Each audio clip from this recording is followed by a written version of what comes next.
A mercenary who cannot survive the battlefield is nothing more than third-rate trash in this world. Under a heavy, gloomy sky, the battlefield stretches out in ruin, with bodies collapsed across the wasteland, while crows circle hungrily above. And that brutal truth is exactly why people are willing to pay such a steep price for their services. On the battlefield, a knight wrapped in armor lifts his sword high, the blade bursting with a fierce glow, because men like him are prepared to throw away their lives for the lord they serve. The shining blade drives straight through a man, snuffing out his life in a single heartbeat, even if it means listening to an employer's ridiculous nonsense every day without end. A golden liquid, most likely liquor, splashes out in a heavy stream, pouring fiercely as if someone has finally run out of patience. Well, what else can a man do in that kind of life besides shrug it off with a resigned little gesture? A man tips his flask and spills every last drop onto the ground, letting the liquor soak into the dirt as if offering it to the dead. That is simply the life of a mercenary. High atop the fortress wall, a lone man sits quietly, staring out over a landscape scorched by fire and torn apart by war. This man is Jack, the captain of the Fang Mercenary Corps. With a cynical look in his eyes, Jack silently thinks that nobles are always painfully predictable. The wind brushes through his hair as his thoughts continue to sharpen. Whenever they need your strength, they dangle promises of land in front of you and make grand requests, as if a noble title is just within reach. But when everything is over, every last one of them changes their tune right on cue, suddenly coming up with all kinds of creative excuses. A bitter smile creeps onto Jack's face as he stands on the wall, the burning battlefield spreading behind him. Looking at the man before him, he says that what was just spoken has surpassed every insult he has ever heard. Jack smiles in pure disbelief, his red eyes glinting with defiance and mockery. Then, with a sarcastic edge in his voice, he says he must have misheard those words. The view pulls back, revealing Jack standing on the castle wall beneath the purple-stained twilight sky. Across from him stands the army's commander-in-chief, a reddish-haired man clad in imposing armor. Jack questions the order he has just received, but the commander's face remains cold and unmoving. In an icy voice, the commander confirms that Jack heard correctly. He has just told Jack to die. Stunned by how bluntly the words were spoken, Jack asks if the commander has forgotten exactly who he is. But the commander answers without hesitation, saying he remembers perfectly well that Jack is the captain of the Fang Mercenary Corps. Jack suddenly bursts into laughter, unable to believe what he is hearing.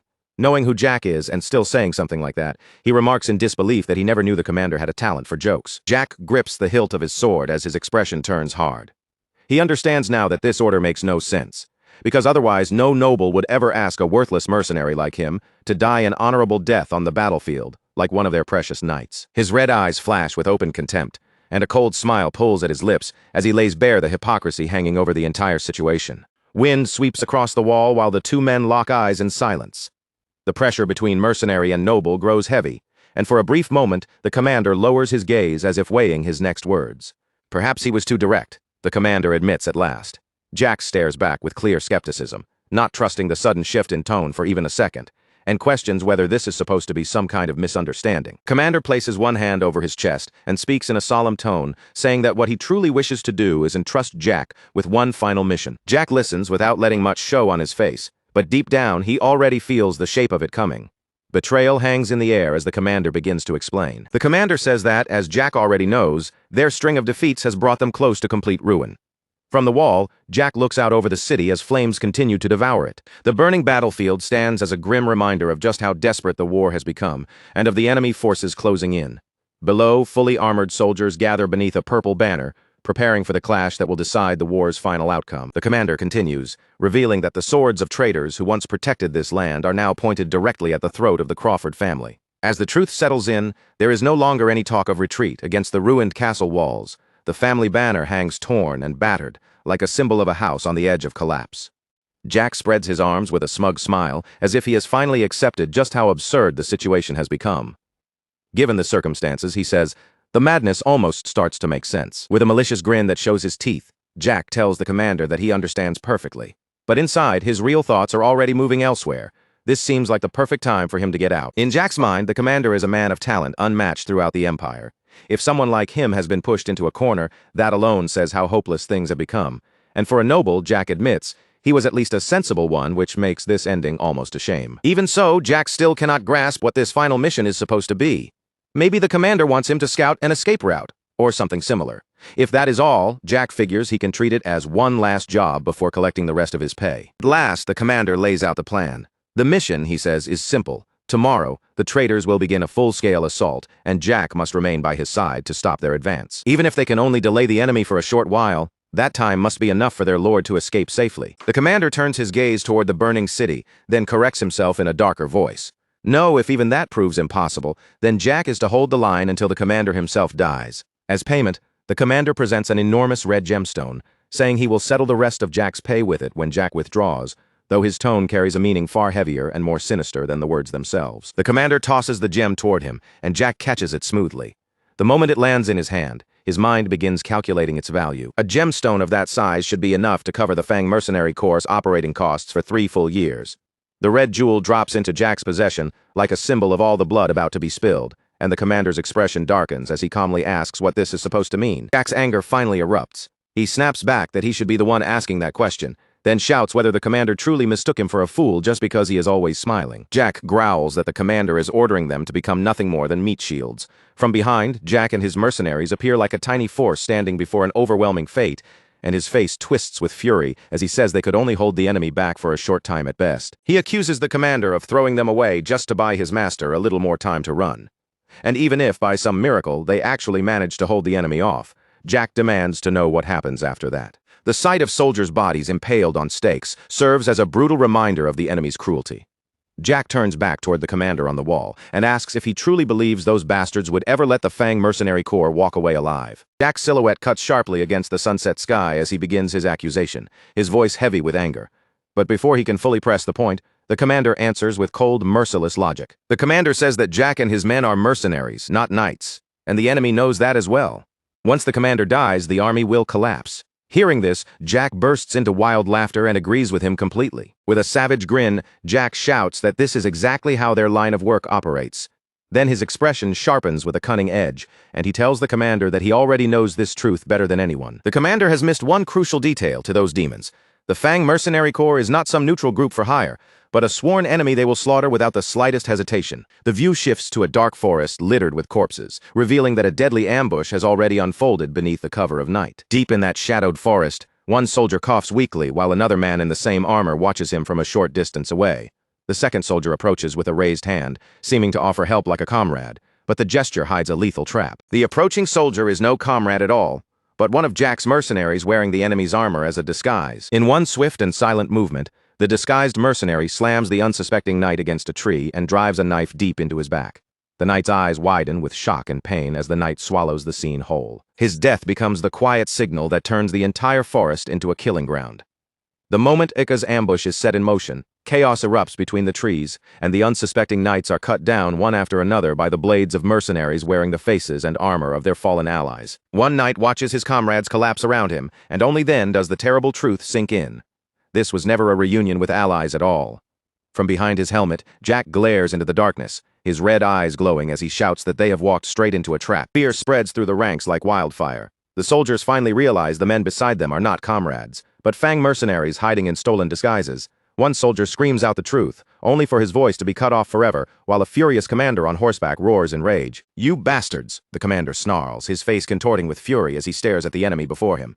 "You dared to dress yourselves up as our fallen soldiers?" His anger burns hotter with every word, and he forces himself to continue. "You know nothing of honor," he spits, his voice shaking with disgust.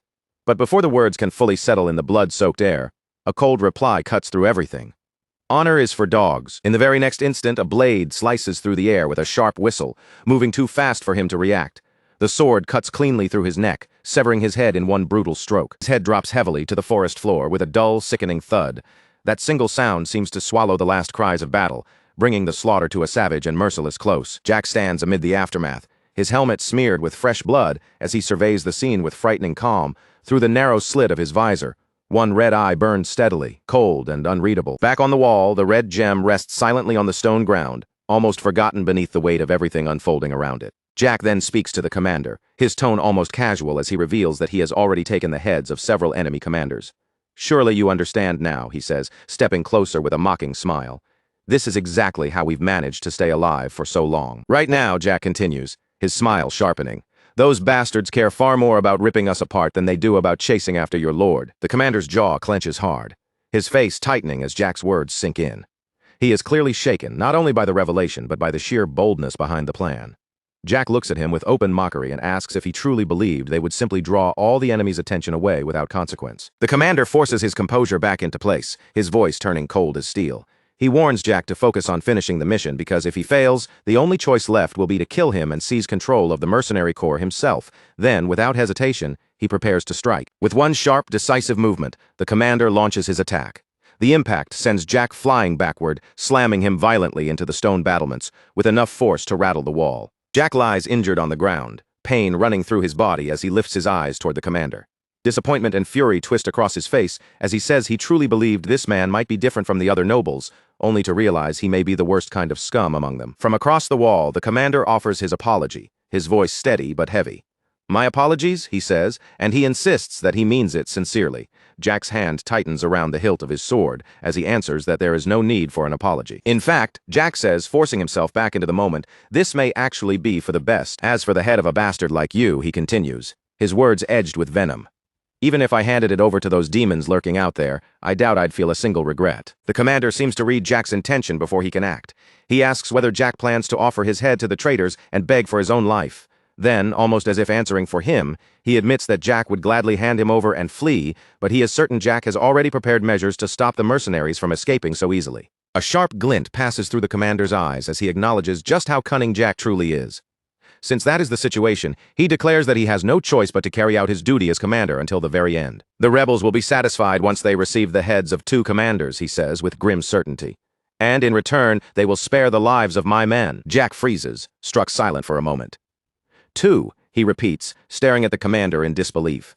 He begins to ask whether the man truly intends to give up his own head to save his subordinates, and then the open box reveals the severed head of the other commander. It is the head of the commander whose forces Jack's men killed in the forest. The commander's gaze slowly drifts, growing distant and filled with melancholy. When he speaks of his soldiers, his voice carries the weight of every life following behind him. "All those people," he says quietly, "I dragged them here with me. I promised them I would prove that dreams could still be reached, even by someone who started at the very bottom." A faint light of respect enters his eyes as he continues, admitting that his men placed their trust in him and followed him all the way to this place. "So I have to carry that responsibility, Jack." With his sword in hand and the silhouettes of his mercenaries behind him, Jack understands those words more deeply than anyone. After all, he too stands there as the one responsible for the lives of his men. The commander hears the echo of his own duty in Jack's response, and for a brief moment, he can barely breathe. The realization surprises him, because beneath all their hatred and opposition, the two of them are frighteningly alike. A bitter laugh slips from Jack's lips, rough and tired. "Huh," he mutters, as if finally accepting the truth between them. "Yeah, that's right. In the end, both men are chained to the same burden, loyalty to the people who place their lives in their hands. That, the commander thinks, is the mark of a true leader." His eyes move toward the wall where their clash has reached its final point, and sorrow weighs heavily over his expression. Covering his mouth with his gauntlet, he murmurs, "What a terrible pity it all is. If only it weren't for Crawford," the commander says, his regret no longer hidden. Then, with a look of deep and genuine sorrow, he voices the final wish in his heart. "If only you had been my lord." Bound by duty and with no path left to retreat, the commander charges forward. His sword rises, ready to deliver the final blow that will end everything between them. Jack, already wounded and pushed to his limit, can do nothing but cry out in rage and pain as the commander's attack crashes into him. The commander straightens in solemn silence after the strike, standing tall as though sealing away his own emotions. Before him, Jack's body lies motionless on the stone, his green eyes narrow, filled with both determination and sorrow. He has carried out what he believed had to be done, no matter how painful it was. His final plea hangs heavily in the air as he says, "Do not forgive me, Jack." A sudden flash cuts through the moment, marking the fatal strike and freezing that last merciless instant in place. As the light begins to fade from Jack's eyes, his thoughts drift through the pain. He had expected this ending might come, but he never imagined the difference between them would be this overwhelming. The force of the commander's final blow throws Jack's body backward. As he falls, a bitter thought rises in his fading mind, aimed at the unfairness of the world and the thing people call talent. "Well," Jack thinks, with the last trace of strength slipping away, "I suppose this is it." And despite everything, a faint, satisfied smile appears on his face as he finally finds a measure of peace. He had already told his men to flee at once if he failed to return by the appointed time. Because of that, he can face death without regret, knowing they still have a chance to survive. Blood drips steadily onto the cold stone floor, each drop marking the final moments of Jack's life. After all, he had always prepared himself for an ending like this. Even so, as everything slips away, one question remains in his heart. His consciousness sinks deeper into darkness, surrounded by drifting fragments that look like drops of blood, or perhaps memories breaking apart around him. If only, Jack wonders in that fading darkness, I had been given the same chance as you. Then, somewhere far away, a desperate voice calls out through the dark. Master, please. Jack's eyes slowly begin to open, and in the next moment a blinding white light floods everything. The voice grows more urgent, pleading for him to wake up. A young man lies in an extravagant bed, surrounded by luxury, while a servant leans anxiously over him.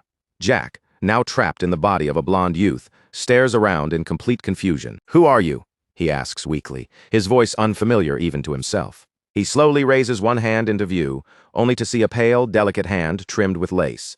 It is soft, refined, and completely unlike the hand he remembers as his own. Then, without warning, the desperate young servant slaps him across the face while begging him to wake up. The servant cries out with anguish written all over his face, and the sting of the slap snaps Jack fully awake. His eyes fly open in shock as his cheek burns from the impact, and all he can manage is a stunned, confused thought.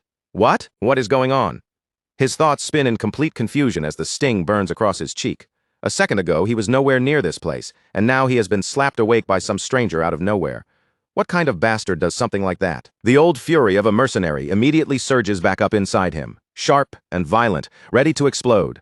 But before that anger can fully take over, it is broken by the sound of desperate sobbing. The young servant with orange hair is crying right in front of him, begging him with a trembling voice to please recover. Then the servant cries out the name that changes everything. "Young Master Lucian."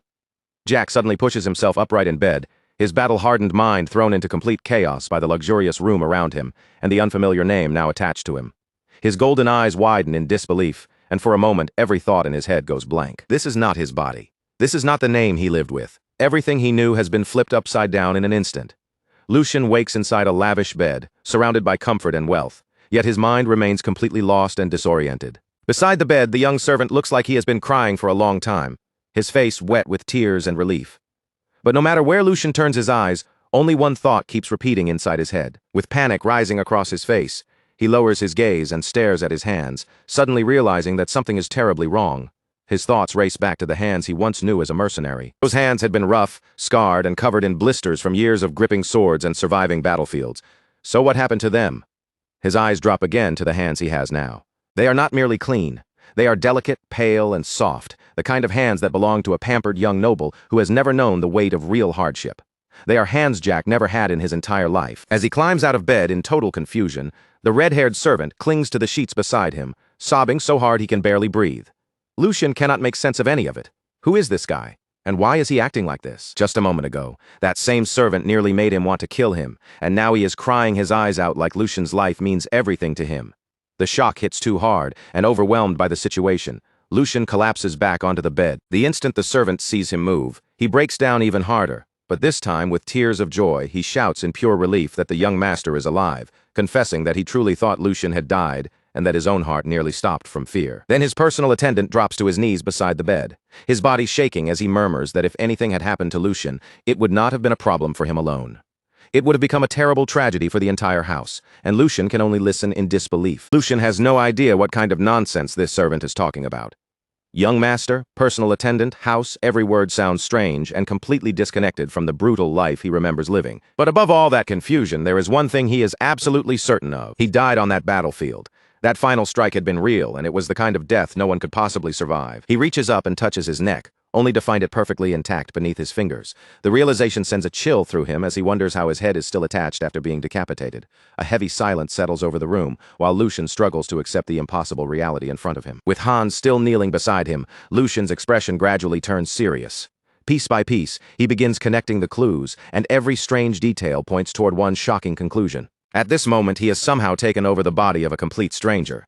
Lucian rises from the bed with a new determination in his eyes, and a mischievous smile slowly forms on his face as he realizes that this impossible situation may also be a brand new opportunity. And this body is not ordinary in the slightest. Lucian steps in front of the ornate mirror and discovers that the face staring back at him is unbelievably handsome.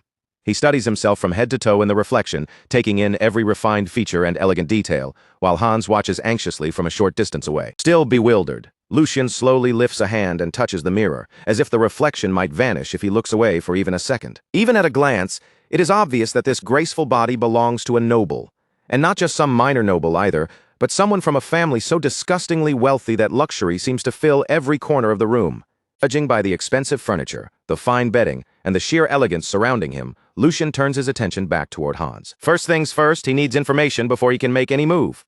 Lucian clears his throat, fixes his gaze on the servant, and says, Listen, Hans, there is something I need to ask you. Hans flinches at the sudden attention, but he immediately straightens himself, eager to be useful. With nervous devotion, he assures Lucian that he may ask him anything. Lucian goes straight to the most important question. What year is it? Hans looks surprised by the strange question, but he quickly assumes it must be the medicine, leaving his master dazed. With a strained little smile, he answers that it is the year 846 of the imperial calendar. That answer hits Lucian like a blow to the chest. He stares at Hans, unable to process what he has just heard, and a stunned whisper slips from his lips. What? As the truth slowly settles over him, the realization strikes with terrifying weight. The year 846 is not just some random date, it is 15 years before the day he died. Lucian realizes that he has not only been reborn in another body, but has also been thrown back into the past. He lets out a slow breath and runs a hand through his hair, trying to steady the storm inside his head. He has no idea how any of this happened or what force dragged him into this situation. But one thing is clear, panicking over every mystery will not solve anything, so he decides to stay calm and think with a clear head.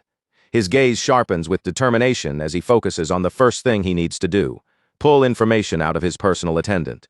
In a cold, threatening voice, he says, Hans, it seems you have decided to die today. The poor servant freezes in terror, completely unable to understand the sudden change in his master's attitude. Lucian grabs Hans with the arrogance of an offended noble, pressing him hard with his presence. How dare a mere servant lay a hand on the unconscious body of his master, Lucian says, his voice sharp and unforgiving, and without permission, no less. He keeps pushing, letting the pressure in his voice grow heavier. Have the rules of this place changed? Then his eyes narrow into a piercing stare so cold that it seems to freeze Hans down to his soul. If not, then answer me this. Lucian finally asks the question behind the entire act. Who am I? Hans's eyes go wide with pure panic and confusion, unable to understand why his own master would ask such a thing. Terrified, he lowers his head in a deep bow. Please forgive me, young master, Hans cries, his voice shaking as tears spill down his face. I made a grave mistake because I was too shaken. Between desperate sobs, Hans finally reveals the identity of the body Lucian now inhabits. You are young Master Lucian Valdic, the third son of the esteemed House Valdic. The moment Lucian hears those words, his entire body freezes. The name Valdic echoes inside his mind like a bell, pulling a flood of memories from the life he thought had already ended. In his thoughts, the banner of House Valdic rises clearly, marked with its golden lion emblem. Lucian can hardly believe it. Impossible. The Valdic family. An image of a breathtakingly extravagant mansion flashes through his memory. It is the very same House Valdic he once knew all too well during his years as a mercenary. The emblem of House Valdic shines vividly in his mind, representing one of the most powerful noble families in the entire empire. He remembers their overwhelming prestige. House Valdic was known as one of the pillars of the empire, a noble family that had long stood beside the emperor himself, with influence so immense that their power could even rival the imperial family. Jack, now living as Lucian, remembers the family's affairs in painful detail, because 15 years ago he had worked as a guard for House Valdic for several years. The irony is almost too cruel. He died on a battlefield only to open his eyes inside the very house where he once served. Reality crashes over him all over again. He has not simply been reborn into the family he used to protect from below. He has become the third son of House Valdic itself. A small, ironic smile tugs at Lucian's lips. Ha, he thinks to himself, unable to stop the bitter amusement rising in his chest. This is ridiculous. He remembers the life he had before, when his low status made him nothing in the eyes of nobles. He remembers being despised, humiliated, and treated like a dog by people who tossed coins at him, as if that was all he was worth. He remembers enduring hardship after hardship, carrying wounds both visible and invisible. He remembers walking alone and covered in blood through cemeteries filled with the bodies of comrades who never made it back. And now, after all that suffering, after a life spent clawing upward from the very bottom, he has been handed an opportunity. At this moment of all moments, the question returns to him with a bitter, almost mocking taste. He had always wondered how far he could have climbed if he had been given the same chances as those born above him. Now it feels as if fate itself has finally placed that answer right in front of him, giving him the chance to see just how far he can truly go. The image of his old self cracks apart in his mind, and with it, the chains that once held him down begin to fall away. Lucian accepts this impossible new reality with cold, unwavering resolve, silently making his vow to fate. If this is the chance you're giving me, he thinks, his eyes sharpening with renewed determination. Then keep watching closely. With that vow burning inside him, Lucian opens the door of his room, ready to step into the life that has suddenly become his. He walks out onto a balcony flooded with warm sunlight, the golden rays spilling over him like the beginning of an entirely new life. A confident smile rises on his face as he makes a promise, not only to himself, but to the world beyond those walls. Just watch, he tells himself, his gaze fixed ahead. Watch how high I climb and what kind of life I choose to live from now on. From there, the full grandeur of the Valdic estate spreads out before him, vast and magnificent like a palace, towering far beyond anything he had ever known in his old life. Now dressed properly in noble attire, Lucian walks through the estate's lavish corridors with Hans at his side, as he takes in the polished halls, expensive decorations, and overwhelming elegance around him. He thinks that the Waldeck estate truly lives up to its name. He had traveled through plenty of places during his years as a mercenary, from battlefield camps to noble residences, but even compared to everything he had seen, this mansion is easily the most extravagant and shamelessly luxurious place he has ever set foot in. As Lucian watches the servants moving through the halls, he quietly realizes that this overwhelming world of wealth and rules is now the place he must learn to live in, and he has no choice but to adapt quickly. But then his sharp mercenary instincts begin to pick up on something strange in the air.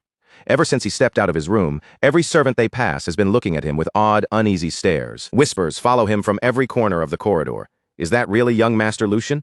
One of the servants murmurs, barely daring to believe what they are seeing. Others exchange shocked glances and whisper among themselves, unable to hide their surprise. He finally came out? How long has it been since anyone saw him? Shock is written clearly across their faces. Lucian can feel the weight of every gaze pressing against him, as the household staff watches from the shadows with a strange mix of curiosity, caution, and unease. Lucian turns slightly toward Hans and asks if it is only his imagination or if the atmosphere around them feels strangely tense. Hans quickly explains that this reaction is only natural because the young master had locked himself away for a full year and 2 months, seeing no one but him. That revelation lands heavily, bringing with it a grim image of the original Lucian collapsed across the floor of a dark room, the space around him stained in red. Lucian cannot make sense of it. Locked away for more than a year? He wonders what a duke's son could possibly lack so badly that he would destroy himself in such a miserable, self-destructive way. Even if Lucian does not fully understand how nobles think, something about this still feels wrong. In a household this strict, it should have been impossible for the original Lucian to behave so freely, especially with the head of the family watching over everything. That head of the family is Archduke Sigmund, a towering man known for protecting the empire with principles and convictions that no one could shake. Lucian knows that a man like the Archduke would never casually allow his own son to rot away in some corner without reason. In his mind, Lucian pictures Archduke Sigmund standing over the bedridden original Lucian, watching in silence.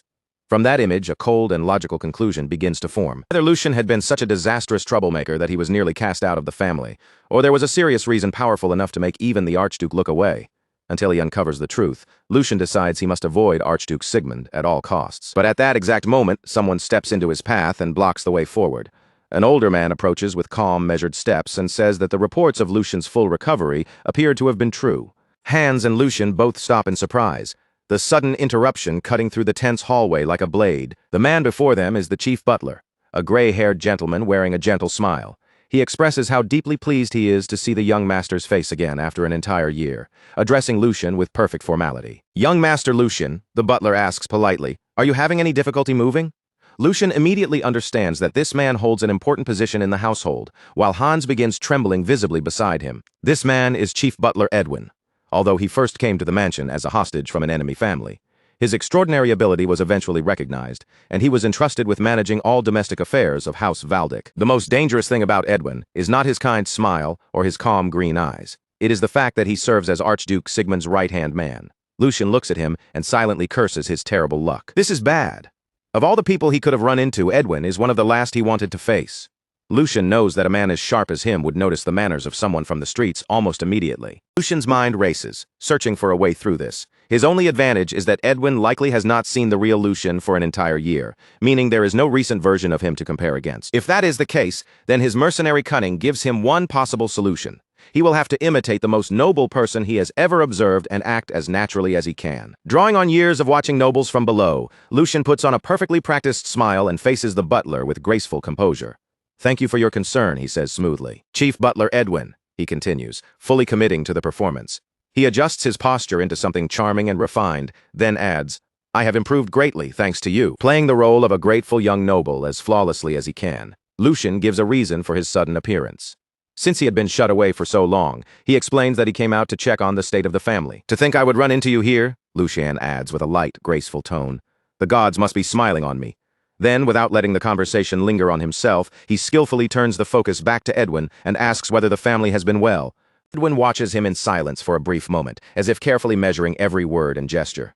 Then he answers with a courteous smile, saying that House Waldeck remains as strong as ever, and that it is a relief to see both the young master and Hans doing well. Lucian laughs inwardly with relief, feeling as if he has cleared the first hurdle. Thinking about it, How could anything truly go wrong in this mansion with someone like Edwin watching over the household? Inside, Lucian decides that Edwin does not seem suspicious of him. Believing he has passed the test, he prepares to make a clean retreat. "It seems I worried for nothing," he says, turning away with a calm expression. "Then I will take my leave in peace. It is my first time outside in quite a while, and I am feeling exhausted." But just as Lucian tries to escape, Edwin's voice stops him cold.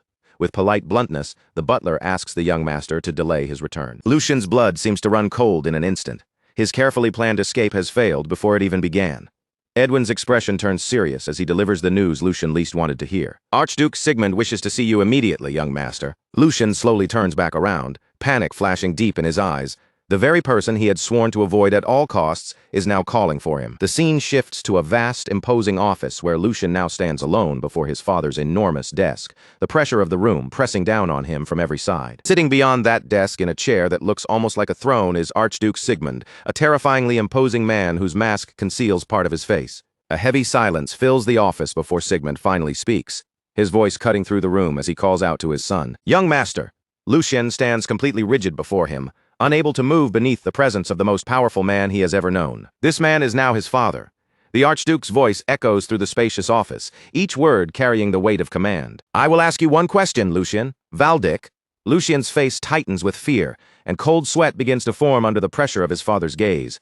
Then the Archduke slowly leans forward. His visible eye gleams with a dangerous, menacing light as he asks the most terrifying question Lucian could have imagined. "How are you still alive?" Lucian, shaken by the hostility in those words, asks his father what he means. Grand Duke Sigmund answers in a voice colder than ice, making it clear that he had originally intended to overlook Lucian's actions. But his patience has clearly reached its limit.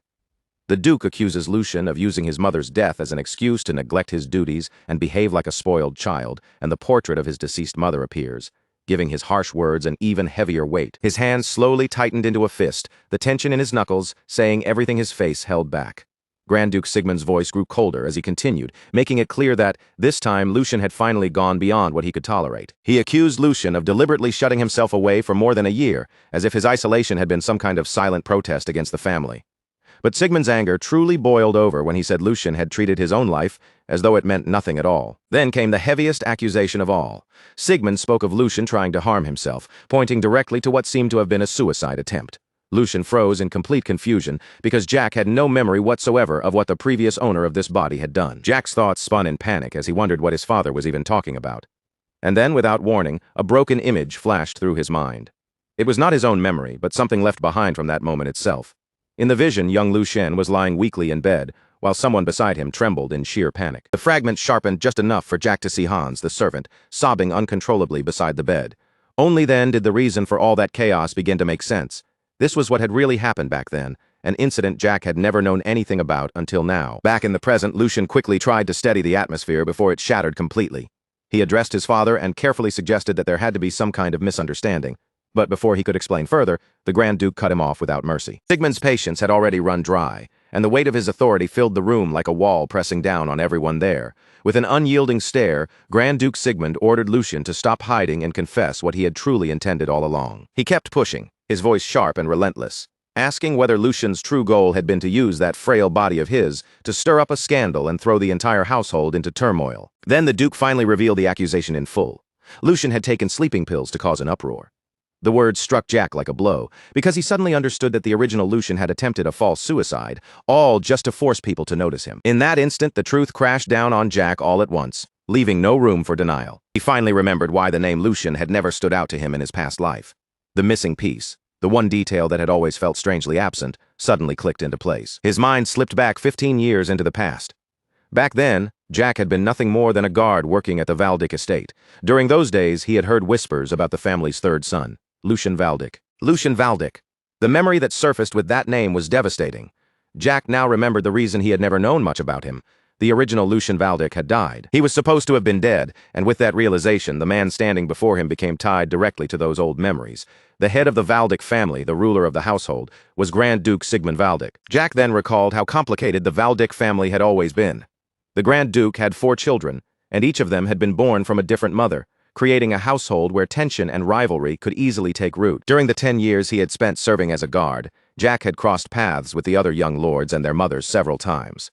Yet, Thinking back carefully, he realized he had never once met Lucian or Lucian's mother face to face. In his memories of the estate, the two of them had always been strangely absent, like shadows missing from a place where they should have been. Jack began piecing together the facts he had known back then. Lucian's mother had died from illness not long after Jack first began working at the estate. And then, shortly after her death, for reasons Jack had never understood at the time, another tragedy followed. The young Lucian had also died, as though he had simply followed his mother into the grave. Now, back in the present, Jack's thoughts raced violently. The story he had always accepted, that mother and son had simply passed away one after the other, was nothing more than a surface-level illusion. There had been something hidden behind those deaths. With the pieces finally coming together, Jack began to understand just how much pressure the original young Lucian must have been carrying alone. His mother's death, along with his unstable position inside a family filled with competing bloodlines, had become a crushing weight, far too heavy for a child his age to bear. And with that, the whole truth revealed itself, desperate for even the smallest bit of attention from his father. The fragile Lucian had swallowed a dose of sleeping pills that was nearly enough to kill him. It had not been a true attempt to throw his life away. It had been a cry for help, a desperate act from a lonely child. But that cry had ended in tragedy. As Jack followed the thought through, the grim reality became even clearer. After an entire year locked away in seclusion, the original Lucian's weakened body had no strength left to resist the drug he had taken, just to make his father look his way. The result was a fatal accident. Young Lucian had died there quietly, his desperate plea ending in a silence he had never intended. With this truth laid bare, Jack finally understood just how complicated the situation truly was. He realized that the Grand Duke's furious scolding, as harsh as it sounded toward a son he had not seen in a year, was not completely unreasonable anymore. From Sigmund's point of view, that rage made sense. His own son had played with his life, dragging his father to the very edge of fear and despair. Jack reasoned that no matter how high Sigmund's title was, before anything else, he was still a father whose child had nearly died. The anger buried inside him had to be enormous. Even so, Jack steeled himself with iron resolve. This was not the time to worry too much about anyone else's feelings. His own survival came first, and right now it felt as if he were standing at the edge of a cliff. He recalled the Duke's last words and immediately recognized them for what they were. A final ultimatum. One careless answer, one wrong step, and everything could collapse. The pressure bearing down on him was so intense that it felt as though the ground beneath his feet was beginning to split apart. His golden future, the precious second chance at life he had somehow been given, was dangling by a thread. The danger in front of him was far too great to ignore. If his answer failed to satisfy the Grand Duke, his fate could turn miserable in an instant. He could already picture the punishments waiting for him, like being sent away as a priest to some distant monastery. He might be forced to abandon the secular world forever, or worse, be dragged off to some brutal northern territory and thrown into a life filled with hardship. A future where he had to fight the freezing cold and savage beasts for the rest of his days was absolutely unacceptable. Jack rejected those possibilities with every fiber of his being. This new life had not come to him easily. Even after losing his head in his previous life, he had somehow been given another chance, and he refused to waste it. A defiant smile crept into his thoughts as he asked himself whether he would really let another family's tragedy, the pain of the original Lucian, destroy this precious future. Once his decision was made, Lucian faced his father directly. He began in a calm voice, saying that he would speak exactly as he had been ordered to. First, he apologized for staining the Valdic name with his foolishness and for causing his father such deep worry. Lowering his head, he placed a hand over his heart and offered a sincere-looking apology, presenting himself as a remorseful son, showing proper respect. Meanwhile, Edwin, the head butler, stood silently to the side. His eyes remained fixed on Lucian, unable to hide his surprise at the young master's sudden and dramatic change in behavior. Lucian continued, declaring that the fault belonged to him alone and that he had no excuses to offer. He said he would accept whatever punishment his father chose to give him. But right after that, his approach quietly shifted. He argued that speaking about blame at this point would change nothing anymore. Since what had happened could not be undone, this was the very moment they should look toward what came next. Then, with unexpected boldness, he asked his father whether it would not be right to rejoice with all his heart over the simple fact that the son he believed he had lost was still alive. Grand Duke Sigmund seemed caught off guard by the sudden turn, repeating Lucian's words in disbelief. What had happened had happened. It could not be reversed. Lucian stepped forward with growing confidence, saying that a life saved from the brink of death should not remain chained to the past forever.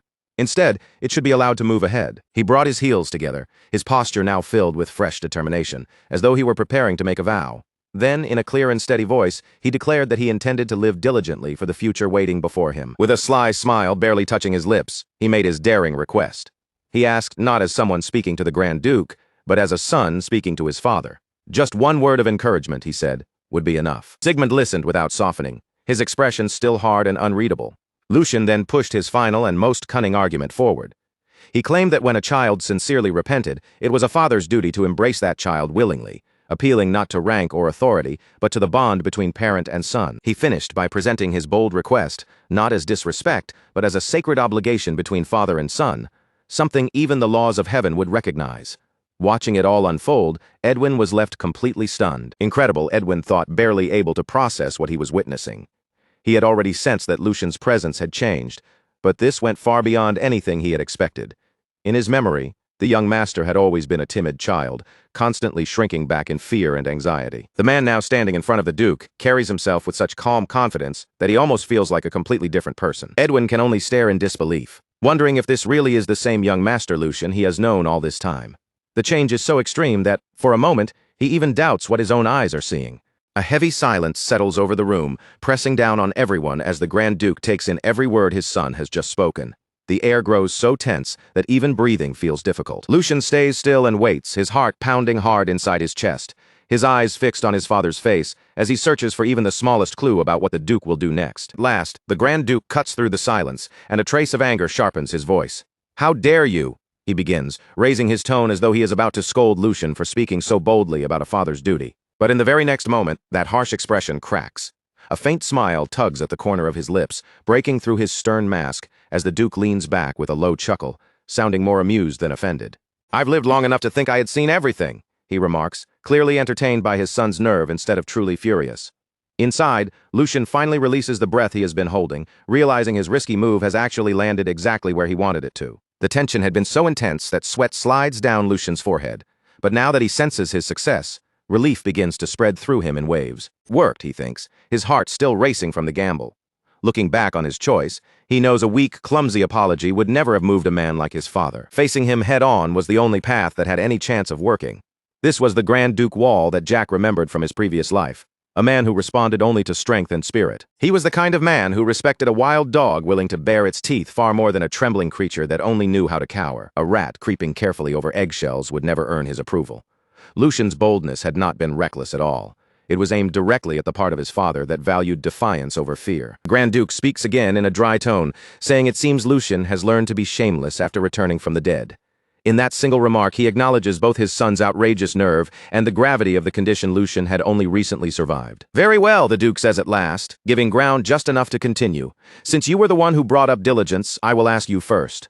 Then he fixes his eyes on him and calls him by name, Lucian Valdic. "What exactly do you intend to do from now on?"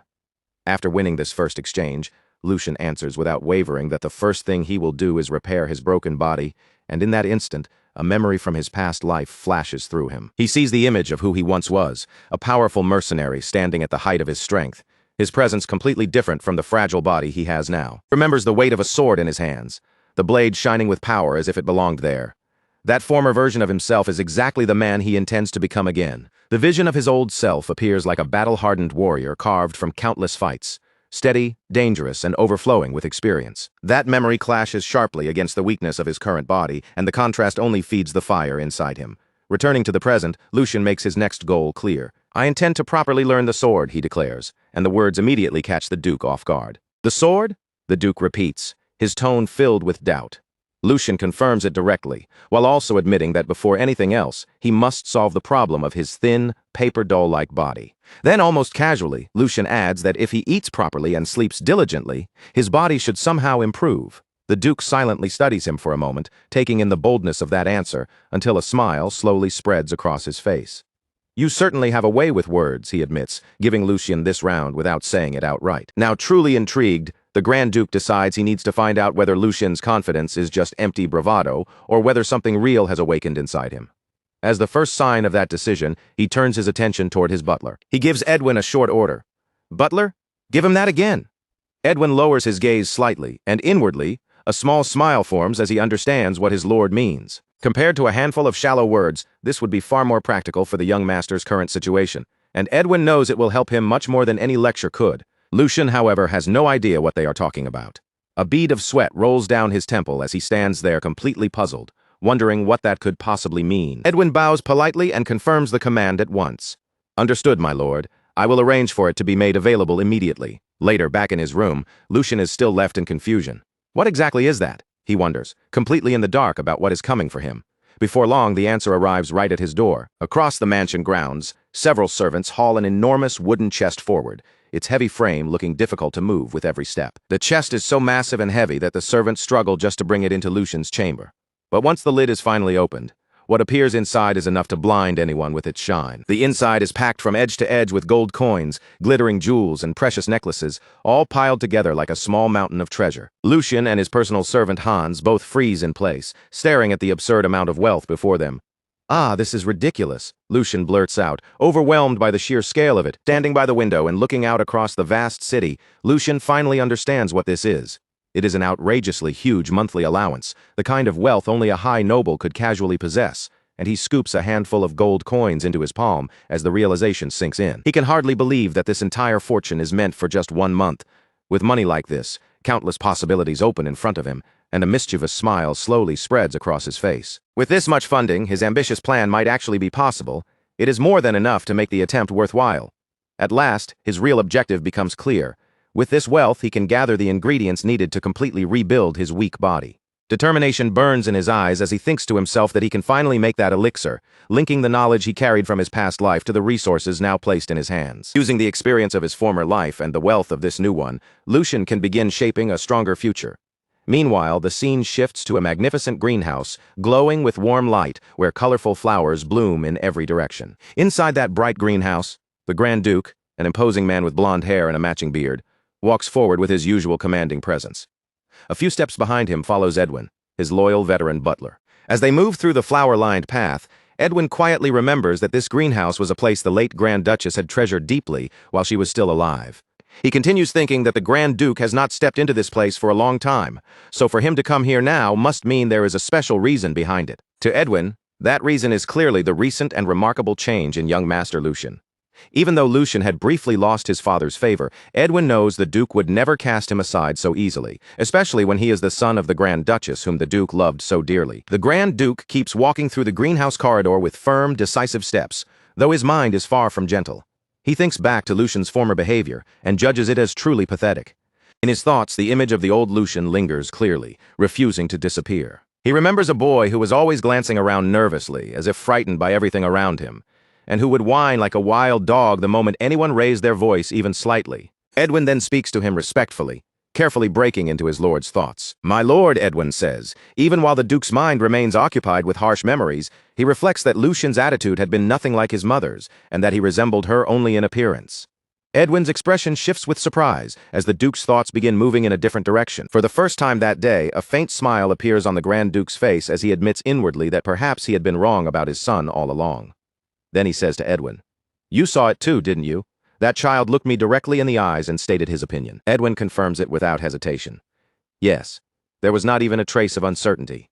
His posture and bearing were truly resolute and confident. Looking at Lucian more warmly, Edwin thinks the young master has always had a tender heart and deeper thoughts than people realized, only hesitating a little more than the other young masters. In the end, Edwin concludes, Lucian still carries his lord's blood. Even after hearing Edwin's words, the Grand Duke remains guarded and skeptical, answering only that it remains to be seen. He adds that the tasks awaiting that child from now on are not things that can be solved with a few clever words, making it clear he intends to test Lucian properly. But with a worried expression, Edwin interrupts his lord's thoughts. "My lord, however, there is a problem." The Duke's interest sharpens as he asks, "A problem?" Edwin explains that although young Master Lucian's support funds have been restored, it has now been confirmed that details about some of those circumstances have leaked outside. The truth then shifts into view. After an investigation, it appears the second young master, Geordie, is involved, and he burns a letter with a malicious smile on his face. Edwin reports that Geordie has already dismissed the head maid who had been looking after Lucian and replaced her with someone from his own inner circle. In other words, Geordie is clearly trying to keep Lucian under watch, and the Duke can only click his tongue, admitting that while Geordie has ability, his thinking is far too narrow. With a darker look settling over his face, the Duke thinks that he understands why Geordie carries such deep resentment toward Lucian, especially because of the complicated matters involving their maternal families. Even so, he did not expect Geordie to cling to that grudge with this much stubbornness. Edwin carefully asks whether they should prepare a separate response to handle the matter, but the Duke immediately stops him. "No, butler, do not interfere." Edwin's concern becomes clear as he questions whether that might be too harsh for someone who has only just begun taking his first real steps forward. The Duke turns his gaze toward the pond, treating Geordie's little scheme as nothing more than a petty trick to him. Even this is part of the price. Lucian must pay for failing to come to his senses over the past year. In the Duke's eyes, this situation is also the perfect way to measure Lucian's new resolve. With a sharp, calculating stare, he decides that this inconvenience may actually serve him well. Let us see how that child handles this, he thinks. If Lucian cannot overcome something this small, then there is no reason to expect anything from him, because real strength can only be shaped by one's own hands. The Duke's thoughts settle into the image of a majestic lion, the proud symbol of the Valdic family.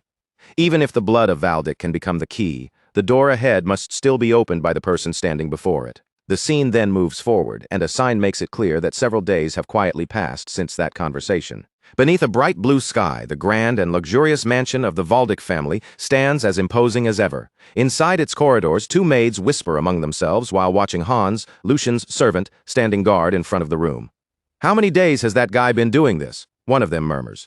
They continue gossiping in low voices, saying the young master has locked himself away in his room again. But Hans does not move from his post, and in a close look at his face, his fury and determination are obvious, as if he is ready to block anyone who dares disturb his master. Hans's memories then rise to the surface, showing him in a moment of panic as he recalls how desperate he had been. It has already been 3 days since the support funds that had once been cut off finally arrived again. In that memory, Lucian had calmly assured Hans that the funds were restored because his talk with the Grand Duke had gone well.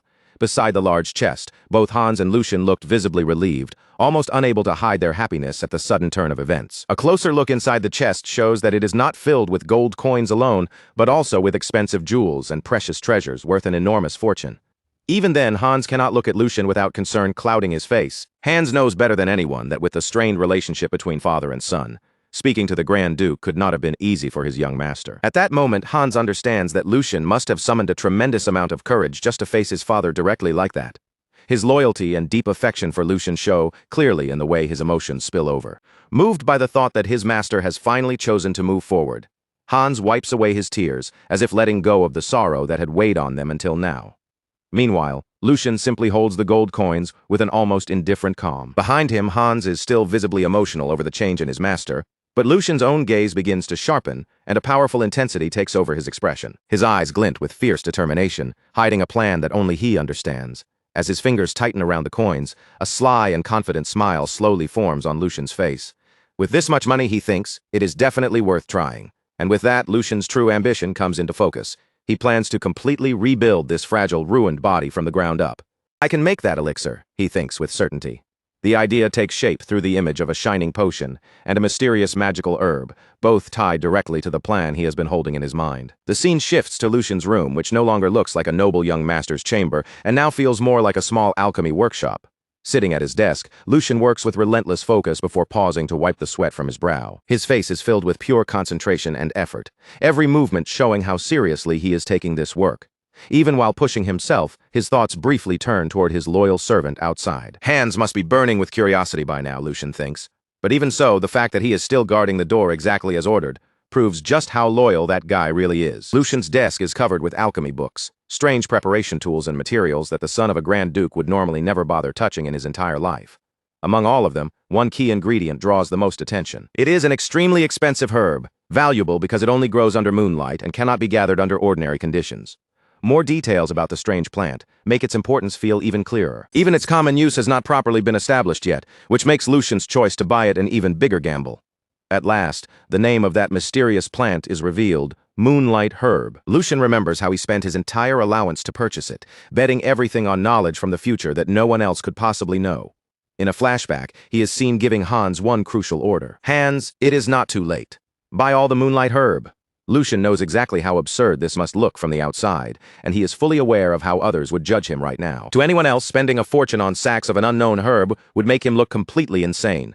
But Lucian's confidence is not based on luck or madness. It comes from the secret future knowledge only he possesses. His eyes shine with absolute certainty as he predicts that within just 1 year, the price of Moonlight Herb will rise 10 times over.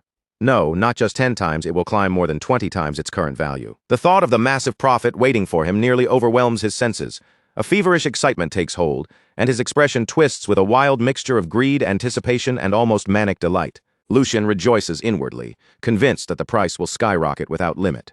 Then he forces himself to calm down and thinks that, looking back on it now, he has to admit the Alchemist Guild was incredibly bold. He remembers that at the time, even the guild itself could not have been certain whether their research on Moonlight Herb would actually succeed. Despite that uncertainty, the Alchemist Guild gathered every Moonlight Herb they could find across the Empire and poured them all into their research, burning through the supply in one reckless gamble. It was nothing less than a once-in-a-lifetime wager, one that placed the future and fate of the entire guild on a single uncertain experiment. Lucian reaches his hand toward the potion he has made, knowing that because of that reckless courage in the past, they eventually succeeded in creating an unprecedented elixir that shook the Empire itself.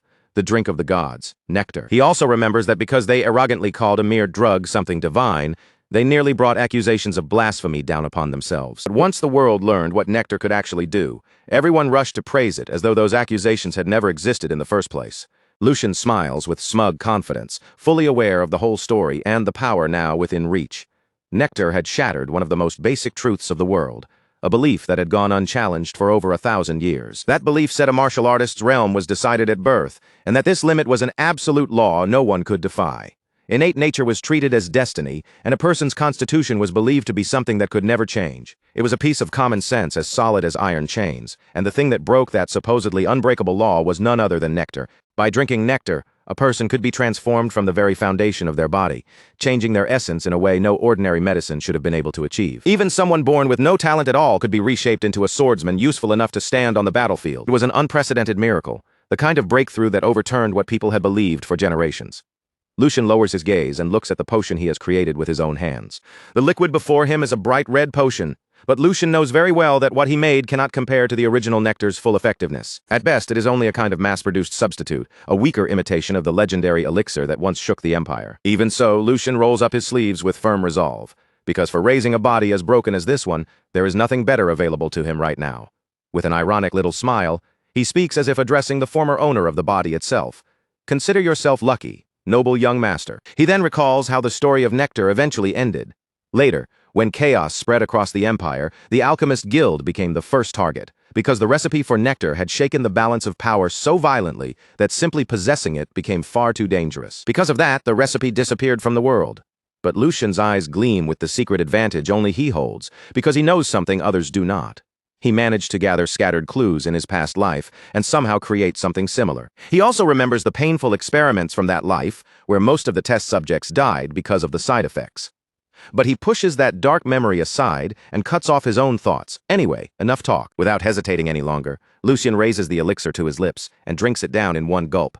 The instant the liquid enters his body, a surge of blue energy erupts inside him, spreading violently through him like a storm. The real important part begins from this moment onward.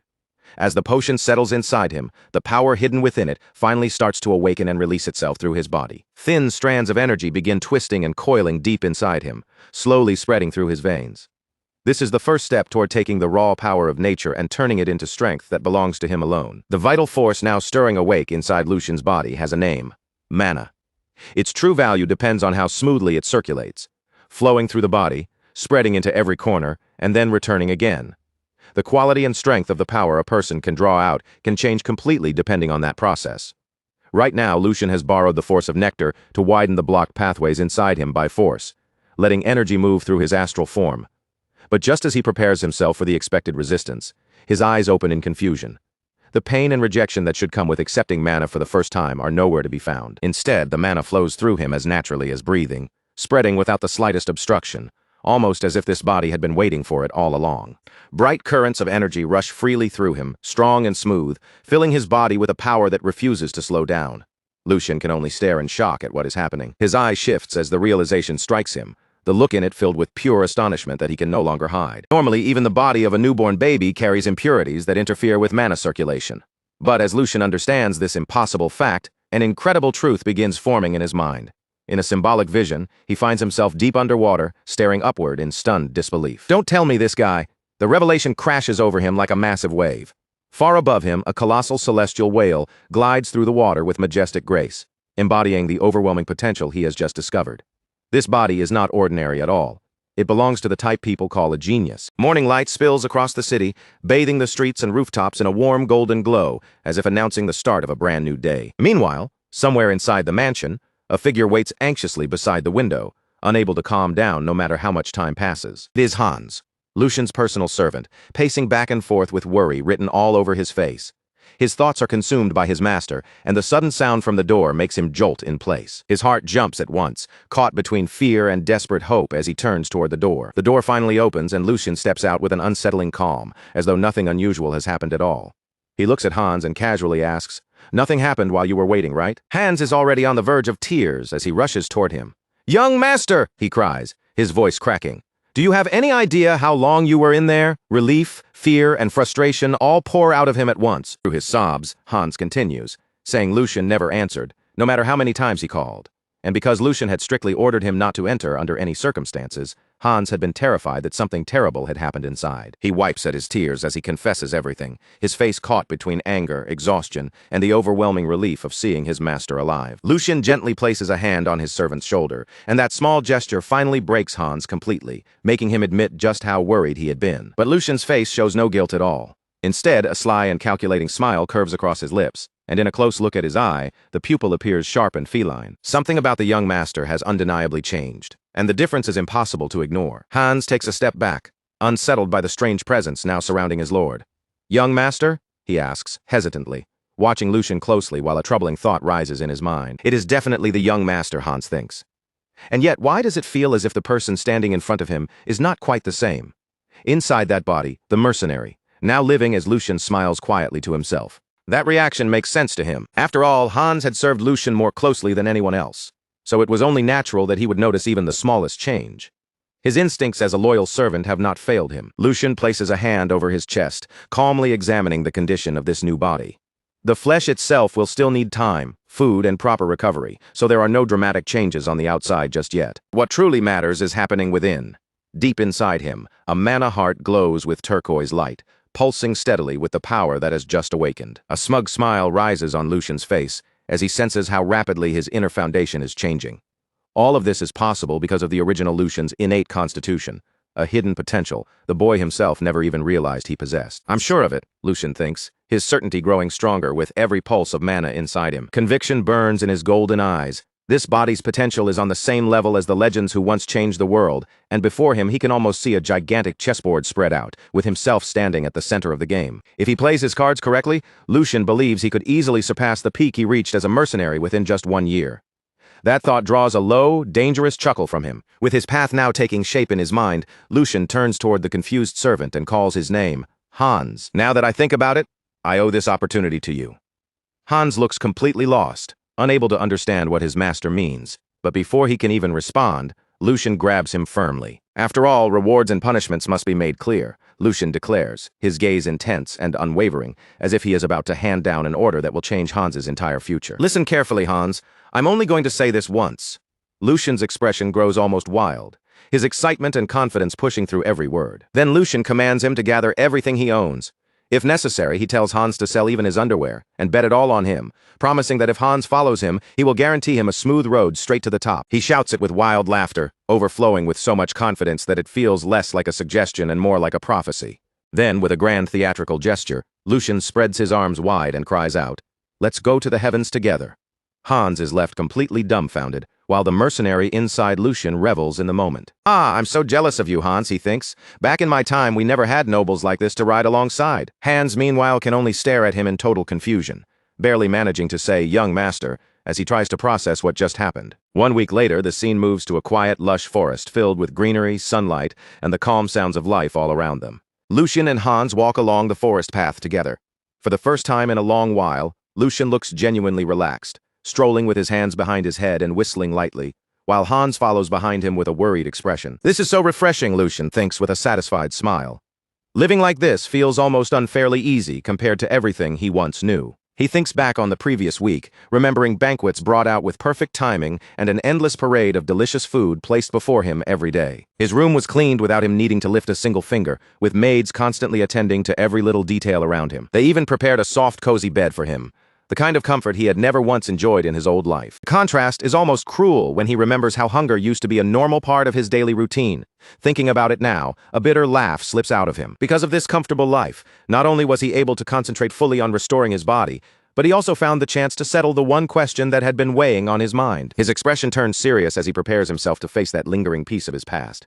He thinks about Jack, the guard of the Valdic family. That was the identity from his previous life, a self that now feels strangely distant and blurred. And during the past week, he had taken the time to investigate whether that past still existed here. He confirmed it with the captain of the guards. No one matching Jack's description had ever applied for the position, and even the shift Jack once worked in his memories was now filled by a complete stranger. The past he remembered simply did not exist in this reality. Lucian clasps his hands together, quietly accepting that truth and the strange new world he now stands in. Honestly, this may be the better outcome. There is nothing useful to gain from finding that version of himself, and chasing after Jack would only pull Lucian's focus away from what he needs to do now. Besides, he has to admit that he does not have the confidence to face his past self anyway. A bead of sweat forms as he imagines it, and he is certain he would die from sheer embarrassment. Back in the present, Lucian suddenly comes to a stop. A cold, sharp wave of determination runs through his body, changing the air around him in an instant. Hans looks toward him, immediately sensing that his master's mood has shifted. Lucian turns around with a firm, unwavering gaze, and Hans stiffens the moment he sees it. "Young Master Lucian," he stammers, panic spreading clearly across his face. His voice trembles as he asks, are you really thinking of going in there?" Ahead of them, the brightly lit training grounds come into view, wide and intimidating beneath the sunlight. Hans's voice nearly turns into a plea as he reminds him. "You said you would never go anywhere near this place again because you hated it with your whole soul, Lucian." With an innocent look, Lucian tilts his head as if he has no memory of it. "I did?" he asks. Hans, completely exasperated, almost shouts back, "Yes, you did." Still trembling, Hans reminds him that ever since the second young master beat him during training, Lucian had sworn he would never return to this place again. Lucian silently takes in the information. Judging from Hans's reaction alone, Lucian can already piece together what must have happened here. Since swordsmanship is a required skill for every son of the Grand Duke, the training hall must have been the perfect excuse for the second young master to torment Lucian under the harmless name of practice. In a flashback, the younger Lucian lies injured on the ground, helpless after being beaten. Seeing that image, the current Lucian realizes that his brother had planted a deep fear of violence inside him. It was a cruel but effective plan, carried out perfectly to make sure Lucian would never dare step into the training hall again. Lucian looks back at his worried servant and gives him a calm smile. "I understand why you're acting like this, but you don't need to worry. All of that is already in the past." He says it with such casual indifference that Hans only grows more confused and afraid. Then Lucian's smile turns slightly dangerous as he walks forward. "You just need to trust me and follow my lead." And so, with Lucian moving ahead and Hans following anxiously behind him, the two of them finally step into the imposing training hall. Inside, a pair of guards are already whispering among themselves. One of them asks in disbelief, "Is that really true?" "Yes, I'm sure," the other guard confirms. The third young master is looking around the training hall with his personal servant. Nearby, Hendrik, a man with a sharply twisted mustache, overhears every word. He slowly strokes his mustache, his face twisting with disdain. What the hell is that brat thinking, walking into this place again? At first, Hendrik thinks there is no way Lucian could have forgotten what happened here. But then a cruel idea slips into his mind, and his expression changes. No, actually, this might work out even better. He immediately gives an order to one of his subordinates. "You go inform him right now." Then, with a sinister smile spreading across his face, Hendrik adds, "By the time he gets here, I'll make sure the boy is thoroughly cooked." His intention is obvious. He plans to make Lucian's time here as miserable as possible. Meanwhile, Lucian is completely absorbed in admiring the training hall, and even though he had expected something impressive, the place far exceeds anything he imagined. There is not only a generous supply of spare weapons that can be used without worrying about breaking them, but also a huge open space wide enough for even the most violent movements to unfold without restriction. For the mercenary now living inside Lucian's body, it feels almost unbelievable that a single household could own a facility like this, all for itself. A quiet, melancholy thought passes through him. If we had been able to train in a place like this back then, maybe more of my men would have survived. Footsteps approach from nearby, and Hendrik steps forward with a mocking smile already fixed on his face. Well, well, so I wasn't seeing things after all. To think it really is the third young master, this is such a surprise that, honestly, I could hardly believe my eyes. Hendrik continues, every word dripping with venom. "I still remember it vividly, you know. After your little lesson with Lord Geordie a year ago, you turned tail and ran without even looking back." Hans shudders at the cruel remark. With a nasty smile, Hendrik mocks how Lucian fled like a frightened lamb that day, and then his gaze shifts toward the servant trembling beside him. "Is that why you look so terrified of this place too?" Hendrik asks, his voice thick with ridicule. He keeps mocking them, criticizing Lucian for dragging a mere servant into the sacred hall of warriors. Embarrassed and tense, Hans lowers his head in a shallow bow. "It has been a long time. I'm Hendrik. I offer my humble greetings." Lucian simply stares at him without flinching, his gaze calm while something malicious glints deep in his eyes. "A year ago, I personally instructed you on your stance alongside the second young master. Surely you remember? Hendrik asks, savoring the memory like it is something sweet. Flashback shows the original Lucian trembling in fear, gripping a wooden sword in both hands, too terrified to properly defend himself. The trauma of that moment is obvious. Hendrik lifts a hand to his mouth, barely bothering to hide the cruel laugh threatening to escape. It was a truly pleasant moment, he says, taking open delight in someone else's suffering. But instead of showing the fear Hendrik expects, Lucian's face slowly brightens with a smile. It is a dark, hungry smile that promises trouble. Lucian's eyes gleam with a predatory light as he looks at the insolent little runt in front of him, and the mercenary inside him decides that this is going to be fun. A knight is supposed to represent honor and loyalty, standing as the living embodiment of discipline, duty, and service. Most knights are born from noble blood, and from a young age, they are expected to master both martial skill and proper etiquette. Only after earning merit on the battlefield or completing missions, and only after those achievements are properly recognized, can they finally receive the title of knight from their lord and fulfill the role they were raised for. But in Lucian's eyes, when everything is stripped down to the truth, they are not so different from house dogs wearing expensive collars. That is why they are expected to show courtesy to the lord who grants them wealth and honor, and to that lord's bloodline as well. Yet Sir Hendrik, with all his arrogance and rudeness, clearly seems to have forgotten that basic rule. Lucian guesses that Hendrik's insolence may partly come from the low standing of his own family, which makes him cling even harder to whatever authority he has. But the real problem is the backing behind him, the support that gives him the confidence to act this way. If Lucian had his own way, he would tie Hendrik to a target and throw knives at him until his rotten attitude was properly reforged through extreme training. He even imagines how the knight would tremble if an axe came flying straight toward his face. Lucian knows his father, the Grand Duke, would never simply stand aside if that happened. No matter how irritating Hendrik is, a knight remains a core military force and an important asset to the family. Punishing him without proper procedure would only create unnecessary conflict. Lucian clenches his fist, forcing down his impulse and deciding that now is not the right time. So instead, Lucian changes the direction of the conversation and addresses Sir Hendrik directly. It would be foolish to keep avoiding the training hall just because of something that happened in the past. From now on, I plan to come here often, even if it is only to learn the sword forms. Lucian continues calmly. As you said, sir, it has already been a year. That means I should not waste any more time falling behind. Sir Hendrik's face twists with disbelief at those words. Sword forms, you say? Third young master? Hendrik bursts into laughter. You really are good at joking. It is already far too late, and yet now you want to learn sword forms, Lucian asks calmly. Too late? Hendrik leans forward with a smug expression and explains. It seems you truly do not know, so allow me to inform you. Once a person passes the age of 15, they can consider it over. Sword forms are secret techniques and legacies created by our ancestors. Simply imitating their movements can grant enlightenment and evolve the physical body. They are the very essence of ancestral wisdom, but Hendrik is not finished yet. But that only applies when the path of mana is already open, Hendrik continues, speaking as if he is handing down an unquestionable truth. Since that path closes once a person turns 16. Learning sword forms now would be completely useless for someone like you. Sir Hendrik finishes with a smug air of superiority, letting the words hang in the training hall. Sword forms without enlightenment are nothing but an empty shell. At that point, they are no different from a dance. Then, wearing a mocking smile, he steps a little closer to Lucian and lowers his voice as if sharing some cruel joke. Now that I think about it, perhaps that would actually suit you, young master. Why not become the #1 dancer in the Empire? That way you can save yourself some time and discover your true talent, wouldn't you agree? And if that does not work, you could always spend your days gardening instead.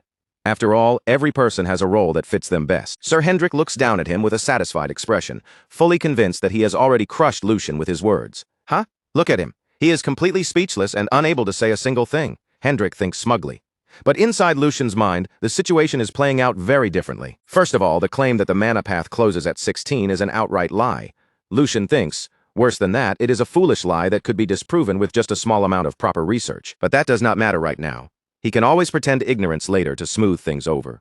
More importantly, the objective has already been achieved. The goal is to make it look as though Lucian is nothing more than an ignorant fool, crushed by his own lack of knowledge, unable to offer even one proper rebuttal, a worm mocked by a servant and too frightened to move. In other words, he needs to show the same pathetic weakness everyone remembers from a year ago. So Lucian begins his act.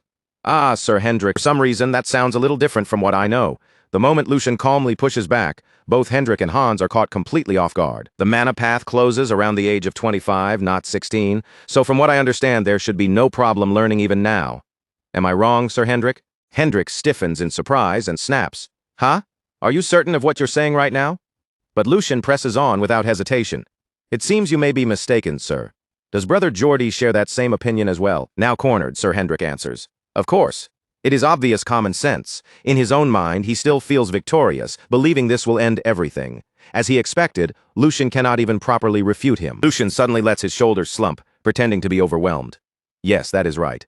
Even my brother said the same thing. Then, without warning, he grabs Hans firmly by the shoulders and cries out, "Hans, it seems the Valdic family is doomed!" His sudden outburst makes his terrified servant freeze on the spot. You think so too, right? Of course you must. Hans, completely confused and frightened, can only scream inwardly. "Young master, why are you dragging me into this?" Lucian clutches his own head in exaggerated despair. To think he is confused about common sense that even a stray dog would know at his age. Does that make any sense at all? Lucian continues dramatically.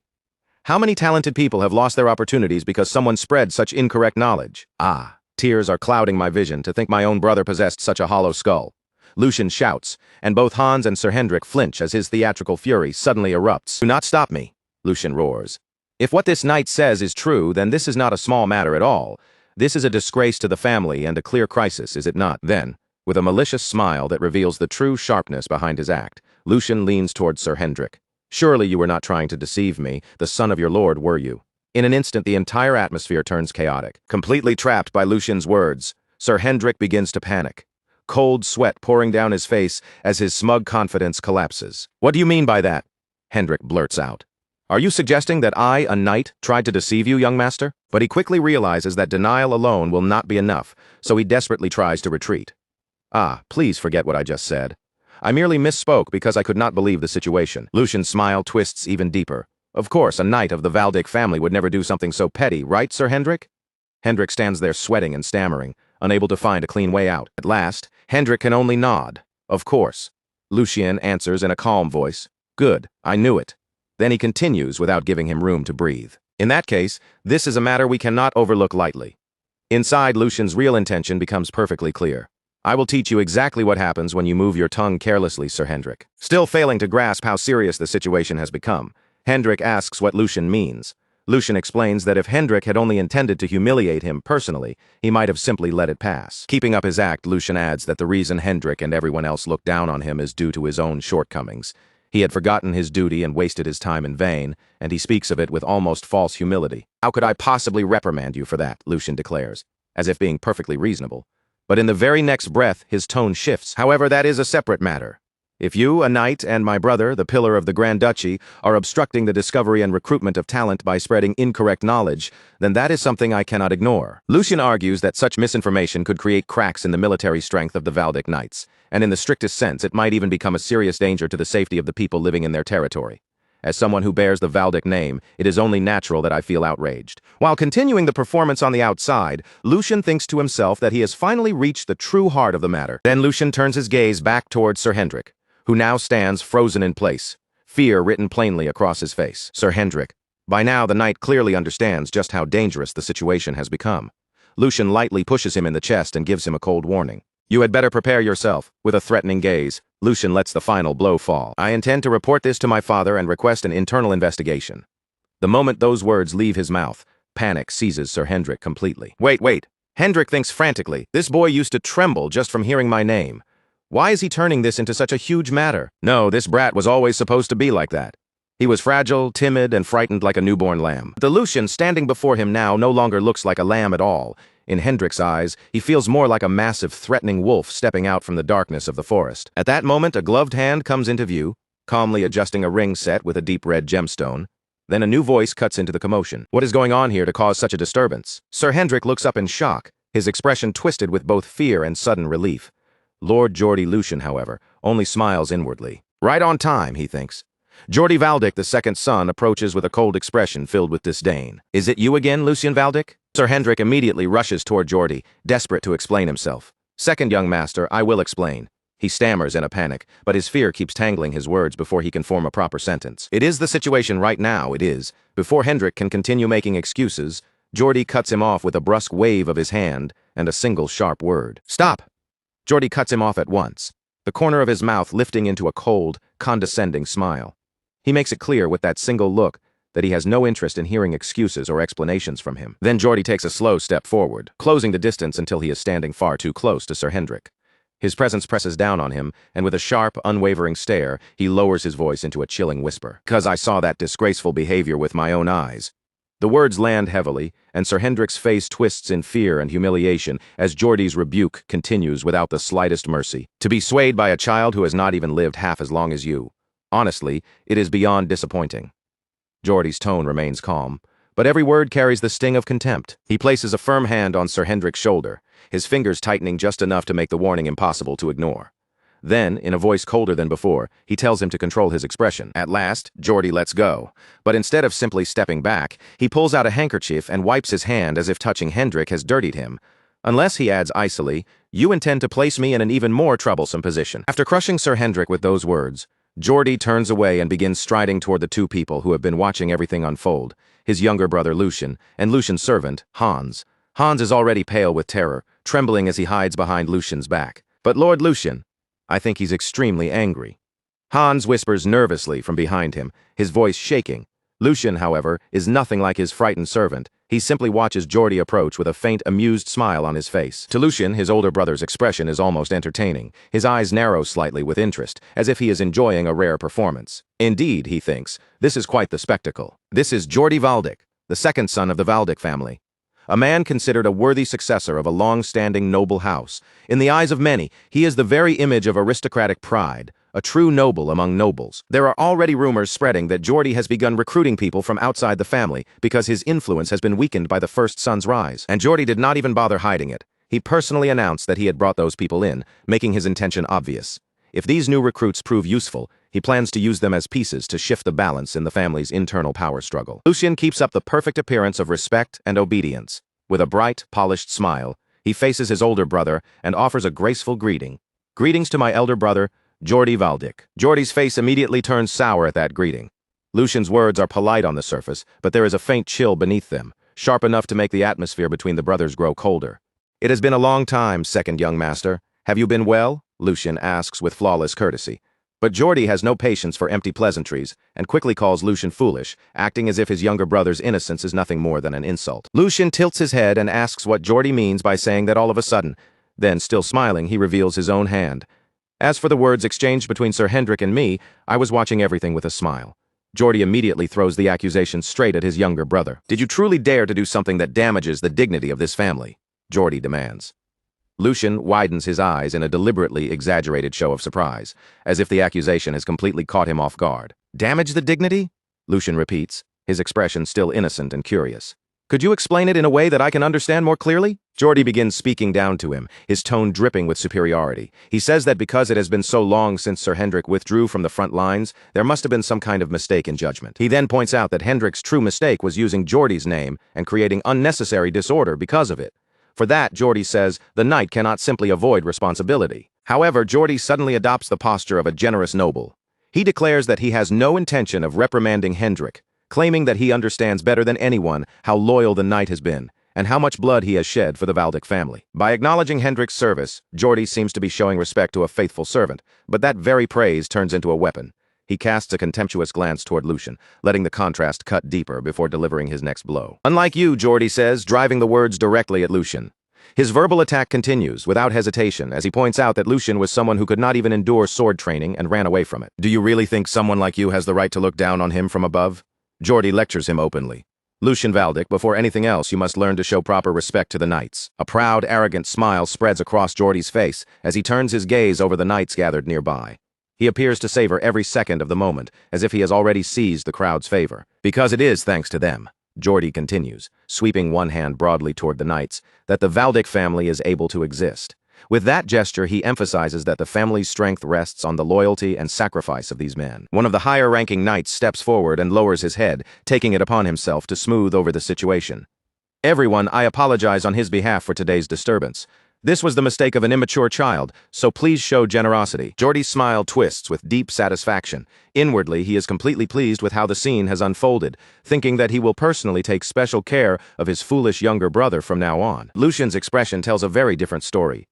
A sly smile slowly forms on his lips, and behind that innocent face, his sharp, mercenary mind is already breaking down the entire situation. So this is the game you want to play, Lucien thinks. He understands Geordie's strategy clearly now.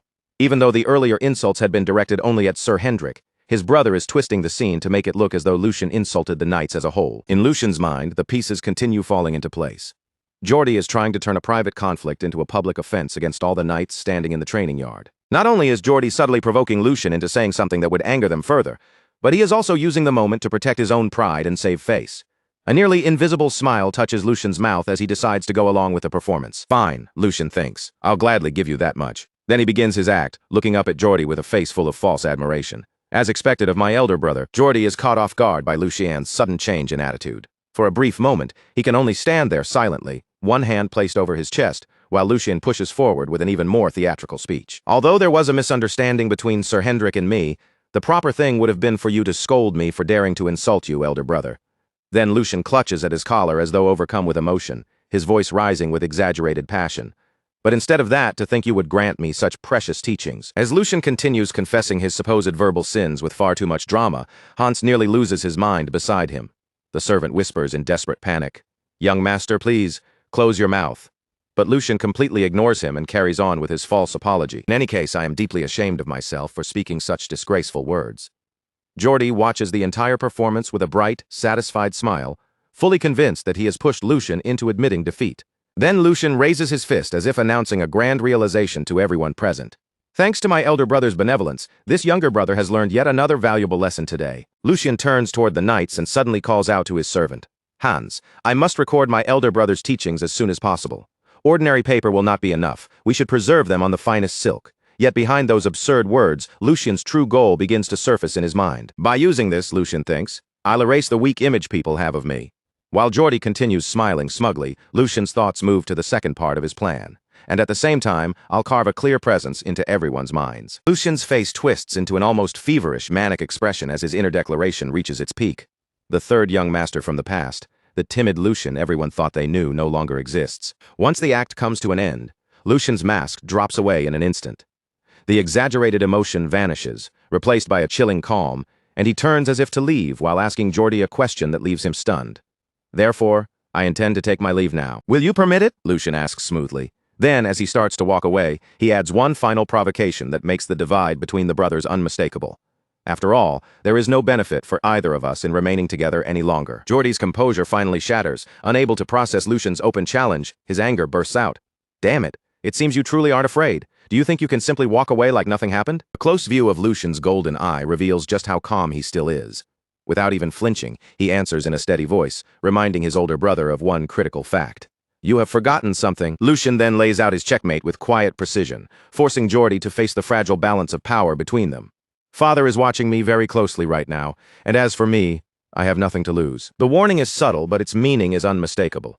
Any scandal that erupts here would damage Jordy far more than it would hurt Lucian. Seeing Jordy fall into stunned silence, Lucian immediately understands that the situation has turned in his favor. Lucian calmly turns his back and begins walking away. Then I will take that as your consent, he declares. With one final dramatic farewell, he drags the still-shocked Hans away from the tense scene. I will take my leave now, elder brother Jordy. Then the mood suddenly shifts into something almost comedic as Lucian hurriedly urges his servant to escape. Hans, still panicking, screams after him. Young master, you're back. Back in the training yard, the silence becomes suffocating. No one dares speak for a moment.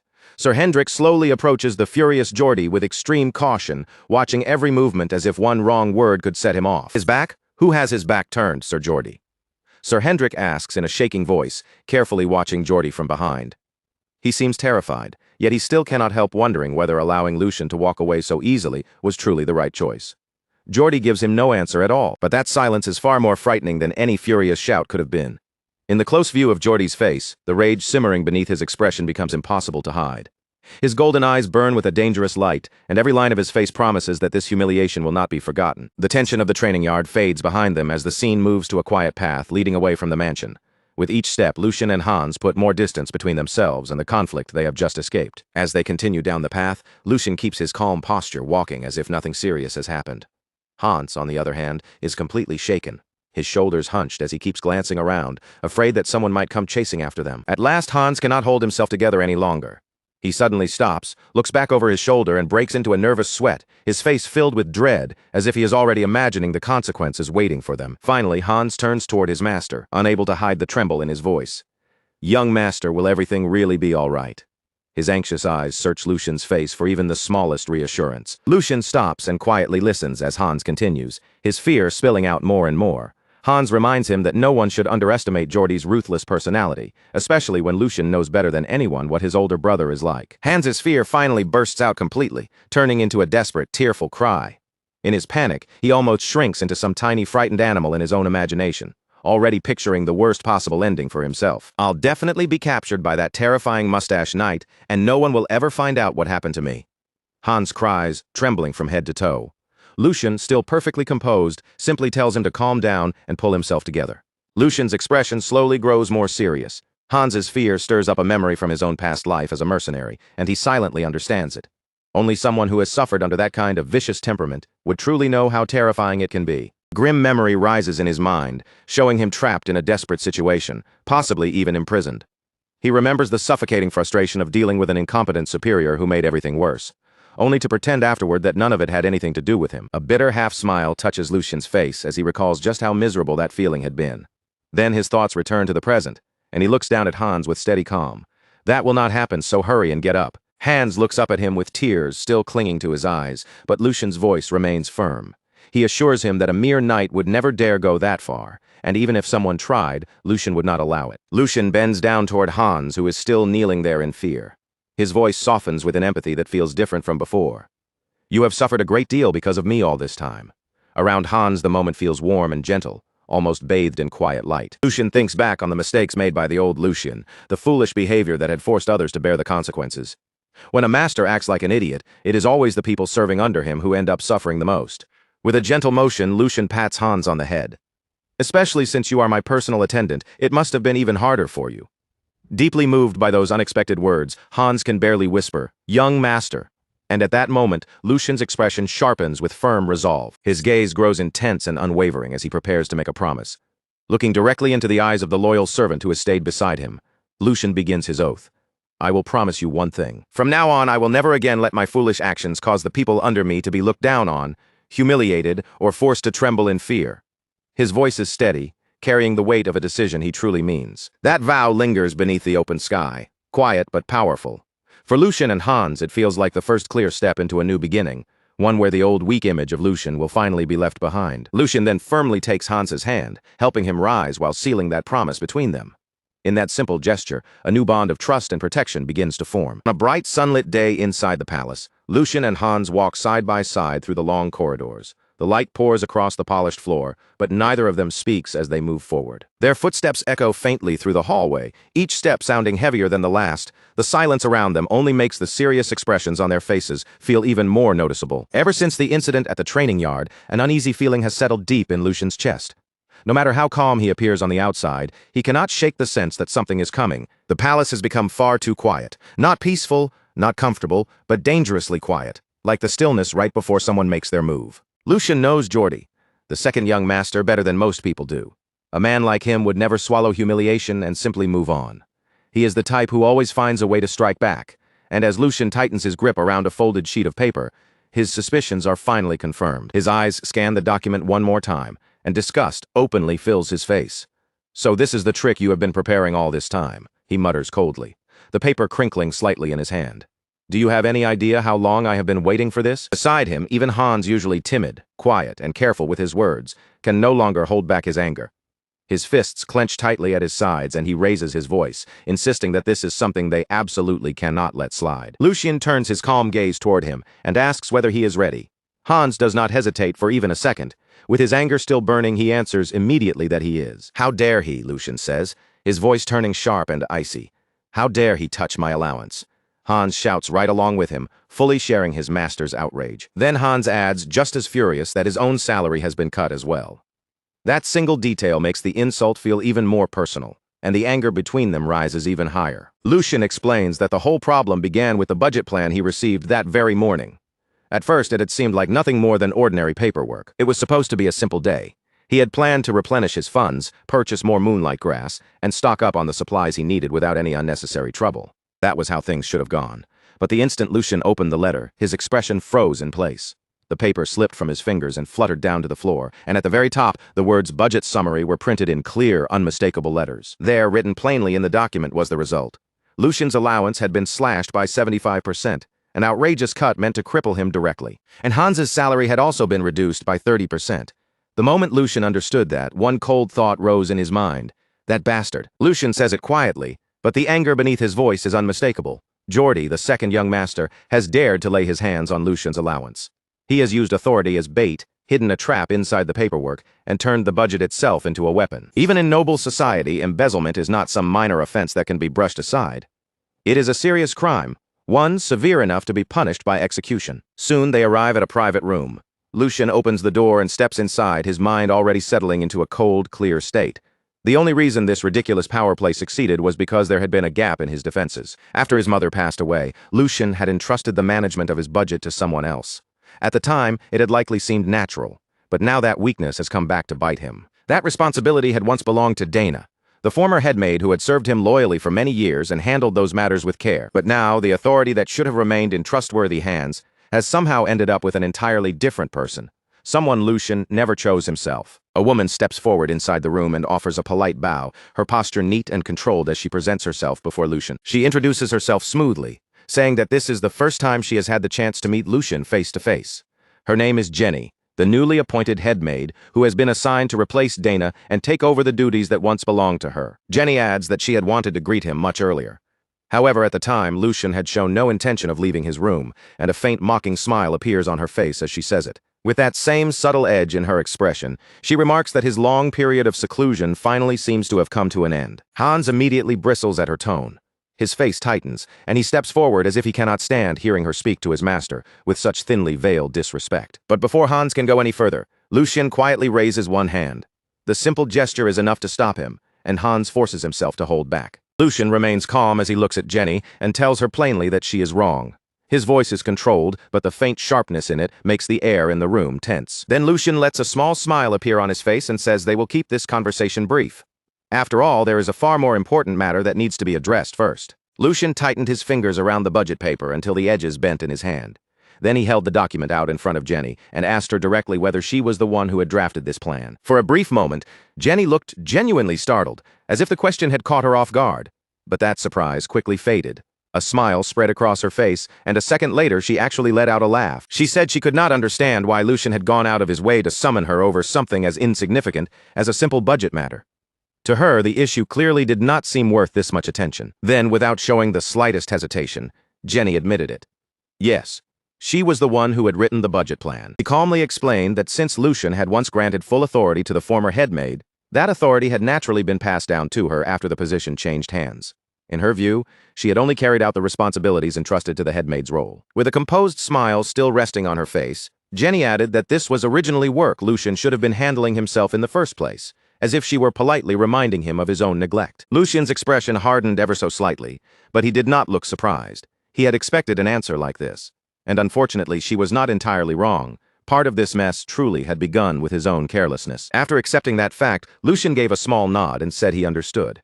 But even if that much was true, there was still one part of the situation that did not add up at all. In a calm voice, Lucian pointed out that most of the funds allocated by his father had been meant to raise the servants' wages. The purpose was to compensate them for the neglect they had suffered in the past. As those words left Lucian's mouth, the maids standing nearby began to tremble. Their eyes darted nervously from Lucian to Jenny, as if they were afraid of what might be exposed next. Then Lucian asked a question that was simple, direct, and impossible to ignore. If that is the case, he said evenly, his gaze growing sharper, then why was Hans's salary cut instead of raised? His voice stayed calm, but the pressure behind it made the room tighten. Isn't that far too blatant? Lucian pressed. Jenny, however, only smiled again, as though even that accusation was nothing more than a minor inconvenience. She put on a look of innocent surprise and claimed there must have been some kind of mistake. After all, she said, managing an entire household came with countless duties, and it was only natural for small oversights to happen. Then Jenny turned slightly toward the other staff members, her smile still fixed in place, and asked them whether they could testify to just how overworked she had been. Almost immediately, the surrounding staff began nodding one after another. None of them spoke with confidence, but every one of them moved as if they knew exactly what answer was expected. They awkwardly voiced their support, shifting the blame away from Jenny and onto themselves. One after another, they insisted it must have been a simple oversight, while Lucian remained quiet and watched the whole performance unfold. Then Lucian finally spoke. Enough. His voice was not loud, but it carried so much authority that it cut through the room instantly. The room fell silent at once. Even the faint rustle of clothing seemed to disappear as everyone froze under Lucian's gaze. Lucian stepped forward and said that while the body might belong to one master, The hands and feet were clearly moving under someone else's command. The meaning behind his words was sharp enough for everyone to understand. He started walking toward the door as though the conversation was already over. But just before leaving, he stopped, turned back, and fixed his eyes directly on Jenny. "I will ask you one final question," Lucian said, his tone quiet but dangerous. "Answer carefully." His eyes narrowed, making it clear that this was her last chance to choose her words wisely. "Do you even know who the master you were truly supposed to serve is?" The moment the question landed, Jenny's smile finally faded from her face. Her reply came back sharp and cold. "If you want an answer," Jenny said, no longer bothering to hide the edge in her voice, "then you will have to ask Lord Geordie." The scene then shifted away from the room and into a dark alley. The path stretched forward, narrow, damp, and gloomy, with shadows pressing in from both sides. Lucian walked through that alley with steady steps, his thoughts calm on the surface but ruthless underneath. He had already decided what kind of response this situation required. Rotten flesh had to be cut away if the body was going to survive, even if the process was painful. With each step, Lucian's heartbeat grew faster, and at the corner ahead, a rowdy bar came into view. Loud voices spilled out from inside and flooded the street. Lucian and Hans entered together, both hidden beneath cloaks and disguises. Hans glanced around the noisy interior and frowned at the sight before him. "I thought you said you were going fishing to calm your mind," Hans muttered, clearly unimpressed. This place does not exactly match that image. Lucian did not bother answering him. His gaze had already locked onto the center of the bar, where fighters were brutally brawling while the crowd roared around them. Spectators shouted bets, screaming for blood, victory, and the next decisive blow. Hans looked at the chaos. Then a faint smile appeared on his face as he leaned a little closer. "Well, it does look like the perfect place to catch a big fish." The two of them made their way through the noise and headed straight for the counter. Behind the counter, the bartender wiped a glass while eyeing them suspiciously. His expression was guarded, and he warned them that this was not the kind of place where shady figures could just linger around. Lucian did not waste a single word. He simply placed a heavy sack onto the counter, and the moment it landed with a solid weight, the bartender froze. Then Lucian removed his disguise, revealing himself without any hurry. In a calm voice, he asked why a gambling bar was suddenly acting so picky about the customers it accepted. He questioned whether the man even wanted to make money. There were several reasons Lucian had chosen not to deal with Jenny, the head maid, in a rash or careless way. First, Jenny was not an ordinary maid who could be handled without consequence. She was the daughter of the nanny who had raised Geordie ever since he was an infant. If Lucian moved against her too carelessly, it would only make the situation worse. Instead of solving the problem, he would invite unnecessary backlash and give Geordie another opening. Second, and more importantly, this entire situation existed because of Lucian's own mistake from before he fully understood his position after taking over this body. He simply had not known how to handle matters like this.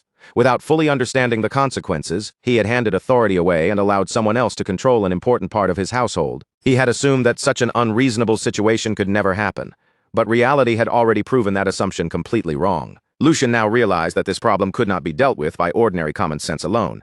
It was tangled deeper than that, required a proper response. And this time, Lucian had no intention of being lenient. More importantly, there was no way the Archduke was unaware of what was happening behind the scenes. In other words, cleaning up this mess was not only necessary, it was also part of a test.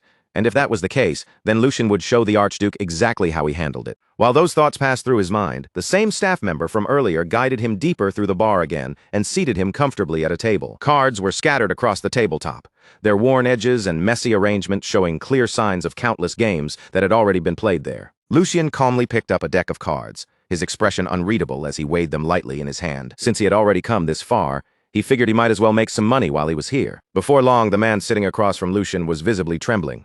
A large crowd had gathered around the table, watching in stunned disbelief as they wondered just how many rounds Lucian had won in a row. His opponent was supposed to be an experienced gambler, someone used to reading people and controlling the table, but now he looked completely crushed. At last, the shaking man forced the words out. "I quit." Lucian casually rolled a coin between his fingers, letting it flash in the light as the defeated man hurried to pull himself away from the table. "This is only the beginning," Lucian said with an easy smile, as if the entire game had barely warmed him up. "Things are finally starting to get interesting, so why not stay a little longer?"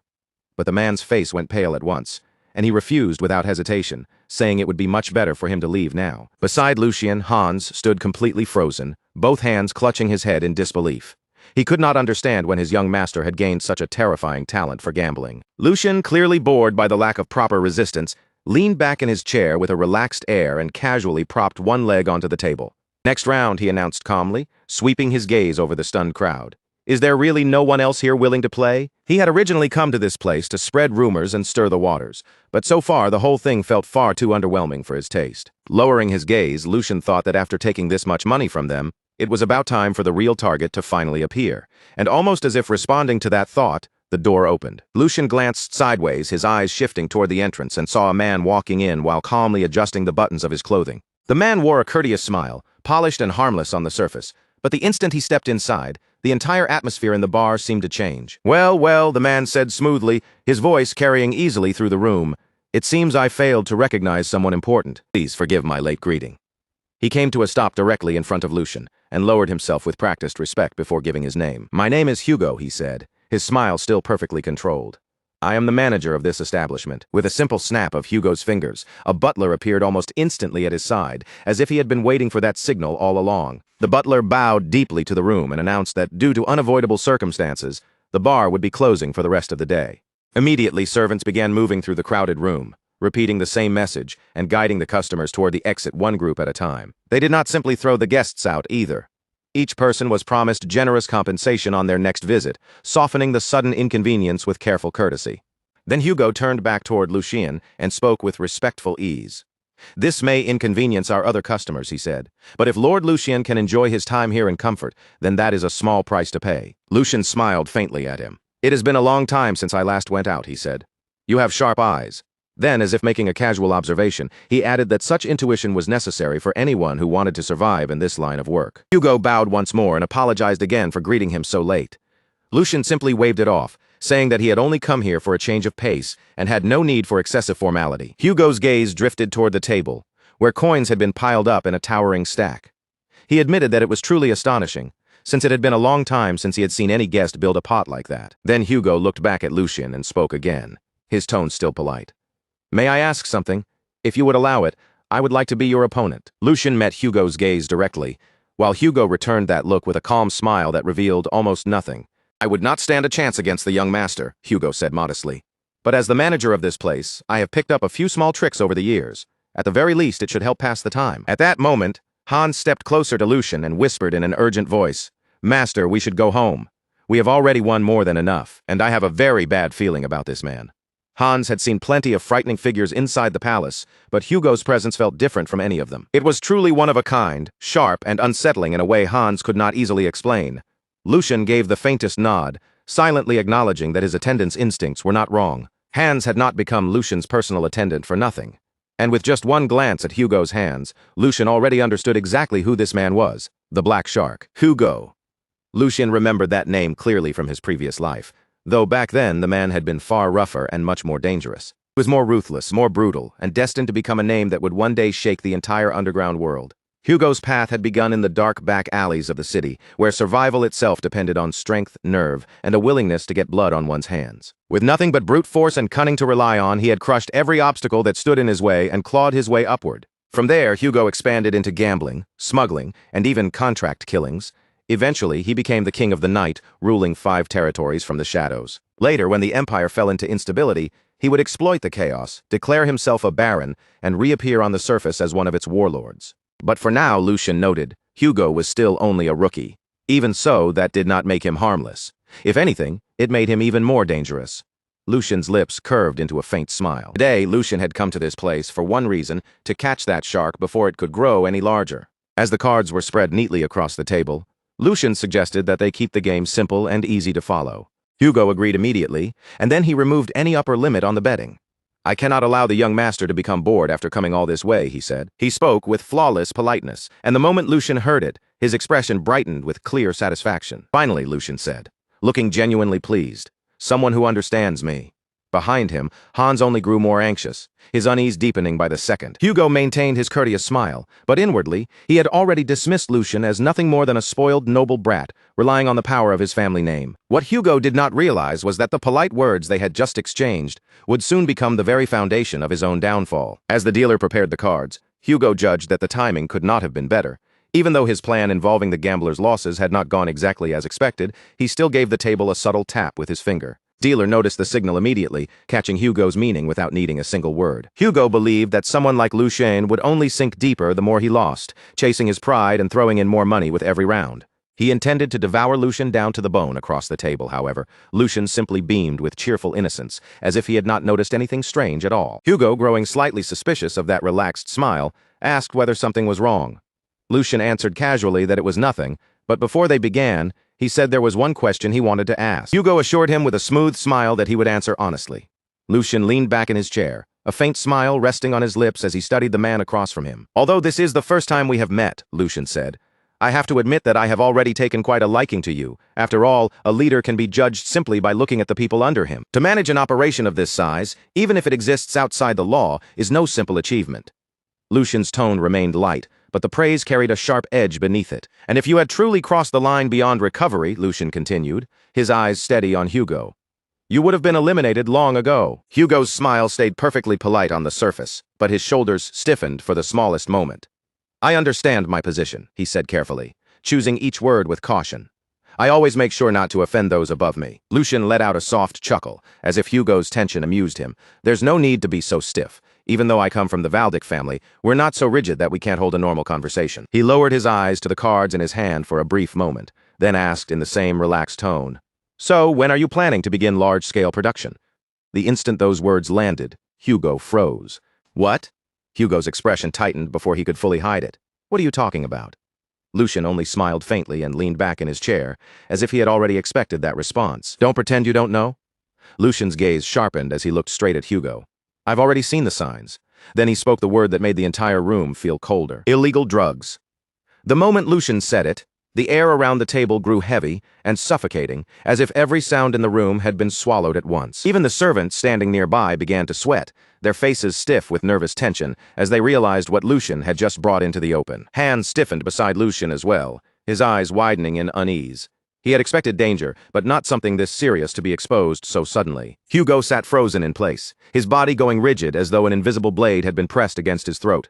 Still trying to hold himself together, he forced a smile and cautiously asked what Lucian meant. He tried to act as though he had misunderstood, insisting with a careful voice that he had never heard of anything involving illegal drugs. Lucian did not answer right away. Instead, he calmly placed more coins onto the table, one deliberate movement after another, making the silence feel even more unsettling. "There is no need to keep pretending," Lucian said softly. "I heard you clearly. Asking again will not change anything." His tone was gentle, but it left no room for escape. A faint, almost imperceptible smile appeared on Lucian's lips, and in that moment, he quietly revealed the truth Hugo had been trying to bury. Hugo had been commissioned by the Marcus Logren family to spread illegal drugs through Valdic territory and destabilize it from within. The accusation hung over the table like a sharpened blade. Lucian's gaze turned cold as he waved one hand lazily, yet with absolute certainty. "For a Marcus family to give such cheap and reckless orders," he said, his voice cutting straight through the tension. "There is clearly no respect behind it. Some lines should never be crossed, and this one has already been stepped over." Lucian's eyes stayed fixed on Hugo. "Wouldn't you agree?" Hugo could not answer. Sweat slid down his face, and his breathing slowly grew uneven. Across from him, Lucian's calm eyes bore into him without wavering for even a second. "I will admit one thing," Lucian continued after a brief pause. "There is something almost impressive about your nerve. Smuggling illegal drugs into another city, especially into Valdic territory, takes a certain kind of audacity.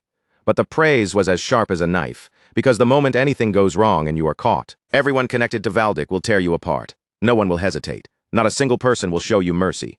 The pressure in the room thickened until it felt hard to breathe, while Lucian silently watched the chaos building behind Hugo's eyes. For Hugo, failure at this point meant only one thing: death. His plan had been exposed before it could even begin, and the opponent sitting across from him was none other than the Valdic family, one of the most dangerous forces he could have provoked. Under normal circumstances, this operation should have stayed hidden for another 2 full years. By then, the reports about the drug distribution would finally have reached the Grand Duke, and Hugo would have already fled the city. But Lucian's knowledge from his previous life allowed him to spot the danger before it grew beyond control. At last, Hugo forced out a shaky response. His voice was strained as he claimed that all of this had to be a misunderstanding. Lucian's lips curled faintly. He repeated the words slowly, almost tasting them. "A misunderstanding? Then tell me, what exactly has been misunderstood?" Trembling under Lucian's stare, Hugo insisted that he was nothing more than a small-time shop owner barely scraping by. He swore that dealing drugs would make no sense for someone like him, and that someone jealous of his success must have spread a false rumor. He even claimed that if Lucian gave him the chance, he would personally find the source of the rumor. But Lucian cut him off with a cold smile. "A false rumor?" he repeated, sounding almost amused. "Just like the flour mill you run is supposedly an ordinary shop, and the underground passage beneath it is merely a secret escape route leading outside the castle. Lucian leaned back slightly, his eyes never leaving Hugo. This is the last question I will ask you. What stage are you at right now? Hugo was completely stunned. No words came out. Sweat poured down his face and his body trembled as the full weight of Lucian's knowledge crushed every excuse he had left. The silence stretched between them, thick with dread. Lucian's calm, unwavering gaze stayed locked on Hugo, leaving him no space to hide behind lies any longer. At last, Hugo collapsed back into his chair, his body shaking. For one fleeting moment, the panic in his mind cleared, and the truth became painfully obvious. Lucian knew everything. He knew about the fake shop, and he even knew about the secret passage beneath it. At this point, making excuses was completely meaningless. Then a dangerous thought flashed through Hugo's mind. Should he kill him? The servants around the room immediately sensed the shift in the air, and one by one, they began to move. Their hands edged toward their weapons. After all, a noble who arrived without guards could, in theory, be cut down in the middle of a conversation before help ever came. But before Hugo could act on that thought, Lucian's voice sliced through the tension, cold and sharp. Think carefully before you make a foolish move. The chip in this gamble is your own life. Behind Lucian, Hans trembled, fear written clearly across his face, as he realized how close the room had come to erupting. Hugo's clenched fist slowly loosened. Lucian's words forced him to remember how much effort, blood, and risk it had taken for him to climb to this position. What kind of idiotic thought was that? Hugo scolded himself inwardly. Attacking a successor of the Valdic family would be no different from begging for death with his own hands. His mind raced through the consequences if he were caught, and the more he imagined it, the clearer it became that the punishment waiting for him would be far worse than a quick death. Slowly, Hugo closed his eyes and released a long breath. In that moment, he chose survival over pride. Lowering his head, Hugo begged Lucian to spare him. There had to be a reason Lucian had come in person, instead of simply ordering his execution from the beginning. If Lucian had truly wanted him dead, Hugo's head would already be rolling across the floor. Realizing that, desperation completely overtook him. "If you tell me to be a dog," Hugo said, his voice trembling as he lowered himself even further, "then I will be a dog. If you order me to bark, I will bark without hesitation. If you order me to crawl, then I will crawl."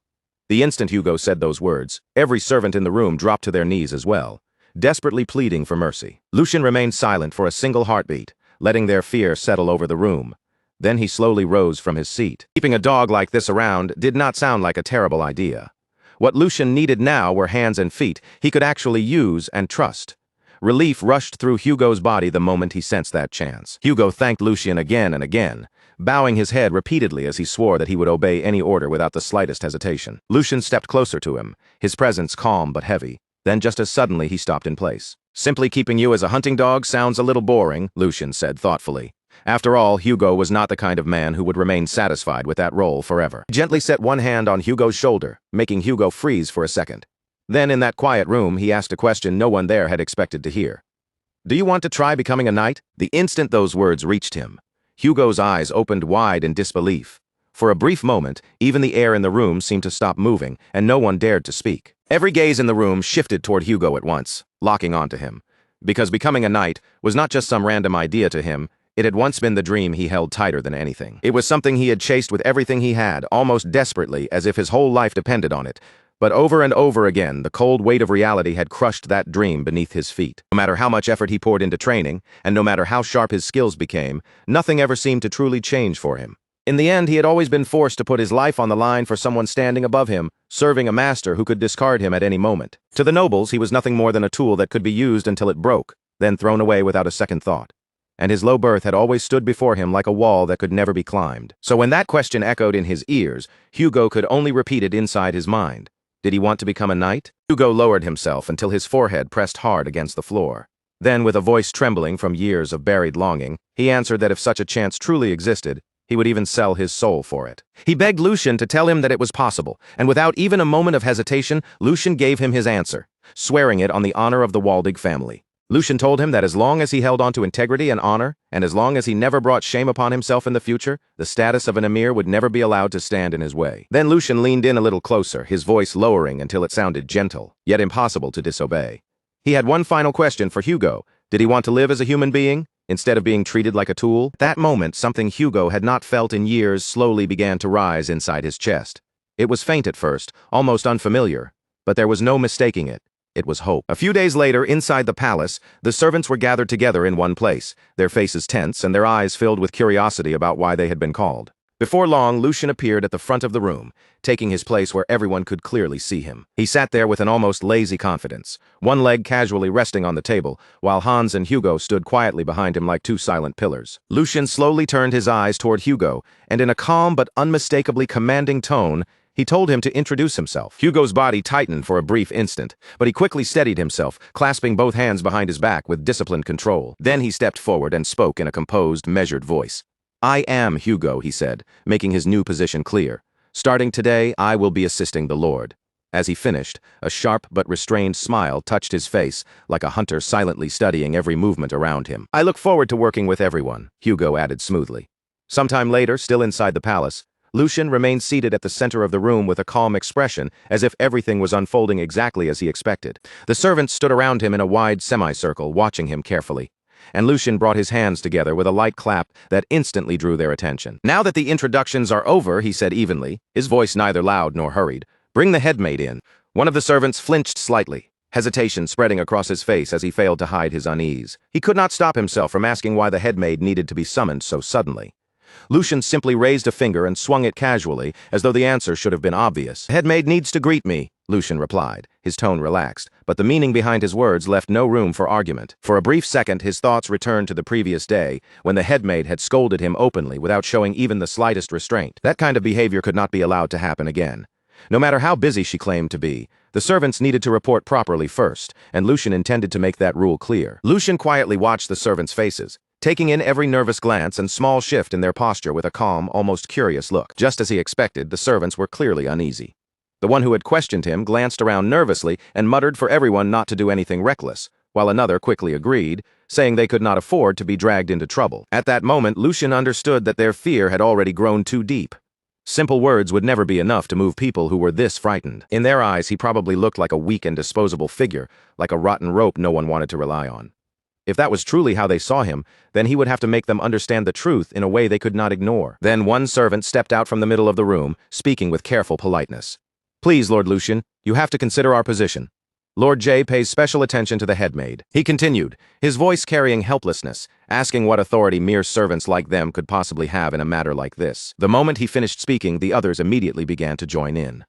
They nodded one after another, murmuring their agreement and begging Lucian to understand why they were afraid. Why would he deliberately fan the flames? It was what they kept asking, their voices overlapping as they said they only wanted to leave quietly, just like before. As the room grew noisier and more restless, Hans finally could not hold back his frustration any longer. He clenched his teeth hard, his anger pushing his voice higher as he shouted for them to get a grip. His eyes flashed with the fury he had been trying to suppress. Hans reminded them sharply that the true master of this palace was Lord Lucian, not the second master, and the man they were all cowering before was Lord Geordie. Hugo had been watching everything from the side in silence, a faint smile resting on his lips. Then he stepped forward with calm confidence and told Hans to leave this matter to him. After that, Hugo turned his eyes toward the servants and his voice became sharp, cold, and perfectly controlled. He told them that harsh words were wasted on people like them because they were not the kind who would listen just because someone spoke. Then Hugo turned back toward Lucian and said that he had already figured out what needed to be done. Lucian lifted an eyebrow slightly, a flicker of interest crossing his face as he asked if Hugo already had an idea. Hugo's expression chilled as he answered. Handling people who did not know their place was simple. Loyalty could be beaten into them, even if the method might be a little rough. He then asked for permission to proceed. The servants' faces lost their color as the meaning behind Hugo's words sank in, while Lucian listened in silence before letting a faint smile rise on his lips. Lucian thought to himself that Hugo truly was quick on his feet. That was exactly the quality that made him worth recruiting. And in a way, luck had been on their side, because Hugo had been caught early while the drug operation was still only in its 9th stage. If things had advanced any further, even Lucian might not have been able to step in and change the outcome. So he placed a hand on Hugo's shoulder and gave him permission, because this was precisely the result he had been hoping for. With a faint look of satisfaction, Lucian watched Hugo prepare to move. A dangerous, almost villainous smile curved across Lucian's lips as he spoke, telling Hugo not to worry. He told Hugo to give them a proper show. Hugo answered in a calm and steady voice that he would follow Lucian's command, and the moment the servants heard that, a cold shiver ran straight down their backs. They stood frozen in place, their eyes locked on Hugo as he began walking toward the servant who had stepped into the middle of the room. As Hugo came closer, the servant finally understood just how heavy his presence felt. Standing before Hugo was like being a tiny ant, staring up at a massive wall with no way around it. Even so, the servant forced himself to steady his breathing and calm his shaking nerves.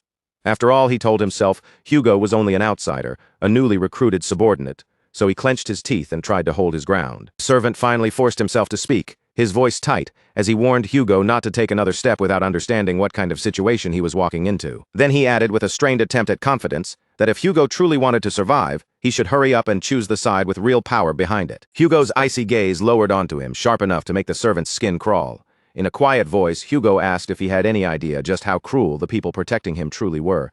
But the servant only scoffed, desperately trying to hide the fear rising in his chest. The servant sneered back that surely Hugo was not foolish enough to throw away his life over a few coins, as if that alone should make him back down. Hugo's hand slowly tightened into a fist. He murmured that those were truly pitiful last words, and the servant frowned in confusion, barely managing to ask what he meant before Hugo moved. In the next instant, Hugo's punch drove forward with frightening speed and brutal precision, leaving no room for the servant to react. The servant's body was sent flying across the hall before crashing hard onto the floor with a sickening thud. His face swelled almost immediately, twisting out of shape as his consciousness slipped away like water draining through open fingers, and the entire hall dropped into stunned silence. Hans stood frozen where he was, the color slowly draining from his face as he stared at what had just happened. The other servants instinctively pulled back in fear, making space as Hugo calmly walked past the collapsed body, as if he had merely stepped over an obstacle. At last, one servant could no longer hold it in and shouted, though his voice shook with both terror and anger, saying that Hugo had gone too far, and that this kind of violence was completely unacceptable. He insisted that even if the young master had brought Hugo into the palace, Hugo had no right to behave like this. Hugo slowly turned toward him, his gaze heavy with irritation, and told him to listen carefully. In a low, dangerous voice, Hugo said he had more than enough authority to act, because his specialty was teaching insane fools who did not understand their place. The servants shrank back without thinking, their bodies reacting before their minds could catch up. Then, only moments later, the deep sound of heavy footsteps began echoing through the hall. Before anyone had time to react, the large doors at the far end of the room were suddenly thrown open with a force that made everyone turn. Two servants dragged someone inside between them, and it was none other than the headmaid. She fought against their grip with all her strength, shouting for them to let her go. She snapped at them furiously, demanding whether they really thought they could get away with treating her like this. One of the servants barked back for her to shut her mouth and follow quietly, saying that if she still could not understand the situation, then she truly was foolish. Rage flared in her eyes, and she whipped her head toward him, but the moment her gaze shifted fully into the hall, the words she was about to spit out suddenly died in her throat. On both sides of the room, servants were kneeling with bruised faces and trembling bodies, completely subdued. Near the window, Lucian stood with his back turned to everyone, calmly looking outside as though nothing unusual had happened at all. One servant hurried forward and reported that, just as instructed, they had brought the headmaid before him. Only then did Lucian slowly turn around, his expression perfectly composed, with a faint smile resting lightly on his lips. "So, she's finally here," he said, in an almost casual tone.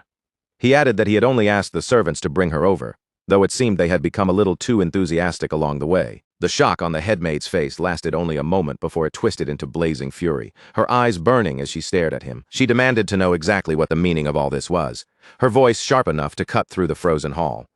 Then she asked if he truly believed he could get away with such behavior. She forcefully tore one arm free, raised it in threat, and warned that Lord Geordie would never allow this to stand. A cold command cut through the air, telling her to stand. The headmaid straightened her posture at once, forcing herself to look composed as she sharply said that if Lucian stopped now, he would make sure that everything that happened today ended right there. But Lucian only smiled, completely unbothered, and calmly asked who had ever said anything about ending this, before reaching toward the table and picking up a whip. He wrapped both hands around it firmly, and as he lifted it, the leather gave off a soft creak that made the tension in the room grow even heavier. Lucian looked at her evenly and said that this was only the beginning. The moment the headmaid saw the whip in his hands, the confidence she had been clinging to cracked apart. Blood drained from her face, her lips began to tremble, and she hurriedly stammered that he could say whatever he wanted. She quickly took back everything she had said earlier. But Lucian's smile disappeared, replaced by a cold, emotionless stare with no hesitation and no trace of mercy, as he quietly told her that today, she would die right here. In that instant, one word seemed to hang over the entire space like a blade: execution. And this was not a word Lucian used lightly. Execution had existed since ancient times as a deliberate form of punishment, carried out in front of others to make them understand the consequences with their own eyes. It was efficient, cruel, and impossible to forget, because an execution always came with a reason that everyone in the room could understand. It had a clear target, a clear purpose, and most importantly, it carved fear deep into the hearts of those watching. For Lucian, that alone was enough.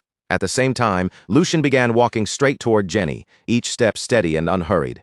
Instinctively, Jenny took a step back. The two of them locked eyes, standing face to face in a silence so complete it felt unnatural. A strange, airy calm settled between them, but it was heavy enough to make the room feel frozen, as if even breathing too loudly would shatter the moment. Even though Jenny tried to keep her face steady, the tension in her expression was impossible to hide. Her lips parted and she spoke again, forcing her voice to stay firm. "With this," she said, "I can inform the Grand Duke that the weak, worthless third prince no longer exists." Lucian gave her no answer. Instead, he simply lifted one hand and made a calm gesture. A servant immediately came to his side, and the meaning behind Lucian's order was clear to everyone present. He wanted Jenny to be taught properly and painfully how a servant was supposed to stand before her master. Without hesitation, the guards moved in, seized Jenny, and forced her down. Her knees struck the floor with a dull, heavy thud, and the pressure on her shoulders did not loosen as they held her firmly in place. Even then, Jenny still refused to panic, lifting her head just enough to speak again. "Young master," she said, her voice low and controlled, "you should think this through carefully. You said you would kill me, but if you so much as harm me, do you really believe Lord Geordie will stay quiet?" There was almost no fear in her tone, only a cold and strangely indifferent calm. Then she continued slowly, making every word deliberate, adding that her mother was Lord Geordie's wet nurse. And because she was that wet nurse's child, Jenny claimed that, technically speaking, she was like a sibling to him. The words hung heavily in the room, dangerous and bold. It was a single sentence meant to challenge everyone there and stop them from taking another step. After listening to her, Lucian finally responded, asking if that was all she had to say, and noting that even in her final moments, she was still repeating the same thing. As Lucian spoke, his voice grew colder by the second, the sharp chill in his tone unmistakable. He asked if bringing up her brother even while she was dying was not simply pathetic. Then he told her that if she had anything else left to say, she had better say it now. The moment Jenny heard that, her body froze, and the confidence on her face shattered in an instant. Her eyes widened as her entire expression changed. For the first time, real panic flashed clearly across Jenny's face, cutting through the arrogance she had been trying so hard to maintain. Jenny tried to speak again, desperately reaching for the same name as if it could still protect her. "Like I said, Lord Geordie," but before she could finish, Lucian stepped closer, closing the distance until the pressure of his presence alone felt suffocating. "Do you?" he asked quietly. "No." Lucian looked down at her without the slightest trace of sympathy, his voice steady and merciless as he continued. It seemed Jenny had seriously misunderstood the situation because he already had more than enough reasons to kill her. He listed her crimes one by one, insulting a noble, neglecting her duties, inciting others, embezzling funds, and more. His gaze sharpened like a blade as he reminded her that she had forgotten her place simply because she had grown up under the same wet nurse. Lucian leaned forward just slightly, enough to make the weight of his words press even harder on her. "Do you really believe that Geordie, the name you keep throwing around, can save you?" His tone sank colder as he said that. At most, Geordie would only be able to beat him a few times. Once that small outburst was over, the entire matter would end there without changing Jenny's fate in the slightest. Then, with a cruel calm that made the whole room feel colder, Lucian added that things could become even worse for her. He let the words stop there, allowing the silence to become more terrifying than any direct threat, before saying that if his father stepped in, Geordie would not even be able to do that much. Lucian paused for just a brief moment, then corrected himself with a colder edge in his voice. Rather, his father might even reward him, and as he spoke, the expression on his face slowly began to change. Whatever small trace of warmth had been left in his eyes disappeared completely, replaced by something colder and far more ruthless. Because in Lucian's eyes, he was not crossing a line, he was properly dealing with a troublesome person. His eyes locked firmly onto Jenny as he reminded her that Geordie was only one of the heirs, just like the person standing in front of her.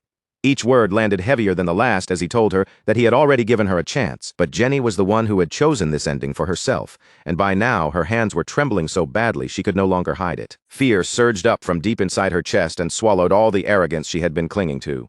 Her breathing became uneven, panic finally breaking through as she cried out in desperation that she had been wrong, begging the young master to forgive her. Lucian gave her no answer. He did not hesitate, and he did not waver. His expression remained perfectly calm, and then, in the next instant, his energy erupted as he attacked, telling her to blame her own bad luck. The strike landed, and blood spilled across the floor in a horrifying splash, far more than anyone expected. As Jenny's body went limp, the silence that followed became absolute, and the scene shifted away from that blood-soaked room. Outside the residence, chaos broke out as Prince Geordie charged forward at full speed, racing toward Lucian's estate with his knights rushing closely behind him. His breathing came out ragged and uneven as he shouted that this could not be happening. His thoughts raced wildly, because only a few days earlier Lucian had been the one forced to back down. Lucian had been the one who endured humiliation at Jenny's hands, yet now that same man had suddenly gone mad, even declaring that he would kill her. Geordie clenched his teeth as dread twisted tighter around his heart. Something about Lucian had clearly changed, and a terrible feeling told him he might already be too late to stop it. As he kept running, Geordie's thoughts only grew darker. That was not the only strange part.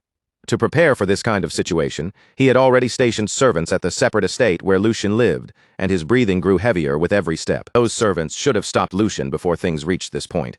But if the situation had already become this serious, then there was only one conclusion, and by now Geordie had already reached the door of the room. His body was exhausted, sweat running down his face as his legs trembled from the sprint. At the same time, the realization struck him like a blade. Lucian had taken control of the servants. Before Geordie could think any further, one of the knights stepped forward and tried to calm him, saying that the report had to be wrong, and that the young master should take a moment to settle himself. Another knight quickly agreed, insisting that someone like Lucian would never dare lay a hand on anyone. A third knight joined in as well, trying to reassure Geordie as they hurried along. Besides, they said, Lucian was afraid of Lord Geordie. Geordie exhaled sharply and told himself they were right, that the report had to be false. But even as he said it, anger churned violently inside him until a sharp, piercing scream suddenly tore through the air. The scream was filled with unmistakable agony, echoing clearly from inside the room. Geordie's expression froze on the spot, and in that instant he understood exactly what had happened to Jenny. Inside the room, blood dripped slowly onto the floor, one heavy drop after another. The whip in Lucian's hand was stained, making it clear who had delivered the punishment. Blood marked the scene around them, trailing down and pooling beneath Jenny as Hugo held her firmly in place with overwhelming strength. She struggled weakly against him, but her resistance was completely useless. Even after witnessing all of this, Lucian showed no reaction at all. His expression did not shift, and his breathing stayed calm and even.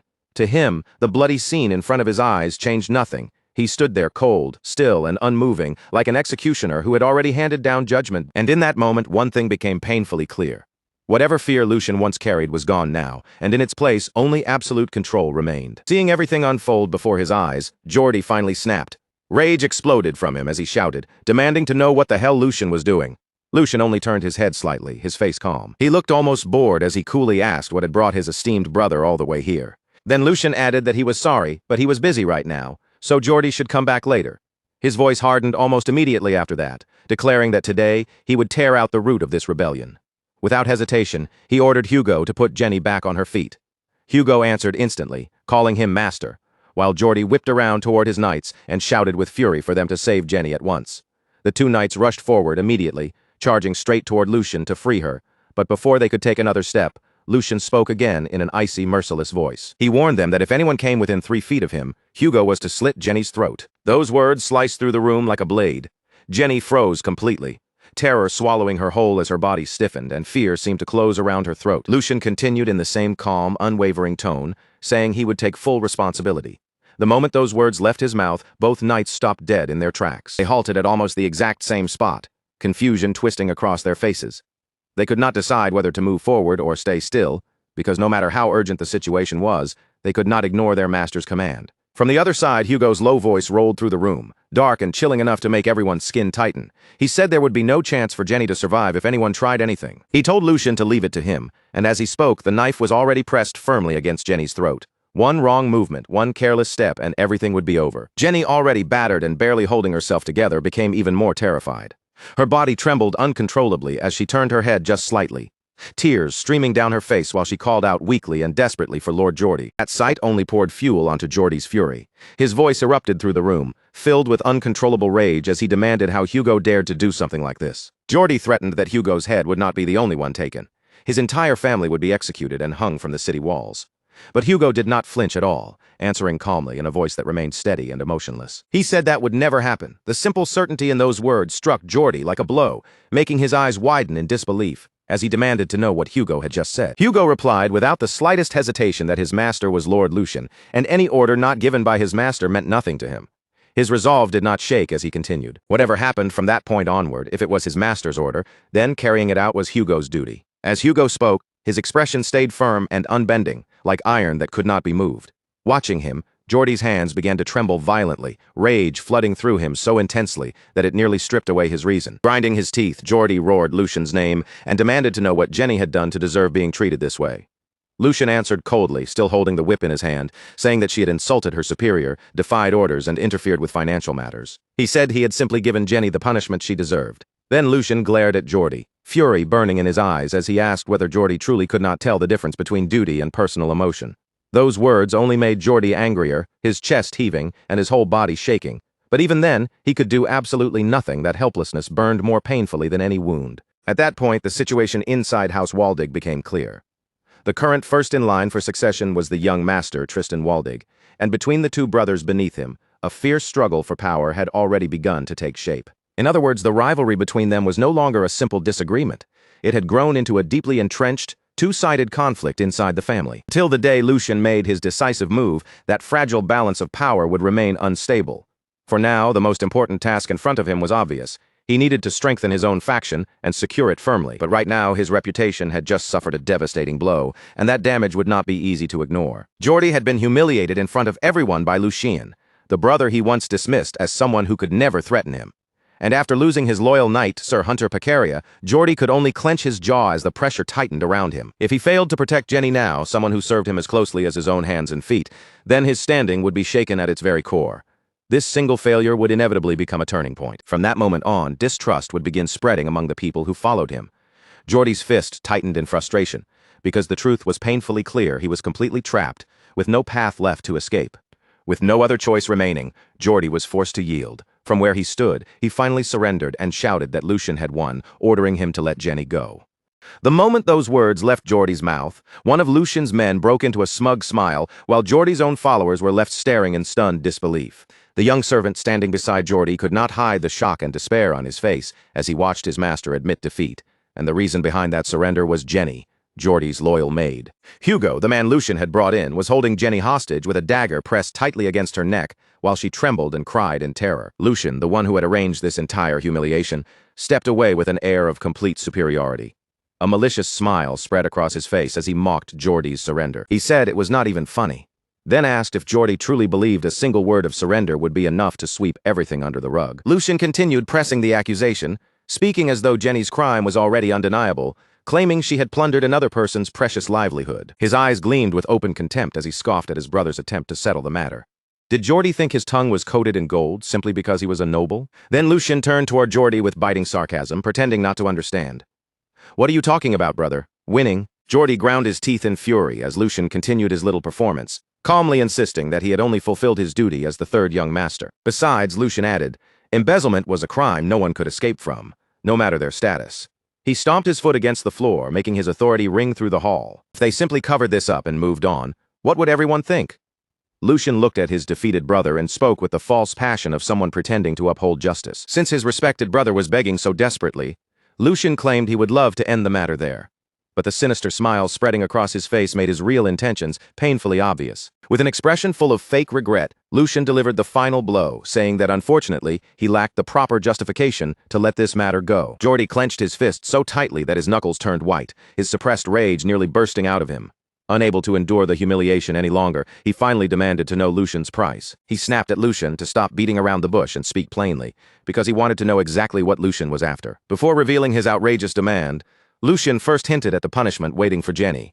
He lifted the whip and coldly said that since ancient times, those who laid their hands on another person's property had often received punishments like this. Jenny trembled in terror, and when Lucien demanded that several times the supposedly stolen amount be returned as compensation, Geordie could only clench his teeth in powerless fury, completely humiliated.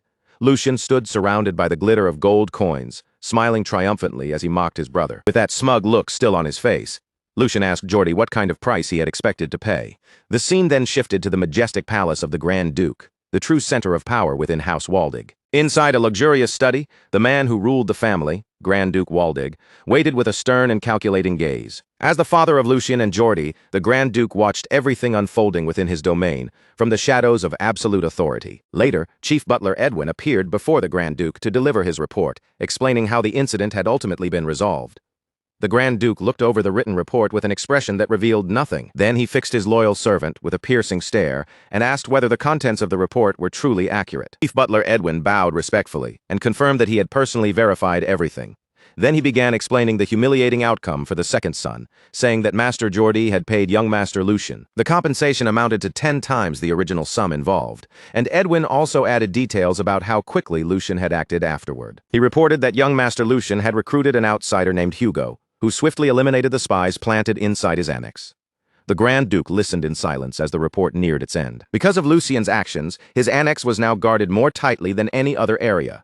The Grand Duke turned his gaze toward the window, where Lucien's reflection seemed to overlap with his own. Quietly considered the bold moves his youngest son had made, his expression thoughtful as he evaluated the sudden shift in the family's internal balance of power. After hearing the full report, the Grand Duke reached a decision and gave the order to summon his son before him. He spoke in a low, firm voice, telling Edwin to bring Lucien in. The doors opened soon after, and Lucien stepped into the study like a man entering a lion's den, presenting himself before his father. The Grand Duke turned to face him, his expression carrying the weight of authority and sharp scrutiny. Lucien stood in the vast study while the tension between father and son thickened in the air.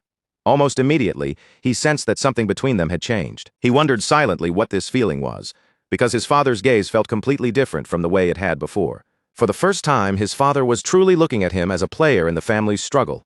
Then the Grand Duke spoke first, his voice carrying unmistakable authority. He said Lucien had caused quite a stir recently. Lucien, however, remained calm and replied that it was nothing extraordinary. He had merely disciplined servants who failed to recognize their own master. The Grand Duke placed one hand on his desk, his gaze growing harder as he pointed out that, as a result, Lucien had disgraced his brother. Then he challenged him directly. He warned Lucien that Geordie would not forget this humiliation for a long time, then asked whether Lucien was truly prepared to bear the consequences. From across the room, Lucien's answer came as cold and firm as steel. He said there was nothing for him to handle. With unwavering confidence, Lucien justified everything he had done as a simple matter of restoring the proper hierarchy. Standing straight, with a defiant smile, he framed his ambition as duty. He said that if he avoided such an obvious responsibility simply because he feared retaliation, then he would have no right to claim the name of Waldig. The Grand Duke listened silently to his son's bold declaration, as Lucien added that he had merely made a decision that would not bring shame upon their family name. A faint smile appeared on the Grand Duke's face, as if he were either impressed or amused by the audacity of his youngest son. Then the Grand Duke laid out the rules of the succession struggle, revealing the family crest as though he were opening the board for a much larger game. He told Lucien that if Geordie continued to provoke him, then Lucien was free to strike back. With those words, the Grand Duke officially gave Lucien permission to fight for his place. But that freedom came with a harsh condition, and Lucien listened carefully as his father continued. The Grand Duke warned him that if the conflict escalated too far and caused damage to the family, he would side with Geordie regardless of who was right or wrong. Lucien was visibly taken aback by such an unfair and biased condition. In disbelief, Lucien blurted out, extending a hand as he tried to question his father's logic. "Father, what the hell?" But the Grand Duke cut him off at once, his expression almost mocking. The Grand Duke looked at Lucien, as if his reaction itself was strange. "Why are you so surprised?" he asked, before laying out his reasoning with cold clarity. Geordie might have a reckless streak, but over the years he had still made real contributions to the family. Then he contrasted that directly with Lucien's own past, the image of his once weak and idle self hanging heavily between them.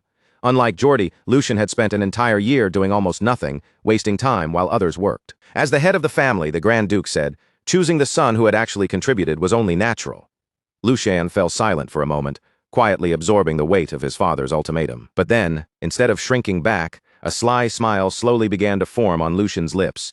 He had caught the deeper meaning hidden underneath his father's words. To Lucien, that was not simply a restriction meant to hold him down. If he was reading it correctly, it sounded more like an order to crush his brother beneath him and rise higher. His father's next words only seemed to confirm that interpretation. He told Lucien to build his strength and become someone useful to the family. Once he reached that point, the answer to his question would reveal itself. The message behind it was unmistakable. Lucien had to prove his own worth. And with his sharp mind, Lucien quickly began piecing together the situation. He realized his father was deliberately increasing the pressure on him, using that sense of crisis to push him forward. And if the Grand Duke was speaking so firmly, then there had to be a deeper reason behind it. That could only mean the structure of the succession would be decided soon. As that conclusion settled in, a confident smile spread across Lucien's face. He understood the game his father was playing perfectly. And instead of fearing it, he found it almost amusing. His father wanted him to move quickly and seize the opportunity before it slipped out of reach. Lucien found himself wondering, with a faintly ironic smile, whether all fathers were this manipulative with their sons. Then he reached into his jacket and pulled out a document, thinking that if his father cared so deeply about him, he might as well live up to those expectations. Drawing the Grand Duke's attention again, Lucien called to him and boldly placed the document on the desk. "What if I've already prepared my move?" Then, with a triumphant smile tugging at his lips, Lucien added that it was not just any move, but a very big one. Without warning, Sigmund snatched the paper from his son's hand, his movement sharp enough to cut through the tension in the room. The instant his fingers closed around it, he crushed the document into a tight ball, then tore it apart without the slightest hesitation. The torn fragments scattered down to the floor like pale snow, but the atmosphere only grew heavier. An overwhelming authority radiated from Sigmund as he demanded to know whether the contents of that report were truly accurate. If this was nothing more than a foolish, overzealous attempt to pretend at public service, then Lucian needed to admit it immediately, before the matter went any further. Sigmund's voice remained calm, but every word carried the weight of a command that left no room for lies. Lucian did not flinch. He met his father's gaze directly and answered evenly that there was not a single falsehood in the report. Under Lauren's guidance, the investigation had already moved far beyond its earliest stage. Several insiders connected to the drug distribution had been secured, and the evidence they provided was strong enough to be verified right away. At that instant, a vast blue aura erupted from Sigmund's body, flooding the entire study with crushing pressure. Lucian's instincts reacted before his thoughts could even catch up. His body stiffened at once, every muscle tightening as if an invisible mountain had dropped onto his shoulders. Sigmund's expression darkened, and his eyes sharpened into something that felt almost like a death glare. The name Bernhard rose in Sigmund's mind. The shameless son of a marquis. Fury surged through him as he thought of the audacity it took to let such filth contaminate the lands of House Waldig. The pressure in the room only grew stronger. Sweat streamed down Lucian's face, and his breathing became strained under the unbearable weight pressing down on him. Every breath felt heavier than the last, but Lucian recognized the sensation almost immediately. This was not simply anger pouring out of his father. This was a test. It was the same invisible weight carried by those who protected the Empire, the force wielded by the sword of House Waldig, and the overwhelming presence of its master. Lucian knew that if this continued for much longer, his body might give out completely. Even so, he forced his racing heart to steady, and asked permission to make one final point. Sigmund paused, studied him in silence, then gave a short nod, allowing him to speak. Lucian explained that even if they reported the truth to His Majesty, Marcus Logren would simply cut off every loose end and escape responsibility. Every illegal act had been handled through the upper layers of the organization, which meant there was no direct evidence tying it back to Logren himself. And even if Imperial authority tried to dig deeper by force, the Emperor's concern over factional conflict would inevitably lead to arbitration instead of decisive punishment. In the end, the crimes committed against House Waldig would be reduced to nothing more than a financial loss. Lucian stated calmly that losing money alone was nowhere near enough. A crime of this scale demanded a much heavier price. Silence settled across the study. Sigmund observed his son closely, genuinely surprised by the sharpness of Lucian's insight. He wondered when this boy had learned to read the movement of power and consequence so clearly. After a brief pause, Sigmund asked Lucian to explain exactly what he had in mind. Lucian then revealed that he had already secured a way to keep the enemy from slipping away. Earlier, an insider had surrendered to him, and that man was not a simple underling. He possessed a noble title, was deeply trusted by Logren, and had risen to an executive position within their ranks. At that, Sigmund remembered the chief butler's earlier report about Lucian recruiting an outsider named Hugo, and understanding began to dawn on him. That meant Hugo had to be the insider Lucian was talking about. As the pieces fell into place, Sigmund realized the current situation matched the third scenario he had once considered. It was a path he had hoped would never need to be used, yet now it seemed impossible to avoid. Lucian's plan was exactly what Sigmund had anticipated. He intended to use the traitor as bait and turn the entire situation into a reverse trap. From Logren's point of view, it would be unthinkable that the very executive managing the drug operations would ever betray them. Lucian had carefully arranged every detail so the negotiation would appear to be moving smoothly, without even the faintest hint of danger hiding underneath. It meant it would only be a matter of time before Logren's core figures were forced to step into the open themselves. Sigmund admitted that this strategy could not be dismissed lightly, but he immediately pointed out its greatest flaw. The entire plan depended on one single variable: a man who had come from the back alleys. Sigmund said human nature could never be trusted completely. A person with that kind of background would always be unreliable, and walking even one step beside such a man was dangerous. Lucian fell silent for a moment, letting his father's warning hang in the air. He answered calmly that he was not placing his trust in the man himself. What he trusted was the man's desire, and that desire was a burning ambition. Hugo wanted to become a knight, to spread his name across the empire, and to carve proof of his existence into history. Sigmund was struck by how familiar those words sounded. They were old words, almost forgotten, tied to something Sigmund himself had once believed in. Lucian explained that a dream like that was powerful enough for any man to cling to with obsession. He had chosen to believe in that dream, just as he had done in his previous life. To Sigmund, the reasoning sounded sentimental, but there was a sincerity in it that could not be ignored. That sincerity explained why Lucian was willing to stake so much on this gamble. Sigmund then asked what Lucian would do if everything failed. Lucian answered without hesitation. He had no intention of running from responsibility. If there was a mistake, it would be his alone to bear, and he was prepared to pay the price himself, even if that meant putting his own title on the line. After hearing that, Sigmund finally gave his decision. Once Lucian's body had fully recovered, he was to report to the training ground. Lucian accepted the order immediately, without a single word of complaint. Then Sigmund revealed what would come after that. making it clear that Lucian's next trial would begin the moment he stepped onto that training ground. He would take Lucian under his own guidance and personally pass down the lion's heart sword to him. With that single decision, Lucian was no longer just the third son standing at the edge of the family. He had now been officially recognized as one of the candidates who could inherit the household. Night settled quietly over the estate, wrapping the grounds in a heavy, still silence. Inside his chamber, Sigmund stood alone by the window with a document in hand. Pale moonlight poured through the glass, stretching across the floor and softly lighting the shadowed corner of the room. The head butler stepped inside without making a sound, then lowered himself in a deep, ashamed bow. In a strained voice, he lamented that something so disgraceful had happened in Melheim, the very center of the Valdic family's power, right under their own watch. Sigmund stopped him before the apology could go any further and placed the responsibility on himself instead. He admitted that he was the one who had ordered the butler to devote all attention to the border situation, and because of that, the defenses inside their own house had grown weak. The fact that his third son had uncovered the truth before anyone else was not something they could call skillful management.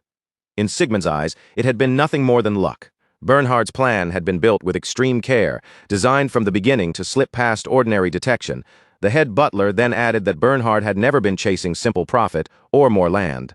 His real purpose had been far more poisonous. He wanted to drag his master's honor through the mud. Sigmund gave a quiet response, agreeing with that judgment. In his eyes, Bernhard had planned to keep this incident hidden until the right moment, then use the family's disgrace as a blade pointed directly at him. Sigmund believed Bernhard's final intention was to turn the incident into leverage when dealing with His Majesty.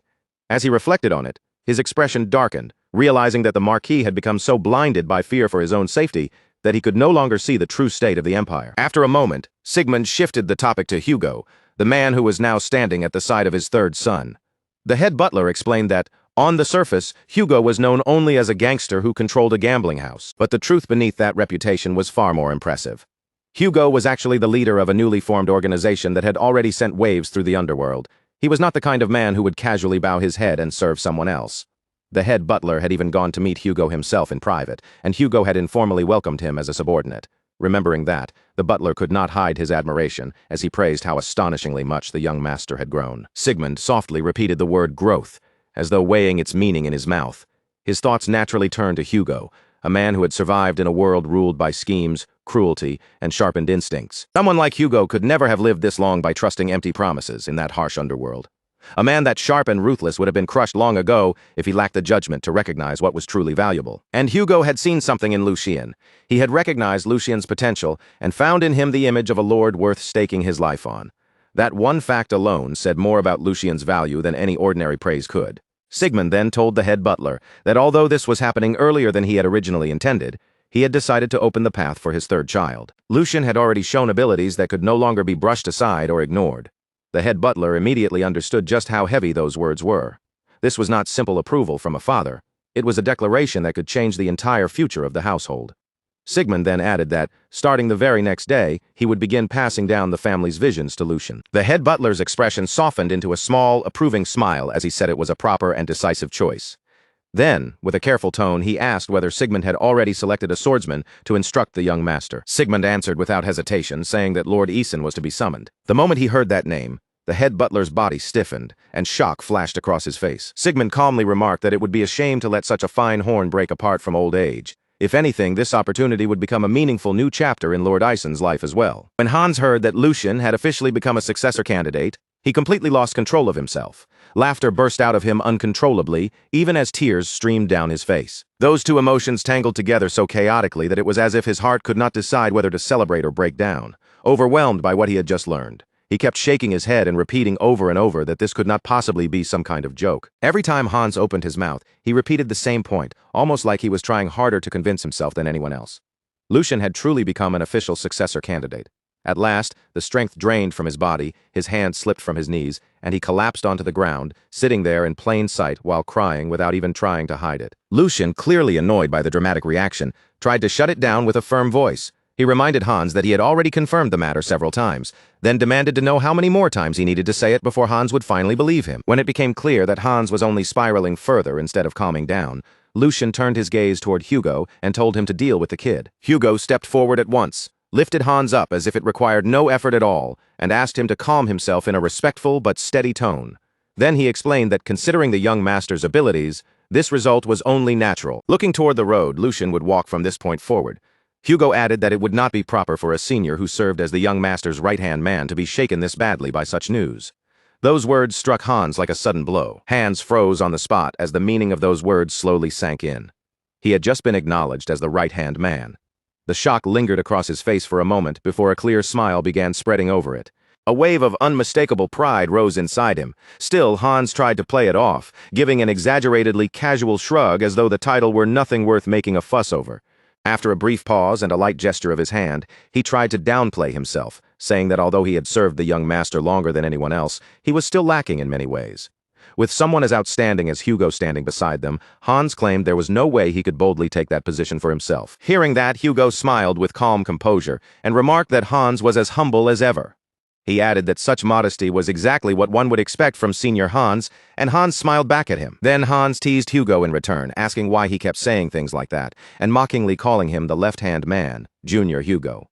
Watching the two of them trade remarks so naturally, Lucian smiled quietly to himself. Experience really did make a difference. Their calm, their understanding, and the effortless balance between them were on a completely different level. After that brief thought, Lucian crossed his arms and spoke to Hans in a more serious tone. He said that what Hugo had mentioned earlier was not wrong. Before the matter was officially announced within the house, it only made sense to inform the two of them first, and the reasoning behind that decision was sound. As Lucian spoke, his eyes moved toward Hans, who still looked visibly thrilled and could barely keep his excitement under control. Observing that reaction closely, Lucian's thoughts began to grow more measured and analytical. Hans was timid by nature, and his physical frailty could easily become a weakness in the wrong situation.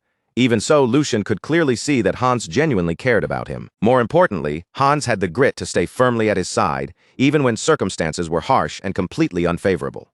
That loyalty and endurance were qualities Lucian did not overlook. Lucian continued judging him in silence.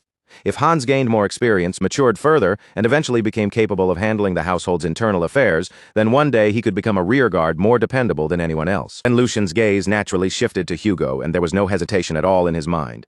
Hugo's abilities were not something that needed to be questioned. The only thing left was to open the proper road for him and help him become a knight. Once that happened, Hugo's talents could be drawn out to their fullest, allowing him to stand beside Lucian in the future as a powerful sword that served him directly. With that thought settled, Lucian renewed his resolve. From this point onward, what mattered was not gathering more people, but choosing carefully and raising the right ones properly. One by one, he only needed to build them up the right way. As that decision became firm in his heart, the scene moved forward to the next morning within the peaceful castle. Warm sunlight spilled through the quiet halls, passing through the tall windows and stretching deep into the castle's interior. Lucian stood there alone with his eyes closed, his breathing even and calm, while his thoughts drifted far beyond the present moment.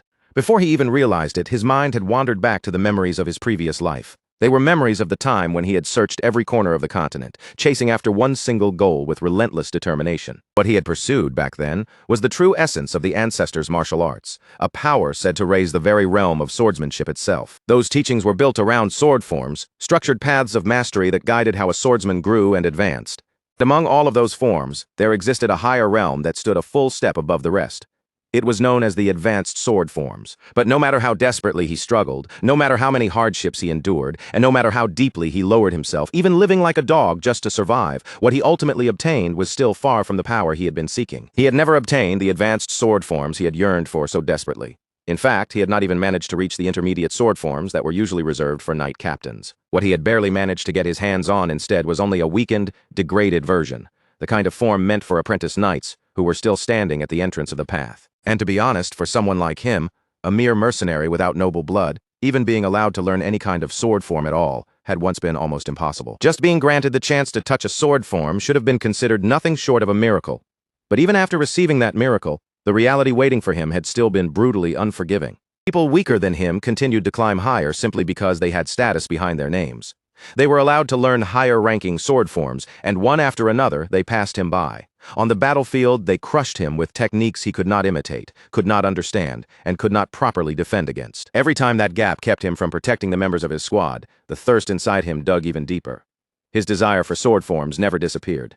Instead, it sharpened, twisted, and burned more painfully until it became a torment that followed him constantly. As those old memories rose back to the surface, Lucian clenched his fist without even noticing it. His knuckles tightened as if he were trying to grab hold of something that had always slipped just beyond his reach. But now, fate had placed a completely different opportunity into his hands. This time, someone like him had been given the chance to reach something far beyond what he once thought possible. It was something only a successor candidate of House Valdic and the closest aides around them could ever hope to touch. An ancient sword form, a true legacy, one that surpassed even the advanced sword forms he had once chased so desperately. The Lion's Heart Sword. Even the name alone carried a weight that pressed heavily on the heart. The sheer scale of that swordsmanship filled Lucian with awe, and before he knew it, a tight electric tension began building through his entire body. The training had not even started yet. The time scheduled for him to learn it was still a little ways off, but his excitement was already rising so strongly that he could barely contain it. Lucian let out a quiet, almost self-mocking smile when he realized that he had been pacing around since dawn without even noticing. He had been so restless from anticipation that his body simply refused to stay still. Admitting that to himself, he decided he needed to calm his mind before the lesson began. Slowly, he lowered himself to the ground, crossed his legs, and allowed a gentle smile to settle on his face. As he began circulating his energy, his thoughts naturally turned inward. In his previous life, he had learned swordsmanship without any proper order or system. There had been no teacher guiding him, no foundation laid out for him, and no clear path to follow. All he had possessed were stolen techniques, scattered fragments of knowledge gathered from wherever he could survive long enough to seize them. Because of that, he had never once had someone he could truly call his master. But that realization did not leave him bitter. Instead, his smile deepened just a little. To live a second life and receive such a chance was something truly extraordinary. Yet Lucian did not know that he was not alone. Some distance away, hidden quietly within the shadows, a figure was watching every movement he made with calm, unwavering focus. Time passed in silence before the watcher's identity finally became clear. It was Sir Eisen himself. A faint smile slowly appeared on Eisen's face. He watched the young master sitting there in composed silence, his gaze steady and thoughtful. In Eisen's eyes there was quiet approval, and within his mind one clear impression began to surface. A considerable amount of potential was already beginning to take shape. Some time had passed since Lucian sat down, and yet he had not wavered even once. His posture remained stable, his breathing stayed even, and there was not the slightest trace of hesitation or imbalance in him. As Sir Eisen continued observing, he started noticing certain details that stood out more and more. There were subtle qualities in Lucian's composure and control that could not simply be ignored. They were the kind of traits that deserved close attention. Eisen found himself thinking that guiding Lucian would not only be meaningful, but might also provide a brief bit of amusement for him as well. Back when Sigmund had listened to the request calmly, he had acknowledged that if the Duke himself had spoken so highly, then Lucian's talent could not possibly be ordinary. But Sigmund's thoughts had gone even further than that. To him, this was not a matter that could be explained by simple talent alone. What had truly surprised him was Lucian's mindset. It was something completely unexpected, something that could not be measured only through sword skill, noble blood, or natural ability. Sigmund believed that Eisen would understand the weight of those words the moment he saw Lucian with his own eyes. And now, time returned once again to the present. There stood the great sword saint, Eisen Breitner, watching Lucian with a sharp and steady gaze. From a distance, he continued observing without a word, his eyes never leaving the young man. Slowly, a proud smile began forming on his face. That expression showed that he had recognized more than just Lucian's talent. He had also seen Lucian's unwavering resolve and the extraordinary inner strength beneath his calm surface, qualities that could never be created through training alone. A sword saint was an existence born only when a person pushed their circulation to the absolute limit, refining both body and mana to the furthest possible edge. It was not merely a title people used out of respect. It was the summit reached only by those who had mastered every known sword form and carved their names at the very peak of the blade's path. Throughout the Empire's long, blood-stained history, figures like that had been spoken of with reverence, almost like gods walking among ordinary swordsmen. And now, that very kind of being stood in front of Lucian. For a brief moment, Lucian almost forgot how to breathe. He stayed rooted in place, his eyes widening and his lips parting slightly as that immense presence settled over him. The pressure was unlike anything he had ever experienced before. It was not violent or suffocating, not like the killing aura of a veteran who had crossed countless battlefields. Instead, it felt calm, vast, and endlessly deep, like standing beneath a boundless night sky. It was overwhelming, yet strangely tranquil. A living legend stood close enough to touch, and the man offered Lucian a gentle smile filled with quiet dignity. Then he placed one hand over his chest and bowed. He said that it had been some time since they last met, and that their previous meeting had been several years ago during his Grace's birthday celebration. From that day onward, he would be the one instructing Lucian. His name was Eisen Breitner. Lucian's expression tightened at once. So this was the man Hans had mentioned that morning. Hans had said his instructor would be a knight who had served the Valdic family since the previous generation, but he had left out the most important detail. This man was the sword saint. Lucian immediately mirrored the gesture, placing his own hand over his chest before bowing deeply. He said it was an honor to receive instruction from the sword saint, and that he looked forward to his guidance. Eisen lightly waved one hand, a faint smile tugging at the corner of his lips. He said that such a title was nothing more than an undeserved name placed on an old man. Besides, Lucian was now a successor candidate. He added that Lucian should not lower his head so easily. Lucian straightened at once, his posture composed and firm, and answered that he would not lower the dignity of his family. But that did not mean he should neglect proper respect. Setting aside status and position, Eisen was someone worthy of being treated with honor. For a heartbeat, Eisen simply studied him in silence. Then Eisen let out a soft laugh and told him that if he insisted, then he could do whatever felt comfortable to him, young master. Lucian inclined his head slightly and thanked him for understanding. The warmth in Eisen's expression slowly faded, replaced by a sharp, focused look. Eisen then said they should begin the training immediately, without wasting any time. Lucian stepped forward and replied that it sounded good. Eisen gestured toward the outdoor training grounds. Sunlight was spilling across the wide perimeter of the grounds when Eisen looked toward Lucian and asked whether the young master would like to run around the perimeter. The moment those words left Eisen's mouth, Lucian dropped straight into a runner's stance, his body lowering and coiling with readiness. He looked prepared to launch forward at any second and asked if he should start right away. Eisen blinked, visibly caught off guard by the immediate response. He quickly told the third young master to wait a moment. Lucian straightened again, a flicker of confusion crossing his face as he asked if something was wrong. Eisen looked at him carefully and asked whether he had no questions at all about why he was being told to run or what purpose this exercise was supposed to serve. Lucian answered with a small, relaxed smile. Of course he was curious, but if Eisen had given the order, then it had to be necessary to Lucian. That simply meant there was a reason Eisen had chosen not to explain it yet. Lucian placed one hand firmly over his chest, and when he spoke, his voice carried a steady conviction that did not waver. A student receiving instructions simply had to follow. To him, the master's words were enough. That answer made Eisen's gaze sharpen slightly, because the clarity in Lucian's eyes was completely different from what he had seen in other young masters. There was no hesitation in him, no injured pride from being given such a simple command, and no childish demand for an explanation. What remained in his eyes was only a pure, straightforward longing for the sword itself. A faint smile slowly curved across Eisen's lips as he finally understood. So this was what the Duke had been talking about. With that realization settling in, he nodded and told the young master that they would begin. The instant Eisen finished speaking, Lucian shot forward like a streak of lightning across the training ground. Excitement surged through his entire body as he ran, the wind slicing past his ears while his feet carried him faster and faster. From above, Eisen watched him closely without missing a single movement. With both arms folded behind his back, Eisen continued observing in silence. Lucian's speed did not weaken at all. If anything, with every lap around the grounds, he only became faster. His strides grew lighter and smoother, each step flowing into the next with an almost effortless rhythm. It looked as if the ground itself were pushing him forward from beneath his feet. Even while running, Lucian's thoughts remained sharp, calm, and completely deliberate. There was another reason he had obeyed without asking questions. This run was not just ordinary training. It was an evaluation, a test meant to judge whether he had the qualifications to become a disciple. In his previous life as a mercenary captain, Lucian had used the same method before. Back then, he had often tested new recruits in exactly that way. He would give them a task that looked simple and almost meaningless, then watch how they reacted, how they thought, and whether their resolve could hold under pressure. Lucian had already shown his attitude through his answer. Now there was only one thing left for him to prove his tenacity. So he decided that he would keep running until his body finally collapsed. Just like that, an hour quietly passed. Lucian's brows drew together ever so slightly. Something felt strange. He had been running non-stop for all that time, and yet the fatigue he expected still had not come. Instead of exhaustion weighing him down, a strange lightness spread through his body. Every breath came easily, without strain, and every step felt almost weightless beneath him. His speed climbed even higher until faint afterimages began trailing behind his body like flickering shadows left in the air. None of it made sense.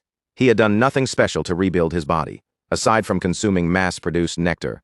Recently, his only real activity had been light walks. By normal logic, he should have been drenched in sweat by now. From above, Eisen's expression gradually began to change. This run had only been meant to measure Lucian's general physical condition. Eisen had not expected much from him in terms of raw bodily ability, and yet there was not a single drop of sweat visible on Lucian's skin. His breathing remained steady and calm, as smooth as the surface of a still lake. Even a knight would struggle to maintain mana output at that intensity for so long. A flicker of concern passed through Eisen's eyes. Could it be? The moment that suspicion took shape, Eisen descended toward the training grounds without delay and ordered Lucian to stop, ending the run there. Lucian halted immediately and turned back with clear confusion on his face. A small sound of surprise slipped from him. He asked if something had happened. Aizen stared straight at him, his gaze sharp enough to pierce through the surface, then called him the third young master. Aizen told him there was one question he needed to ask. The method Lucian had used earlier that morning to calm his body and mind was not meditation, it was circulation. Lucian nodded without trying to hide it. If Aizen was talking about what he had done in the indoor training hall, then yes, it had been circulation. He added that there was nothing better for clearing one's thoughts. The moment Aizen heard that, he froze. A thin layer of sweat formed along Aizen's brow. His suspicion had been correct after all. He stepped closer to Lucian, his voice firm but carefully controlled. He apologized first, then said that he needed to examine Lucian's physical condition, and that even if something felt strange, Lucian must not move. Aizen placed one hand on Lucian's shoulder and carefully guided his mana into the young master's body. Slowly and with absolute care, he began tracing the internal flow inside Lucian. He followed the pathways of circulation with the precision of a master craftsman inspecting a priceless blade, checking every subtle movement and every hidden current. A tense silence passed. Then Aizen's eyes widened with disbelief, as if he almost feared what his own examination had just confirmed. Lucian had already reached the very end of circulation. It was the absolute limit that most martial artists spent their entire lives trying to reach, but even that was not the end of what shocked him. What lay within Lucian was not merely the perfected state Aizen himself had once attained. It went even beyond that. The sensation was so overwhelming that Aizen could hardly process it. It felt like standing before an endless ocean with no horizon in sight, or beneath a roaring waterfall powerful enough to swallow the world. The flow inside this child was not just complete, it was still expanding, pushing outward into a territory Aizen had never reached before. Lucian was not simply walking a known road. He was opening an entirely new path. Sir Aizen held the third young master's hands and examined them in silence, his fingers pressing lightly along the veins as he sensed the smooth, powerful flow moving beneath the skin. His sharp eyes narrowed as he tried to understand what he was feeling. Then, in a low voice, he asked Lucian when this had started. The sudden question caught Lucian completely off guard. He had expected training and instruction, not doubt-filled questions about his body. Before Lucian could answer, Aizen asked again, this time even more directly. He asked exactly when Lucian had reached the end of circulation. Lucian's expression went blank. The end of circulation. Lucian did not understand what Aizen meant by that, so he asked him to explain it more clearly. Aizen answered in a calm voice, explaining that he had just examined Lucian's body himself. The purity of Lucian's mana was like fresh snow spread across a winter field, untouched, clean and flawless. The internal structure of his body allowed mana to move with perfect efficiency, like a water wheel turning without the slightest resistance. This was not ordinary talent. It was a realm that only a small handful of martial artists could reach after devoting their entire lives to cultivation. Lucian kept his expression steady, but his thoughts began moving rapidly. From the beginning, he had always sensed that something about his circulation was unusual. It had felt far too smooth to be natural. Even so, hearing that truth confirmed directly by a sword saint made Lucian's heart tighten. His condition was far closer to perfection than he had ever imagined. If that was really the case, then there was no longer any point in hiding it. He had questions about his own condition as well. Unless someone stood at the level of a sword saint, no one would be able to properly explain what was happening inside him. So Lucian lowered his head slightly and answered honestly. He said it had been about a month since he first began circulation. From the very beginning, all of his mana paths had already been open. There had been no struggle, no resistance, and no barriers for him to break through. Everything had simply flowed freely. Aizen's eyes widened, and a clear flicker of shock passed across his face. Lucian continued calmly, saying that he had heard circulation was usually filled with pain and obstruction. Others spoke of veins that burned, channels that refused to open, and broken pathways that had to be forced through. But Lucian had experienced none of that. His mana had flowed smoothly from the very beginning, almost as if it were the most natural thing in the world, like his body had been waiting for that moment all along. Silence settled between them, and Aizen's thoughts began racing. Even he had needed decades of hardship, discipline, and relentless training to reach such a state. Yet this young man had reached it in only a single month. At that thought, Aizen felt something stir inside him. Perhaps the ancient swordsman said to split mountains and divide seas had not been mere fairy tales after all. Perhaps talent that overwhelming truly did exist in this world. After a brief moment of visible hesitation, Aizen finally opened his mouth again. His voice now carried a heavy seriousness, as though he fully understood the weight of the words he was about to say. He told Lucian that he wished to ask something, even if the question might sound disrespectful. Then Aizen asked him directly, would Lucian be willing to give up his position as a successor candidate of House Valdic? In that instant, the world seemed to stop. Lucian's eyes widened because he had never imagined Aizen would say something like that. Above them, the sky stretched out bright and clear, while a gentle wind swept through the courtyard and carried dry leaves across the stone floor. For a moment, everything around Lucian felt strangely far away and muted. Aizen's question kept echoing in his ears. Give up the successor position. His confusion quickly turned into unease, and that unease sharpened into fear. With his voice tightening, he demanded to know what Aizen meant. Aizen met Lucian's anxious gaze and immediately understood the storm rushing through the young man's mind. Was there something wrong with his body? Was he unable to learn proper sword forms? Would his mana one day turn against him? Lucian's thoughts spiraled from one terrifying possibility to the next. But Aizen answered with steady calm, saying it was exactly the opposite. Lucian froze. The opposite. Aizen looked straight at him with firm, unwavering eyes and spoke clearly. Lucian's body was an ideal vessel. He could not only draw out the full efficiency of both mana and flesh, but also possessed the potential to go beyond even that limit. If Lucian chose to devote himself completely to the sword, then becoming the next sword saint would not be a difficult dream for him to reach. Those words struck Lucian like a bolt of lightning. A sword saint. He slowly lowered his gaze to his own hands, flexing his fingers as if seeing them in a new light. Could he truly step into that realm? From the beginning, Lucian had known this body was extraordinary.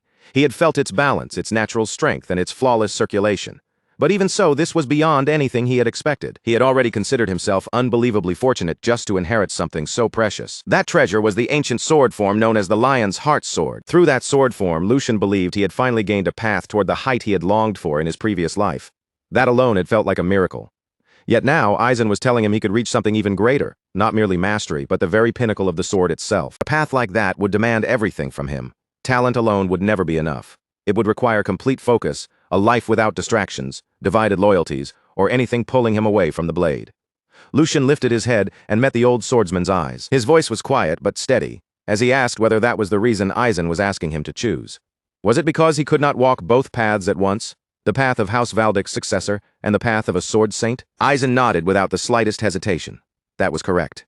More precisely, it was because there was not enough time. Although circulation still allowed him to stand tall and move with strength even when he was nearing 100 years old. Aizen could not ignore the slow decay of his own body. His power remained sharp, but time was merciless. If he wanted to pass down everything he possessed while he was still alive, then the years left to him were already far too few. Even if the third son focused only on the sword and nothing else, the schedule would still be painfully tight.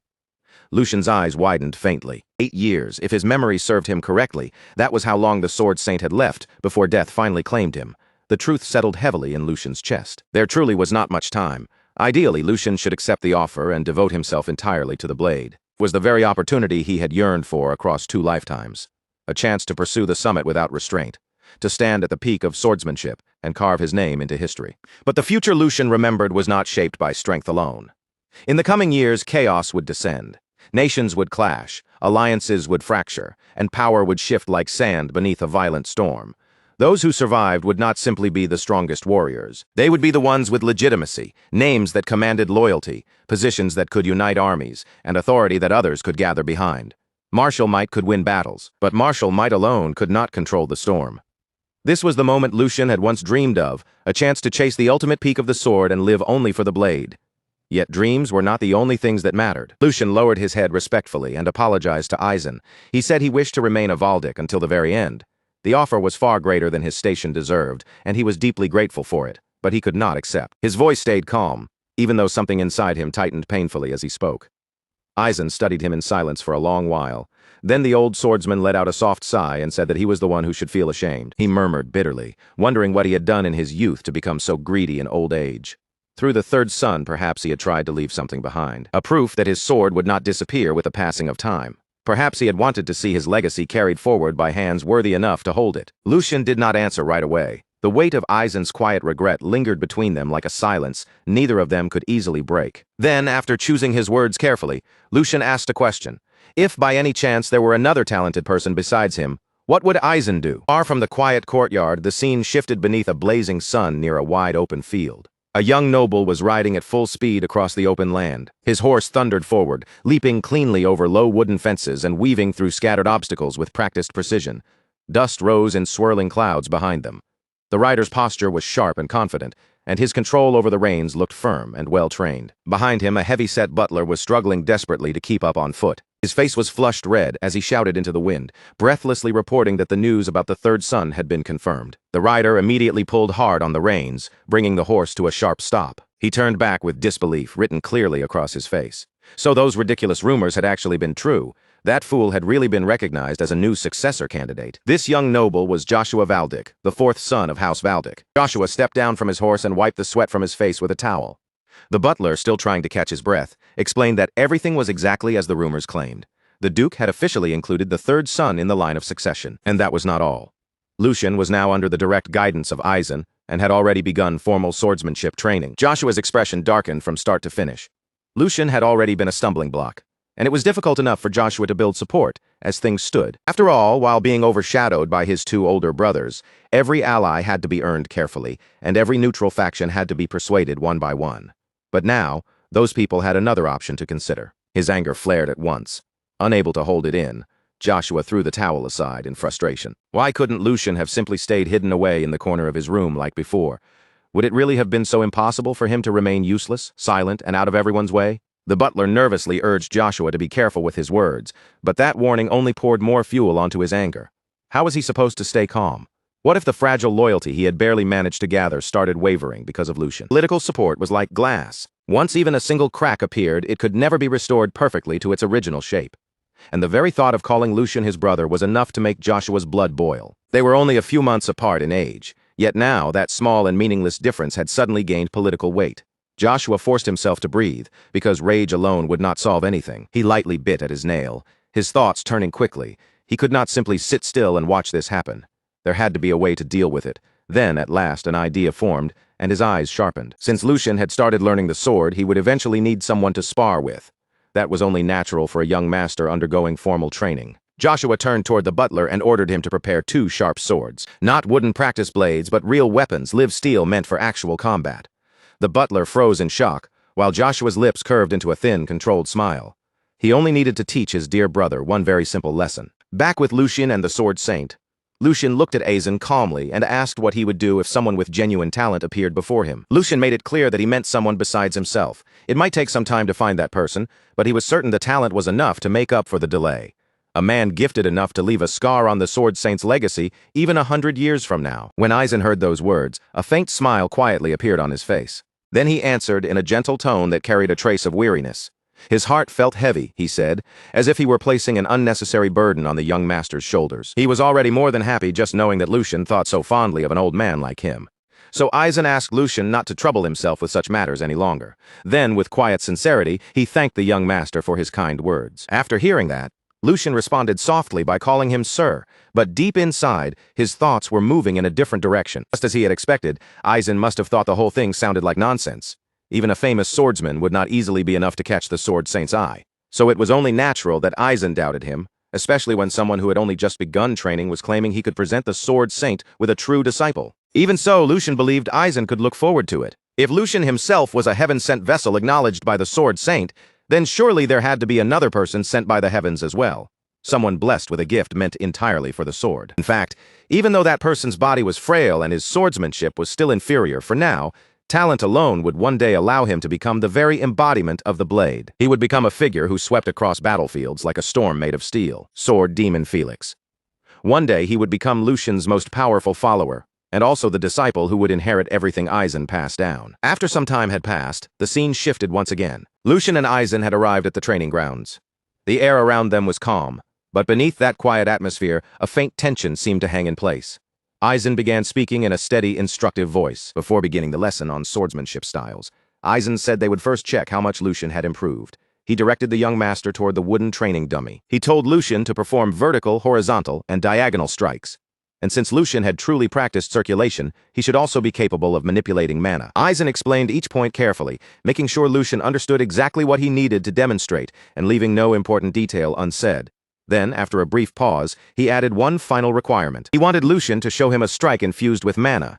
Hearing that, Lucian turned his thoughts inward. This would be the first time he had ever held a sword using Lucian's body, so he needed to control his strength carefully. But Lucian had studied swordsmanship before, and with that thought steadying his mind, he prepared himself. His fingers tightened around the hilt, settling into a firm grip. His stance lowered and stabilized, and without hesitation, he brought the sword down in a clean vertical strike. The wooden dummy trembled lightly from the force.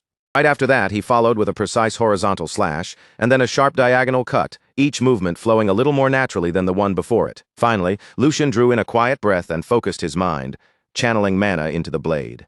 A powerful surge of energy began gathering around him, and it was not only the sword that reacted. An intense light seemed to flare within Lucian's eyes as well, as though the energy itself were burning behind his gaze. In the next instant, he stepped forward and unleashed the final attack. The mana-infused blade cut through the air with overwhelming force. The training statue in front of him could not withstand the impact. It shook violently, then collapsed down onto the ground. Struck down by the sheer power of that blow, the wooden dummy lay fallen before him. Lucian looked at it with a faint smile slowly spreading across his face.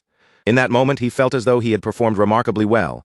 After all, this was his first attempt using this body, and inwardly, he reflected on the result with quiet satisfaction. Since it was his first attempt in this body, his movements had still been a little lacking, but surely his form had been decent for a beginner. Then he wondered whether Sir Eisen had perhaps expected even more from him. A small flicker of doubt began creeping into Lucian's mind, although he still believed he had performed fairly well. Standing a short distance away, Eisen watched him closely, his gaze calm and unreadable, as if he were measuring something far deeper than simple technique. After a brief silence, Eisen finally spoke. He said that he had suspected Lucian possessed ability, but once again the young master had managed to surprise him. For one fleeting second, Lucian felt a spark of pride at those words, only for it to be crushed by Eisen's very next sentence. To put it simply, Eisen said, "It was pathetic." The blunt judgment struck harder than any blade. Lucian's eyes widened in complete shock, and his earlier confidence shattered in an instant. Unable to hide his disbelief, he asked Sir Eisen what he meant. Eisen met his gaze without hesitation, his expression unchanged, and told him that he had not misheard. The Sword Saint continued, his voice steady but mercilessly honest. He did not know the reason, but terrible habits were clouding every swing of Lucian's sword. By ignoring the fundamentals, Lucian wielded it like a mercenary fighting, desperately just to survive. He was focusing only on power and speed, with no true balance between his body and his mana. Because of that, even a sharp sword would become dull in his hands, and gaps would appear in every movement he made. Furthermore, Eisen asked how long Lucian thought it had taken him to coat the blade in mana for that final blow. Lucian listened carefully, feeling the weight of each word pressing down on him. After a short pause, Lucian answered honestly. Since he had been channeling mana into the sword, he said it seemed to have taken about 1 or 2 seconds. Hearing that, Eisen repeated those words in a low, pointed tone. When Eisen repeats those 1 or 2 seconds that Lucian had mentioned so casually, Lucian blinks in clear confusion. He cannot immediately understand why such a tiny gap in time would matter so much, or why Eisen's expression has turned so serious over something that sounded so small. Before Lucian can even finish sorting through that thought, Eisen suddenly lifts his wooden sword and aims it straight at him. The movement is sharp, clean, and deliberate, as if the blade itself is forcing Lucian to recognize just how dangerous those 1 or 2 careless seconds can truly become. Eisen keeps the wooden sword held perfectly steady, the tip fixed right at Lucian's throat without the slightest tremble. Then he finishes his warning in a low, controlled voice, making it clear that those few seconds are already more than enough for an enemy to take his life. His voice is not raised, and there is no anger in it at all. In fact, Eisen sounds almost completely calm, which only makes the lesson feel even heavier. This training, he makes clear, must begin with Lucian first understanding the weight of that danger. No real enemy would ever ignore an opening that obvious. As Lucian feels the cool tip of the wooden blade resting lightly against his neck, the reality finally settles into him. He never even sensed when Eisen moved, and that realization echoes coldly through his mind. Lucian's thoughts turn inward with a chill. He had not noticed a thing until the blade was already touching his neck, and he silently curses himself for being so careless. If that had been a real sword, his head could have fallen before he even understood what happened.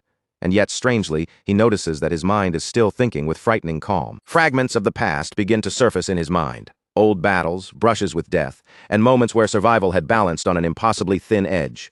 Again and again, he remembers how the difference between living and losing everything can be nothing more than one heartbeat, one mistake, or one wasted second. Slowly, Lucian lowers his eyes as if accepting the lesson deep inside himself, then lifts his gaze again with a much sharper seriousness than before.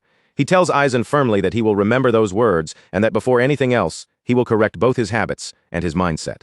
Standing before him, Eisen remains silent, watching not only Lucian's skill, but the resolve beginning to harden behind his eyes. After hearing that answer, Eisen speaks again, his voice firm and unshaken. He tells the young master that a gifted body alone cannot accomplish everything, and that raw physical ability will never be enough to defeat an experienced mana user. He continues by explaining that if the body cannot properly support the mana flowing through it, then all that energy will only be wasted. Worse than that, the wasted power will create openings, and on a battlefield, those openings are no different from inviting death straight to your throat. Every word carries the weight of experience, as if Eisen is drawing the lesson from countless real battles. As he continues, mana begins to rise from his blade, not violently or wildly, but with a smooth, controlled flow like a quiet current, moving beneath still water. The air around him grows tight as that energy gathers with perfect precision, and he explains that internal strength and external strength may be different, but they must ultimately move as one connected flow. That, he says, is the rule. True greatness is born from that kind of harmony. The moment Aizen finishes speaking, he steps forward with calm certainty and releases a mana-charged strike toward the training dummy in front of him. At first glance, the attack looks almost ordinary. It is clean, simple, and stripped of every unnecessary movement, so for a brief instant it seems as though nothing special has happened at all. The dummy remains standing there, untouched and completely still. Then, without any warning, the entire dummy breaks apart into fine dust. Its shape vanishes in an instant, scattering through the air as if the solid target had never truly existed in the first place. Aizen calmly lowers his sword and turns his steady eyes back toward Lucian. He tells the young master that this is the path of the sword he must walk from now on. Then, a few days later, the scene moves forward. Inside the training hall, the swordsmen are completely locked into their practice, surrounded by the pressure of non-stop discipline and sharpened focus. The practice session is intense, and the entire hall feels heavy with tension. Again and again, the sharp ring of blades, striking blades, echoes through the space, filling the air with the sound of relentless training. At the center of the hall, Lucian is facing the Sword Saint in direct practice. The Sword Saint speaks with calm authority, his voice steady but impossible to ignore, as he instructs Lucian that the flow of mana must never be interrupted. He explains that just as training the body allows each movement to become precise and controlled, Lucian's mana control must also be refined until it can reach that same level of accuracy. The Sword Saint's words remain calm, but every sentence carries the pressure of deep experience. In front of him, Lucian is clearly struggling, forcing his body to keep moving while exchanging blows with a master far beyond him. Their swords crash together again, and Lucian launches another attack with all the focus he can gather. But the Sword Saint blocks it with effortless ease, and without losing even a single beat, Aizen continues his lesson. He tells Lucian that when he uses mana to reinforce his entire body, he must still leave enough power circulating freely. That remaining mana must be deployed separately, directed into the right place at exactly the right moment. As he speaks, Aizen's blade moves with flawless precision. Every motion is controlled, every strike carefully calculated. Lucian grits his teeth, draws up his strength, and then throws out an incredibly powerful attack, pouring tremendous force into the blow. The power behind Lucian's strike is overwhelming, but the Sword Saint receives it calmly, blocking the attack and redirecting its force back toward Lucian. In that single exchange, he shows complete dominance over both swordsmanship and mana control. As the force of the clash settles, Aizen speaks again with the same unwavering voice. He tells Lucian that only when all of these factors come together and form a true balance will he begin to understand the real power of the sword. Lucian is pushed back, but he manages to land skillfully a short distance away. Even under that immense pressure, Lucian forces himself to stay on his feet. Sweat runs down his face, his breathing is rough, and yet he still steadies his stance, preparing himself for the next exchange. Across from him, the Sword Saint stands with absolute calm, his presence alone making the space between them feel heavier. His blade begins to radiate a massive and terrifying energy, far stronger than anything he had shown before.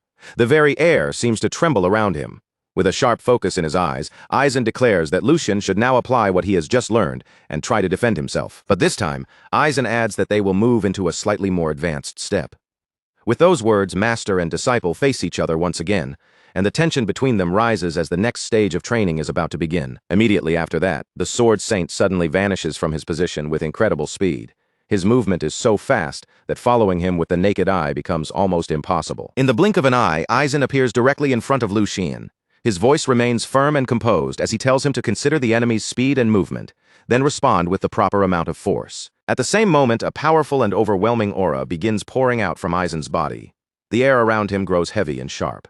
He raises his sword in one smooth motion, and in the very next instant, he unleashes a terrifying attack packed with tremendous force. As Lucian sees that monstrous wave of energy rushing toward him, his thoughts begin racing. Even in that dangerous instant, he forces himself to remember the core of Sir Aizen's teaching. Lucian thinks back to the essence of Sir Aizen's lesson, the union of naturalness, moving like water without breaking the flow.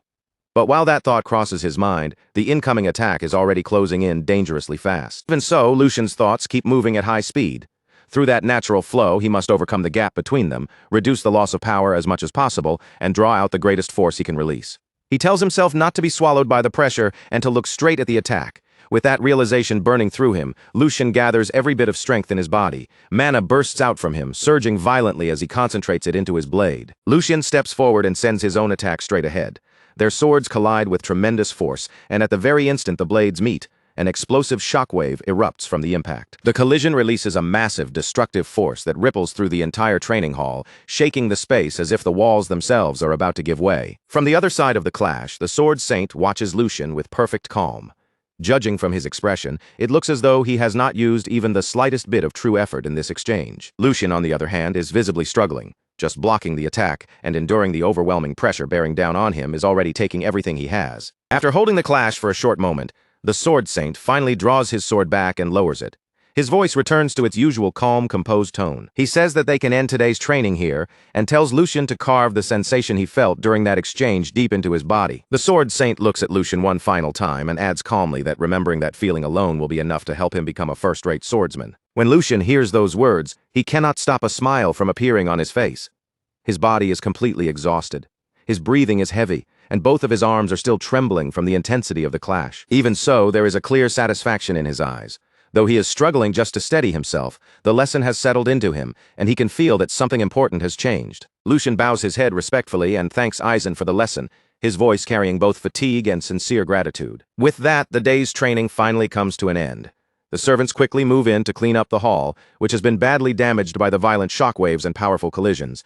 Broken tiles, cracked walls, and scattered debris lie everywhere across the training ground. One servant stares around the ruined hall in disbelief, unable to hide his shock, and mutters under his breath, wondering what kind of training the young master had possibly gone through. Another servant glances worriedly toward Lucian, lowering his voice as he softly asks whether the young master is really going to be all right after something that intense. The scene then shifts to Lucian himself, sitting alone off to the side of the hall as he quietly tries to recover from the brutal training session. Lucian's condition is obviously awful. His clothes are completely soaked with sweat. His muscles throb with pain, and even drawing a single breath feels heavy in his chest. But strangely enough, despite how battered his body looks, his face carries an unusual calm. He quietly thinks to himself that he has somehow managed to survive today's training as well. And as absurd as it feels to admit it, he understands that Aizen's harsh method is meant to carve away the bad habits left over from his past life. Still, Lucian cannot really complain. If this kind of brutal training is what it takes to correct those flaws, then there is no choice but to endure it and keep moving forward. He closes his eyes for a short moment, letting everything he just experienced sink in. Thanks to that painful lesson, he can already feel himself starting to grasp the method much faster than before. The more Lucian watches Aizen, the more genuinely amazed he becomes. Aizen keeps creating dangerous situations perfectly matched to Lucian's current level, then guides him with precise instructions until the right reaction is drawn out of him. That may sound simple, but Lucian knows it is far easier said than done. Such training would be impossible unless Aizen could see through every part of his body's condition with frightening accuracy. Lucian lightly clenches his fist, feeling the faint, lingering sensation of mana still moving through him. He is simply placing his body in Aizen's hands and following his teachings, yet the growth is so clear that he can feel it through his own skin. Until now, Lucian had believed that the secrets hidden within exceptional sword forms were the only real path to reaching a higher realm. But today's training has forced him to understand something much deeper. Real strength is not only about mastering impressive techniques, it also comes from refining the foundation, tearing down old flaws and rebuilding everything from the very core. Lucian lowers his gaze as a quiet thought echoes through his mind. He has never considered things like balance, reserve power, and flow this deeply before, not even in his previous life. What truly mattered had always been inside him from the start, and as that realization settles in, Lucian cannot help but wonder what might have happened if he had learned these teachings back in his past life. For a brief instant, faint visions from that previous life flash across his eyes, blurred battlefields, fierce clashes, and moments stained with the pressure of life and death. He remembers unfinished duels, chances that slipped through his fingers, and the heavy regret of never reaching the height he had once chased so desperately. Those memories feel distant, almost like fragments from another world, yet the pain inside them remains painfully vivid. Then, little by little, Lucian's mind returns to the present. Lucian lets out a slow breath and continues thinking to himself, if he had possessed this understanding back then, wouldn't he have at least been able to exchange a few proper blows? Ending things like this today feels a little shameful to him. As he sits there recovering, another thought rises in his mind, whether there might be a perfect opponent somewhere for him right now. Then his thoughts pause. Could that person be him? Before Lucian can settle on the answer, the sound of approaching footsteps begins echoing through the training hall. A voice announces that the fourth young master has arrived, immediately drawing attention toward the entrance of the hall. Joshua walks forward with confident steps, his posture relaxed and controlled, before giving a slight bow in front of Aizen. He greets Aizen, politely asking whether his master has been well, and introduces himself with respectful formality as his disciple Joshua. Aizen responds in his usual composed tone, calmly welcoming the fourth young master. But his eyes remain steady as he asks what has brought Joshua here so unexpectedly. Aizen then makes it clear that he is currently training the third young master. So if Joshua has something to say to this old man, he should come back another time. Joshua only gives a faint smile and gently shakes his head. Joshua says there is no need for that.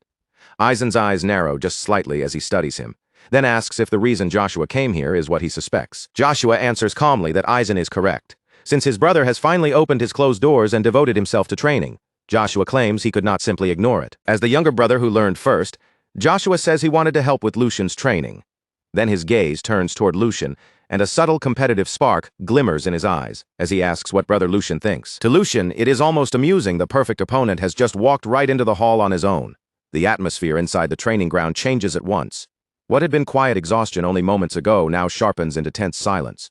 Lucian slowly raises his head while the knights, guards, and attendants around them freeze in place, their eyes fixed on the situation as they wait for Aizen's response.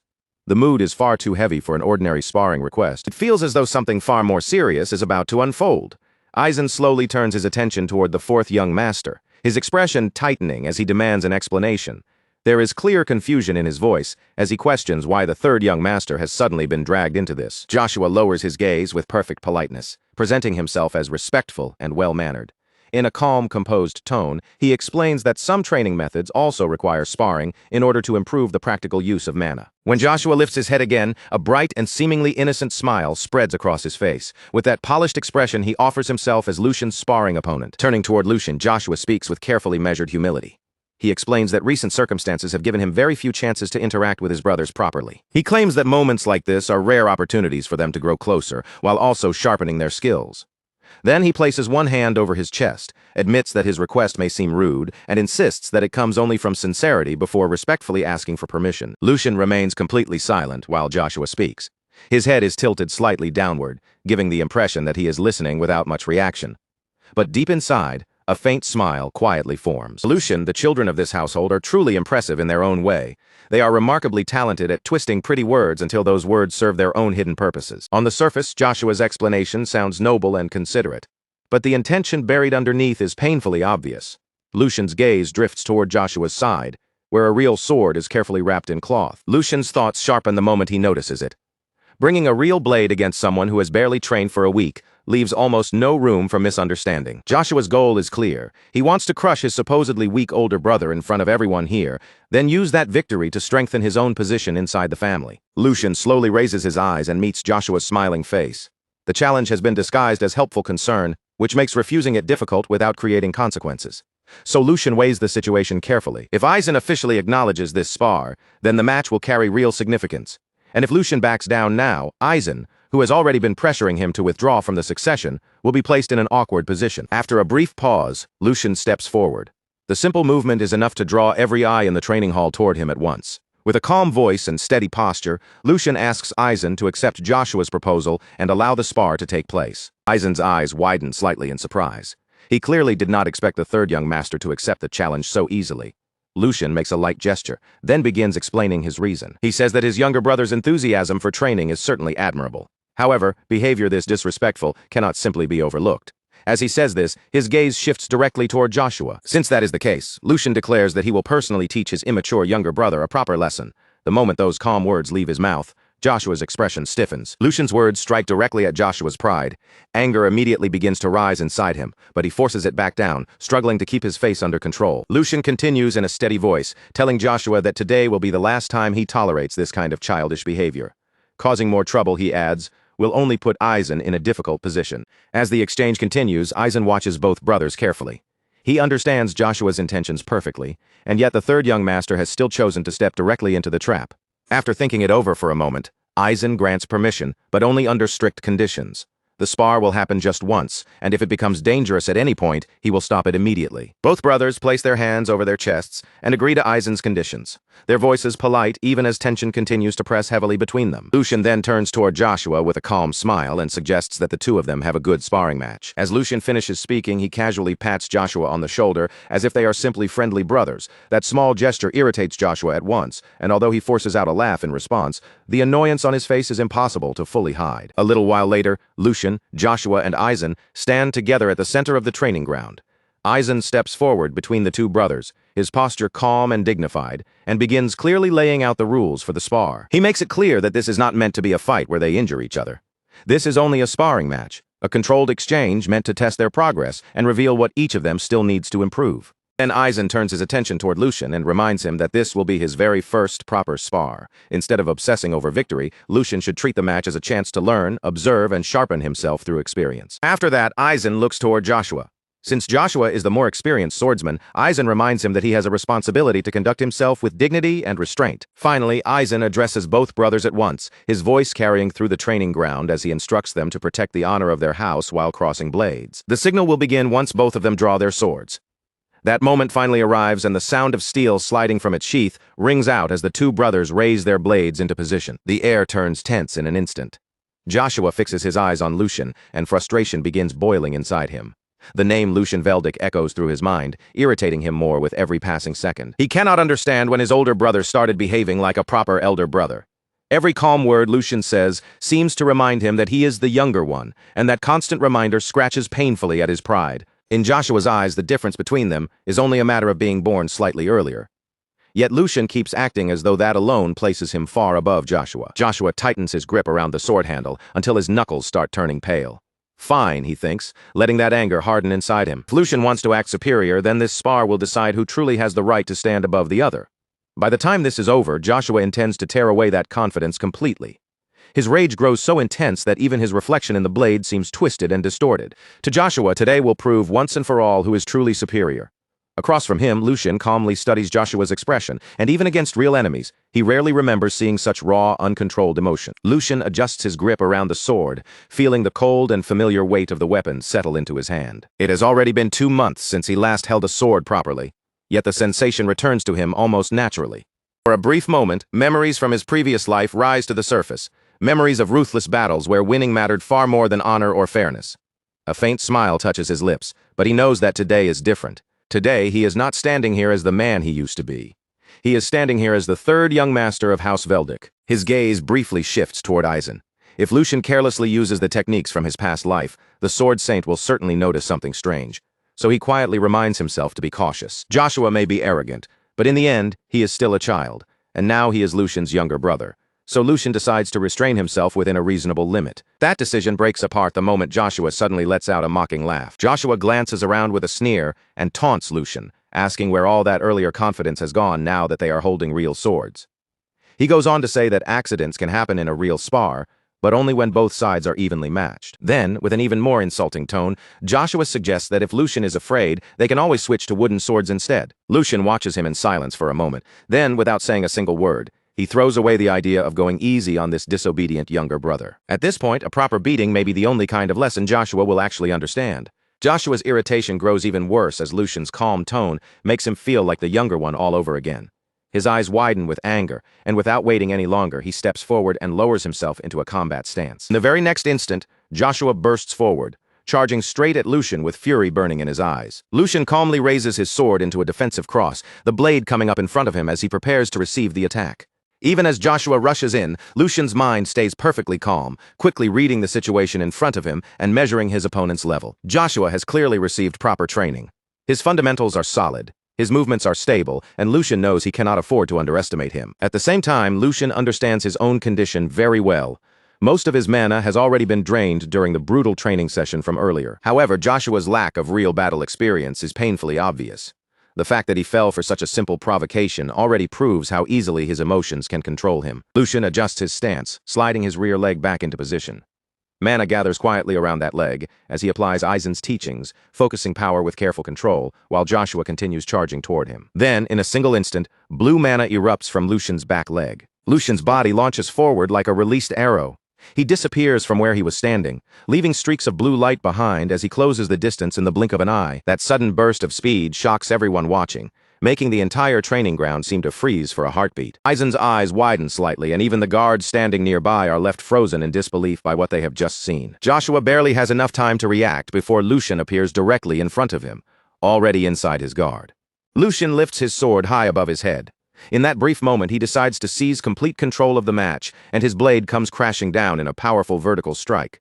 Joshua instinctively looks up, barely managing to move as the attack descends toward him. Lucian's voice cuts through the air, cold and steady, warning Joshua to grit his teeth and block properly unless he wants his jaw shattered by the impact. The next instant, steel crashes against steel with a deafening force. The training ground erupts with the thunderous sound of their first collision. Before long, news of the duel spreads through the family estate like wildfire, slipping through corridors, echoing across marble halls, and finding its way into every whispered conversation. Inside the mansion, a small group of servants gathers in a quiet corner, speaking in hushed but excited voices. One of them leans in and asks if the others have heard what happened. Another servant blinks in confusion and asks what he means. The first servant quickly glances around, then reveals the rumor that young Master Lucian completely overwhelmed young Master Joshua, and the words immediately hang heavily in the air. Not far away, several maids continue with their chores, but their attention is clearly nowhere near their work. They whisper among themselves, barely holding back their laughter, while one maid covers her mouth and giggles softly. She says that the fourth young master had entered the duel full of confidence, only to leave looking completely miserable. Another maid adds that when she first heard the story, she nearly cried from laughing so hard. With every retelling, the story grows more dramatic. Each person adds a little more flavor, making the rumor louder, sharper, and more exaggerated as it travels from one mouth to another. And at the center of all that spreading excitement is Yuko, moving through the estate with perfect timing. Everywhere he goes, he shares the story with enthusiasm, giving every detail just enough life to make people lean in closer. At one point, Angus approaches him and remarks that the timing could not have been better. He has already heard whispers that even the Sword Saint acknowledged Lucian's talent. Yuko then leans in closer, lowering his voice as if he is about to reveal a forbidden secret. Since the story has already spread this far, he says, he might as well tell them what really happened, but he warns them that it is strictly confidential, which of course only makes the rumor spread even faster. Soon enough, Angus is retelling the story with even greater excitement, describing how Lucian utterly crushed Joshua and casually took his sword as if it were nothing, leaving everyone who witnessed it completely stunned. Meanwhile, far away from all the noise, gossip, and excited chatter, Lucian stands quietly beside the window in his room. A faint hum slips from his lips as he looks outside, his expression calm and almost indifferent. He knows very well that rumors are swirling through the mansion, and because of that, a subtle smile slowly forms on his face. For rumors like these to spread, today is truly the perfect day. As Lucian stands by the window, his thoughts slowly drift back to the duel. Lucian could still picture Joshua from that moment, looking up at him from below with fear carved all over his face.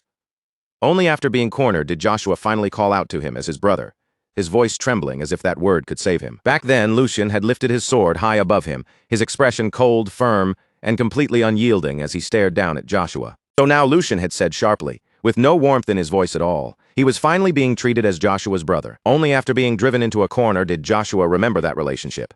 And the very next moment, Lucian's blade came crashing down in a powerful vertical strike. Joshua panicked at once, shouting apologies in desperation, and repeatedly calling him Brother Lucian. But by then, Lucian's sword was already falling, and it was far too late to stop it. The strike landed cleanly, cutting straight through Joshua's weapon with overwhelming force. Joshua's blade split apart and shattered into two broken pieces. Lucian slowly lowered his own sword afterward, looking down at Joshua with quiet authority as he warned him never to try something like that again. Next time, Lucian told him the result would be far uglier. Those words alone were enough to break Joshua's remaining courage, and his legs gave out beneath him as he collapsed to his knees, trembling uncontrollably. Lucian looked down at him with a faint, grim smile and told him to learn his place. If Joshua understood, he should nod. And Joshua immediately nodded without the slightest hesitation. He nodded again and again, completely swallowed by fear, as if even a moment of delay might bring Lucian's blade down on him once more. Back in the present, Lucian's gaze slowly moved away from the window and settled on the document resting on the table. He figured that should be enough to keep those troublesome young masters quiet for at least a little while. With the internal tension temporarily handled, Lucian turned his attention toward a far more urgent matter. This time, his focus was on the issue surrounding Marcus Rogrand's house. Not long after, that very document was placed beneath the Duke's hand, while the two of them sat across from each other in the garden. The Duke studied the paper in silence for a moment, his eyes moving across the contents before he finally raised his gaze toward Lucian. He asked if this was the letter Lucian had received from Yuko, his tone calm but carrying the weight of careful attention. Lucian nodded and calmly explained that within a week, Yuko was expected to meet someone from the Logran faction in Vestra territory. At the mention of Vestra, the Duke's brow tightened slightly as he repeated the name with a faint frown. The Duke lightly tapped his finger against the table while thinking it over. Vestra had lost much of its importance over time, but it was still dangerously close to Kalovitz. After a moment, he muttered that the choice of location was absurd. Lucian agreed, explaining that the place had most likely been chosen for that exact reason. Because it had become less important, it could slip past the Duke's attention more easily, making it a perfect blind spot. The Duke fell silent for a short while, then looked straight at Lucian. He asked him to speak honestly and tell him the real reason he had brought this matter forward, reminding Lucian that he had already entrusted the entire affair to him. Lucian answered without hesitation. He needed power. The Duke's eyebrow lifted slightly at that, and he repeated the word back to him. The Duke then asked what kind of power Lucian was talking about. Lucian met his father's gaze directly, his expression steady and unreadable. Lucian explained that catching a beast in a trap did not automatically mean he had the proper tools to finish it off. The meaning behind his words was clear without needing to say much more. The Duke leaned back slightly, understanding Lucian's intent at once. so Lucian had come to the one person who possessed those tools. He studied Lucian carefully before adding that the decision was rational. However, for someone who claimed he wanted to prove himself, it sounded dangerously close to leaning on the Duke's authority instead. Duke then asked whether people would truly view the result as Lucian's achievement if he relied on someone else's power. Lucian remained silent, and the Duke continued speaking in a firm voice. A man earns his reputation by bringing down his prey with his own strength. If he cannot do that, then no matter how successful the result appears, it is still nothing more than a half-finished accomplishment. The Duke reminded Lucian that he had already given him both the authority and the opportunity to resolve this matter on his own. And yet Lucian had chosen the safer path. Suddenly, the Duke's hand struck the table with a sharp sound. He demanded to know if this was truly the best Lucian could do. Lucian lowered his gaze for a brief moment, carefully weighing his answer. Then Lucian lifted his head again, calm and unwavering. If that path guaranteed success, he said, then he would take it without hesitation. His voice did not shake in the slightest. He continued by saying that the royal road the Duke spoke of was only open to those who possessed overwhelming power. Everyone else had no choice but to move through the shadows beneath it. Lucian said that calling reckless bravery courage was nothing more than arrogance. Even if such recklessness succeeded, it would still remain reckless, and if it failed, everything would be lost. He paused for a moment, then added in a thoughtful voice that, to him, the true essence of a hunt was not the kill itself. What mattered most was what the hunter was trying to protect, and what he was reaching out to secure beyond the prey. Lucian gently plucked a nearby flower and held it between his fingers. If he could eliminate the threat completely, he asked, then why should it matter if others dismissed the method as half-baked? That being said, Lucian made it clear that he had no intention of pretending to be some noble saint either. If the person who claimed the credit one day could no longer even draw his bow, then the one destined to inherit that position would already be decided. The Duke listened without interrupting. Then, after a quiet pause, he let out a low chuckle and turned his attention back toward his cup, saying that Lucian's answer was sufficient. He admitted that he could not remember the last time someone had spoken to him like that, and he certainly had not expected such an answer to come from Lucian. A faint smile touched the Duke's lips. The Duke said that it was a good answer. A small sense of relief settled inside Lucian, but before he could relax fully, the Duke continued. A man, the Duke said, must carry conviction in the path he chooses. If he falters just because of a single word, then he will never achieve anything meaningful. Lucian asked if this had been a test, and the Duke confirmed it without hesitation. He had wanted to see whether Lucian would waver when pressured by authority. It was understandable to hesitate when one did not know the answer, he said. But no one would ever follow a person who could not protect his own convictions when it truly mattered. Someone like that was unfit to lead and unworthy of being called a man. Lucian reflected quietly, realizing that he had suspected something like this from the beginning. There were no easy shortcuts when dealing with his father. Even so, Lucian knew this conversation had gone in a favorable direction. When Lucian moved to ask about support for the operation, the Duke cut him off before he could properly continue. The Duke calmly corrected him, telling him to call him father. Then he continued, saying that he would give Lucian the tools he needed. However, sending a large force would draw too much attention, and the Rogrand faction would also be moving. That meant Lucian would have to move with a small elite group, just as the other side would. Lucian nodded in agreement, and requested a few skilled knights from within the family. The Duke looked at him for a moment, then gave his answer. He would lend Lucian the Black Lions. The Duke leaned forward slightly, his voice growing heavier. If Lucian wanted to understand the true burden carried by the one who sat in that seat, then he should go out and experience it for himself. 1 week later, Vestra stood as a hollow remnant of what it had once been. The city had long since lost its purpose, its empty streets buried beneath a heavy silence, while neglected buildings slowly crumbled with time, even though the territory sat dangerously close to Kalavitz. Vestra no longer had any real value left to its name. There were no resources worth protecting, no thriving people, and no reason for anyone to defend its existence. It had once been prepared as a reserve city, but time had swallowed that purpose, leaving it abandoned except for the occasional vanguard passing through. Now the place felt less like a city and more like a graveyard wearing the shape of one. The silence hanging over it was too deep, too unnatural, and that unsettling stillness made it the perfect stage for schemes that needed to stay hidden. As Lucian and Yuko walked through the deserted streets, their footsteps echoed faintly against the cracked stone beneath them. Lucian's eyes moved calmly across the ruined surroundings, and he quickly noticed that there was not a single person in sight. Something about the emptiness felt wrong. It was too quiet, even for a forgotten place like Vestra. Sensing the unease in Lucian's gaze, Yuko explained, without waiting to be asked, that Vestra had lost its strategic importance long ago, and that was precisely why this location had been chosen. No attention, no interference, and no one passing through at the wrong moment. In other words, it was the ideal place to set a trap. As they kept moving forward through the lifeless streets, Yuko finally could not hold back the question that had been weighing on him. He turned his eyes toward Lucian, his voice edged with sharp curiosity, and asked how Lucian had managed to uncover the plan with such terrifying accuracy. Lucian paused for a brief moment, then let out a small, amused laugh. He casually pointed out that even Hans had known nothing about it, which meant all of Yuko's careful secrecy had been meaningless in front of him. But Lucian did not continue with a proper explanation. Instead, he brushed the question aside as if the details were not important right now. He said he would reveal the answer later. For the moment, there were far more important things to concentrate on, and before anything else, they needed to focus on the prey walking into their trap. Lucian's gaze shifted forward, calm but razor-sharp, as he asked whether the preparations had been completed properly. Yuko answered without hesitation, saying that everything inside the planned location had been arranged exactly as instructed. The layout, the goods, and every small detail mentioned in the false reports had all been perfectly replicated. From the outside, nothing would look suspicious, and there would be no reason for the target to hesitate. The enemy would walk in confidently, believing everything was exactly as expected. All the preparations were finished, and only one thing was left to confirm the reinforcements. Then Lucian's next question came in an unexpected direction. He asked whether relying on his father's support bothered Yuko. For a brief moment, the question caught Yuko off guard, but he quickly shook his head and denied it, because he understood perfectly well what was at stake. This mission could not be allowed to fail, and yet as his gaze dropped toward his own hand, a faint flash of frustration still surfaced. Quietly, he admitted the truth to himself. He simply was not strong enough, if only he had been stronger. Then this entire achievement could have belonged solely to Lucian without needing to borrow anyone else's help.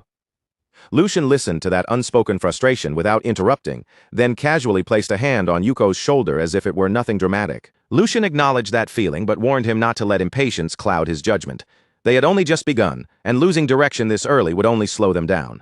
Growth did not happen overnight, and Yuko still had a long road ahead of him. Then, in the most casual tone possible, Lucian added that he had assumed Yuko was already around 30. The air instantly froze. Yuko's expression barely changed, but the atmosphere around him shifted sharply as he flatly corrected him. He was 23. A short, awkward silence followed. Lucian stood there visibly embarrassed, while Yuko stared straight ahead with a blank face and pointed out that 30 was still far away. Their age difference, he added, was not even that significant. Lucian awkwardly tried to smooth over his words, but Yuko immediately cut him off, making it clear that any further explanation would only make the situation worse. The strange tension lingered for a moment before Lucian quietly let the subject go, turning his attention back to their surroundings as his senses sharpened. The appointed meeting time was drawing closer, but there was still no sign of the reinforcements.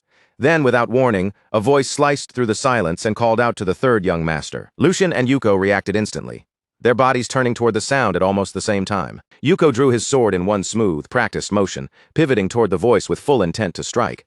But before he could actually launch the attack, the situation had already changed. A man appeared within reach before Yuko could move any farther, and with nothing but his bare hand, he caught the blade. The motion was flawless, almost unreal, and the pressure radiating from him was overwhelming. In a cold, detached voice, the man remarked that Yuko was far too slow. Yuko froze in shock the moment he heard it. He tried to pull his sword back, but the blade would not move at all. The grip holding it was absolute and unshakable, and for the first time, Yuko clearly felt what complete suppression truly meant. No matter how much strength he put into his arms, he could not make the sword budge even slightly. The realization struck him hard. He was being overpowered with terrifying ease. Before the tension could rise any further, Lucian calmly stepped in. His voice remained steady as he assured Yuko that the man standing before them was not an enemy. Yuko hesitated for a moment, then slowly lowered his guard. Confusion still lingered in his eyes, but Lucian had already stepped forward. Lucian's gaze was sharp and unyielding as he questioned the man's intention. The killing aura surrounding him was impossible to ignore, and an approach like that demanded a proper explanation. Then, almost casually, Lucian identified him with a single phrase. He was one of the Black Lions. The moment those words left Lucian's mouth, the atmosphere changed completely. Yuko took a step back as understanding finally dawned on him. These were the reinforcements Lucian had mentioned, the Black Lions, the hidden force of the Veldic family. They were warriors who operated from the shadows, mobilized only under direct authority, as if they existed to answer a silent command from the family's true power. One after another, more figures emerged from the surroundings, appearing without a sound as if they had been part of the ruins all along. Within seconds, they had formed a complete perimeter around Lucian and Yuko. Every one of them carried a presence that was perfectly controlled, yet terrifying enough to make the air feel heavier. An older man stepped forward from among them, his posture composed and his bearing clearly marking him as their captain. Placing one hand over his chest, he greeted Lucian respectfully as the third young master. He explained that the brief clash from earlier had only been a test, meant to evaluate their reactions and readiness. There had never been any true hostility behind the move, only a cold and efficient way to measure them. Lucian observed the Black Lions carefully, his mind remaining sharp. Even in his previous life, their existence had always been uncertain, spoken of only in whispers like ghost stories. But now that they stood right in front of him, There was no room left for doubt. He had not sensed them at all before they chose to reveal themselves, and even now, while they were standing nearby, their presence remained almost perfectly concealed. Their auras were completely suppressed, impossible to read from any angle. Each one of them was a monster hidden beneath absolute control. Lucian quietly acknowledged just how overwhelming this level of support truly was. His father had not merely sent ordinary reinforcements. It sent something far more dangerous. Something that could change the entire weight of the operation. Some time passed, and they gathered inside a ruined house that had been repurposed as their temporary base. Lucian sat calmly while the Black Lions stood around him. Every one of them focused on his words. Yuko remained nearby as well, still processing the overwhelming scene he had just witnessed. Lucian began explaining the mission with quiet clarity. House Logren had already taken the bait and was on its way, which meant the trap had worked exactly as planned. From this point on, the objective was simple. Capture the leader alive, and eliminate everyone else if necessary. Lucian's tone stayed calm, but the meaning behind his words was absolute, leaving no room for mercy. The enemy had crossed the line first, so whatever happened next would be nothing more than the consequence of their own actions. After laying out the plan, Lucian entrusted the rest of the operation to the captain and gave him full authority to act as needed. The captain watched Lucian closely as he listened. At first, he had assumed this mission was merely an easy achievement being handed to the young master. But now he understood that assumption had been wrong. Lucian was not depending on luck or hiding behind protection. He was calculating every step, observing the strength of the people around him, and preparing for every possible outcome before the enemy even appeared. There wasn't a trace of hesitation in him, not even the smallest flicker of doubt. This wasn't the clumsy reaction of someone acting on impulse. Every movement, every choice, carried the calm precision of someone who had everything under control. A thin smile slowly appeared on the captain's face as he understood exactly what he was seeing. This was not just a simple order being carried out. Something new was beginning to move in the shadows, and a fresh power was quietly taking form. Without wasting even a breath, he accepted the command. And as the sun slowly sank beyond the horizon, staining the edges of the sky with the last light of day, the final phase finally began. A carriage crept into the dead city of Vestra at a slow, heavy pace, its wheels grinding against the abandoned streets and disturbing the silence that had swallowed the place for far too long. The carriage door opened, and a young noble stepped down from inside. The moment his shoes touched the ground, he raised a hand to his face, covering his nose with obvious disgust. Even the air around him seemed to offend him. His brows tightened, his lips curled, and his entire expression twisted as if simply breathing in this place was an insult. A maid hurried forward at once, moving with practiced speed, as she presented him with a handkerchief. He snatched it up and pressed it firmly over his nose and mouth. The trip here had clearly already put him in a foul mood, and the sight of the city only made his irritation worse.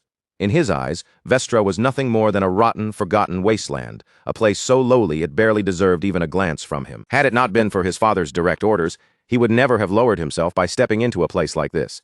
Even so, his goal was simple. He planned to finish the matter quickly, turn around, and leave as soon as possible. But he had no idea what was already waiting for him. From deep within the shadows, unseen eyes had long since fixed on his every move. Not a single gesture escaped their notice. Every step he took was measured. Every movement silently followed. The trap had been prepared long before his carriage ever arrived, and now he had walked right into the center of it. The fourth son of House Logren, Philip Logren, had finally arrived, and with that, the hunt had truly begun. Lucian moved forward with quick but carefully controlled steps, then bent his posture into a deep, respectful bow as he spoke with almost exaggerated humility. "Oh, my lord, please forgive me.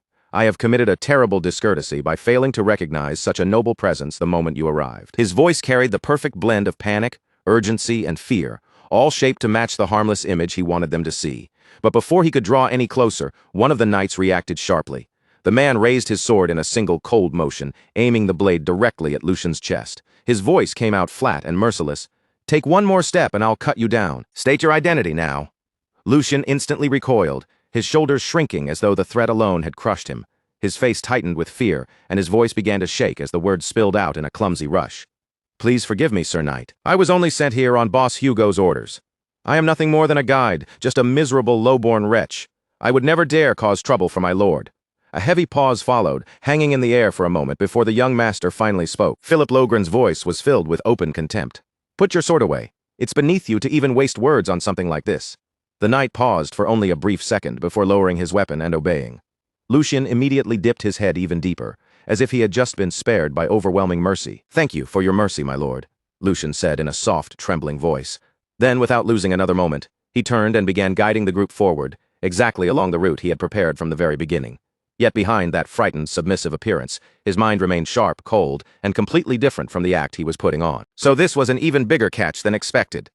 That arrogant way of speaking, and that complete lack of caution, even after stepping into hostile ground, made it obvious.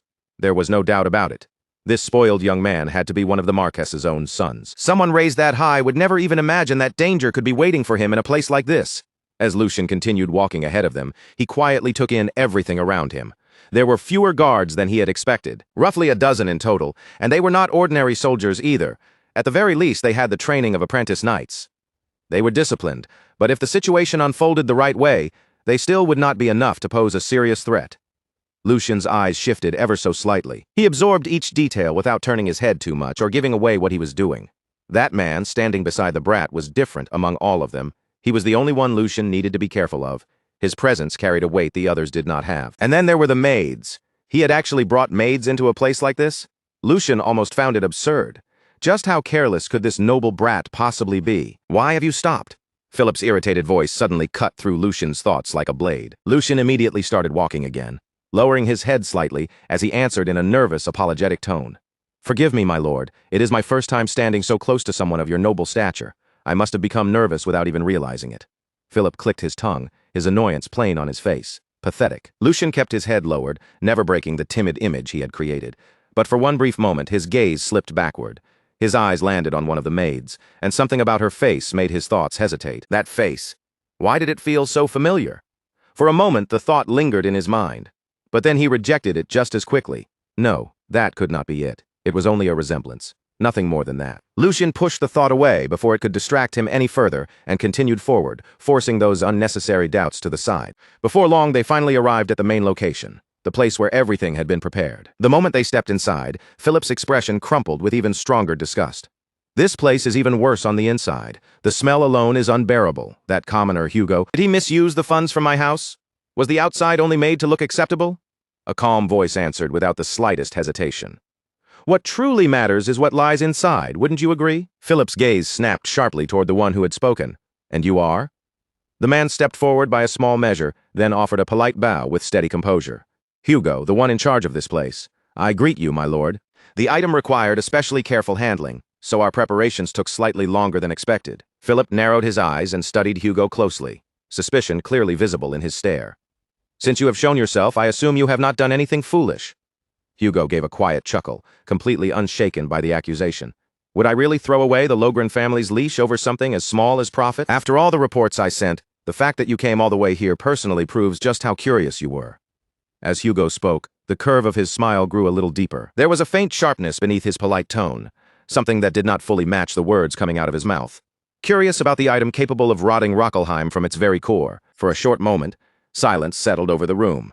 The air turned heavy, tight, and uncomfortable before Hugo finally lifted a hand and gestured forward. Please, allow me to show it to you. From the side, Lucian watched the exchange carefully, and a faint sense of approval moved through his thoughts. Hugo had been the right person to trust with this role. The way he lied so naturally, without the smallest crack in his expression or the slightest hesitation in his voice, was genuinely impressive. Meanwhile, Philip's already thin patience began to wear away completely.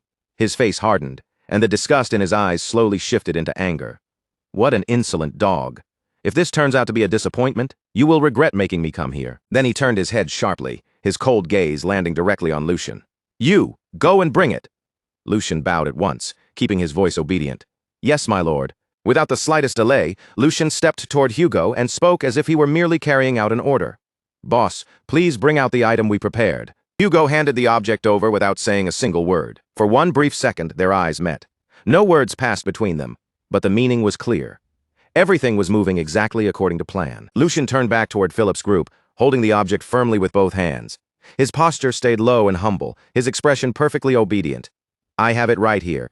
And then, with one smooth and precise motion, everything was set into motion. Lucian's words had barely finished settling in the room when something about him suddenly changed.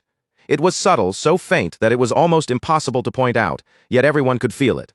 His posture remained humble, and his voice still carried that same submissive tone, but underneath it all, something else had surfaced. There was arrogance there now, a calm confidence that did not belong to a frightened guide. That small shift was enough to unsettle everyone present. The knights stiffened by instinct. their fingers tightening around their weapons, while even Philip felt a strange, creeping dread coil deep inside his chest. And before anyone in the room could fully understand what was happening, Lucian moved. "I'll make sure it's delivered." In the very next instant, he hurled the object straight toward them, and the entire situation exploded at once. "You bastard! What do you think you're doing?" Philip's voice broke into a furious shout, but panic was already tangled inside his anger. "Have you lost your mind? Do you even know what that thing is?" But the moment had already passed beyond anyone's control. As the object cut through the air, something struck it mid-flight with flawless timing. The hit was so fast, so clean, and so precise that it was almost impossible to see with the naked eye. The item shattered instantly. From within, an overwhelming burst of light detonated outward, flooding the entire space in one violent surge and swallowing everything within reach. The guards reacted purely on instinct, throwing themselves in front of Philip and forming a protective wall around him. "Young master, stay behind us!" The light doesn't fade. Instead, it grows even stronger, swelling brighter and brighter until the glare becomes almost impossible to endure. It burns straight through closed eyelids, swallowing every shape, every shadow, and every sense of direction at once. In only a few seconds, sight becomes completely useless, as if the entire world has been erased by white fire. "Can't see. What's happening?"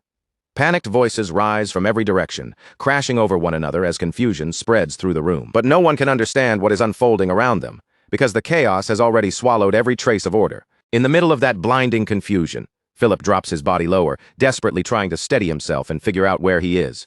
His voice shakes with fury, but beneath that rage is unmistakable fear. "You useless fools! I'll have every last one of you punished when we return." Why is no one answering me? But no reply comes back to him. There is only that suffocating brilliance pressing in from every side, and with it, the slow, horrifying realization that something has gone terribly wrong. Then, cutting through the chaos, a voice suddenly calls out. "Young master!" Philip reacts instantly, shouting back with desperation already taking over. "Yes, I'm here! Hurry up and protect me!" His voice cracks as he demands help, clinging to the protection he had always taken for granted. He forces his eyes open even though the pain is sharp enough to make him flinch. The glare still overwhelms his vision, but little by little, faint shapes begin to appear, blurry and twisted like shadows trying to crawl back into form. Right in front of him, he can barely make out a figure standing there, indistinct and almost ghost-like in the fading light. The face is impossible to see clearly, but the voice is much sharper, urgent, and strained as it shouts something toward him. That voice is telling him to run, telling him to get away while he still can. At the same time, another voice tears through the room, filled with shock and furious disbelief. "He betrayed us." Before Philip can even understand what those words mean, a man collapses right in front of him. The heavy thud of the body hitting the floor sends a cold jolt of terror straight through him. His breath catches in his throat, and his thoughts begin spiraling wildly, but he has no time to gather himself or react. All around him, one guard after another begins to fall. In the blinding aftermath of the light, movement is impossible to follow, but death is clearly moving through the chaos with frightening speed and absolute certainty. The members of the Black Lion group strike with brutal precision, cutting down the disoriented knights before they can recover their sight or raise their blades properly. Philip's mind races, and broken pieces of understanding begin forcing their way through his panic. A flash magic stone, tool that releases blinding light the instant it takes an impact. It is rare, costly, and difficult to handle, but for stealing someone's sight in a single moment, there is almost nothing more perfect. Even so, to wipe out all of the Marquess's guards within that tiny opening should have been impossible. But before Philip can finish that thought, it is violently cut short. A man steps forward out of the chaos, his presence calm and completely controlled, untouched by the fear spreading around him. His voice remains steady, carrying a quiet authority. "All threats have been neutralized. I will escort the women and the one in charge to Kelheim." Not far away, Lucian stands silently, his expression unreadable and his gaze distant. In that stillness, his thoughts turn inward, and his father's words echo through his mind with a heavy clarity. "The weight of the seat you occupy. Bear it yourself." Lucian exhales slowly, as if releasing something he had carried inside for a long time. "I think I finally understand." On the other side, Philip has lost the last scraps of composure he had left. He staggers backward, his legs giving out beneath him until he collapses onto his knees, his voice shaking uncontrollably as fear swallows his pride. Don't come any closer. I said stay back." Even now, he desperately clings to the authority of his name. "Do you even know who I am? I am the fourth son of Logren, a noble." A knight steps forward, his expression cold and completely unmoved. "Your fate will be decided by His Highness, Grand Duke Valdic. Submit quietly." Philip freezes in place, and the name strikes him like a physical blow. "What?" His voice crumbles as the realization begins to sink in. "House Valdic?" His eyes dart wildly around the room before finally locking onto Lucian. His voice drops into a trembling whisper, every word dragged out by disbelief.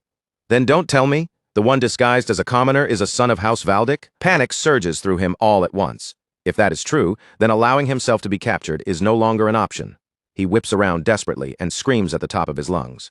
"What are you all doing? Guards outside! Get in here and protect me! Are they all dead too?" Lucian steps forward with complete calm, his voice steady and almost indifferent.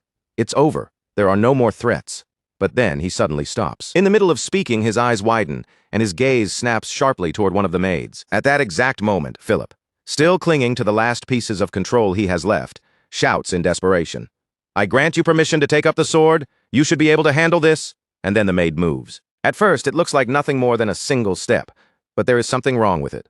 Something far too composed, far too deliberate for an ordinary servant. Lucian watches her without blinking as she walks toward the fallen weapon. His thoughts begin to spiral, and the realization crashes into him all at once. That face, that resemblance he noticed earlier, that faint sense of familiarity he had tried so hard to dismiss. And now, even the atmosphere around her changes the very moment her hand reaches the blade. Lucian's voice sinks into a whisper. It is barely audible, yet filled with disbelief. This can't be. His eyes remain fixed on her as the truth settles over him, undeniable and overwhelming. Sword Demon. Felix. Is it really you? Then Philip Logren suddenly breaks away from the Black Lion group and rushes straight toward Felix, stumbling in his panic as he tries to reach him. The moment he gets close, he begins pleading desperately. "Get me out of here. If you do, I'll do whatever you want. I'll make sure you're no longer insulted for the lowly blood of your mother," as Philip says it. His voice is frantic, spilling out promises without dignity or restraint, practically collapses in front of Felix, trembling as he begs for his life. Then he continues in a panicked voice, "Say something. Isn't protecting me the whole reason you exist?" Felix, the sword demon, answers him coldly. "Shut your mouth if you want to live." His body steadies as he prepares himself for battle, his attention already shifting toward the enemy ahead. Then, with unmistakable irritation in his voice, Felix adds one more cutting sentence. "I'm sick and tired of your stupidity, young master." The words land coldly, without even the slightest attempt to soften them. Watching this unfold, the white-haired knight speaks with a strange mixture of disdain and respect. Unbelievable. To think you would hide behind a woman without even a shred of dignity. Still, I commend your will to fight. His eyes remain fixed ahead, but his voice carries a warning edge. However, do not throw your life away. Do not mistake foolish bravado for courage. This is a mercy I offer to a child and a woman. Then the white-haired knight turns his gaze forward, focusing entirely on Felix as the air between them grows heavy. At that moment, an overwhelming and terrifying energy begins surging from Felix's body, pressing into the room like a storm about to break. Sensing that power, the knight mutters quietly, "So, that is your choice. Very well." In the next instant, the white-haired knight launches forward with incredible speed, closing the distance between them almost before anyone can react. Their swords collide in a sharp, ringing clash, the impact cutting through the room like metal striking lightning. The knight's blade flashes dangerously close to Felix's eyes, stopping just short as the deadly exchange begins. Yet even with the knight's blade flashing so close, Felix does not show the slightest trace of fear. His eyes remain steady, and his body refuses to shrink back. With clean, precise footwork and control so perfect, it almost looks effortless. Felix shifts his stance at the exact right moment. He catches the attack and deflects it smoothly, guiding the force away from his body instead of trying to take it head-on. A faint smile begins to form on Felix's face as he pushes the white-haired knight's strike off its path. He turns the blade aside with complete composure, as though he had already seen the attack coming from the start. And in that very instant, Felix launches a sudden counterattack straight toward the white-haired knight, catching him off guard. For the first time, even the knight's expression shifts with visible surprise, and before that surprise can fully settle, the next exchange begins. A thin spray of blood flickers through the air as their clash grows even fiercer, the battle sharpening with every movement. Then the sword demon drops from above with a powerful descending strike, cutting down with terrifying force, yet somehow still emerging from the exchange completely unharmed. Watching everything unfold, Lucian is left stunned. His thoughts race as he follows each movement, realizing that Felix's reactions are so fast, they almost border on foresight, and his movements are strange, free, and completely unbound by ordinary swordsmanship. There is no mistaking it. As Lucian continues to watch, his gaze falls on Felix's stance, and in that instant, something buried deep in his memory suddenly stirs. Fragments of the past rise back to the surface, and realization slowly dawns on him. This is the sword demon, Felix. Even back then, Lucian remembers clearly, Felix carried a kind of grace and presence that never truly fit the rough, bloody world of mercenaries. Brief flashes from those old days passed through Lucian's mind one after another, each one confirming the same thought. Felix had always been different from everyone around him. That slender frame, those delicate features, and that sharp, unforgettable presence had always made Felix impossible to overlook. Then the moment snaps back to the present. The panicked young master pushes forward again, desperately trying to hide behind Felix and use him as a shield. At the same time, Lucian finally puts every piece together in his mind. Now he understands. The illegitimate child, Felicia, left her family behind and lived in disguise as a man named Felix. The focus returns to the white-haired knight, who steadies himself after the exchange and looks at Felix with a much more serious expression. If my defense had been even a moment slower, my head would already be rolling on the ground. I still have a long way to go. I underestimated her without even noticing the hidden fangs beneath the surface. His tone changes as he speaks, his pride giving way to a colder, sharper resolve. Then he declares with rising intensity, "I will swallow my pride and treat you as a true enemy." In that moment, a terrifying surge of energy begins pouring from the white-haired knight, and his presence grows heavier with every passing second. Across from him, Felix continues facing the knight head-on. But even he cannot hide the trembling in his body under that crushing pressure. Deep down, Felix accepts the harsh truth in front of him. This opponent is a master several levels above him, someone he cannot defeat with his current strength. He can no longer rely on a lucky opening or a sudden surprise. And worse than that, there is another swordsman of the same caliber waiting upstairs. His gaze instinctively shifts upward toward the leader above, and the weight of the situation becomes even clearer. Beyond those two, there is still someone who surpasses them entirely. There is no realistic chance of surviving this. For one brief moment, the outcome feels absolute and inescapable. And yet, instead of falling into fear, a calm resolve settles inside Felix. If this is the final strike he is allowed to make, then he will put everything into it and leave behind no regrets. That thought fixed in his heart, Felix steadies his breathing, tightens his grip on the sword, and prepares himself for what may be his final attack. From above, the leader watches with sharp interest, and his voice cuts through the tension with clear admiration. Amazing. She still isn't wavering even in this situation. The man beside him agrees without hesitation, adding that she is taking Nixon's killing intent head-on. Even they begin preparing themselves, fully aware that the next exchange could decide everything in a single instant. Below them, both fighters move at blinding speed, charging straight toward each other with unstoppable force. Their movements become so fast that the eye can barely follow them, leaving only flashes of motion and the sharp pressure of their killing intent. In the next instant, their swords collide, and a violent surge of energy bursts outward, rippling through the area around them. Every eye nearby locks onto the two of them, unable to look away as the clash becomes more intense by the second. When their blades meet fully, the sheer force of the impact causes the surrounding energy to spike even higher, shaking the very air around them. And just as the battle reaches its most dangerous point, Lucian suddenly shouts with everything he has, his voice echoing across the battlefield. "Stop!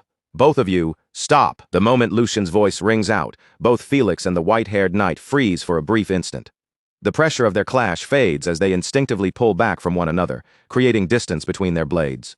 Lucian steps forward and finally reveals himself clearly as the young master in command. Both fighters withdraw slightly, acknowledging his presence, while his expression remains firm and filled with authority. With restrained anger tightening his voice, Lucian declares, "That's enough. I will not tolerate any more bloodshed." But the white-haired knight is still burning with frustration. He immediately protests, his voice sharp as he addresses Lucian.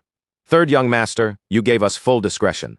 If she is left alive, she will grow into a major threat to Valdek." His concern is obvious, but so is his unwillingness to accept the sudden order to stop. Lucian's gaze hardens, and he answers without hesitation, his tone carrying command. "Black Lion, have you forgotten who gave you that authority?" His words carry a weight that leaves no room for argument. "I fully understand your concerns. However, if this continues, someone will certainly die." Lucian steps forward and formally declares his identity, his presence taking control of the entire scene. "I am the third young master of House Valdek, Lucian Valdek. As the one in charge of this mission, I have a proposal for you, Felicia."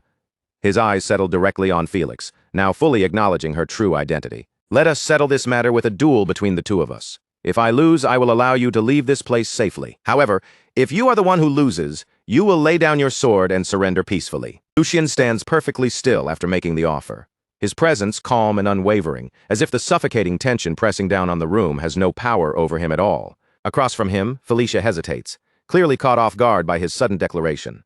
Her brows draw together and confusion flickers in her eyes as she tries to understand what he is truly aiming for. "A duel with you, young master? What exactly are you saying?" she asks carefully, her voice cautious but steady as she searches for the meaning behind his words. But before Lucian can answer, a harsh voice lashes through the moment like a whip. From behind them, Philip shouts with open irritation, his arrogance spilling out through every word.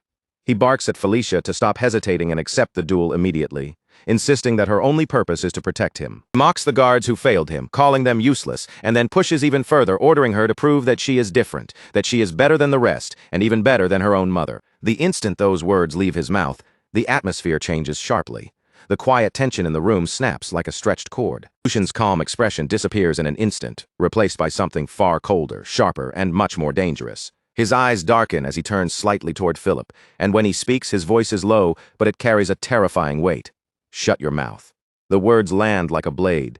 He does not raise his voice, yet the fury beneath it is unmistakable as he warns Philip not to speak so lightly of those who died protecting him, and never to insult Felicia any further. Then, with a cold finality that made the entire room go still, Lucian added that if one more word came out of Philip's mouth, he would personally cut out his tongue.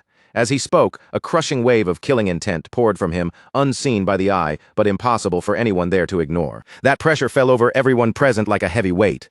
The air turned thick and suffocating, as if even taking a breath had suddenly become difficult. This was no longer just anger. It was an absolute warning, clear enough that no one dared treat it lightly. Then, as if cutting through that deadly silence himself, Lucian stepped forward and raised his voice. It was not a shout of rage, but a declaration filled with firm resolve, meant for every person there to hear. He made it clear that whatever consequences came from this decision would belong to him alone, even if he lost, and that his promise was not something anyone should take lightly. His words echoed through the quiet, reaching the knight captains and Hugo, who now watched him with sharpened attention. With quiet pride and unwavering composure, he introduced himself in full as Lucian Valdic, the third son of House Valdic, and formally challenged Felicia to a duel. After that, Lucian took another step forward, his gaze steady as it settled directly on her. His voice softened just slightly, but the authority behind it did not weaken. He told her to draw her sword, not for anyone else's sake, but for herself. The weight of those words spread across the battlefield, and a deep silence followed. No one spoke, and no one moved, as if the entire world had paused to wait for Felicia's answer. In the middle of that stillness, a white-haired man moved closer to his master. His expression was tense with concern, and when he lowered his voice, there was clear unease in every word. He questioned Raymond, asking whether they truly intended to stand back and simply watch this unfold. He admitted that when he had crossed swords with Felicia earlier, he had not been fighting with full intent to kill. His goal had only been to subdue her, but even under those conditions, she had not merely blocked his strike. She had managed to wound him, he continued, explaining that while her swordsmanship clearly lacked the polish of formal training, that weakness did not make her harmless. Her raw talent, sharp instincts, and frightening perception more than made up for what she lacked in discipline. In his eyes, that natural ability made her shortcomings almost meaningless. He paused and looked between Lucian and Felicia, his concern growing even deeper. Judging by the third young master's current level, he believed there was no realistic path to victory. Lucian's courage was admirable, and his decisiveness deserved respect. But courage alone did not decide a sword fight. This was combat, and something needed to be done before the situation went too far. Raymond remained silent for a moment, his eyes fixed on the scene in front of him. When he finally answered, his voice was calm, composed, and unexpectedly firm. He did not deny the white-haired man's judgment, but he still chose to watch. "Just this once," Raymond said quietly, making his decision clear. They would observe how this duel unfolded. White-haired man frowned, unable to hide his confusion. What was that supposed to mean? Raymond's gaze shifted slightly, thoughtful but certain, as if he had already seen something the others had missed. He explained that when Lucian borrowed his sword earlier, Lucian had already spoken about the exact same things the white-haired man had only just realized. During that brief clash with Felicia, Lucian had already recognized her extraordinary talent and her sharp instincts. That meant he was not stepping forward blindly. He understood exactly what kind of opponent stood before him, and so Raymond reached his conclusion. For now, they would wait. They would watch without interfering. They would see what kind of outcome the third young master was trying to create, and what role Felicia would have in that outcome. As Raymond's words lingered in the air, Felicia quietly repeated the name in her mind, Lucian Valdic. To her, this young noble felt completely different from every other noble she had ever encountered. He had hidden his identity and disguised himself as a mere servant just to observe Logren's forces from the inside, and now he was stepping forward to fight a duel that, by ordinary logic, seemed completely unnecessary. Nothing about him made sense to her. The more she tried to read his intentions, the harder they became to grasp, slipping further away like smoke. Still, no matter how strange Lucian was, one conclusion remained firm in Felicia's mind. He was not someone capable of defeating her. Even so, she straightened her posture and spoke with quiet respect. She thanked him for granting someone like her this opportunity, and promised that if she managed to subdue him, she would accept the shame placed upon her and leave without a trace. She would disappear as though she had never existed at all. But Lucian did not hesitate for even a moment. His reply came instantly, cold but steady. If he was the one who subdued her instead, then she would come with him to Helheim. His eyes stayed locked on her as he spoke. He said it as if the matter had already been decided. Then he added that it seemed she had already made up her mind as well. With that, the silence around them deepened once more. This time the quiet carried the unmistakable weight of an approaching clash. The air between them turned sharp as Lucian and Felicia stood face to face. their gazes locked without wavering. Both of their bodies remained perfectly still, yet every part of them seemed ready to explode into motion at any second. This was no longer just an exchange of words. It was a battle waiting to erupt. Inside her mind, Felicia made her final decision. She did not want to leave any unnecessary wounds on him. She would neutralize him in a single strike. Her eyes sharpened and a cold glint flashed through them as her focus reached its peak. In the very next instant, Felicia moved. Her figure blurred forward with incredible speed, crossing the distance between them in the space of a heartbeat. Her blade sliced through the air in a clean, decisive arc as she launched a precise attack straight toward Lucian. But Lucian reacted just as quickly. With perfect timing, he raised his sword and met her strike head-on, stopping the attack before it could reach him. A flicker of surprise flashed through Felicia's eyes. He blocked her attack. The thought echoed sharply in her mind, but she did not allow herself to freeze. The moment Lucian tried to launch a counterattack, Felicia immediately sprang backward, creating distance between them with one smooth, fluid motion. Her landing was light and controlled, her stance already prepared for the next exchange, and her eyes never left Lucian for even a second. The duel had only just begun, yet the intensity between them had already climbed to a level where neither side could afford to underestimate the other. As the clash continued, a sharp and unsettling thought echoed through Felicia's mind. His breathing and reaction speed should not have been able to keep up with her movements at all, so how had he managed to block her sword? The question stayed with her, refusing to disappear, and doubt slowly began to creep in. But before she could reach an answer, her eyes widened slightly. In the next moment, Lucian was already right in front of her, closing the distance with terrifying precision. His sword came down without hesitation. Caught off guard, Felicia barely managed to lift her blade in time, struggling to block the strike. The impact sent a sharp jolt through both of her arms, forcing her to tighten her grip and steady herself. From that point on, the duel began escalating at a frightening pace. Their swords collided again and again in a relentless exchange, each impact ringing sharply through the air. Every clash seemed ready to scatter sparks, and despite Felicia's skill, she found herself being driven backward step by step. Every movement of Lucian's blade carried pressure, forcing her into a defensive position she had never expected to take against him. Amid the storm of clashing steel, Lucian's calm voice cut through with chilling clarity. He told her that the reason she was being pushed back was because she was exhausted after overusing her mana during the clash with the Black Lions. And even if she was conserving some strength just in case, the difference between them right now was still painfully clear. Before she could fully process what he had said, Lucian launched a powerful and lethal strike. The force behind the blow was overwhelming, far beyond what Felicia had expected from him. She gritted her teeth and fought to hold her ground, her body straining under the pressure as she blocked the attack. Then Lucian spoke again, his tone steady and almost chilling in its certainty. He told her that he knew her better than she knew herself. Her habits, her weaknesses, and even the flow of her sword's path were all clear to him. His words carried a weight that went far beyond simple confidence. It felt as though he was not merely fighting her, but reading her, predicting her, and taking control of the rhythm of the battle itself. In the past, even though his encounter with her had been brief, as those words echoed between them, the present seemed to overlap with fragments from long ago. Back then, just like now, the two of them had faced each other with blades drawn, meeting each strike without hesitation. They had crossed swords fiercely, taking what the other possessed and making it their own. It had not been only a fight. It had been a silent exchange of skill. Instinct, movement, and understanding had all passed between them in that fleeting clash. In those brief moments, they had learned from one another, absorbing each other's motions, reading each other's intent, and sharpening themselves through the collision of steel. "Felicia," Lucian said, his gaze fixed on her with unwavering certainty. "My body remembers you, and you alone." The memory faded away, and reality rushed back in all at once.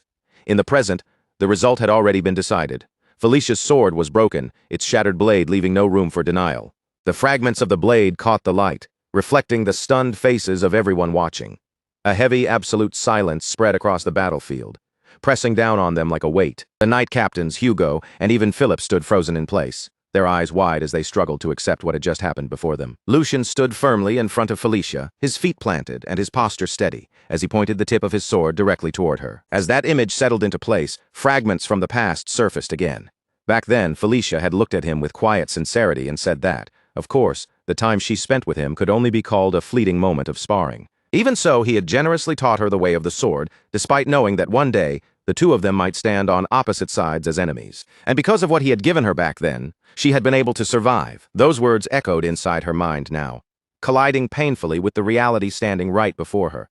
Felicia remained completely stunned, unable to move or speak. She had never once imagined that she would lose like this. And more than that, she had never imagined she would lose to him. The very person she had once crossed swords with, the one she had learned from, had now surpassed her in a way she could not understand. Meanwhile, inside Lucian's mind, a calm and resolute thought quietly surfaced. With this, he would repay at least a small part of the debt he owed her from back then. There was no arrogance on his face and no mockery in his eyes, only a quiet sense of closure, as if this duel had been waiting to happen for a very long time. After that, night settled over the Duke's castle. The air inside its walls was calm, but there was a heaviness beneath that calm, as though an important decision was being made in silence. In a grand chamber, the Duke stood alone with his back straight and his gaze distant, as if his thoughts were fixed far beyond the room in front of him. After a short stretch of silence, he finally spoke. His voice was measured, steady, and filled with authority. So, how was it? That boy, Lucian. Does he have what it takes to uphold House Valdic in the distant future? At that moment, a man stepped forward from the shadows. It was none other than the captain of the Black Lion, offering proper respect as he appeared. The captain lowered his head slightly before answering in a calm but firm voice. He possessed an unwavering core. Hearing that, the Duke turned his gaze toward him, and a faint trace of surprise crossed his otherwise composed expression. I thought it would already be a relief if he simply avoided being swept along by your pace. But to think I would hear such an unexpected answer from you. The Black Lion captain hesitated for only a brief moment before speaking again. Your Highness, could my assumption be correct? In response, the Duke slowly stepped forward, and with each step, his presence seemed to grow heavier. The reason I deployed all of you for this mission was because the matter was that serious. It is still too early to make judgments regarding the succession. Realizing he had gone too far, the captain immediately bowed his head even deeper. I misspoke. The Duke dismissed the apology with a calm expression. It is fine. Assuming there was no exaggeration in your report, it must have been quite an impressive sight. As the conversation drew to a close, the Duke remained where he was, now holding a sheet of paper in his hand. His eyes moved carefully across its contents, but his expression stayed unreadable, as if the future itself had been pressed into those written words. After that, the Duke walked straight up to the Black Lion captain and placed a firm, almost familiar hand on his shoulder. His voice lowered slightly as he said, "If only for your sake." Hearing that, the captain let out a faint breath before replying. I suppose I can humor the boy for a while. The Duke's expression softened just a little, as another thought crossed his mind. Come to think of it, it has been quite some time since you and I last shared a drink. I recently acquired some fine liquor. Would you care to join me? It is the vintage you always enjoyed, so I imagine it should suit your taste. At those words, the Black Lion captain gave a small, knowing smile and answered, Your Highness, you may soon regret saying that. One night will not be nearly enough to hear the full story of this mission. Then the scene shifts to the following morning, when the darkness has lifted and the journey begins again. Lucian's entire team has already set out, leaving the area behind as they begin their return after successfully completing the mission. The atmosphere becomes more reflective as the events of the previous night settle into place. Right after her bout with Lucian came to an end, Felicia collapsed from exhaustion, the aftermath of pushing her mana circulation too far, finally catching up with her. To help her recover, Lucian sent Felicia and her maids ahead to a nearby city. Meanwhile, in another part of the group, Philip Logren was trapped inside his own thoughts. Dread filled Philip's mind as he imagined what waited for him. No, he was definitely going to be kicked out of the family. That fear gnawed at him, heavy and unavoidable. As for that man, the one who displayed the deep-rooted arrogance of a noble until the very end, Lucian forced him to dig his vassals' graves with his own 2 hands. What followed was a grim sight. Rows of graves stretched across the land, each one marking a soldier or knight who had lost his life that night. The air around the graves was silent and heavy, filled with the weight of death and loss. Lucian had done it all with one purpose in mind, hoping Philip would finally understand what it truly meant for a life to be extinguished. Lucian rode forward calmly on his horse, leading the group as they continued along the road. The morning air was quiet around them, but that fragile silence did not last for long. Suddenly, a loud, furious voice erupted from behind and shattered the calm. It was Philip Logren, shouting at the top of his lungs with unrestrained anger. Hugo, you bastard! I will never let you get away with this. Did you really think you could betray us and survive? Young Master Lucian, I demand to be treated as a formal prisoner of war. How dare you treat a son of House Logren with such disrespect? His voice was sharp, grating, and packed with arrogance, irritating nearly everyone forced to listen. Yet even then, Philip refused to stop. Are you truly intent on making an enemy out of us? Hearing all of this, Lucian slowly turned his head back, his expression calm but cold. Inside Lucian's mind, a single thought passed through with perfect clarity. Philip still had not understood the weight of what happened last night at all. After a brief pause, Lucian finally spoke. His voice was low, but the warning inside it was unmistakable. I will give you one piece of advice. If you want to keep breathing even a second longer, then you would be wise to watch what comes out of your mouth. There was no open anger in his tone, only quiet authority and a dangerous calm. Then, with unwavering composure, Lucian continued and made the situation painfully clear. This is a place where even your high and mighty father would not dare set foot. This is Kelheim, the heart of House Valdic. After that, the scene shifts forward, and what appears before them is nothing short of breathtaking. Ahead lies a vast and magnificent city, filled with life, scale, and grandeur. Rows of elegant buildings stretch into the distance, wide streets open beneath the morning light, and the lively atmosphere reflects the strength and pride of House Valdic. At the entrance stands a massive gate, towering over everyone beneath it, and with a deep, echoing sound, it slowly begins to open. Lucian is the first to move forward, riding his horse with calm confidence as he passes through the great gates. Behind him, Hugo and the knights follow in formation, escorting the captured prisoners along with them. The moment they enter the city, the silence breaks apart beneath the loud cheers of the people. Crowds gather on both sides of the road, their voices rising with excitement and admiration. It's Lord Lucian. The third young master has returned. He had crushed the wicked crimes committed by House Logren from the roots, and even dragged the one behind it all back alive as proof of their guilt. The moment he appeared, the crowd's excitement exploded. People surged toward the street, pressing shoulder to shoulder just to see him with their own eyes. Lord Lucian, please look this way. Their voices rang out one after another, eager and breathless. Some shouted even louder than the rest, their faces bright with pride, as if Lucian's victory belonged to the whole territory. And among the cheers, one name carried like thunder through the street. The lion had returned, the lion of House Valdic, Hugo. Hugo, seeing the crowd welcome them with such overwhelming passion, could only stare around in disbelief. His eyes moved from one cheering face to the next before he finally turned to Lucian, unable to hide his confusion. Young master, what exactly is happening here? Even while the cheers rolled over them like a storm, Lucian stayed calm, his expression barely wavering. In a low, composed voice, he answered, I did send a letter asking for a chance to reveal House Logren's atrocities, but it seems Father chose to support us far more openly than I expected. Then Lucian looked toward Hugo and spoke with quiet certainty. Stand tall and accept this welcome. This is the first great achievement you have earned. Those words struck Hugo deeper than any cheer from the crowd. A warm rush of joy rose inside him, and his chest slowly swelled with pride as he finally allowed himself to take in the weight of that moment. As the grand procession continued moving through the city streets, the celebration carried on around them, and the view slowly shifted away from the cheering crowd. Far above the city, from the highest point of a tower, the Duke stood watching everything unfold below. Beside him stood his butler, silent and attentive, while the Duke gazed down at the parade with a faintly thoughtful look. Perhaps I really am getting old, he murmured. To think I would arrange a victory procession simply because my son asked for one. The butler remained respectfully at his side, but his answer came without the slightest hesitation. Did young Master Lucian not accomplish something grand enough to deserve it? In my opinion, this procession is entirely justified. Then, with the same calm and steady manner, the butler continued. And beyond that, young Master Lucian's letter was not written merely to strengthen his own standing. It was also a calculated move to show the people of our territory House Valdic's firm resolve, while sending a clear warning to both the imperial family and House Logren. And your highness recognized that as well? That is why you allowed this procession to happen? As those words settled in the air, the Duke kept his eyes fixed on the city below, his expression gradually turning heavier. The movements aimed at shaking the empire were becoming far too troubling to ignore. Even the sun that had once seemed eternal, and even the lion's claws that had once looked impossible to break were now beginning to reveal unavoidable cracks. If I do not want to be swallowed by that current, the Duke thought aloud, his voice low, then I must sharpen my own blade even more than before. He spoke while staring far into the distance, as though his eyes were trying to pierce through the present and reach the uncertain future waiting beyond it. With that quiet heaviness lingering in the air, the moment slowly faded. The view then moved away from the tower and shifted to Lucian's room. The instant Lucian returned, he dropped straight onto his bed without even trying to sit properly. His body sank into the mattress, finally loosening after everything he had been through, and a tired breath slipped from his lips. Now I finally feel alive again. I never thought I'd miss this so much just because I got used to living like a noble. Still lying there, Lucian let his eyes close for a brief moment as his thoughts slowed down.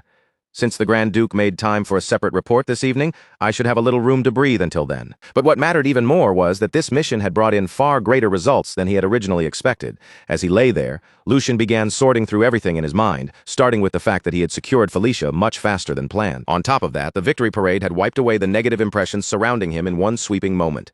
It had also given Hugo a powerful reason to keep moving forward. And beyond all of that, Lucian had even managed to build a connection with the Black Lions. All of those separate gains, which had seemed scattered at first, were now beginning to line up one by one. Together, they formed a single stepping stone beneath his feet, just enough to bring him one careful step closer to the seat of power that had once felt impossibly far away. As that thought passed through his mind, Lucian suddenly remembered his former life, when he had lived as a mercenary instead of a noble son. A faint, almost amused smile tugged at his face as he imagined the old days. If those guys could see me now, he muttered under his breath, they'd probably be horrified. After resting there for another moment, Lucian suddenly pushed himself up from the bed. The softness in his eyes disappeared, replaced once again by a sharp, focused gleam. That's enough thinking things over. Now then, should I start preparing my next move? His mind began turning again, immediately. already reaching past the present and calculating what had to come next.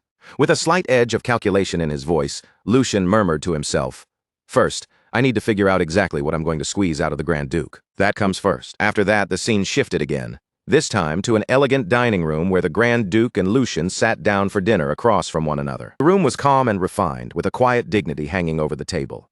Yet beneath that polished atmosphere, there was a clear sense that this was not an ordinary meal. As they faced each other, the Grand Duke spoke in a composed, authoritative voice and praised Lucian for the mission he had completed. He told Lucian that he had been blessed with remarkable luck on his very first assignment. After carefully comparing and verifying the information, they had confirmed that the child Lucian captured alive truly was the offspring of the Marquis family. According to the Grand Duke, there could be no stronger evidence than that. Recognizing the success, the Grand Duke gave a simple but weighty commendation. "Good work, Lucian."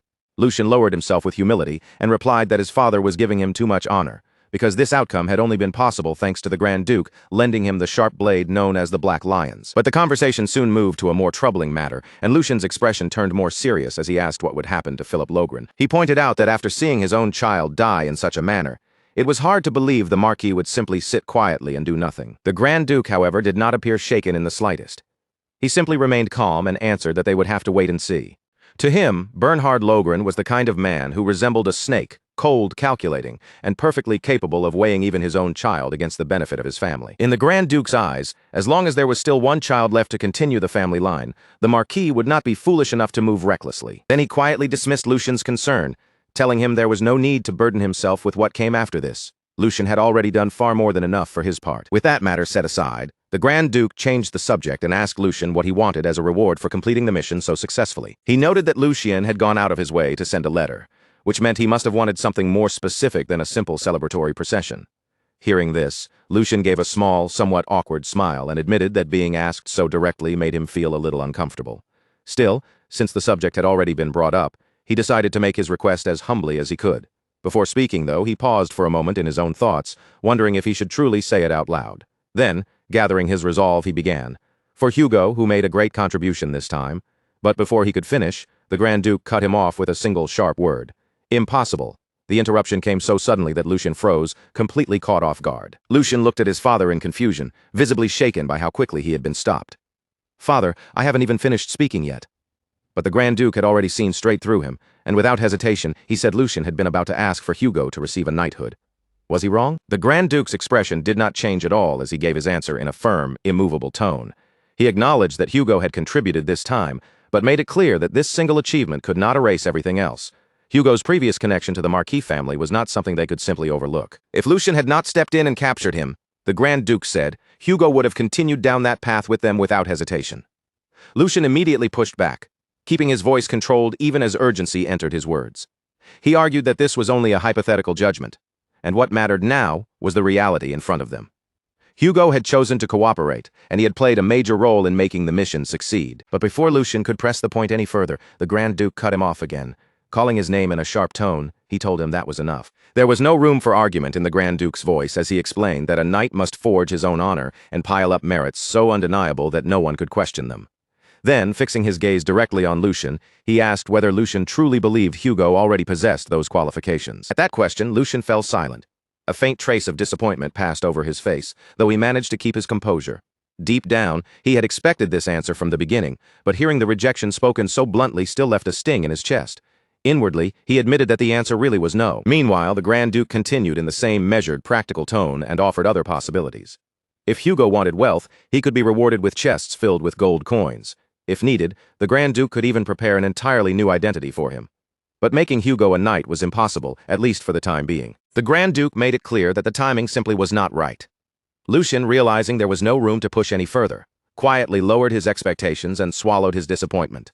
In his heart, he apologized to Hugo, thinking they would have no choice but to wait for another chance later. On the outside, Lucian gave a calm nod and accepted his father's judgment. He admitted that the Grand Duke was right, and that perhaps he had been too impatient in making such a request. Seeing that Lucian had backed down, the Grand Duke told him to ask for something else instead, something more reasonable this time. Lucian stayed silent for a short moment, as if carefully choosing his next words. Then he lifted his gaze again and said that, in that case, he had one very small request to make. Then, with a smile that looked just a little too bold to be called innocent, Lucian made his request. Please allow Felicia to meet the Sword Saint. The instant those words left Lucian's mouth, even the Grand Duke was caught completely off guard. For the first time during their conversation, his steady composure visibly cracked, and he stared back in genuine surprise, as if asking Lucian to repeat what he had just said.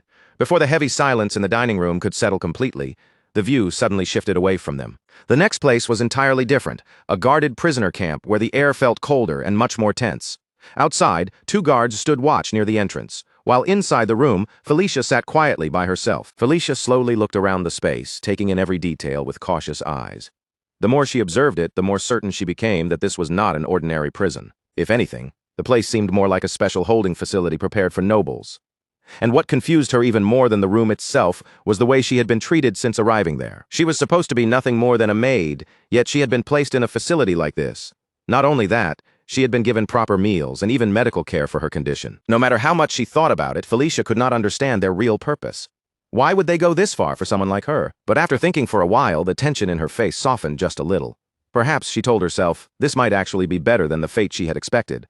As she sat there in the quiet room, her eyelids slowly lowered and her expression became calmer as her thoughts drifted inward. In that stillness, memories of her past rose up one by one.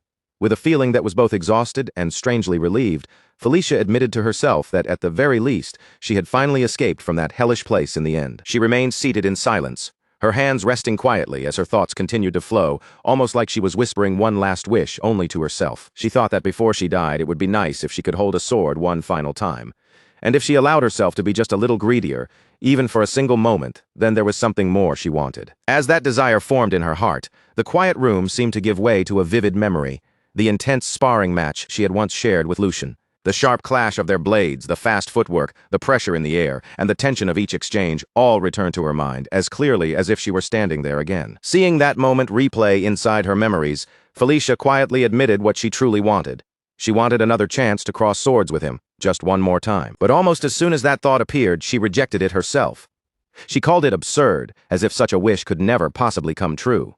Then, right at that moment, a voice suddenly broke through the silence from outside. According to the physician, the voice said, her mana control was still unstable. The voice continued, and by then it was clearly Lucian speaking. In the same calm tone, he added that she was also suffering from severe malnutrition and fatigue. His voice stayed measured, but his words went straight to the point as he asked whether her body felt any better now, and whether she was well enough to hold a sword again. The question struck Felicia so suddenly that her eyes widened in surprise. Completely caught off guard, Felicia stared at him in confusion.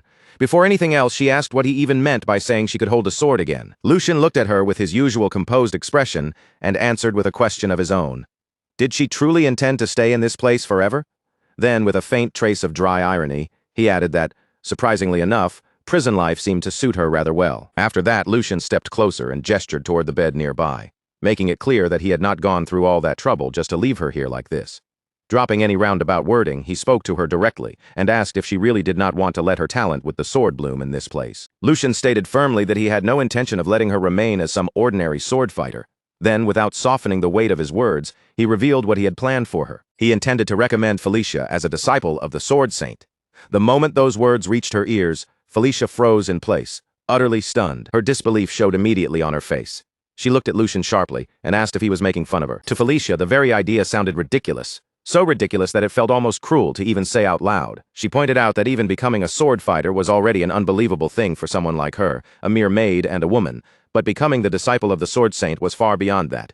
In her eyes, it was a dream so unreasonable that it barely made sense. Frustration finally spilled out, and her voice grew firm, almost trembling from the emotions she had been holding back. She declared that her status might be low, but she was not such a fool that she failed to understand her own place. Seeing her react so strongly, Lucian quietly realized that he may have rushed things too much. Inwardly, he admitted that he had been a little too hasty, and that Felicia's response was only natural. After all, even though she carried the blood of the Marquis, she had been born an illegitimate child, and a woman on top of that. Because of that, she had never even been allowed to hold a sword, much less receive proper training in how to wield one. Instead of being given a chance, she had been surrounded by envy, jealousy, and constant persecution from her own siblings. Those circumstances eventually gave birth to the person later known as the Sword Demon, Felix, the one who abandoned House Logren. Bringing his thoughts back to the present, Lucian faced Felicia again and spoke in a calmer voice. He told her that he understood why she could not trust him and that she did not have to give him an answer right away.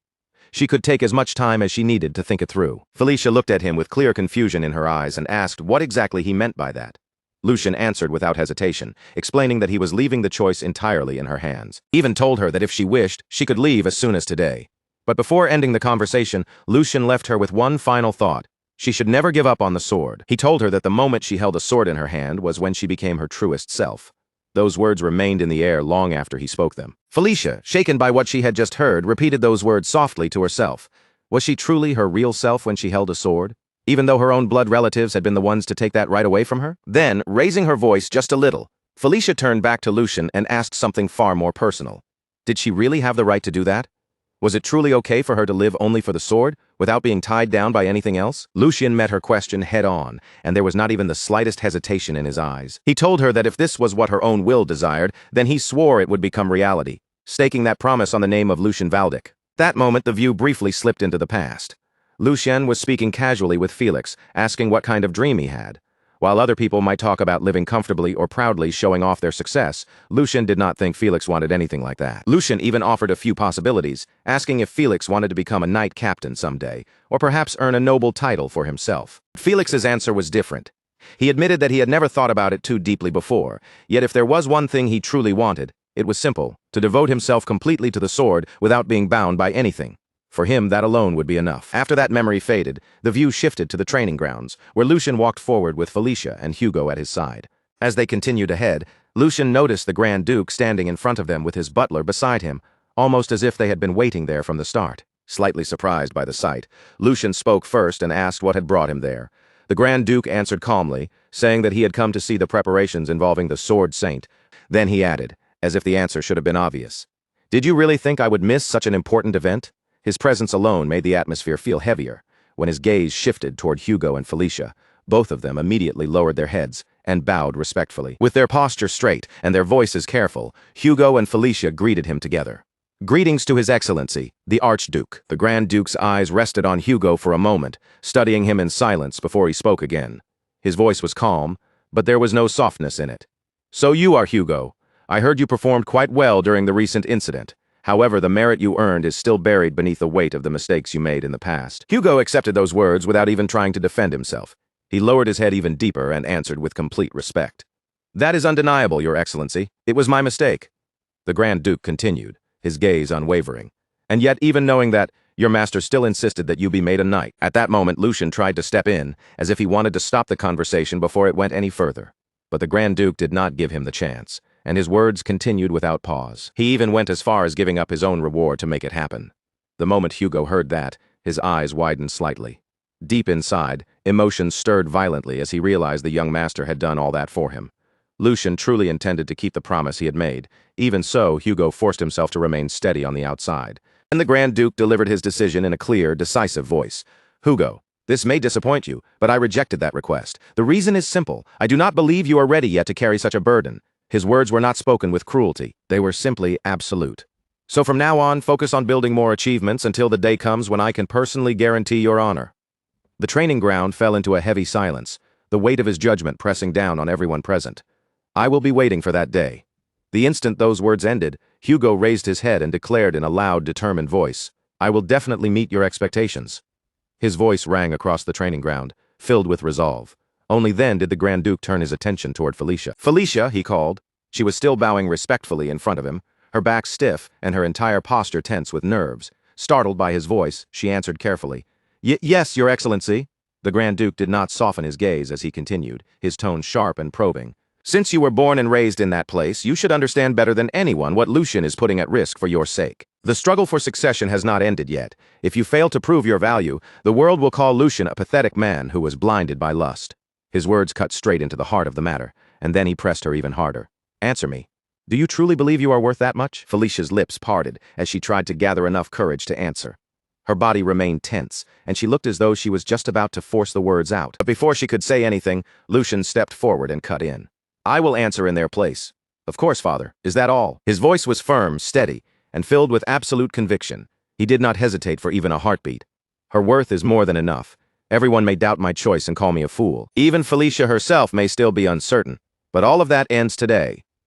Lucian kept his gaze fixed forward, his expression unwavering as he continued, "Because today everyone will finally see it. They will see that she is a diamond in the rough, held back only by her status and her gender."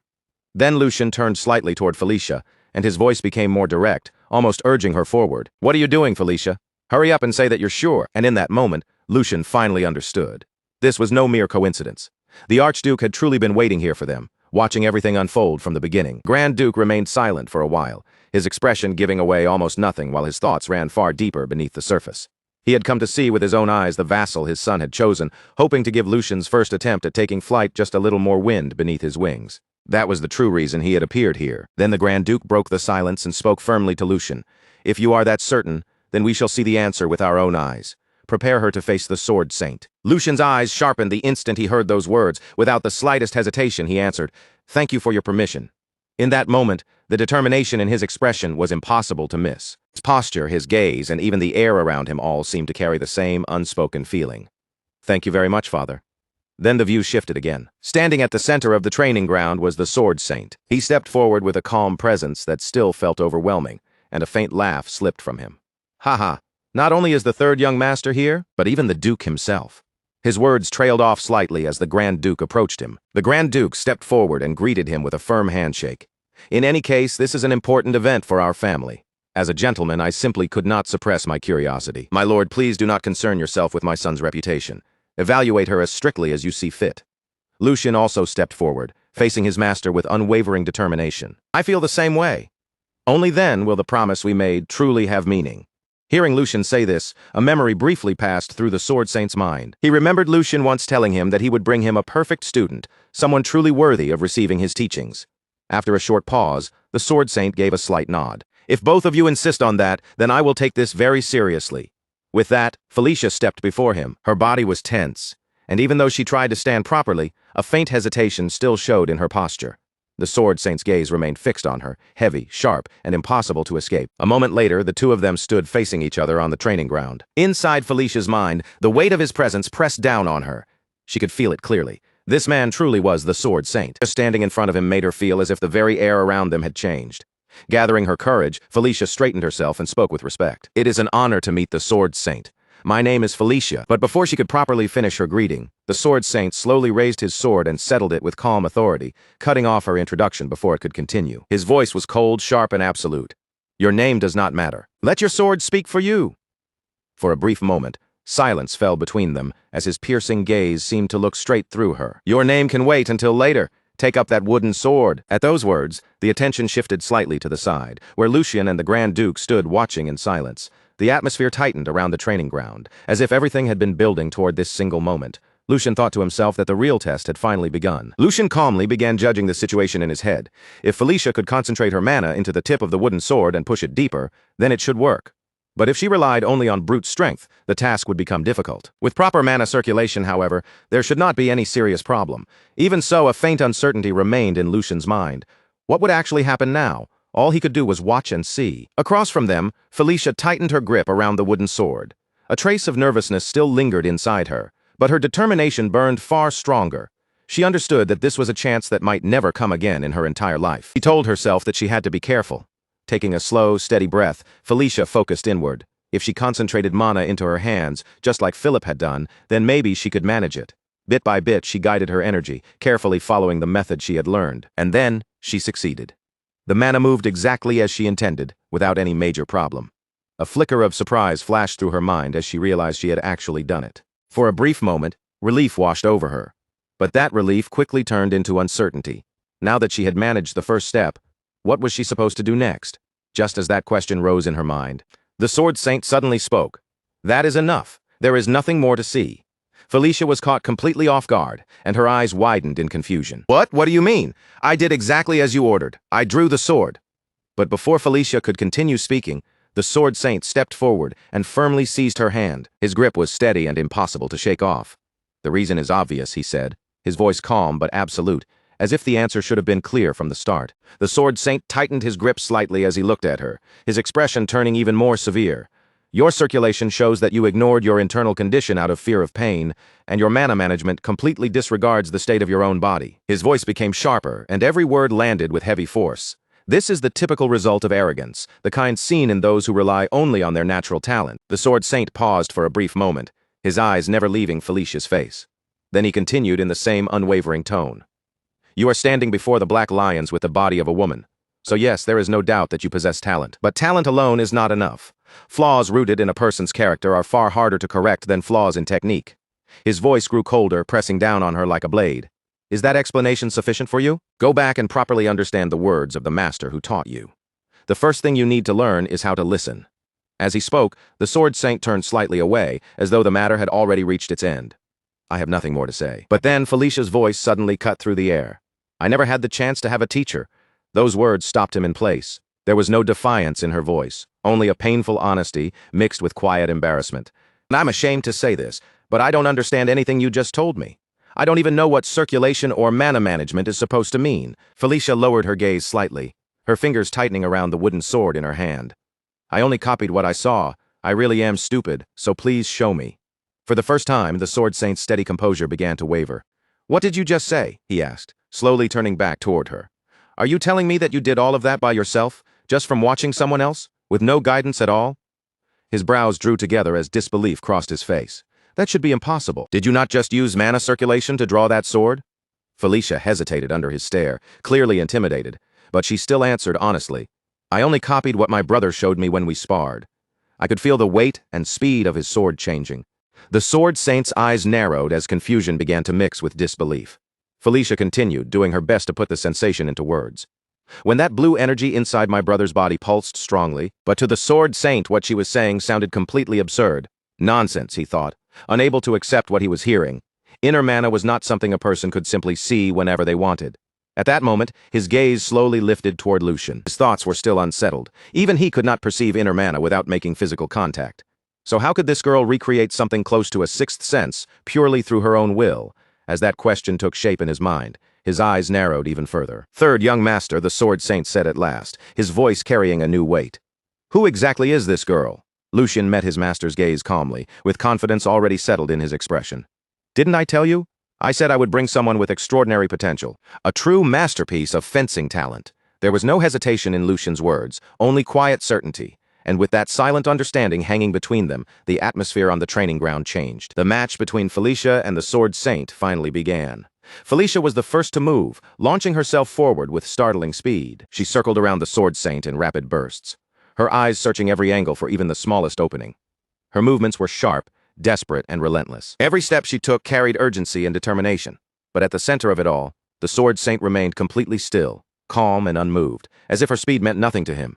Then, for one brief instant, Felicia saw a gap. She did not waste even a heartbeat.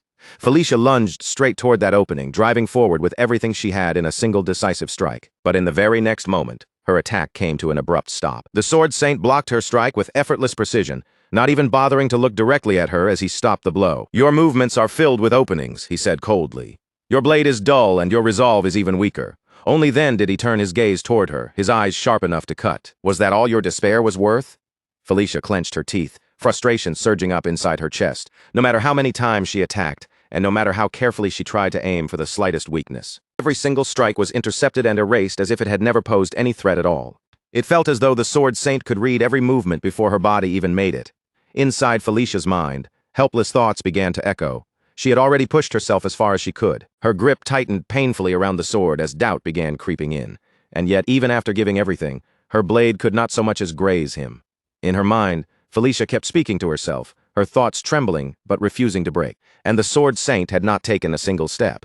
So this was what it meant to stand at the pinnacle of the sword, a vast abyss, so deep and overwhelming that she could not even begin to measure it. The gap between them felt suffocating, almost impossible to cross. Even so, Felicia had no intention of giving up there.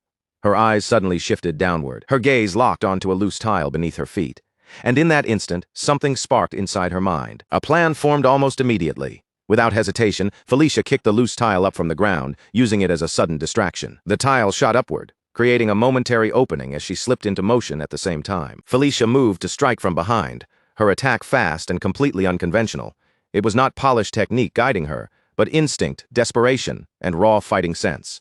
Watching her attempt unfold, the sword saint spoke again, and this time there was the faintest trace of interest in his voice. A fighting spirit that refuses to die even after crashing into a wall, unorthodox ideas as well. Free from the weight of experience, he paused briefly, as if silently acknowledging the persistence she was showing. But you are not finished yet, Felicia. For one fleeting moment her plan seemed to work. Let it all out, he continued, every bit of resentment you have held inside until now. Then, using only a single finger as though it were a sharpened blade, the Sword Saint sliced through the flying tile and cut it cleanly into two separate pieces. The movement was so effortless that it almost did not look real. Even after seeing that, Felicia did not stop. She forced herself forward, refusing to back away, her body still moving under that crushing pressure. But the instant she advanced, her eyes widened in shock. Right in front of her, an enormous surge of power began to take shape, gathering into the image of a massive lion, fierce, vast, and terrifying. The sheer presence of that force froze Felicia for a split second, as if even the air around her had begun to tremble. Then, without warning, a hand reached toward her sword. The sudden movement startled her, and a sharp flicker of fear rose in her chest. But even with that fear pressing against her, Felicia forced her body to react. She gripped her weapon with all her strength and struck forward with everything she had left. At the same time, the Sword Saint stood before her like an unmoving wall, his entire body radiating overwhelming energy. A faint smile appeared on his face as that power continued to surge outward, spreading through the training ground like a storm that had finally been unleashed. Then, just as abruptly as it had erupted, everything fell silent. Fierce energy faded away, the air grew still again, and the training ground returned to calm as if nothing had happened. Yet the weight of that single exchange continued to hang heavily over everyone watching. From above, Lucian and the Grand Duke silently watched the entire clash unfold, their eyes fixed on the scene below. After a brief moment, the Grand Duke finally opened his mouth to speak. The Grand Duke's voice remained calm, but every word carried a heavy meaning. "Lucian, do you know what makes a swordsman truly reliable?" He did not wait for Lucian to answer, as if the answer had already been carved into his heart long ago. "It is someone who has engraved the cost of relentless training deep into their very soul. Someone who has polished the fundamentals through endless, tedious repetition and gained experience on battlefields where even one small mistake can mean death. It is a cruel and unforgiving road," the Grand Duke continued, his gaze steady. "But that very road is the root of what makes a true swordsman." Lucian listened without interrupting, his expression calm, even as his thoughts moved quietly beneath the surface. That was exactly why, until now, his father had only kept people like that by his side. People tempered by hardship, discipline, and blood. Then the Grand Duke's tone shifted ever so slightly, as though he was now speaking of something that existed outside ordinary rules. "However, in this world, there are also people who can leap over that mountain of effort, in a single bound." His eyes sharpened as he looked down toward the training ground below. People who shine so fiercely that they resemble a blazing sun. They possess talent so overwhelming that the world itself has no choice but to acknowledge them. Like a rising tide, they can swallow everything in their path. For a brief moment, his words hung heavily in the air. Just like that girl, the view returned to the ground below where Felicia stood frozen in place. Her sword still firmly caught in the Sword Saint's grasp. Even after she had poured everything she had into that strike, the Sword Saint held it effortlessly, as though her blade carried no weight at all. From above, the Grand Duke's voice echoed down with quiet certainty. "You made the right decision, Lucian." Lucian kept his eyes fixed on Felicia below and answered in a steady voice filled with conviction.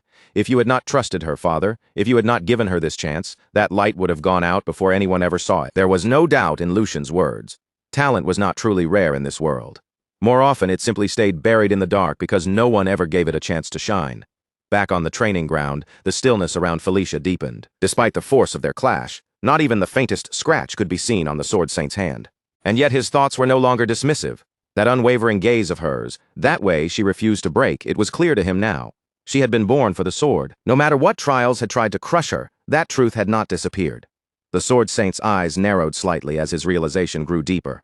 More importantly, she could actually see it. She could see beyond the limits of common sense, toward the endless path of the sword stretching far into the unknown. Standing calmly before her, the Sword Saint finally loosened his grip. Then he looked at Felicia with an expression completely different from the cold one he had worn before. "Tell me your name once more." His voice was no longer dismissive. This time, it carried the weight of acknowledgement. "Today, you proved your courage with your sword. From this moment onward, no one here will doubt the name you speak. Say it with pride." Felicia stood frozen for a brief second, overwhelmed by how suddenly his attitude had changed. Then she steadied herself, lowered her voice just slightly, and answered with firm resolve. "Then I will say it again, Sword Saint. My name is Felicia." She paused for a moment before continuing, her voice quieter but still clear. "I have no surname from my mother's side, and House Logren, the family of my father, refused to grant me theirs. Felicia is the only name I have."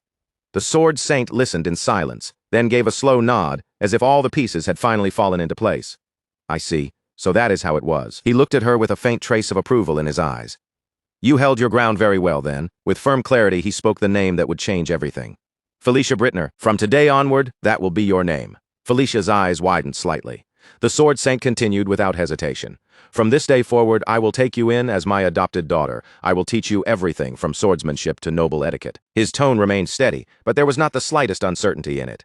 It will be exhausting. Not a single moment of it will be easy. Are you prepared to endure that? Felicia did not hesitate. She immediately dropped to her knees before him. The sword saint gently placed one hand on her shoulder, and when he spoke again, his voice lowered with a rare sincerity. Felicia, I am a stubborn old man. I judged your character too quickly, and I spoke too lightly. He paused for a moment, openly admitting his own faults. There will likely be days when my pride and rigid beliefs clash against your free spirit. Then he looked directly into her eyes. When that happens, will you convince me with your sword? A faint smile touched the sword saint's face as he continued. I too will do my best to accept your sincerity through the blade. Our paths until now have been different, but our hearts beat for the same sword. His hand tightened slightly on her shoulder, as if sealing the bond between them. So, from this moment on, let us walk that path together. His voice carried both finality and the warmth of a new beginning. Felicia Brittner. After that, the night swallowed the scene, and rumors began to spread, as they always did, starting from the places closest to the source. In a dark and secluded area, a man urgently handed a letter to another person. His face was tight with tension as he spoke in a low, serious voice. Deliver this to the elders of the family. The future of House Toledo depends on it, so make sure it reaches them as quickly as possible. The man receiving the letter looked confused by the sudden urgency. Clutching the message in his hand, he immediately asked, My lord, what exactly do you mean by this? The other man answered slowly, his voice heavy with concern. I heard that the sword saint has finally taken a disciple. Until now, he has always remained neutral in every succession dispute, but the will of his disciple cannot possibly remain neutral forever. If the child backed by the sword saint chooses to support one side, then the balance within House Valdic will only be a matter of time before it is overturned. He paused briefly, and when he continued, his voice had grown colder. If the ship we boarded, the one named Geordie, can no longer carry House Toledo to greater heights, then it would be wiser to abandon it before it sinks completely. Instead, we should move toward the one who has recently built great merit and brought the Sword Saint's disciple onto his ship. That man is Lucian Valdic. The instant Lucian's name was spoken, the view shifted again without pause. This time, the scene moved into a room inside the Valdic mansion. Inside the luxurious chamber, the Grand Duke sat calmly, his presence steady and imposing. Nearby, his butler stood respectfully as he delivered his report. As your grace predicted, the butler said in a composed tone, not only have the elders continued sending letters of concern, but the maternal relatives of the young masters have also begun sending letters of their own. The head butler continued, and this time worry could be heard beneath his controlled voice. I have already taken measures on my end, but they are not the sort of people who will simply stand aside and watch. Would it not be better to act before these sparks spread any further? Even after hearing those concerns, the Grand Duke remained perfectly calm. His expression showed no fear, no hesitation, and no surprise. After a short silence, he finally opened his mouth and spoke in a deep, steady voice. If they truly intend to make their own children the head of the family, then they are exactly the type of people who will do anything, without even realizing that their actions are slowly ruining the very children they wish to elevate. The air inside the room grew heavier as the Grand Duke continued. Head butler, summon every child within the domain for a family dinner. If there are complaints, then all we need to do is offer them a fair opportunity. Is that not right? A cold, imposing aura began to spread from him as he declared his decision. A true man must know how to open doors with his own strength, and if he carries the name of Valdic, then he must speak with his own blood. We shall see who truly possesses the lion's fangs. Right after those words, the view shifted once more, moving into the quiet night inside the Grand Duke's mansion. At that same time, Lucian was walking calmly through the grand halls of the estate, accompanied by a servant at his side. As he moved forward with steady steps, the eyes of countless servants immediately turned toward him. Their faces were filled with shock and disbelief, as though they still could not fully accept the sudden change in the way everyone now looked at him. Then, almost at the same time, every servant lowered their head respectfully and greeted him in unison. Greetings to young Master Lucian.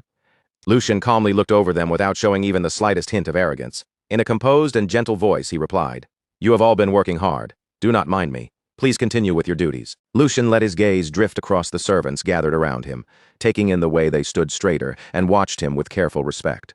Quietly, he thought to himself that it was not only the annex where he lived that had changed. Even here, in the main house where his father stayed, the servants' attitudes had shifted far more than he had ever expected. A small smile gradually tugged at the corner of Lucian's mouth, as the reason became clear to him.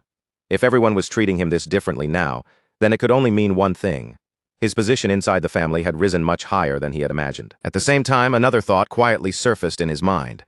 Until now, Lucian had believed that becoming a direct disciple by his own strength would already be enough to call a massive success. But the way he was being welcomed and respected right now was on an entirely different level, far beyond what that achievement alone should have brought him. And now that Felicia had actually met the Sword Saint, Lucian could not help but wonder what kind of terrifying existence she might grow into later.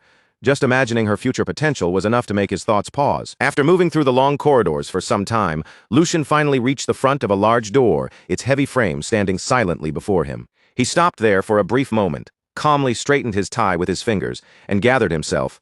Then another thought passed through his mind.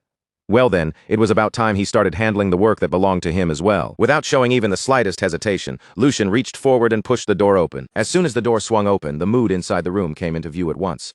The fourth young master was seated there, and beside him sat the second young master, Geordie. Both of their faces looked dark, stiff, and deeply displeased, making the pressure in the room obvious from just one glance. Lucian looked directly toward Geordie and calmly thought to himself that their expressions alone already said everything. Just as he expected, every one of them was wearing a long face. But even with that sour atmosphere waiting for him, Lucian did not look nervous in the slightest. He simply walked forward at a steady pace, heading toward his seat with his expression composed from beginning to end. Once he sat down, Lucian slowly looked around at everyone present, then opened his mouth with a polite smile. He said it was wonderful to see everyone gathered together like this after such a long time. Then, with that same pleasant look on his face, he added that it was truly a shame. Brothers found it so difficult to even look at one another these days. After that, his gaze settled on Geordie, as he asked if that was not right, Brother Geordie. Geordie's response came immediately. His face remained cold as he stared straight at Lucian, and his voice sharpened with warning. He said Lucian seemed rather pleased with himself because of everything that had happened recently. Then Geordie pressed further, asking whether Lucian truly believed luck would keep following him forever. Nothing had really changed, he warned, so Lucian would be wise to watch how he behaved. But instead of shrinking back under that warning, Lucian suddenly lifted his hands and began clapping softly, as if Geordie's words had genuinely moved him. A faint smile settled on Lucian's face as he replied that, as expected, the only person who truly cared enough to look out for him was his brother. He even asked how Geordie had known he had been feeling a little too excited lately. His tone sounded polite and harmless on the surface, but every word carried a thin layer of mockery hidden underneath. Lucian continued in the same calm voice, saying he completely understood Brother Geordie. Even if Geordie's words sounded harsh, Lucian knew everything he did was ultimately for his sake. As Lucian kept speaking without leaving Geordie room to cut in, the air in the room began to grow colder by the second. He then brought up the incident at the training grounds, saying that Geordie had decisively cut ties with Sir Henwhatever and had shown everyone the true dignity and judgment that a noble lord ought to possess. And that was not all. Lucian continued smoothly, mentioning the money that had been embezzled by the former headmaid, Jenny. Geordie had not only generously compensated her, but had even gone so far as to provide her with an additional allowance afterward. With that gentle smile still on his face, Lucian asked how he could possibly fail to understand such kindness from his brother. Then, as though a fresh thought had only just occurred to him, his eyes shifted slightly. Lucian suddenly spoke again with an innocent expression, saying that now that he thought about it, he wondered how Jenny was doing these days after all. He had stopped right before she died. The instant those words came out of Lucian's mouth, Geordie's face contorted with fury. The anger he had been desperately holding back finally burst out, and he slammed forward in rage. Geordie shouted Lucian's name, demanding how he dared say something like that. Meanwhile, the fourth young master sat silently and watched the entire exchange unfold right in front of him. Seeing Geordie being completely pushed around by Lucian's words, irritation rose in his chest. If second brother was just going to be dragged down this helplessly, then he should have simply kept his mouth shut. The fourth young master continued watching the situation deteriorate, and the frustration on his face became harder and harder to hide. Inside his mind, he angrily thought that Geordie was only helping Lucian build even more momentum at this point. He could not just sit there and allow that to continue. Unable to hold himself back any longer, he abruptly rose from his seat and shouted toward Lucian. He argued that second brother had only been telling Lucian to restrain himself in case his excitement caused him to make a mistake. Then he demanded to know whether Lucian really needed to answer Geordie with such sarcastic mockery. The fourth young master then ordered Lucian to admit his mistake to Geordie immediately. After speaking those words, he felt as though he had just stepped in and done something extremely important. In his own mind, he even believed he had successfully intervened and eased the tension. He thought he had only been trying to lighten the mood. But before that thought could even fully settle, Lucian's cold voice sliced through the room like a blade. Lucian said this was exactly why being nice to people was never worth it. The moment those words struck the air, the fourth young master's whole body went rigid. Cold sweat began sliding down his face, as Lucian slowly turned his furious gaze toward him. In a dangerously calm tone, Lucian said he had known they should have had a much deeper physical conversation that day. Then he told him to look at himself, because he still clearly had not come to his senses. The pressure filling the room became suffocating as Lucian continued. He asked whether the fourth young master truly could not read the atmosphere at all. Just because Lucian had let things pass, since he was the youngest, did he now think he could do whatever he pleased? Lucian then asked if he really wanted to be shown what true terror looked like. The moment the fourth young master heard those words, all the confidence he had shown a second earlier vanished. Fear spread clearly across his face, and he instinctively shrank back in his seat before nervously muttering, "Be brother." At that very moment, the door to the room suddenly opened. Before anyone could properly react, a heavy voice rolled into the room from the doorway. The voice said it seemed all of them possessed an excessive amount of vigor, so much that they could not even control it properly. The Grand Duke slowly stepped into the room, and with his arrival came an overwhelming presence that immediately pressed down on everyone inside. The moment he appeared, all three young masters straightened their posture at once and bowed respectfully, greeting their father in unison. The Grand Duke calmly swept his gaze across the room before speaking again. He remarked that seeing all of them raising their voices even during a rare family dinner was quite something. Then, without a hint of warmth in his expression, he added that yes, such vigor was certainly necessary. And then, still wearing the same unreadable look, he continued by saying that he had already been planning to send all of them to the battlefield anyway. The instant those words were spoken, the faces of all three young masters froze in place. Shock washed over them completely, because none of them had imagined those words would come from the Grand Duke's mouth at that moment. A short while later, everyone had taken their seats around the grand dinner table, but the atmosphere remained heavy and tense. Candlelight flickered across the polished silverware and reflected faintly on the faces of the nobles gathered there, yet not a single person dared to speak first. At the head of the table, the Grand Duke calmly looked over the young masters before finally breaking the silence. He asked if they were all aware of the Empire Liberation Alliance. The moment that name left his mouth, the mood around the table turned even more serious. The Grand Duke continued in a cold, steady voice, explaining that they were remnants of former vassal states. They were rebels who had gathered together across different regions with the goal of breaking free from the Empire's rule. He explained that they had been stirring up local rebellions and spreading unrest wherever they appeared. They had even gone so far as to assassinate nobles without hesitation. To the Empire, they were like a thorn buried under a fingernail, small enough to seem minor at first, yet far too painful and dangerous to ignore. Everyone at the table listened in complete silence while the Grand Duke continued laying out the situation. A few months earlier, traces of the Alliance's activity had been discovered in the border region of Bornholm. Because of that, he had dispatched the firstborn, Tristan, to crush the rebellious movement before it could spread any further. Since then, countless clashes had taken place, both large and small. However, none of them had yet been serious enough to throw the entire region into complete chaos. As the Grand Duke spoke, the expressions of the three young masters slowly became stiffer. Among them, the second and fourth young masters looked especially uneasy, as if they had already begun to sense that this matter was far more dangerous than it sounded at first. Even so, the Grand Duke's face did not shift in the slightest. His expression stayed as cold and unmoving as stone, giving away nothing of what he was truly thinking. Then his voice dropped a little deeper as he said that recently, however, he had received a report that could no longer be ignored. The entire table went utterly silent. Only then did the Grand Duke reveal the real reason behind his concern. Signs of a monster migration had begun appearing in Bornholm. The instant Lucian heard those words, his eyes widened before he could stop himself. A cold shiver ran straight down his spine as the meaning settled in. A monster migration. Just repeating those words in his mind was enough to make his unease rise. This situation was far more dangerous than he had first imagined. A monster migration was no ordinary disturbance. It was a disaster that happened when one species of monster multiplied far beyond normal limits.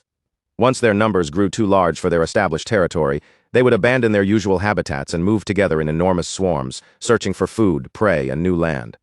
When that happened, entire regions could be swallowed by chaos. The true danger of a migration depended heavily on both its size and the kind of monsters involved. If the scale was small, a village might vanish overnight without anyone arriving in time to save it. But if the outbreak was worse, then whole cities and border territories could be crushed beneath endless waves of monsters. Even seasoned knights and battle-hardened soldiers feared monster migrations, because once the movement began, stopping it was never simple.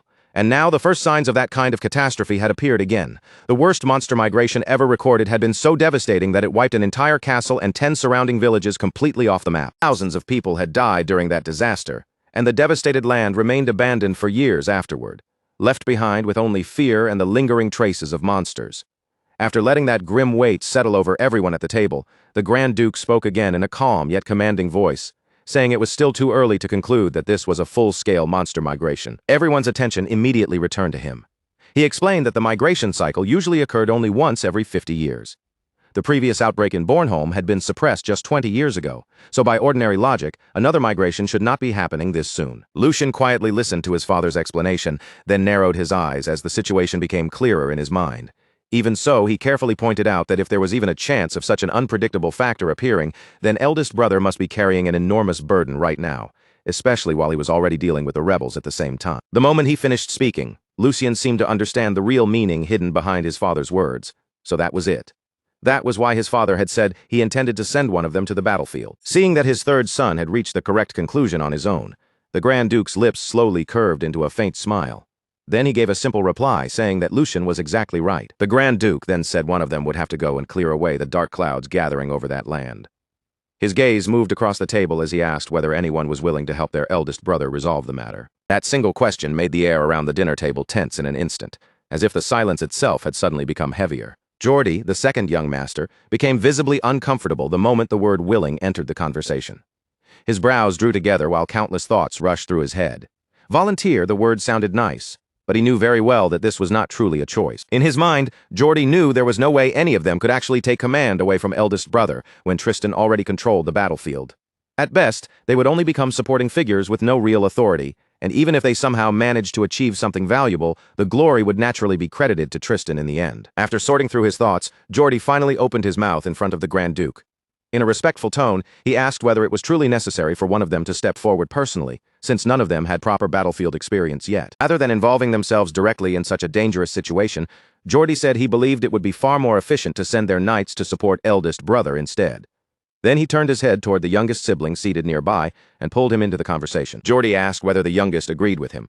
The fourth young master hesitated for a moment, clearly nervous beneath the pressure at the table, before carefully answering yes to their father. The fourth young master added that if he could genuinely be of help, then of course he would want to step forward. But even so, he also believed second brother's suggestion was the more reasonable choice. Before the discussion could continue any further, however, Lucien suddenly cut in. Lucien calmly said that such a plan would probably be impossible. He then explained that if they deployed additional troops from the main house now, the lords surrounding Bornholm would be the first ones to react. And if they were not careful, Lucien continued, those lords might begin suspecting that House Valdic was using the rebel situation as an excuse to hide some other motive. The moment he said that, the fourth young master's face immediately tightened with dissatisfaction. He clearly disliked what Lucien was implying. With a sharp edge in his voice, he repeated the words ulterior motives, then asked whether Lucien was saying they would actually think such a thing. The fourth young master then voiced the suspicion directly, asking whether those people would dare believe House Valdic was using the rebels as an excuse to invade their territories. His tone was filled with disbelief and irritation. How could they look at House Valdic and harbor such absurd doubts, even if they spread those ridiculous complaints? Would a simple warning from their side not be enough? He saw no reason for them to walk on eggshells around people like that. Lucien, however, remained perfectly calm. In an even voice, he admitted that the fourth young master was not entirely wrong. However, he said they still had to consider every possible outcome. As he spoke, his gaze became slightly sharper. Then Lucien asked what would happen if His Majesty the Emperor himself came to hold those same suspicions, even for a brief moment. And beyond that, what if the Marquis's faction seized this chance to twist the situation and use it for their own benefit? Those words made the atmosphere around the table grow heavy all at once. The Grand Duke slowly nodded in agreement, then firmly stated that Lucien was correct. He explained that even with the strong relationship their house shared with the imperial family, any large-scale movement of troops would inevitably make others uneasy. Furthermore, if the noble faction chose to use the situation against them politically, His Majesty would certainly be placed in a difficult position. The Grand Duke then folded his hands together, his sharp eyes sweeping over each of his sons. In a deep voice that echoed quietly through the dining hall, he asked what they suggested they should do now.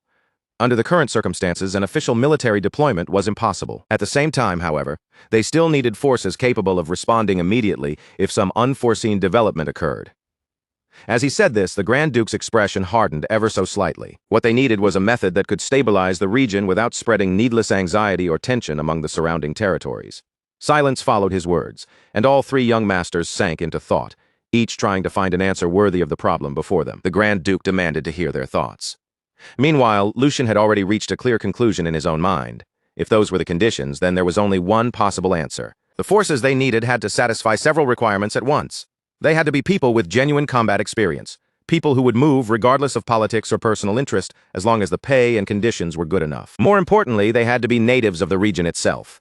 They needed an armed force that could act without provoking unnecessary suspicion or controversy from the surrounding territories. And among all the options available, only one group fit those requirements perfectly. Lucien said they had to make use of Bornholm's mercenaries. His eyes narrowed slightly as he continued organizing the plan in his head. Even if the goal was only to gather those unruly groups together and keep them from scattering in every direction, the blood of House Valdic would still be necessary. Lucian's voice rang clearly through the dining hall as he volunteered for the position. Unlike the others, there was not even a trace of hesitation on his face. If anything, he almost seemed excited by the opportunity before him.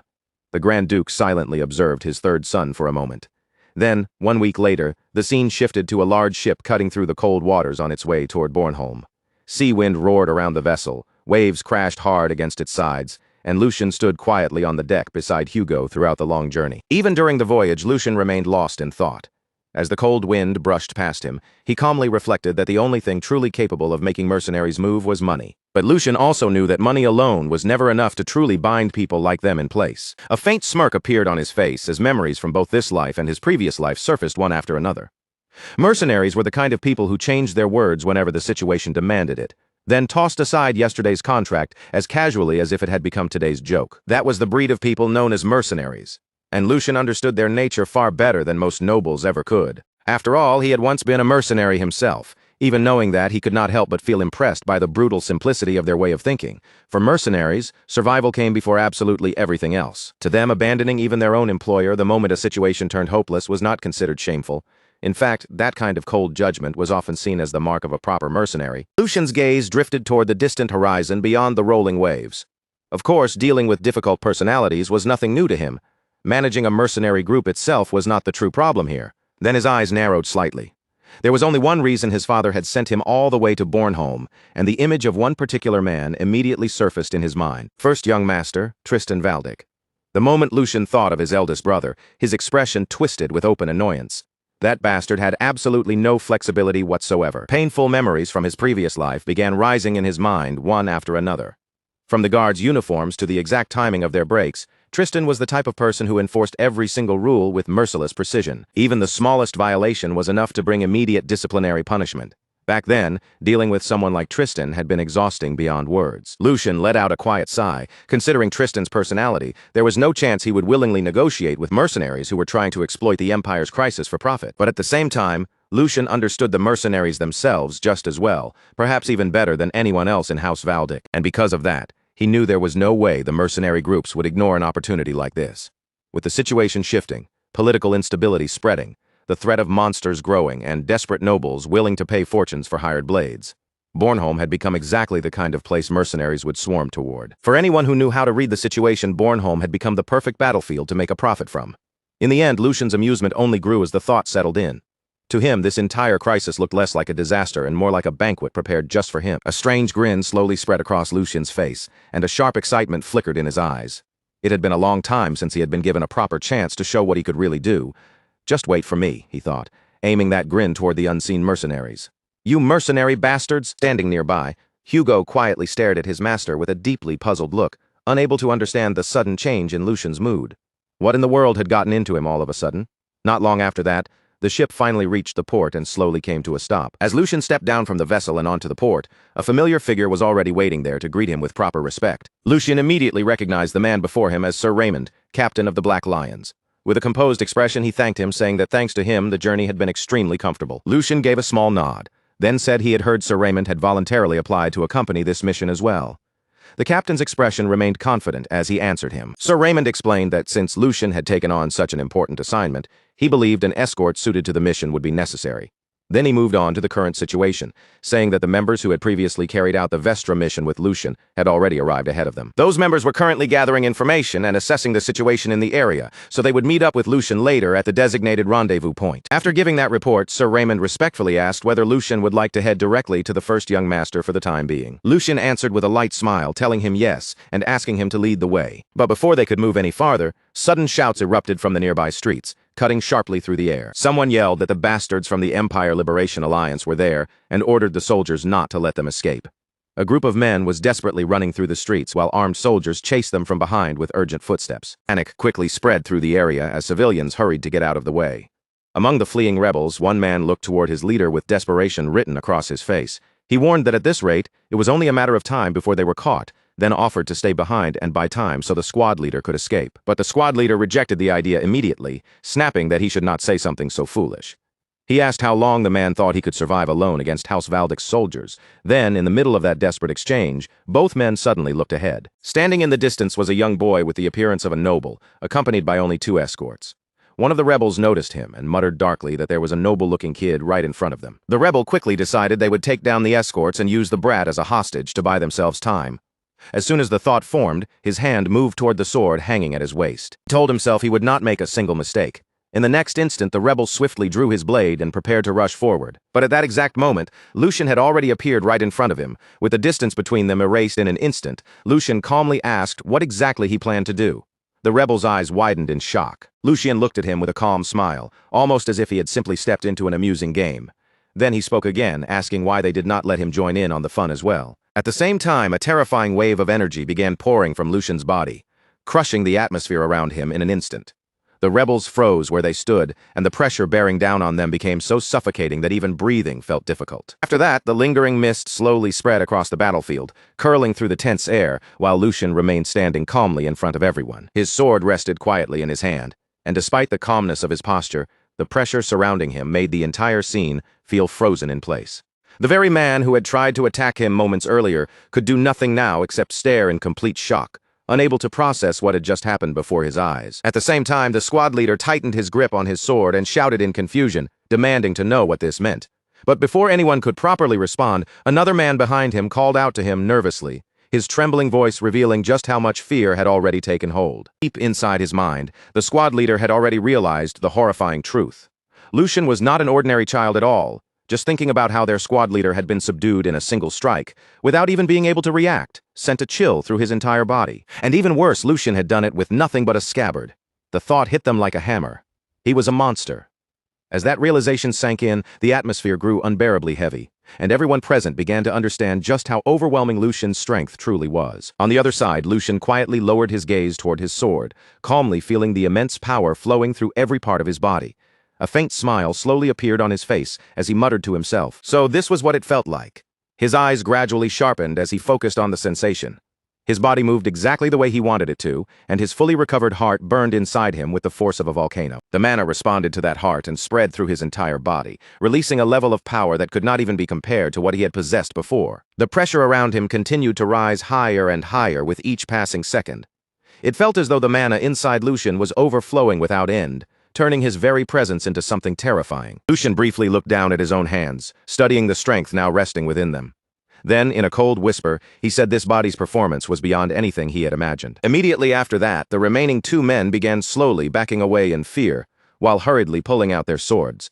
They tried to ready themselves for battle, but the terror in their eyes was impossible to hide. Their hands shook so badly that their blades barely looked steady, and neither of them could understand how they were supposed to fight someone like Lucian.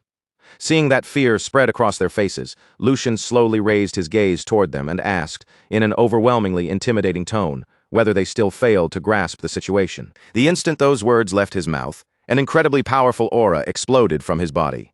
The air itself became unbearably heavy under the weight of his presence, making it hard for everyone nearby to breathe. Fear swallowed the 2 men completely, as Lucian stared straight into their eyes and coldly declared that there would be no more warnings. His terrifying pressure continued crushing them from every side, and his cold gaze alone shattered what little fighting spirit they had left.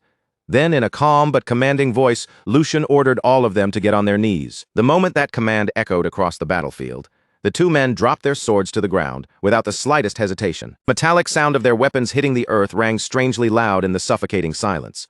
One of the men lowered his head as his entire body trembled, desperately thinking that Lucian was an opponent they could not endure for even a single moment. For the sake of their great cause, they had to survive first.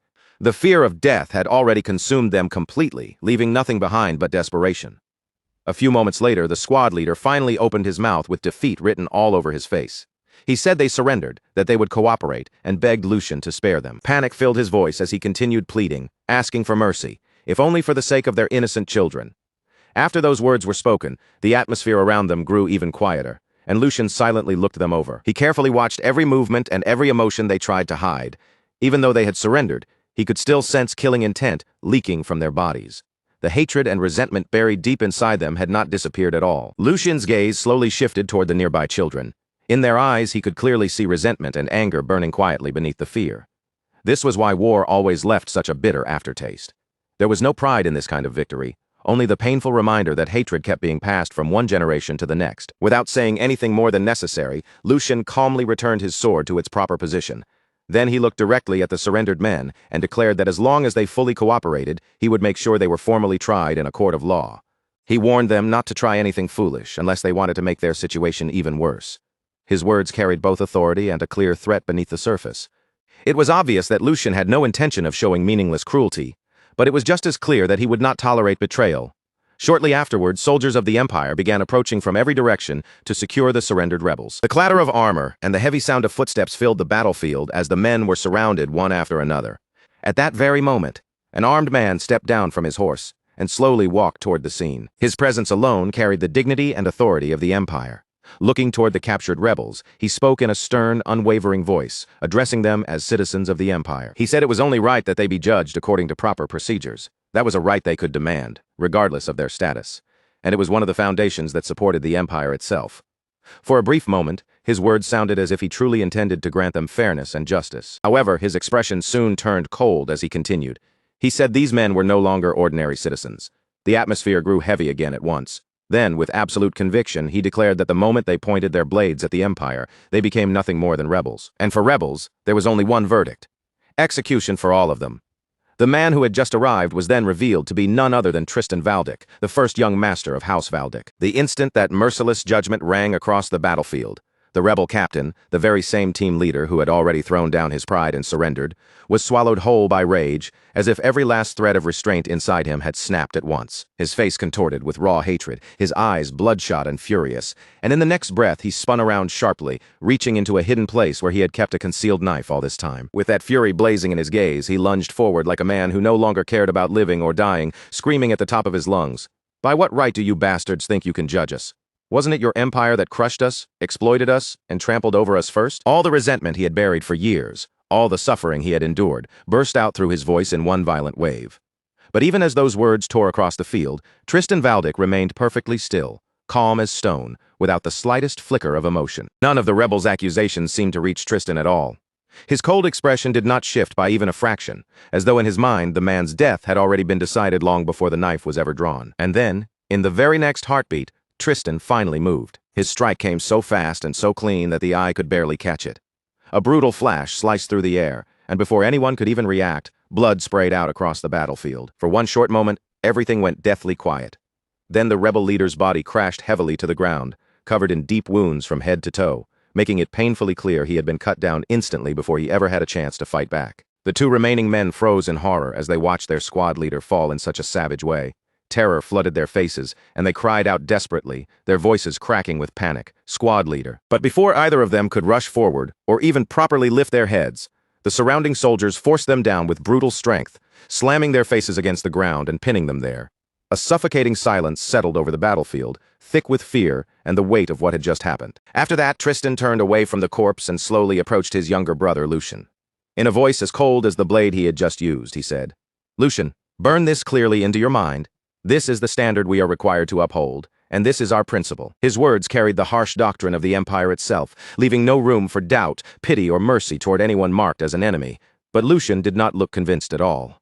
His face tightened with visible discomfort, and his expression made it clear that he could not simply accept the bloody reality Tristan was trying to carve into him. Not long after that, the focus moved away from the blood-stained battlefield and toward the massive stronghold known as Bornholm Fortress. Inside the fortress walls, the air felt tense and unsettled, as if everyone there was waiting for something terrible to happen. Soldiers hurried back and forth through the area without rest, while the nearby citizens wore exhausted, anxious expressions, their faces showing that fear had already spread deep through the territory. In the middle of that uneasy atmosphere, Lucian stood quietly by himself, lost in heavy thought.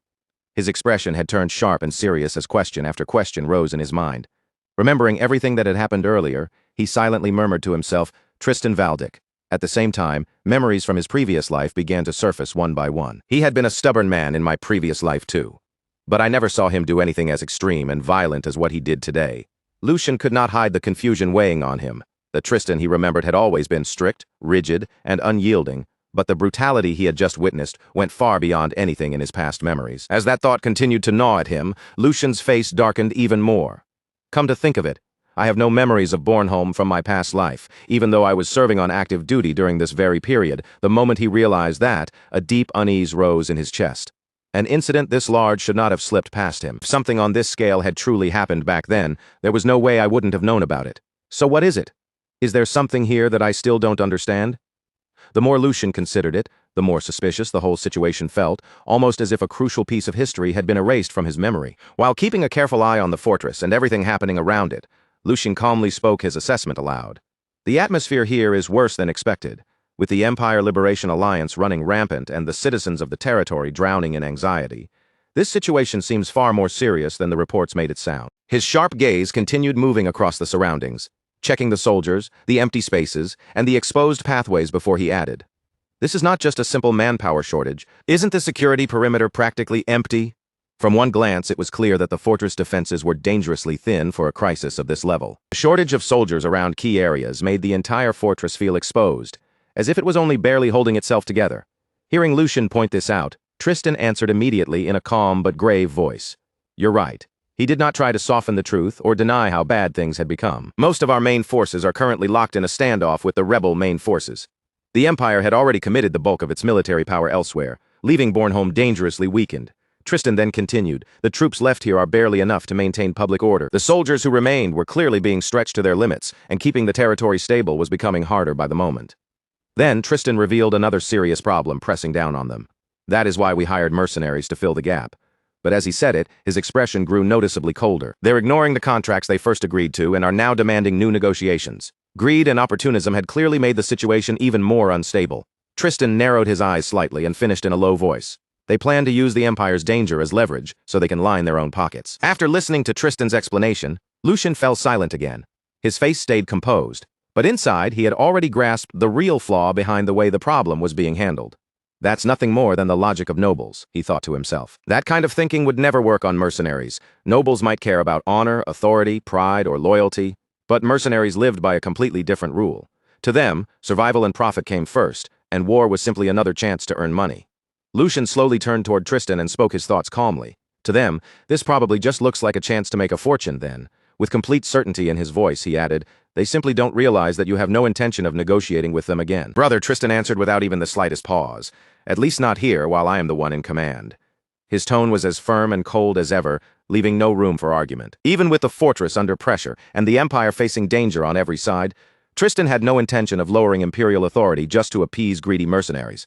After that, he looked straight at Lucian and added, "Even with things being the way they are, I do not expect much from you." The words came out bluntly, almost dismissively, as though Tristan still did not truly believe in Lucian's ability to handle anything important. Then he continued in a practical tone, "You were probably half forced into coming down here anyway." It was obvious that he assumed Lucian had only appeared because of political pressure or their father's orders. Tristan then laid out the simple role he expected Lucian to take. "Just keep watch over the mercenaries and make sure they don't run away if things take a turn for the worse." The Empire's situation was already unstable enough, and if the mercenaries abandoned their posts in the middle of battle, the fortress could collapse into total disorder. Tristan continued, "As long as you are nominally in command, they will not be able to act too recklessly. That is all I am asking from you." In Tristan's eyes, Lucian's presence was mainly useful as a symbol of authority, something that could keep the mercenaries restrained by name alone. But after hearing everything, Lucian simply looked back at his older brother with steady eyes and replied, "You seem to be mistaken about something, eldest brother." Tristan's eyes narrowed slightly. "Mistaken?" Lucian did not flinch as he began to explain. "First, I was not forced to come here. I volunteered to go." The moment those words left his mouth, the air between the brothers shifted, because there was no hesitation or uncertainty in his voice at all. Then Lucian continued in the same calm tone. "Second, I know how to resolve this situation." At that very moment, he took out an official letter and held it forward, the document carrying a weight of authority that could not be ignored. Looking directly at Tristan, Lucian declared, "Since Father has delegated full authority over the mercenaries to me, from this moment onward, their negotiations and control fall under my jurisdiction." His calm confidence made it clear that he had not come unprepared, and that his plan had already been set in motion before this conversation ever began. Then, with absolute assurance, Lucian finished, "So please, put your mind at ease." Immediately after that, the focus shifted again, and Lucian's silent thoughts rose clearly within him. His eyes sharpened with determination, and one firm conviction echoed through his mind. "Because I will definitely resolve this." After that, the scene moved to a completely different place, where a large group of mercenaries had gathered together and were spending the night in loud celebration. Food and drinks were scattered everywhere. Cups clinked together one after another, and the mood around them grew louder, roadier, and more cheerful with every passing moment. At the center of the gathering, a red-haired mercenary lifted his drink high into the air and shouted with a broad grin, "Eat and drink as much as you want, because we can squeeze plenty of money out of that noble lord." The moment he said that, the mercenaries around him burst into roaring laughter and excited cheers. They raised their cups again and again, shouting, "Long live the captain! Long live the captain!" Their voices echoing through the night as they celebrated without the slightest sense of danger. In the middle of all that excitement, a green-haired mercenary looked at the captain with clear admiration in his eyes. Unable to hide how impressed he was, he grinned and said, "Captain, you're seriously incredible. To have the nerve to pull something like this against House Valdic, there probably isn't anyone else in the entire empire who could do it."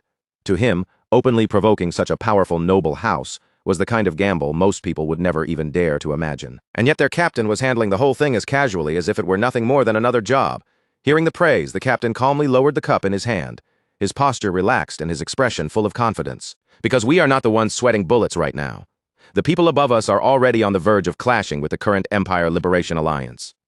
On top of that, with demonic beasts moving so strangely these days, an unprecedented boom has arrived for mercenaries like us."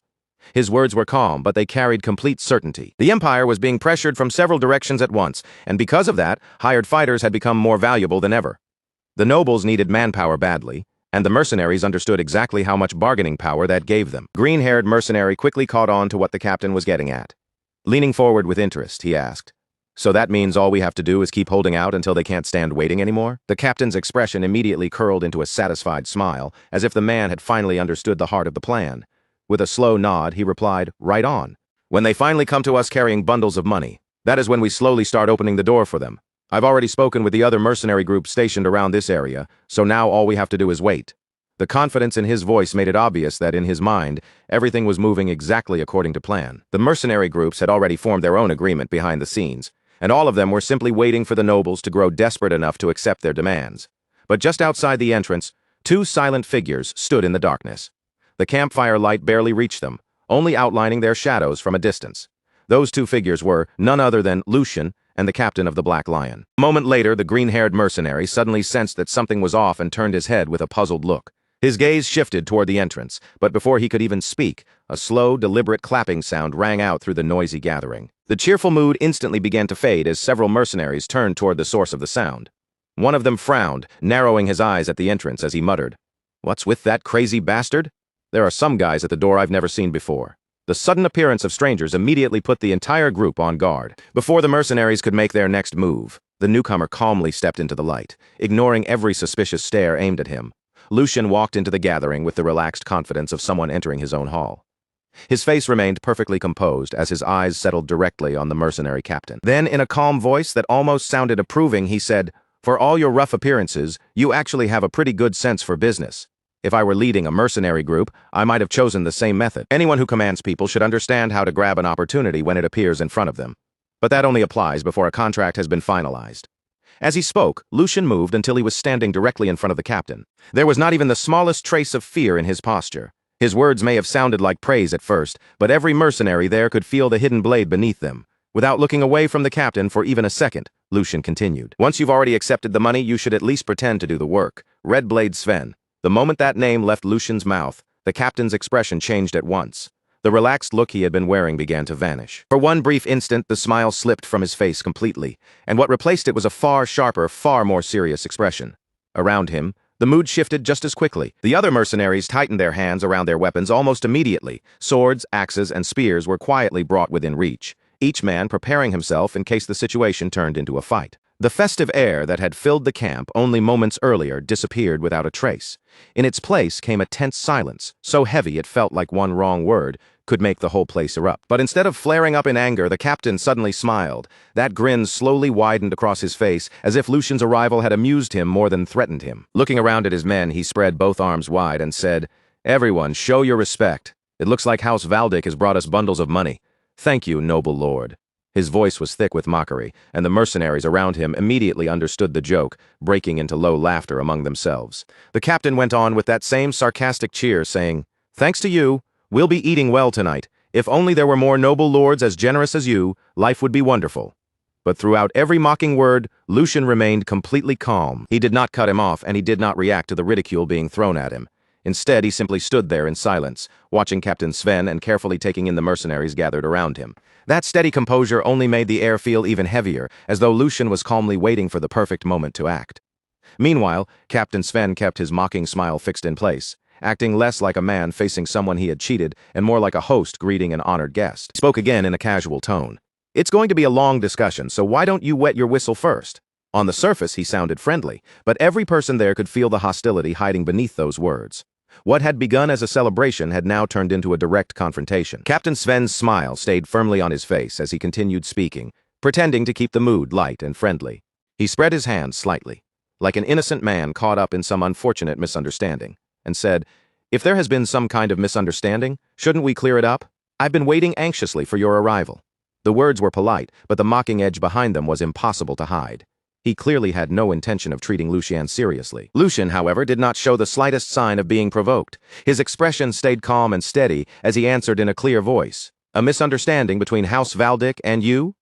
There is only a contract between us, so there should be no reason for things to become complicated, especially when you have already taken half of the advance payment." His answer was direct and left almost no room for excuses.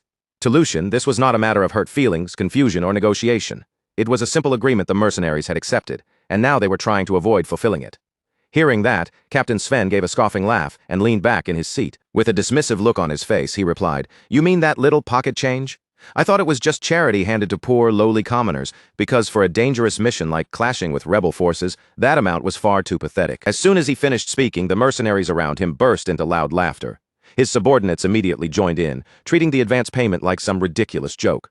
Captain Sven kept mocking the amount and added, "Shouldn't it at least be enough to cover our meals?" That remark made the mercenaries laugh even harder. Then Captain Sven turned toward his trusted subordinate with a grin and asked, "Isn't that right, Vice Captain?" The green-haired mercenary played along instantly, nodding with exaggerated seriousness as he answered, "That's right, Captain Sven. With that little money, I can't even afford to feed my elderly mother back home." His over-the-top response sent another wave of laughter through the gathered mercenaries. To them, this entire negotiation had become a source of entertainment. Once their laughter finally began to die down, Captain Sven spoke again, and although his tone became a little more controlled, the greed beneath his words remained clear. "However, as citizens of the Empire, we cannot simply ignore this matter completely either. Isn't it better for both sides if things are mutually beneficial? Let's take it easy, young master." By now, his real purpose was impossible to miss. He had no interest in honoring the original agreement. Instead, he was trying to use the Empire's desperate situation to pressure House Valdic into paying even more.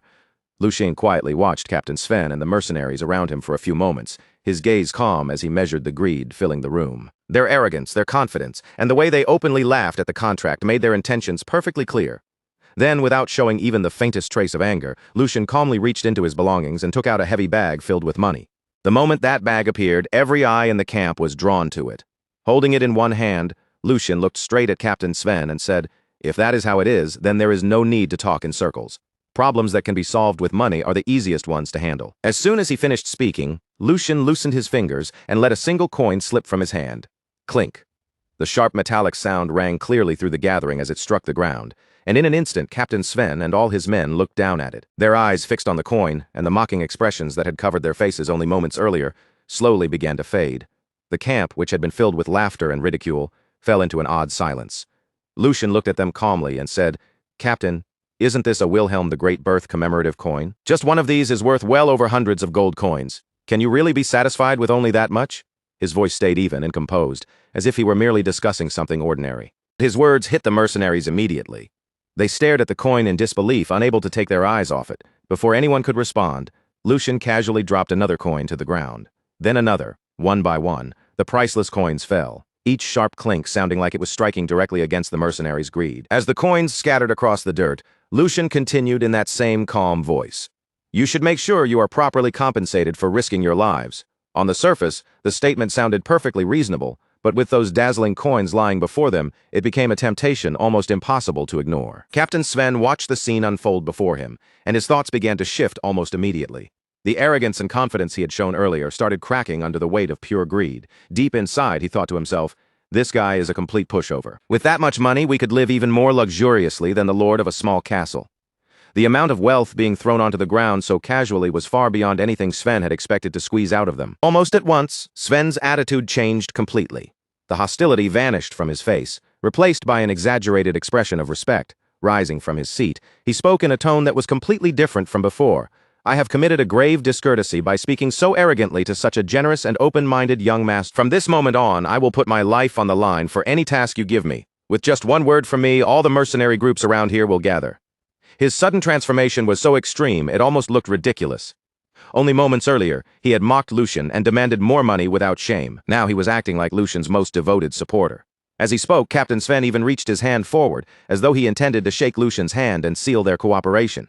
But before he could actually do that, he suddenly bent down toward the ground. His eyes remained glued to the scattered commemorative coins, unable to look away as he greedily reached toward them.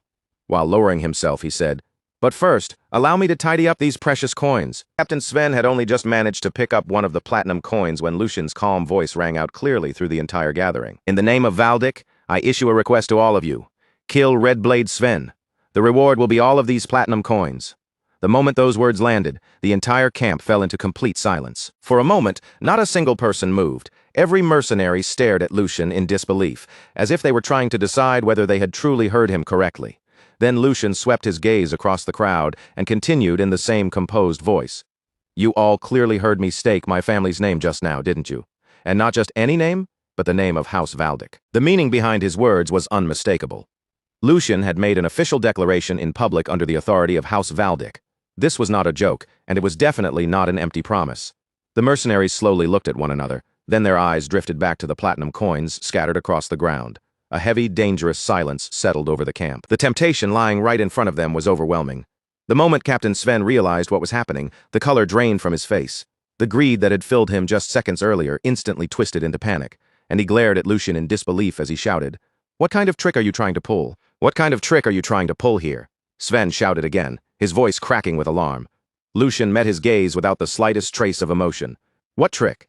I am simply solving this with money, just as you wanted. Use this chance to learn the lesson properly. Mercenary without credit is nothing more than a..." He paused for a brief moment, letting the words hang in the air before finishing coldly. "And you have already lost your credit." Those words struck Sven harder than any blade, because for a mercenary, reputation was their most valuable possession. Contracts, trust, and reliability were the foundation that allowed mercenaries to survive in their profession. By taking the advance payment and then refusing to fulfill the agreement, Sven had destroyed the very thing that gave him worth in the eyes of other hired fighters. Without saying another word, Lucian reached out as casually as if none of this had anything to do with him and lifted a mug filled with alcohol. His gaze stayed calm as he brought it near his lips. "You have until I finish this drink. The second this mug is empty, the reward gets cut in half." The mercenaries instantly shifted their eyes back and forth, looking from Sven's tense face to the ridiculous mountain of platinum coins scattered across the ground. Little by little, the looks in their eyes began to change. The hesitation faded first, and in its place, a much uglier desire rose up. The same greed that had swallowed Sven only moments earlier was now turning straight toward him. When Sven saw those murderous stares closing in around him, his heart almost froze in his chest. "You idiots, this is you. You don't actually believe him, do you?" His voice shook as he tried to force authority back into it. "I am Red Blade Sven. The first person who dares come near me dies. But even after that threat, not a single mercenary stepped back. Not one of them looked frightened anymore." The mercenaries kept staring at Sven with cold, hungry eyes, as if he was no longer their captain, but a corpse waiting to fall. And while that pressure crushed down on him from every side, Lucian simply kept drinking at his own pace. That calm, indifferent sight finally drove Sven into complete panic. Sven spun back toward Lucian, his pride breaking apart, as he shouted in desperation, "Young master, please withdraw your request. Half. No, I'll work for only a third of this money." But Lucian did not even bother to answer him. He only continued drinking, and sweat began pouring down Sven's face like rain. As the alcohol inside the mug steadily lowered, Sven's fear grew heavier with every passing second. The more Lucian drank, the closer Sven felt death creeping toward his back. At last, unable to withstand the pressure any longer, he rushed toward Lucian and cried out, "I was wrong, please forgive me." All of Sven's earlier arrogance had vanished without a trace. The proud mercenary captain now looked desperate enough to throw away anything. "I'll become your loyal dog right now," he pleaded. But Lucian only tilted the mug and calmly swallowed the final drop. After emptying the drink, Lucian set the mug down with a quiet, steady motion. Then he looked at Sven and said calmly, "There's a reason you're in that position." The instant those words left his mouth, a blade suddenly flashed through the air. Sven's eyes shot wide open in shock. He whipped around at once, and only then did he see the attacker standing right behind him. It was none other than his own vice-captain, the green-haired mercenary who had served under him. Sven's face twisted in disbelief. "How dare you betray me?" Sven roared, unable to accept what was happening, but the green-haired mercenary stared back at him without the slightest remorse and said, "You climbed into your position the exact same way. This time I simply struck first, eh? A cold smile slowly spread across his face. You've worked hard all this time, Captain? In the very next instant, he ended it. His attack landed cleanly, and Captain Sven's body lost its strength before collapsing to the ground. Sven's lifeless body slammed against the floor with a heavy thud. The feared leader of the mercenary group had not died in battle against some powerful enemy. In the end, he was cut down by the very greed festering inside his own subordinates. For several long moments, silence filled the area. No one spoke, and no one moved carelessly. All that remained in plain sight was the glittering pile of platinum coins scattered around Sven's corpse. The green-haired mercenary calmly wiped the blood from his weapon, then turned toward Lucian with a respectful bow of his head. "Young master, I handled it swiftly. The promised reward will still be honored, right?" His voice carried obvious expectation. After all, he had just murdered his own captain for the sake of that reward. Lucian quietly looked at him for a moment, his expression unreadable. Then he answered, "Of course." A faint smile appeared on his face as he added, "Congratulations on your retirement." The words sounded strangely ominous, as if they carried a meaning the mercenary had not yet realized. Right after that, the green-haired man moves without hesitation, snatching up the heavy bag packed with money before turning sharply and bolting straight for the door. He doesn't waste a single second looking back. The moment he gets out, he tears away from the building as fast as his legs can carry him, desperate to put as much distance as possible between himself and that place, because he has already sensed it. Whatever comes next will be nothing but trouble. The air has grown too heavy, too dangerous, and if he stays there any longer, he knows he'll be dragged right into the middle of it. Lucian watches him flee with a faint, almost amused smile tugging at his lips. Then he lightly remarks, "Oh my," and here I was about to offer him a celebratory drink. But it looks like he's got somewhere to be.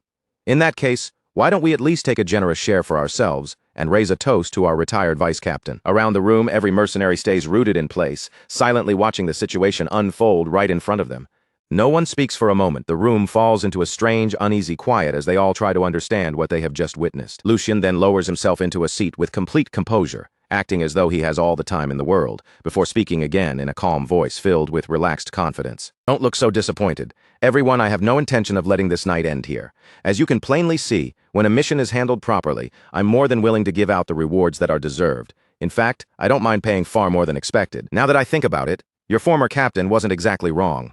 This is dangerous work, after all, going up against the Empire's most heinous criminals." Lucian lets the words hang there for a brief moment, giving every person in the room time to feel the weight behind them. The mercenaries keep their eyes fixed on him, listening carefully to every word that comes from his mouth.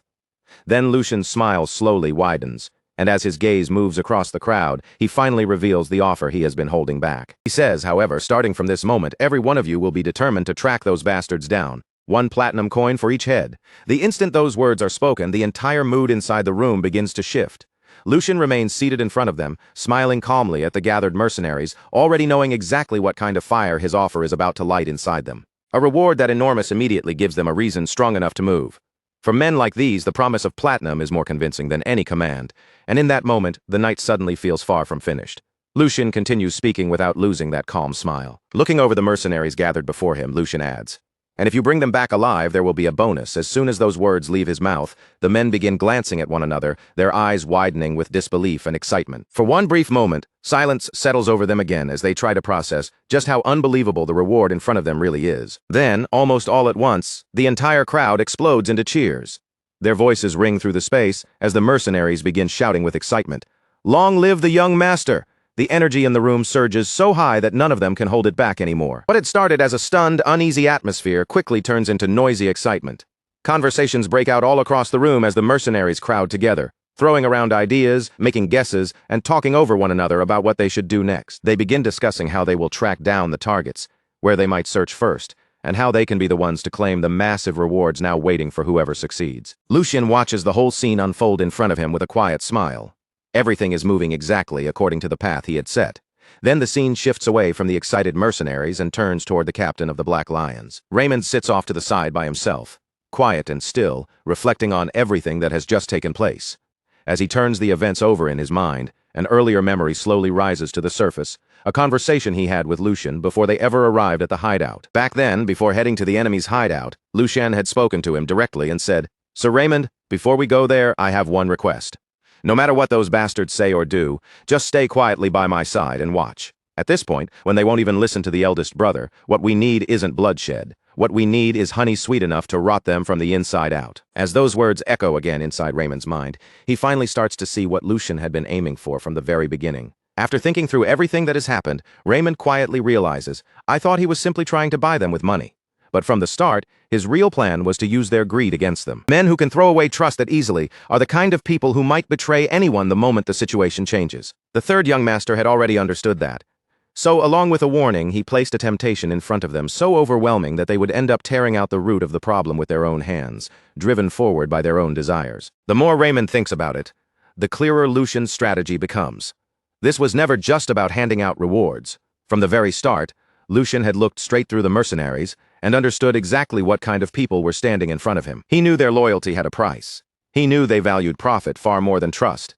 And he knew that if the reward was tempting enough, they would abandon whatever principles they pretended to have. Instead of threatening them with fear or forcing them to obey through authority, Lucian chose a far sharper method.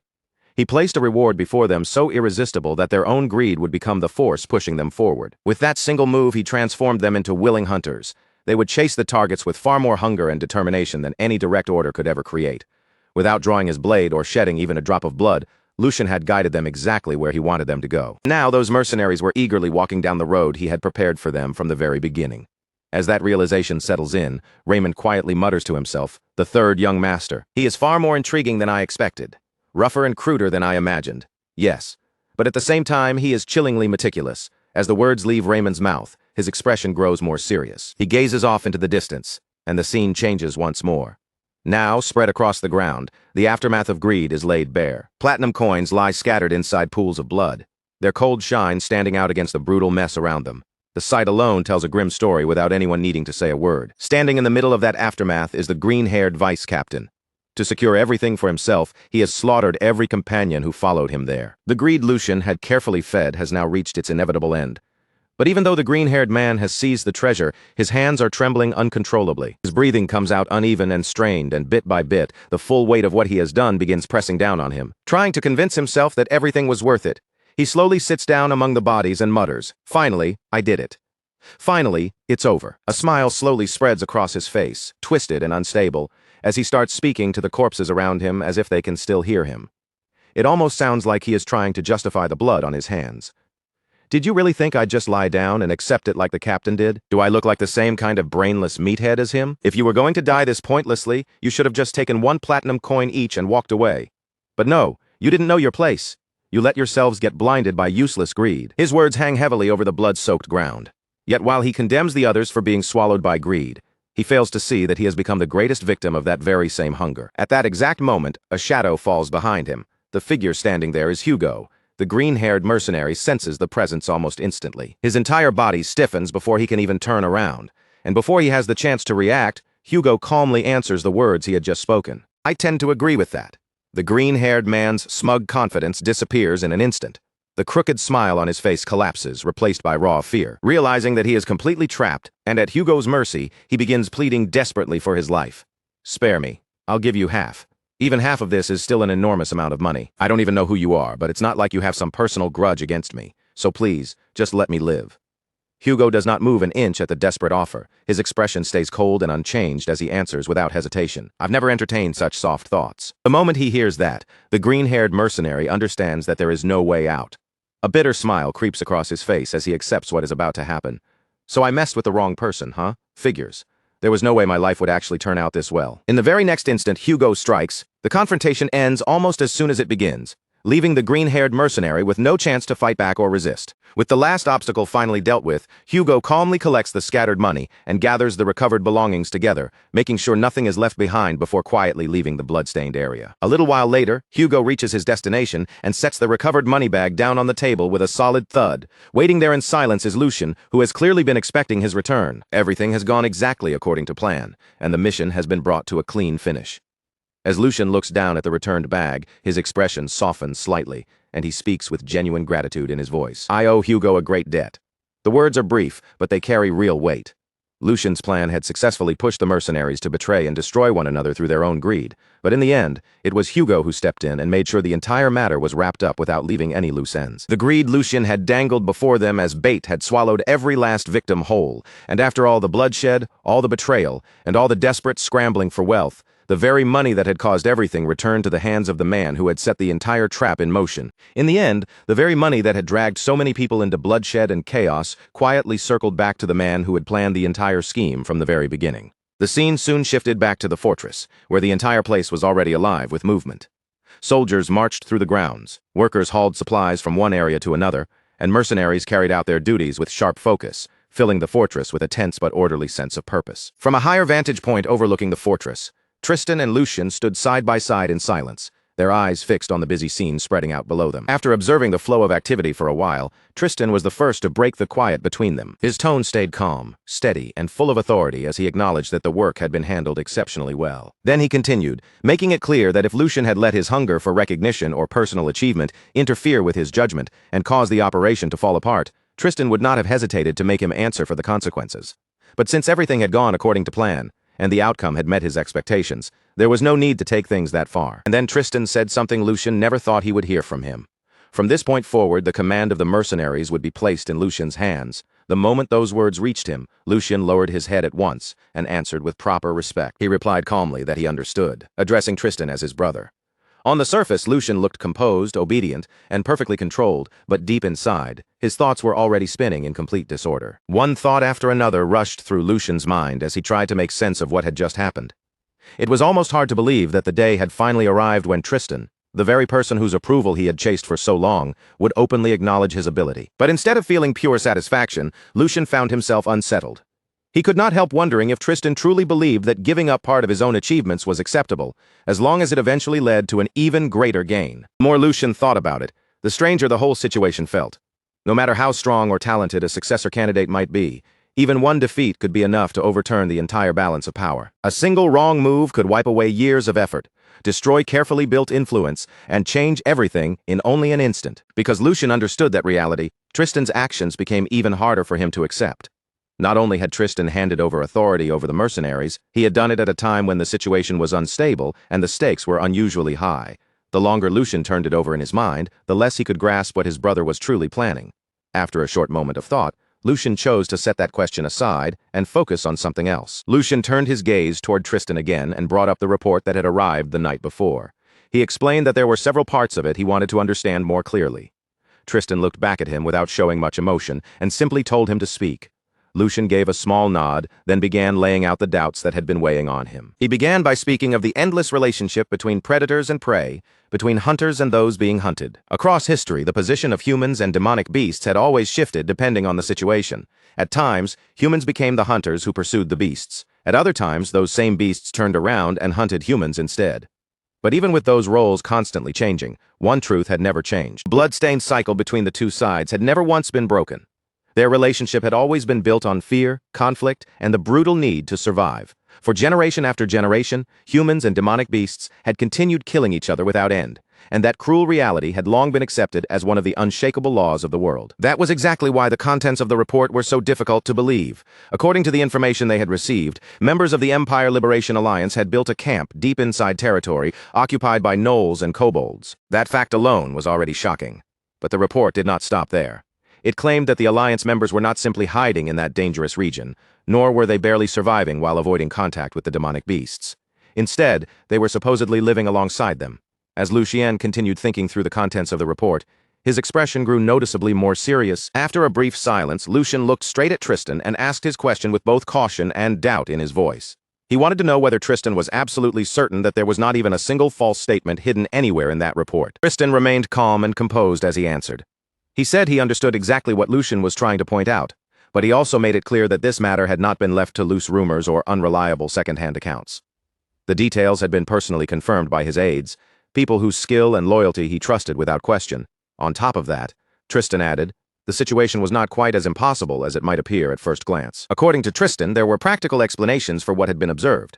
He explained that gnolls and kobolds were demonic beasts with an extremely sharp sense of smell, and much of their ability to detect intruders depended heavily on scent. Because of that, people who possessed certain magical tools or ancient relics could hide their presence well enough to avoid drawing those creatures' attention. With the right methods, it was possible to slip through their territory, avoid their attacks, and pass unnoticed without suffering serious losses. Tristan believed the rebels had most likely used that kind of magical method to settle themselves inside the region. But his explanation did not end there. He went on to point out that although it was rare for different species of monsters to mix together, it was not completely unheard of during large-scale monster migrations. As an example, he mentioned orcs and goblins, two species that could sometimes be seen moving together under certain conditions. Based on that precedent, Tristan argued that the reported coexistence was unusual, but not entirely impossible. Lucien listened without letting any emotion show on his face, but inwardly his suspicion only deepened. Tristan's explanation sounded reasonable on the surface, yet something about it did not sit right with him. In his mind, he could not ignore how unlike Tristan this reasoning felt. His brother was usually meticulous, sharp, and unwilling to let even small inconsistencies slip by unnoticed. Now Tristan seemed strangely prepared to accept a scenario that should have been highly unlikely. Lucien carefully turned over the examples Tristan had used. Orcs and goblins might be different species, but the relationship between them was very specific. Their groups often operated under a clear master and servant structure, which allowed them to move and function together. Even then, those cases were exceptions, not the standard rule. What the report described was something entirely different. Gnolls and kobolds did not share that kind of relationship at all. They held completely different places in the natural order and belonged to separate food chains. Their instincts, habits, and ways of surviving were fundamentally incompatible. In reality, coexistence between them should not have been possible. If those two groups crossed paths in the wild, they would not calmly ignore each other or live side by side. They would attack, tear into each other, and try to kill one another immediately. The more Lucien thought about it, the more certain he became that something important was being overlooked. At last, he gave voice to his thoughts. He said that putting those two species together was no different from placing a starving predator next to a defenseless human child. Anyone could see how that would end. No matter what precautions were taken, creatures like that could never truly be kept in the same cage. Their very nature made peaceful coexistence impossible. And as Lucien said those words aloud, his mind began moving toward a completely different conclusion. If ordinary explanations could not account for what was happening, then perhaps the answer had to be something far from ordinary. His eyes narrowed just slightly as a new possibility rose in his thoughts, one with consequences that could reach far beyond this single report. After a short pause, Lucien looked toward Tristan again and spoke in a more careful, measured tone. In that case, there was another possibility they could not afford to ignore. If creatures that should have been natural enemies were somehow living together without ripping each other apart, then perhaps there was a force behind them that could control or influence their instincts, a force powerful enough to twist the natural order itself. With that possibility pressing on his mind, Lucien finally asked the question that had been forming inside him. Could mages be involved in this rebellion? The moment that suspicion appeared, the true weight behind Lucien's words became clear. Magic was not simply another kind of strength. It was a forbidden art that rejected the natural order and forcibly bent the causality of the world. It was a power that stood outside the ordinary laws that governed life, nature, and reality itself. Only an extremely small number of people were even capable of understanding its principles. Those born with extraordinary spiritual sensitivity, along with a rare ability to perceive the flow of natural energy, could grasp the hidden chances and principles needed to wield magic. And the power held by a true mage was terrifying beyond normal imagination. Once a mage reached a certain level of mastery, they became a living disaster, powerful enough to destroy an entire castle on their own. Their presence alone could shift the course of wars, overturn military plans, and bring ruin to entire regions. 300 years earlier, mages had thrown the empire into one of the darkest eras in its history. A rebellion led by them had pushed the empire all the way to the edge of destruction, nearly collapsing the very foundations of imperial rule under the chaos they unleashed. Only after enormous sacrifice and desperate struggle had the empire finally managed to crush that uprising and survive. From that day onward, the empire never forgot just how dangerous mages could be. For 3 full centuries, mages had been officially treated as enemies of the state, no different from the leaders of subversive plots against the empire itself. Their very existence was seen as a direct threat to imperial stability. Because of that, any matter connected to mages was handled with extreme seriousness. If even the smallest trace of evidence suggested that mages were involved, the empire would not hesitate to mobilize every resource it had. Armies would be sent out, noble houses would be called upon, and entire regions could fall under military control. Even if everything on that land had to be wiped away, the empire would never allow such a threat to grow unchecked. After hearing Lucien's speculation, Tristan's expression hardened at once. He warned Lucien to choose his words carefully. His voice remained calm, but beneath that calm tone was a clear and unmistakable warning. If Lucien carelessly voiced a suspicion with no solid proof, he could bring down a disaster far beyond anything he was prepared to handle. The severity in Tristan's tone made it obvious that this was not just a simple scolding. He was warning his younger brother about the consequences of letting such suspicion spread. The entire empire was already unstable and filled with unrest. In a time like this, even one tiny spark could turn into a raging fire. Tristan continued, his eyes staying fixed on Lucien the entire time. The authority their father had given Lucien extended only to the management of the mercenaries. His duty was simple: lead them properly, and make sure the fortress could be defended if an emergency broke out. Then Tristan's words grew even firmer. He made it clear that whatever happened here would be resolved under the name of Valdic, no matter what. The meaning behind his words was obvious. Anything that occurred within this territory would remain under the control of House Valdic, and no outside force would be given an excuse to interfere. Finally, Tristan asked Lucian if he understood. But for several moments, Lucian did not answer him at all. He simply stood there, staring at Tristan in silence. The quiet between the two brothers stretched longer and heavier, turning the air around them tense and uncomfortable. Neither one looked away. Lucian's eyes studied Tristan's face carefully, as if he were searching for something hidden behind that calm expression and those controlled words. Then, after a long pause, Lucian finally lowered his gaze, admitted that he had spoken out of turn, and addressed Tristan respectfully as his brother. His tone carried apology and obedience as he said that, since this was his first deployment, his eagerness had likely gotten the better of him. A faint smile touched his face, though the thoughts behind it remained impossible to read. After all, he added, there was no way a mage would appear in a place like this. His words sounded like an admission of fault, but deep inside, Lucian's doubts had not fully disappeared. And before Tristan could push the conversation any further, Lucian smoothly changed the subject and prepared to leave. Then I'll go deal with the riffraff myself. By riffraff, Lucian meant the mercenaries who had now fallen under his command, the same troublesome men who were infamous for stirring up chaos the moment discipline slipped even a little. As you already know, with mercenaries like them, there is no telling when or where they might suddenly cause another problem. After leaving those words behind, Lucian turned away without hesitation and began to leave. The scene shifted once more, moving far away from the fortress walls and into a place that felt far darker and more dangerous. Deep in the wilderness stood a dense forest, where the trees pressed so tightly together that even the moonlight could barely slip through the tangled canopy above. Most of the ground below was drowned in thick shadows. The forest was wrapped in an unsettling silence, the kind so still that even the smallest sound felt unnatural. Yet despite that quiet, there was a constant, chilling sensation that something was watching from every direction, as if countless hidden eyes were staring out from the darkness. And only a few moments later, those hidden eyes finally began to show themselves. One pair of glowing eyes appeared between the trees, then another, then more emerged from behind bushes and twisted roots, spreading through the darkness one after another. Some shone a bloody red, others burned yellow, and a few glimmered with an unnatural green light.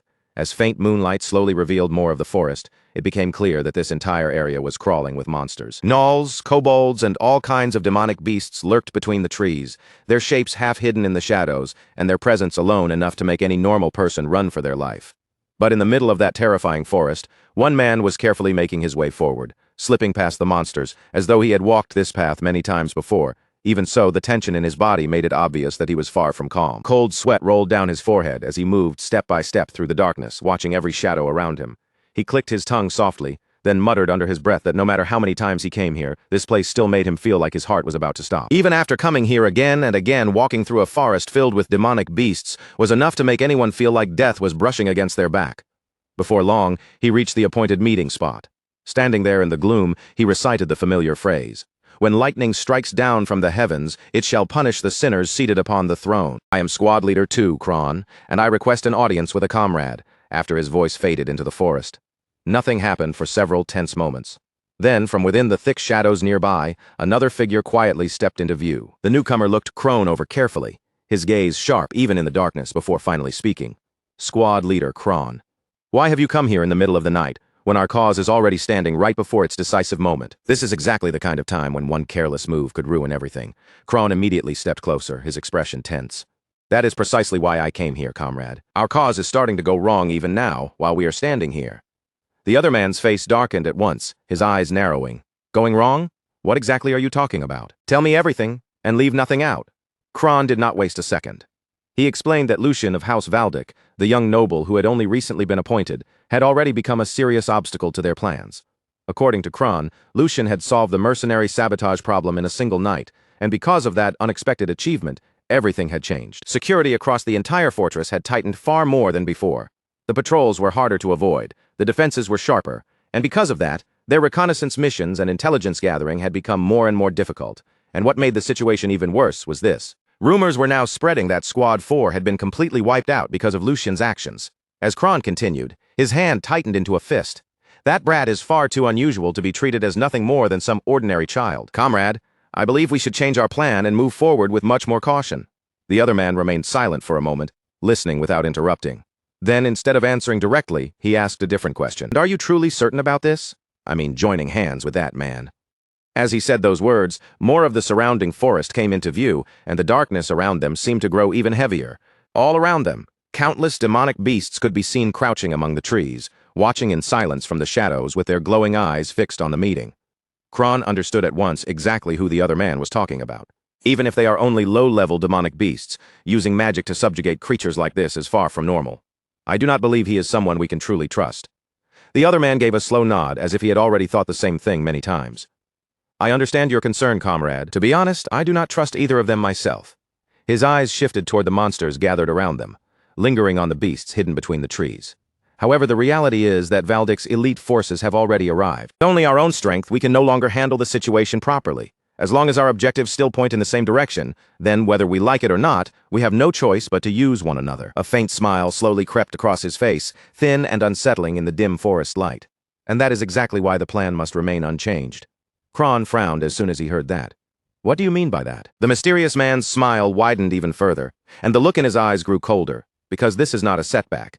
This is a golden opportunity. A dangerous gleam flashed through his gaze as he spoke. A golden opportunity to get rid of Valdic's 2 lion cubs at the exact same time.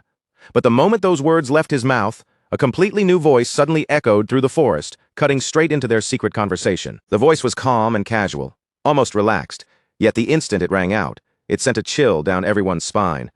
I thought this might be simple, but of course it would not be that easy. There was even a faint trace of amusement in that voice. Bad feelings really never miss their mark. Both men froze where they stood. Kron's eyes shot wide open in shock, and he spun toward the direction of the voice almost immediately. How in the world did someone get here? Panic spread across Kron's face as he looked around the dark forest. I was extremely careful to make sure no one followed me. Even the other man could no longer keep his composure. How did he get past the gnolls and kobolds guarding this place? His voice quickly filled with anger. You bastard! Stop hiding like a rat and show yourself! For a brief moment, the forest sank back into silence, with only the monster's eyes glowing in the darkness. Then, from behind a massive tree, a figure slowly stepped out into the open. Moonlight slipped through the branches and fell across his face, revealing Lucian. Somehow, he had infiltrated the very heart of the enemy's secret meeting place without alerting the countless monsters guarding the area. Even while standing surrounded by enemies and demonic beasts, his expression stayed completely relaxed. You do not need to rush me. Lucian continued walking forward as if he were taking a casual stroll, not stepping into a deadly trap. I have business with you people as well. His eyes moved across the 2 men standing before him, calm but sharp. Though I suppose there is no need to waste time talking to both of you. A cold smile touched his face. First come, first served. One person should be enough. At that exact moment, an intense aura began pouring out from Lucian's body. The energy gathered and took the shape of a wolf around him, looming with a terrifying pressure that made the air itself feel heavier. At the same time, Lucian lifted his arm and pointed his dagger straight ahead. At the very same moment, he slowly raised his dagger and pointed the sharp blade straight ahead, his posture steady and completely fearless. By then, the fight between Lucian and the squad leader had already erupted into full force, the atmosphere around them instantly turning tense and violent. Right from the opening exchange, Lucian kept giving ground step by step, sliding backward, while the squad leader aggressively pushed toward him with one brutal attack after another. Even so, every single strike the squad leader threw out was intercepted flawlessly by Lucian, who mirrored his movements with astonishing accuracy and composure. As the battle dragged on, the pressure between the 2 fighters intensified rapidly, neither side willing to yield even a single step. Their weapons crashed against each other again and again, sharp sparks bursting through the air with every collision, while the squad leader continued pressing forward relentlessly. Before long, however, the squad leader began paying the price for underestimating Lucian, as small wounds slowly started appearing across his body. Thin cuts opened around his neck and along different parts of his body. None of them were fatal, but they were more than enough to infuriate him. The moment he noticed his own blood dripping down, the expression on his face immediately darkened with rage and humiliation. His attacks instantly became faster and far more savage than before, but that exact moment was precisely what Lucian had been waiting for all along. The instant the squad leader pushed himself too far and overextended during his assault, Lucian's eyes flashed sharply. In a blur of movement, Lucian shot forward like lightning itself, so fast it was nearly impossible to follow with the naked eye. Then, in one devastating motion, he unleashed a deadly strike without the slightest hesitation. The blade flashed through the air and severed the squad leader's hands instantly. Agonizing pain exploded through the man as a loud scream escaped his mouth, and for a brief second, he completely lost his composure. Lucian had no intention of wasting that opening. The moment the squad leader faltered, he surged forward immediately without slowing down. Before the man could recover even slightly, Lucian followed with another attack. Within mere seconds, the battle ended completely as the squad leader collapsed lifelessly onto the ground. Not far away, Karan watched the entire fight unfold with his own eyes, and disbelief spread across his face. Squad Leader 1, one of their strongest fighters, had been utterly overwhelmed from start to finish. This makes no sense. Who exactly is this man? Karan stared at Lucian in shock, while Lucian himself remained perfectly calm. Deep inside, Lucian knew everyone would panic if they discovered he had come here alone. But this was something he considered absolutely necessary. There was no better way to sharpen one's senses than true combat fought on the edge of death. And considering the danger that was approaching, he knew this was not something that could be handled while pretending to be noble and cautious. The threat ahead was far too serious to brush aside lightly, and Lucian understood that hesitation would only lead to disaster. After hearing those words, Karan fixed his eyes directly on Lucian and spoke with a cold voice. So you're just a hunting dog raised by House Valdic. But do you honestly think you can stop the cause with this alone? You'll never get anything out of me. His tone was stubborn, filled with defiance despite the situation. Lucian let out a faint laugh at those words, almost as if he found them absurd. The cause? He muttered coldly. You fools have no idea how that so-called noble cause of yours is going to swallow this land whole. The confidence in Lucian's voice sent a chill crawling down Karan's spine. His expression trembled slightly as he stared at him and asked in an uneasy, shaken voice, "What exactly do you mean by that?" Lucian's eyes immediately turned ice-cold as he answered him. What is about to happen in Bornholm from this point onward is nothing less than hell itself. The moment the Imperial family discovers the existence of the mages, the Imperial army will move without hesitation. Under the excuse of eliminating the source of chaos, they'll erase an entire city from existence. Lucian kept staring directly at Karan as he continued speaking, his voice remaining steady the entire time. Every word carried crushing weight despite his calm tone. The Empire's hatred toward mages goes far beyond anything you can imagine. Even if by some miracle your plan succeeds, it still won't change the ending. It'll be no different from walking straight off a cliff. The collaborator hiding behind all of you as a shield only cares about achieving their true objective. And once that black mage gets what they want, every single one of you will disappear without leaving behind even a trace. Those are beings feared even by other mages. Do you really think a monster like that is truly cooperating with you? Lucian's voice grew colder. To them, you're nothing more than prey waiting to be devoured. After those words, the surrounding air itself seemed to grow unbearably heavy, yet Karan still refused to retreat. Karan glared fiercely at Lucian while clenching his fist tightly. You're trying to deceive me with smooth words, he shot back.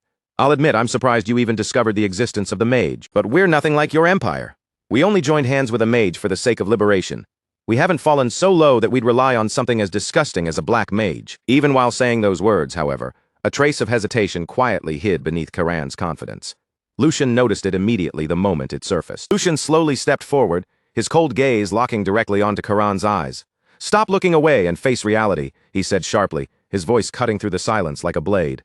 Those totem magic circles, do you honestly believe methods like that are enough to control demonic beasts on such a massive scale? Magic is not omnipotent. Every miracle, every mystery, every impossible power comes with a price, and when that power is connected to life itself, Lucian's expression darkened further. The cost becomes unimaginably enormous. He continued speaking without pause, his eyes fixed firmly on Karan. If you still can't believe it, then think carefully. If such an easy solution truly existed, why did all of you have to suffer and spill so much blood until now? Why struggle for so many years? Why sacrifice so much? If finding a single mage could solve everything so easily, then none of this would have been necessary from the very beginning. Those questions struck Karan heavily. The words pierced through him like invisible arrows, forcing him to confront doubts he had desperately tried to bury deep inside his mind. Lucian continued relentlessly. I can guarantee it, that bastard approached you first. They came claiming your goals aligned with theirs.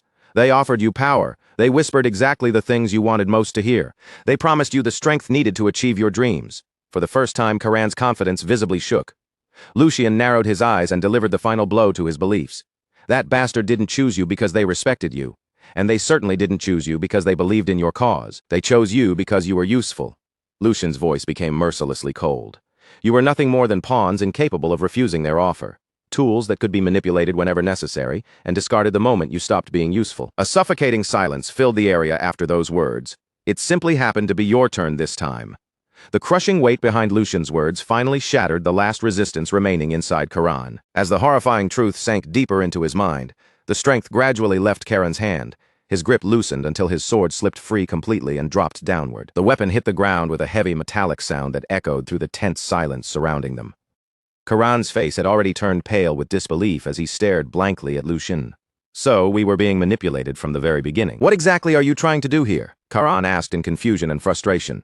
Why are you telling me all of this when I'm supposed to be your enemy? If things keep going like this, then we're doomed to destruction either way. Lucian remained silent for a brief moment. Then, without rushing, he slowly revealed his face before Karan. The instant Karan saw him clearly, his eyes widened violently in complete shock. His entire expression froze as though he could not believe what was standing in front of him. That revelation struck him even harder than every argument Lucian had made until now. Looking directly at Karan, Lucian spoke again in a calm yet unwavering voice. Because that isn't the ending I want. Lucian's voice remained firm. Now make your choice. Will you continue being used until you disappear in misery? Or will you work with me and stop the disaster that's about to engulf Bornholm? The question lingered heavily between them, leaving Karan completely speechless. While he stood there struggling to process everything he had just learned, the scene abruptly shifted elsewhere. A moment later, the story moved away from the battlefield entirely and transitioned to a completely different location. Inside a massive building, Lucian stood quietly in place. Lucian stood quietly beside the window, the scenery outside stretching far into the distance beneath the dim light. Several sheets of paper rested tightly in his hand, each one filled with the information he had painstakingly gathered piece by piece. His eyes remained fixed beyond the glass, but his mind was racing endlessly as every clue, every report, and every strange incident began linking together inside his head. The silence around him only made his concentration feel heavier. As he stared into the distance, countless thoughts continued connecting one after another, weaving together into a single conclusion. All the scattered fragments that once seemed unrelated had finally aligned perfectly, forming a complete picture at last. At that moment, Lucian finally understood everything. The truth behind this entire incident had revealed itself to him completely. His eyes narrowed sharply as his grip tightened around the papers in his hand. "I've figured it out," he said in a cold voice. The true enemy hiding behind the Empire Liberation Alliance. A dangerous intensity filled his gaze as the realization settled in. "We're going to catch that bastard." The instant those words left Lucian's mouth, the members of the Black Lion standing nearby reacted immediately. The mood inside the room shifted all at once. Their leader stepped forward with a grave expression, clearly shaken by the weight behind Lucian's declaration. "Third young master, could you explain what you mean?" he asked carefully. "What exactly do you mean by the real enemy?" Before Lucian could answer, Hugo suddenly froze as an old memory resurfaced in his mind from a conversation they had some time ago. Back then, Lucian had made a strange request that hadn't made much sense at the time. "Could you get me some relics that can ward off kobolds and gnolls?" The memory flashed vividly through Hugo's head, and his eyes widened the moment the pieces connected together. "Young master, don't tell me," Hugo muttered in disbelief. "That request for those relics, was it so you could personally infiltrate the forest where those Empire Liberation Alliance bastards were hiding?" Shock spread clearly across his face as he stared at Lucian. "Why would you do something that reckless?" Hugo demanded, unable to hide his frustration. "You could have simply ordered me to handle it. If necessary, you could have even hired mercenaries for the job instead." His voice carried both anger and genuine concern over how dangerous such an act had been. But Lucian showed almost no interest in defending himself. "You can save the nagging for later," he replied calmly. "Once this mission is over, I'll listen to all of it." Then his tone grew much heavier, the seriousness in his eyes becoming impossible to ignore as he continued speaking. "I absolutely needed to confirm everything with my own eyes and ears." Lucian spoke firmly without hesitation. From the unnatural signs behind the massive demonic beast migration to the real reason a rebellion broke out in Bornholm, a fortress the entire empire believed could never be breached. Every word carried the weight of certainty he had earned himself. Lucian slowly turned to face everyone gathered inside the room. The atmosphere immediately tightened as every pair of eyes focused on him. "And now," he said quietly, "I finally know the truth." The tension became suffocating. Then he revealed the name behind everything. The Black Mage, Jude de Grec. The moment that name was spoken aloud, several people visibly stiffened in fear. Even among seasoned fighters, the name alone carried an unsettling reputation. "He possesses an abnormal form of magic," Lucian explained grimly. "A power that allows him to control demonic beasts and forcibly twist them together into grotesque fused creatures." The horrifying behavior of the monsters appearing throughout the region suddenly began making terrible sense. All of the strange, demonic beast activity happening across this territory, Lucian continued, has been orchestrated according to his design. Silence swallowed the room completely after those words. As the true scale of the situation became clear, the expressions around him slowly darkened with shock and dread. Without the slightest hesitation, Lucian continued speaking. "To someone like him, even the Empire Liberation Alliance is nothing more than disposable pawns." His voice was cold and merciless, carrying no doubt whatsoever. "If we fail to stop him now, this land will soon become the site of an unimaginable massacre." Everyone present could hear the urgency hidden beneath Lucian's calm tone. At this point, the threat was far beyond a simple rebellion or an ordinary monster outbreak. There was a mastermind operating from the shadows, manipulating both humans and demonic beasts alike for some unknown objective. After letting those words sink in, Lucian delivered his final decision to the room. "From this moment onward, we will operate independently.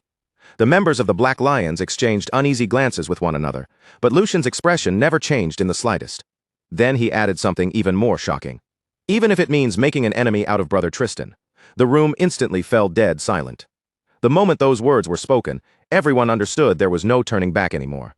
The hunt for the Black Mage Jude de Grec had officially begun, and no matter who tried to stand in his way, Lucian was fully prepared to challenge them all in order to stop the catastrophe rapidly drawing closer. He refused to allow Bornholm to descend into bloodshed and collapse into ruin beyond salvation. The story shifts once more, this time plunging deep into a pitch-black forest where the night hangs heavy and still. Beneath the vast, silent sky, a lone hooded figure stands completely by himself among the trees. His gaze never leaves a single star burning above the dense canopy. He studies that distant light with unnerving focus, watching every flicker and every subtle change, as though the fate of something far greater rests within it. That star is meant to determine the final fate of Bornholm. Yet instead of fading away as it should, its glow only grows stronger with each passing moment. Slowly lowering his eyes, Yu looks down at the strange mark deeply carved into the center of his palm. A sour, bitter expression settles across Yu's face as he silently reflects on his situation.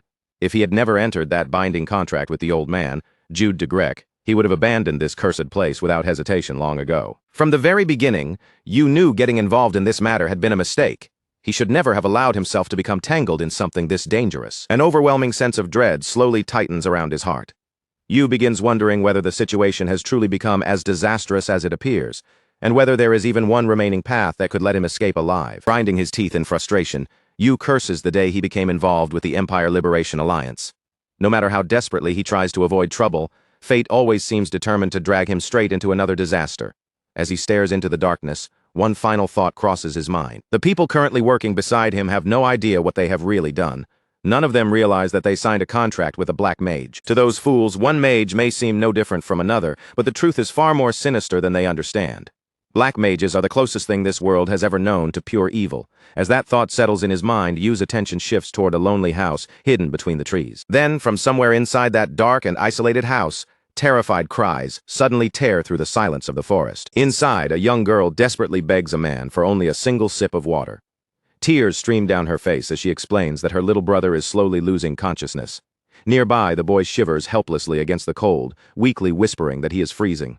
They are only innocent children, yet the man begins walking toward them with a terrifying purpose in his eyes. Seeing that there is no one else left to protect him, the older sister throws herself in front of her brother. She cries out apology after apology, begging the man to spare the little boy's life. She pleads with him to take her instead, insisting that he can do anything he wants to her as long as her younger brother is allowed to live.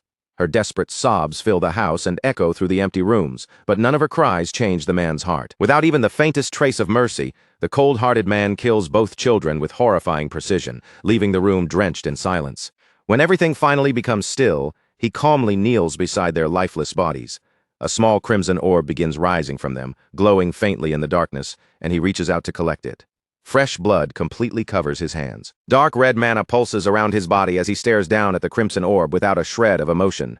In a low, indifferent voice, he remarks that the quality of this harvest is acceptable, but it is still nowhere close to being enough. Even after harvesting every child throughout the entire mountain valley, this pitiful little orb is all he has gained. Without the slightest hesitation, he swallows the crimson sphere whole.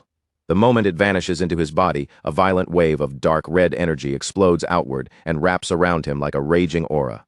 His laughter bursts through the forest, loud, twisted, and completely insane. With sickening pride, he declares that true progress has always required sacrifice. And now, at last, the time they have been waiting for is drawing near. The beginning of an event powerful enough to shake the foundations of the entire world is almost upon them. His unhinged laughter continues rolling through the valley as his eyes gradually begin to change. The whites of his eyes turn completely black, while his pupils ignite with a disturbing crimson light. That demonic crimson glow burns inside his eyes. The following day, the story shifts dramatically to the harsh borderlands known as the Holian Front, where an enormous military encampment sprawls across the barren, unforgiving land. Inside the commander's tactical tent, a military aide stands respectfully before Tristan. With his posture straight and his voice carefully controlled, he begins delivering the latest intelligence report. He informs Tristan that every remaining member of the Valdic Knights stationed at Bornholm Fortress has officially departed. According to the report, they are expected to reunite with the main army in exactly 3 days. The aide then brings up another critical development. The third young master has recently been buying unusually large quantities of specialized relics, all of them specifically designed to repel gnolls and kobolds. Their investigation also reveals that the young master has personally contacted numerous local mercenary captains, Through those meetings, he has assembled a fighting force far larger than anything that would normally be needed for simple peacekeeping work. Everything he has done points to the same conclusion. He is acting entirely on his own. After reviewing all the evidence, it has become painfully clear that the young master has already discovered the hidden truth. Tristan absorbs every word without showing even a flicker of surprise. After a long pause, he calmly remarks that the boy managed to uncover that much after all. To Tristan, it is only natural. The young master carries the proud blood of the Valdic family, and someone born with that blood could never have the submissive nature needed to return home empty-handed. Tristan then gives a calm and simple order. Leave the third young master alone. In his eyes, the more recklessly the boy moves, the more useful he will eventually become. The young master is nothing more than a perfect stepping stone for the greater objective Tristan has in mind. Hearing that, the aide respectfully lowers his head in understanding.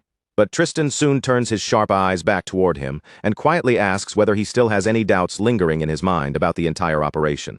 The aide hesitates for a brief moment before honestly admitting that he still cannot fully grasp Tristan's true intentions. He carefully lays out his concerns, explaining that a rebellion on such an enormous scale is far beyond anything the Empire Liberation Alliance could accomplish through its own strength alone. Their investigation has already uncovered deeply abnormal movements among both the Gnolls and the Kobolds. Entire tribes are behaving in ways that completely ignore the long-established balance of power across the region, strongly suggesting that a massive war is about to erupt. Every clue they have gathered points toward the direct involvement of powerful mages. The aide continues, explaining that the Empire Liberation Alliance has clearly joined hands with those dangerous mages and is now preparing to strike the main castle while it remains unprotected. Yet even with all of that information in hand, Tristan never ordered troops to defend the castle. Instead, he commanded the entire army to launch an all-out offensive against the rebellion's central force. The aide admits that eliminating the rebel leaders is important, but warns that leaving the castle exposed under these conditions will almost certainly turn it into a living hell. The moment those final words leave his mouth, Tristan's expression turns cold as ice. He looks directly at his subordinate and calmly calls him by name, Edwin. Then, with his face giving away nothing at all, Tristan asks him a single quiet question. Tristan fixes his eyes on Edwin and asks in a calm and emotionless voice why any of those concerns should matter in the first place. The coldness behind those words sends an immediate chill through the entire tent. Edwin instantly catches the terrifying flash in his commander's eyes. Before Edwin can even organize another thought, Tristan slowly rises from his chair. The pressure radiating from him becomes almost unbearable, crushing the air inside the tent. Edwin instinctively drops into a deep bow, his entire body trembling as he hurriedly apologizes for speaking beyond his place. He desperately begs Tristan to forgive him, terrified that he has crossed a boundary he never should have touched. Tristan begins walking toward him without any hurry, but every step carries an invisible weight that makes the silence inside the tent even more suffocating. When Tristan finally stops in front of his subordinate, he calmly admits that Edwin's strategic assessment is completely reasonable. His concerns are logical, well-founded, and not wrong in the slightest. But then Tristan's expression grows colder than before. He quietly adds that every one of Edwin's arguments would only matter if the current Bornholm still possessed any value worth protecting. Without softening his tone, he begins explaining the brutal political reality. Bornholm is blessed with vast natural resources, hugely profitable sea routes that support international trade, and an extremely valuable strategic position. It stands as one of the Empire's most important border regions, a place whose location alone gives it enormous military and political significance. Because Bornholm holds such importance, the Empire poured endless wealth, military strength, and constant support into the region for countless years. Every bit of that investment was made with one expectation in mind: Bornholm would stand as an unbreakable shield against hostile foreign nations. Instead of protecting the Empire's interests, the local lords betrayed the trust placed in them. Behind closed doors, they joined hands with one another and used every piece of imperial support only to strengthen their own position. They used that support to expand their influence and feed their endless greed. According to Tristan, peace has lasted for far too long. When peace continues without resistance, corruption inevitably spreads, and collusion eventually gives birth to dreams of independence. Those greedy nobles have become no different from the rebels themselves. While the rebel army attacks from beyond the borders, these selfish lords have been slowly devouring the empire from within. That is why Tristan declares that the time has finally come for a complete and merciless purge. Once their lands are devastated and their people are driven into unbearable suffering, those arrogant nobles will lose every scrap of political power they possess. Then they will have no choice but to accept whatever chains the imperial throne decides to place around them. Tristan openly admits that countless innocent people will die, but to him, those lives are simply the unavoidable cost of reaching a far greater goal. With absolute conviction in his eyes, Tristan gives this ruthless strategy one chilling name: total purification. The story suddenly shifts away from the military camp and moves to an entirely different place. High above a magnificent coastal city, a lone man stands silently on top of a windswept hill. Far below him, endless green forests and wide-open fields stretch toward the sparkling sea, creating a breathtaking view across the distant horizon. Strong winds sweep over the hill as the man watches the city without saying a word. A few moments later, several hooded figures quietly emerge behind him, moving so silently through the grass that they seem more like shadows than people. They stop a short distance behind the lone man. Then one of the hooded figures respectfully steps forward, preparing to deliver an important report. He reports that the mission assigned to them has been brought to a successful close, and most importantly, every single member of the group has made it back safely. Following their orders to the letter, they personally passed the vital intelligence to Raymond of the Black Lions. At the same time, they made one condition unmistakably clear. Their organization's involvement must remain completely hidden. The man gives a simple nod in response, calmly thanking them for handling the assignment so swiftly and carrying it through without any trouble. His gaze never leaves the far-off horizon, standing quietly in place. He lets his thoughts drift through everything that has unfolded up to this moment. The roads chosen by the two young masters have now split beyond repair. One has willingly taken up the weight of bloodshed, convinced that sacrifice is the only price that can lead him to his desired end. The other, however, has turned his back on that same road entirely and stepped toward a future of his own choosing. Silence lingers between those thoughts for a long moment. Then he reminds all of his subordinates of the sacred responsibility they have carried from the very beginning. They are His Grace's eyes and ears, hidden in the darkness and existing only to watch. Above all else, they must never directly interfere in the personal conflict unfolding between the two rival sons. Even so, there is one small thing he believes they can still allow themselves to do from the shadows, without ever revealing their presence. They can quietly wish both young masters well, as each continues down his own path toward destiny. At last, the mysterious man's identity comes to light. He is Edwin, the legendary head of the Valdic Intelligence Organization, a figure feared throughout the world by the name Golden Eye. Edwin was the legendary chief of the Valdic Intelligence Organization, a man whose name inspired fear across the world. To allies and enemies alike, he was known by one unforgettable title, the Golden Eye. Several days before Lucien was officially dispatched to Bornholm, Edwin arranged one final private meeting with Sigmund, hoping to settle the matter before the operation was set in motion. With his gaze fixed on Sigmund, Edwin quietly admitted that the situation had developed exactly as the older man had predicted, without the slightest deviation from his expectations. Just as Sigmund had foreseen, Lucien had been chosen to command the mission to Bornholm. Yet when Edwin delivered the news, Sigmund's expression remained completely unchanged, as though the outcome had never been in doubt. Still perfectly composed, Sigmund explained that neither the second nor the fourth son stood to gain anything meaningful from the current crisis. Because of that, neither of them had much reason to involve themselves or interfere with the mission. The third son, however, faced an entirely different situation. His influence was expanding at a remarkable pace, and with that momentum carrying him forward, he would naturally seize this opportunity to increase his power, strengthen his position, and secure a firmer place in the struggle for succession. Edwin listened without interrupting, then raised another possibility. What if the third son's ambition caused him to destroy himself instead? There was, after all, a hidden truth buried beneath the entire operation, a truth known by almost no one. Edwin could not rid himself of the uneasy feeling that the crisis was far more dangerous than anyone realized. Controlling the mercenaries was merely one small fragment of a much larger scheme. The true threat was hidden far deeper beneath the surface. Sigmund gave a slow nod and replied that he would already be satisfied if Lucien managed to recognize even that much on his own. If Lucien followed every command without ever questioning its purpose, he would become nothing more than Tristan's obedient puppet. Once that happened, his chances in the succession race would vanish completely. He would remain another man's tool forever, never developing the will to stand on his own. After a thoughtful silence, Sigmund spoke of the principle by which he had always raised his children. Sigmund explained that he had never placed only sweet and tempting fruit before them. Every road he prepared contained both opportunity and suffering, because children could not truly mature unless they faced painful choices and found the strength to overcome them. Lucien could read the direction of events, uncover what was truly happening, and willingly choose a path different from Tristan's. Then Edwin was to ensure that no person and no obstacle prevented him from moving forward. When Sigmund finished, both men turned in silence toward the portrait hanging nearby. It depicted Lucien's late mother, and the moment their eyes settled upon her face, the entire room seemed to grow still. Gazing at the portrait, Sigmund softly asked Edwin to fulfill this request not as a subordinate obeying his ruler, but as an old friend paying respect to a woman they had both once treasured and admired. The history shared between the three of them required no further words. Edwin understood immediately. He lowered his head with solemn respect, then accepted the responsibility in a firm voice, confirming that Sigmund's orders had been received and would be carried out. When dawn finally broke across the horizon, the massive gates of the city slowly groaned open, revealing the pale morning road beyond the walls. The soldiers soon began to march out in long, disciplined columns. Row after row of armed men passed through the gates, leaving the safety of the city behind as they prepared to advance toward the front lines. Mixed among the regular troops were numerous companies of mercenaries, their mismatched armor and weapons making them easy to distinguish as they joined the enormous military operation. Before the army departed, countless soldiers were forced to endure painful farewells with the families and loved ones who had come to see them off. Mothers wrapped their arms around their sons and held them for as long as they could, struggling desperately to keep their tears from falling during what might be their final embrace. Wives clung tightly to their husbands, terrified that this departure might be the last time they ever felt those familiar arms around them. Nearby, children stared up at their fathers with innocent, confused eyes, unable to understand why they had to march away. Grief, fear, and whispered prayers filled the ground outside the city gates.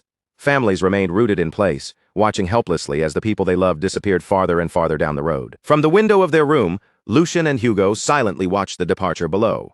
As the seemingly endless river of troops flowed through the gates, Hugo observed that nearly every soldier available had been sent toward the battlefield. Only the smallest force necessary to defend the city had been left behind. The moment Lucian heard that, he understood that the worst possible outcome was no longer merely a fear. It had already begun. His features tightened, and a dark wave of frustration slowly spread across his face. His thoughts returned to everything he had already attempted. Lucian had personally delivered every scrap of intelligence in his possession to Tristan, including the information obtained from the Liberation Alliance and every separate conclusion he had uncovered through his own investigation. He had used every method available to him, exhausting every possible argument in an effort to stop this reckless military operation before the first soldier ever left the city. Tristan, however, had rejected each warning without the slightest hesitation. He had insisted that the danger was nothing more than a diversion fabricated by the rebels, designed only to distract them from their true objective. That single response had completely reshaped Lucian's understanding of the entire crisis. In that instant, all the scattered clues came together, forcing him to accept one horrifying conclusion. Tristan Valdick had known the truth from the very beginning. He had not been deceived, nor had he misunderstood the enemy's intentions. Fully aware of the consequences, he had deliberately chosen to proceed down this path. Tristan truly intended to allow Bornholm to fall into enemy hands. In his distorted view, the destruction and sacrifice of the city would eventually serve some greater purpose. To Tristan, preserving his personal vision of order and balance mattered more than the survival of thousands of innocent people. Even if Bornholm burned to the ground and entire families were massacred, he would regard their deaths as an acceptable price for the ideal world he wished to create. Lucian reflected on that truth with deep bitterness. Despite all the cruelty and violence he had witnessed throughout his life, he had never imagined that a person could coldly accept slaughter on such an enormous scale. To those who stood at the very summit of power, thousands of living people had become nothing more than figures written across a report. Their fears, families, and futures carried no weight whatsoever. Once Lucian reached that conclusion, the final traces of hesitation vanished from within him. There was no longer any reason to restrain himself. Hugo, standing quietly at his side, gave a small nod of agreement. At that same moment, several familiar figures entered the room behind them. The newcomers were the same informants who had once operated under Edwin, secretly moving through the shadows while gathering valuable intelligence on his behalf. Lucian turned toward them, his eyes cold and his resolve unshaken. After studying each man in silence, he calmly issued his command. They would proceed tonight exactly as planned. There would be no postponement and no alteration to the strategy. Their purpose was clear before the night ended. They would hunt beasts. Deep within the vast forest, an enormous tower rose far above the surrounding treetops. A suffocating darkness poured from the structure, spreading an oppressive aura through the woods as though the tower itself were poisoning everything nearby. Even the forest beneath its shadow had fallen into an unnatural silence. Around the outer perimeter of the tower, guards patrolled continuously in pairs, scanning the trees and thick undergrowth for the slightest sign of an intruder. As two guards followed one of the narrow paths through the woods, one of them released a long, exhausted sigh and began complaining to the companion walking beside him. He muttered that only a few more miserable days remained before he could finally leave this wretched hellhole behind and never have to look at the place again. Of all the assignments he could have received, he had somehow been chosen to guard that cursed mage. The terrifying screams leaking from inside the tower never seemed to stop, no matter how many hours passed. The cries continued through both day and night, while no one stationed outside had any idea what kind of gruesome experiments the old mage was performing behind those walls. Worse still, his requests for rare and outrageously expensive materials arrived without end. No matter how many supplies were delivered, the old man always demanded more. The guard spat bitterly onto the forest floor, then covered his nose with a disgusted expression. Even so, he claimed that the endless requests were not the worst part of serving there. True horror was the thick stench of blood that permanently surrounded the tower. It was so strong that anyone passing nearby could tell the mage must have slaughtered hundreds of people inside. His bald companion gave him a light pat on the shoulder, then quietly urged him to watch what he said. The bald guard admitted that he understood the frustration. Everyone assigned to the tower felt the same revulsion and unease. Still, regardless of how horrifying the place was, they could not risk speaking recklessly. because the success of the entire operation depended upon those mages. Until the operation was complete, they had no choice but to endure the screams, the smell, and the endless demands, while continuing to perform their duty. With that, the two guards moved deeper along their patrol route through the dark and deeply unsettling forest. As they pushed farther through the brush, the bald guard explained the larger plan. While their main forces occupied the allied army, the mages were expected to break through the castle with their magic and capture its lord, giving them their only bargaining chip against the Empire. For the mission to succeed, the tower had to remain perfectly protected.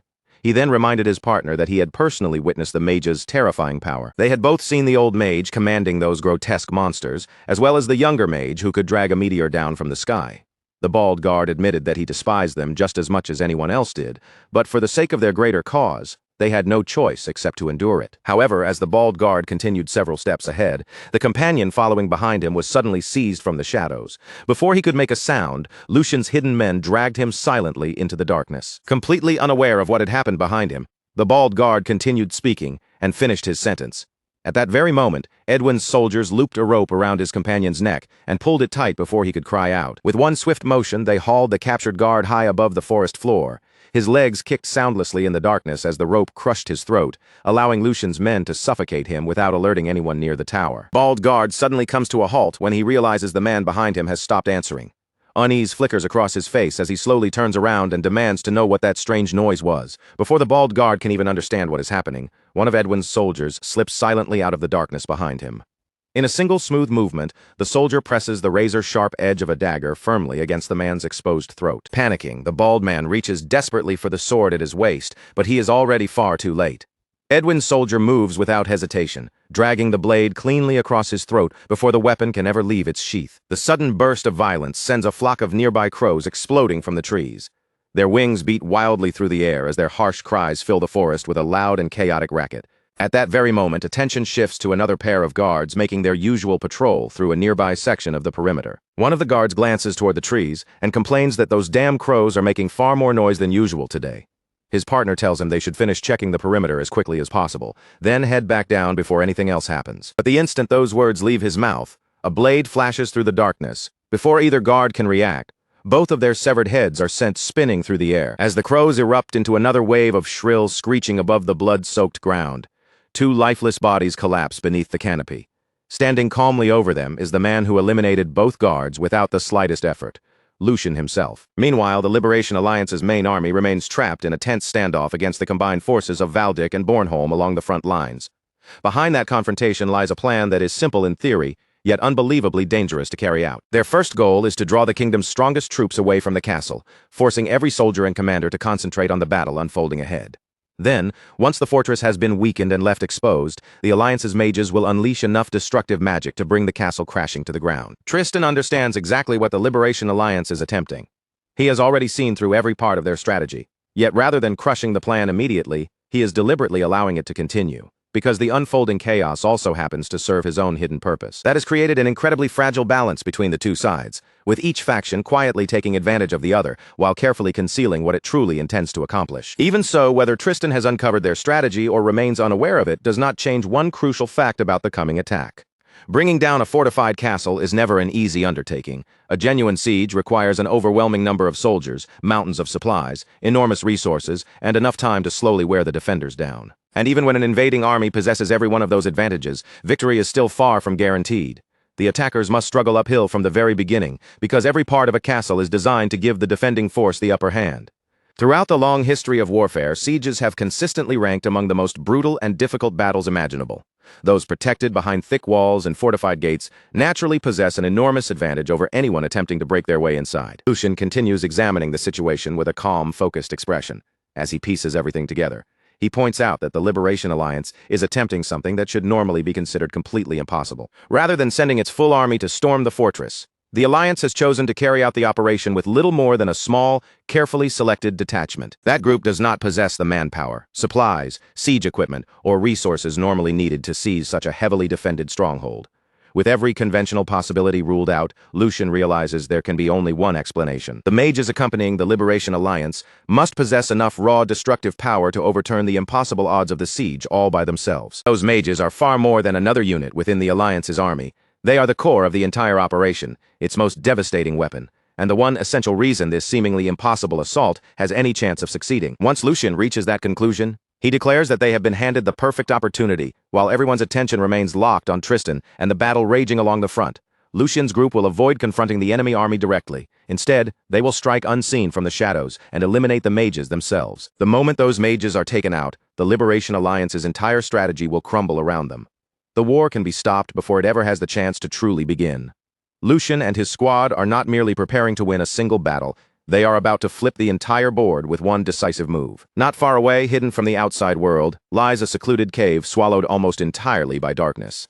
The only light inside comes from the faint and unnatural glow of a magical artifact. Within the cave, a young man paces frantically from one side to the other, unable to remain still for even a moment.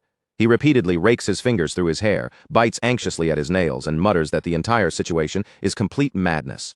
Nothing about it makes any sense to him. In his mind, the person who created this plan can only be a complete psychopath, someone willing to throw away every trace of logic and common sense. His thoughts spiral out of control as he desperately tries to identify the exact moment everything went wrong. Was it when the Liberation Alliance claimed they had rescued him from the Imperial Army? Or had the real mistake come when he accepted their irresistible offer without stopping to question it? The more he remembers, the more furiously he curses Jude, the old man who manipulated him with almost insulting ease. That cunning old fox had been playing him from the very start. From the beginning, Jude had deceived him without showing even the slightest hesitation. The old man promised that all he had to do was cast a single lightning spell at the proper moment, and once the task was complete, he would receive his full reward. Trusting that simple explanation, the young mage accepted the deal without realizing he was walking willingly into a carefully prepared trap.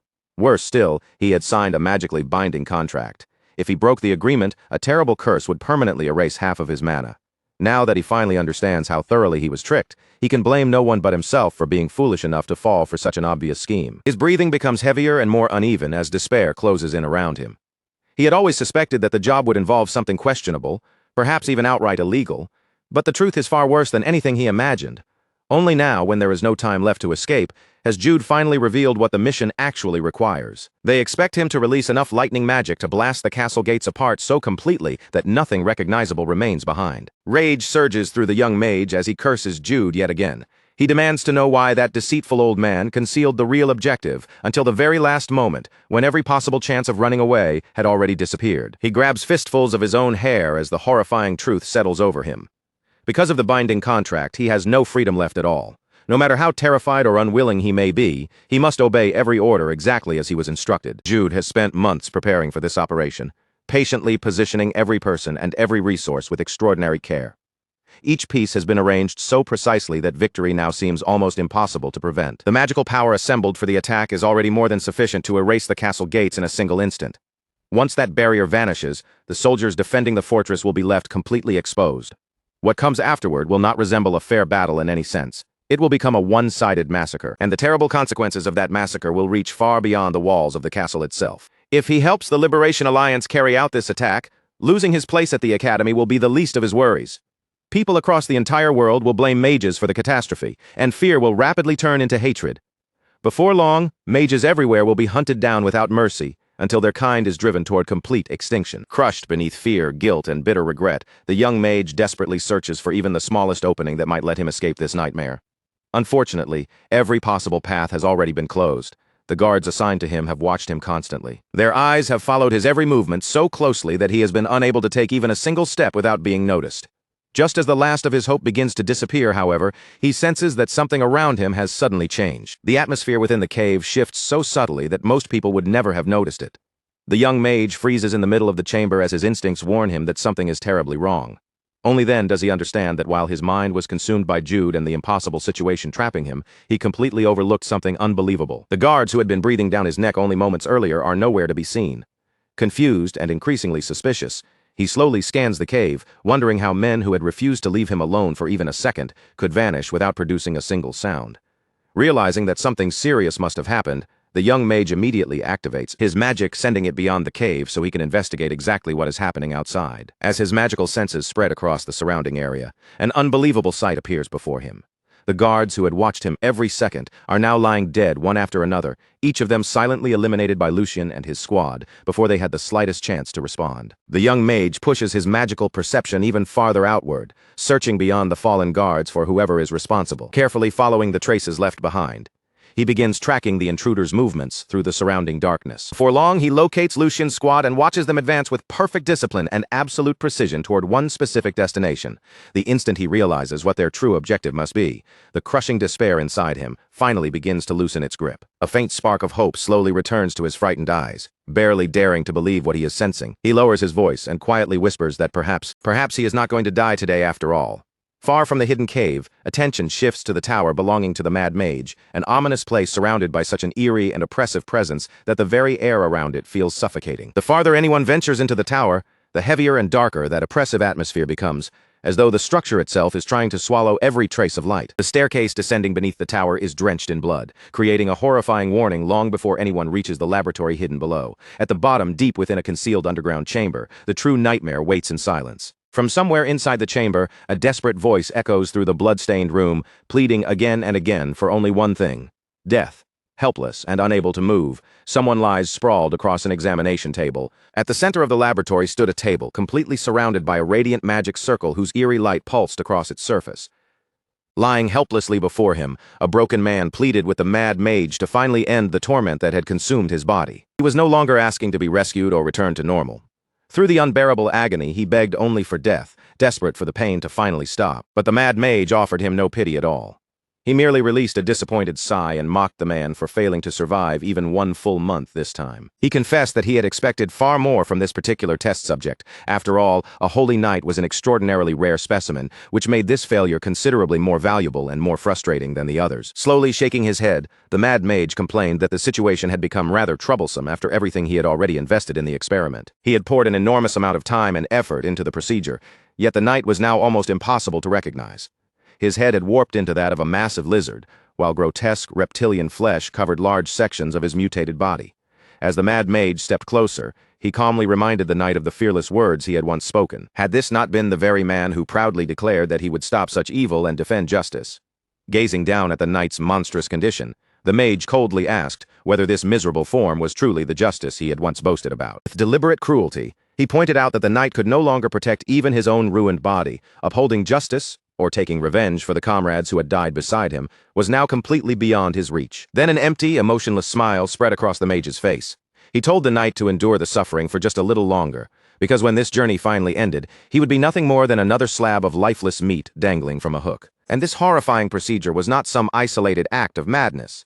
The nightmare unfolding inside the laboratory had happened many times before. The Mad Mage had already carried out countless inhuman experiments on victim after victim, casually treating every human life that entered his hands as disposable material to be used and thrown away. As the knight fought desperately to remain conscious, waves of painful memories suddenly surged through his fading mind. He remembered the day he and his fellow holy knights marched into this tower, determined to capture the Mad Mage and put an end to his atrocities.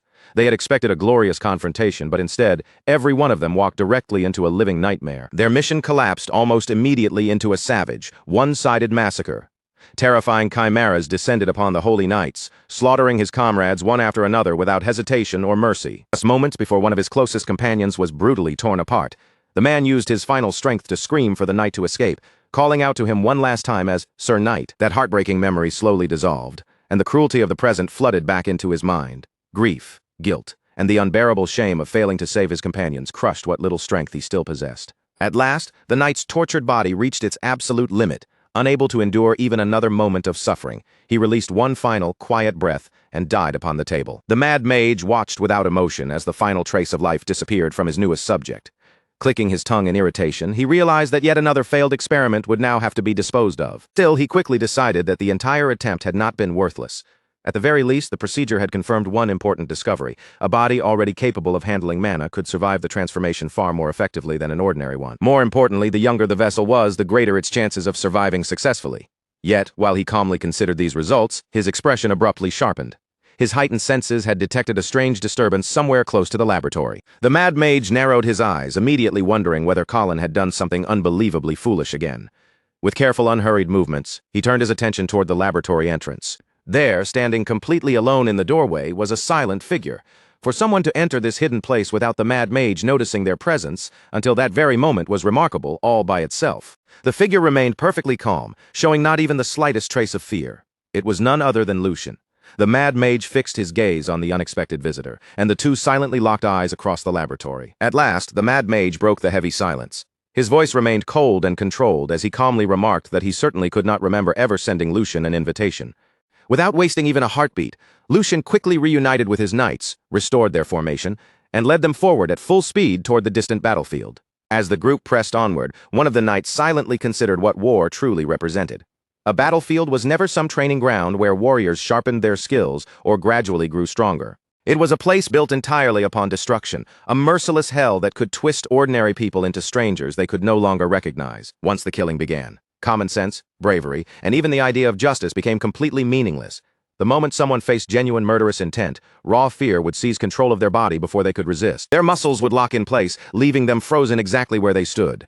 Under the crushing certainty of approaching death, every other thought and emotion would be swallowed whole. As those grim thoughts passed through the knight's mind, memories of a horrifying battlefield soaked in blood suddenly rose from the depths of his past. Soldiers had butchered one another without the slightest mercy, while severed heads, mangled limbs, and shattered corpses lay scattered across the blood-stained ground. Anyone forced to stare at such a waking nightmare for too long would eventually have their mind torn apart, leaving them as little more than a broken and helpless fool. And yet, despite all of that, the third young master standing before them was completely different from any ordinary newcomer. The steady determination burning within Lucian's eyes could never have belonged to someone entering a true battlefield for the very first time. Meanwhile, a short distance away, another mercenary squad had gathered in one place to catch their breath. Before any of them received even the slightest warning, Lucian appeared among them and severed their squad leader's head with one swift motion. The surviving mercenaries stood completely frozen, their faces filled with disbelief as their minds struggled to process what had happened right in front of them. That exact moment, a crushing aura burst from Lucian's body and spread across the area. Its presence was so terrifying that even another squad farther away could clearly sense its overwhelming pressure. Before anyone could recover from the shock or raise a weapon, Lucian vanished from sight once more and reappeared directly behind another unsuspecting mercenary. With a single ruthless blow, he cut the man down without showing even a trace of hesitation. Panic immediately swept through the survivors, as they desperately wondered who this terrifying attacker could possibly be. Lucian offered them no answer at all.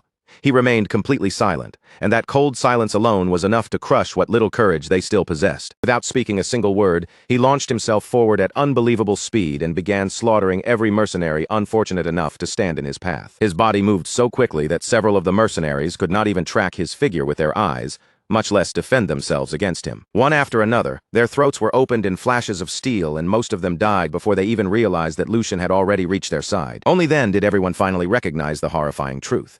The peaceful and harmless image surrounding the third young master had never reflected his real nature. That gentle appearance had merely been a set of restraints, chains holding back the monster that had always lived inside him.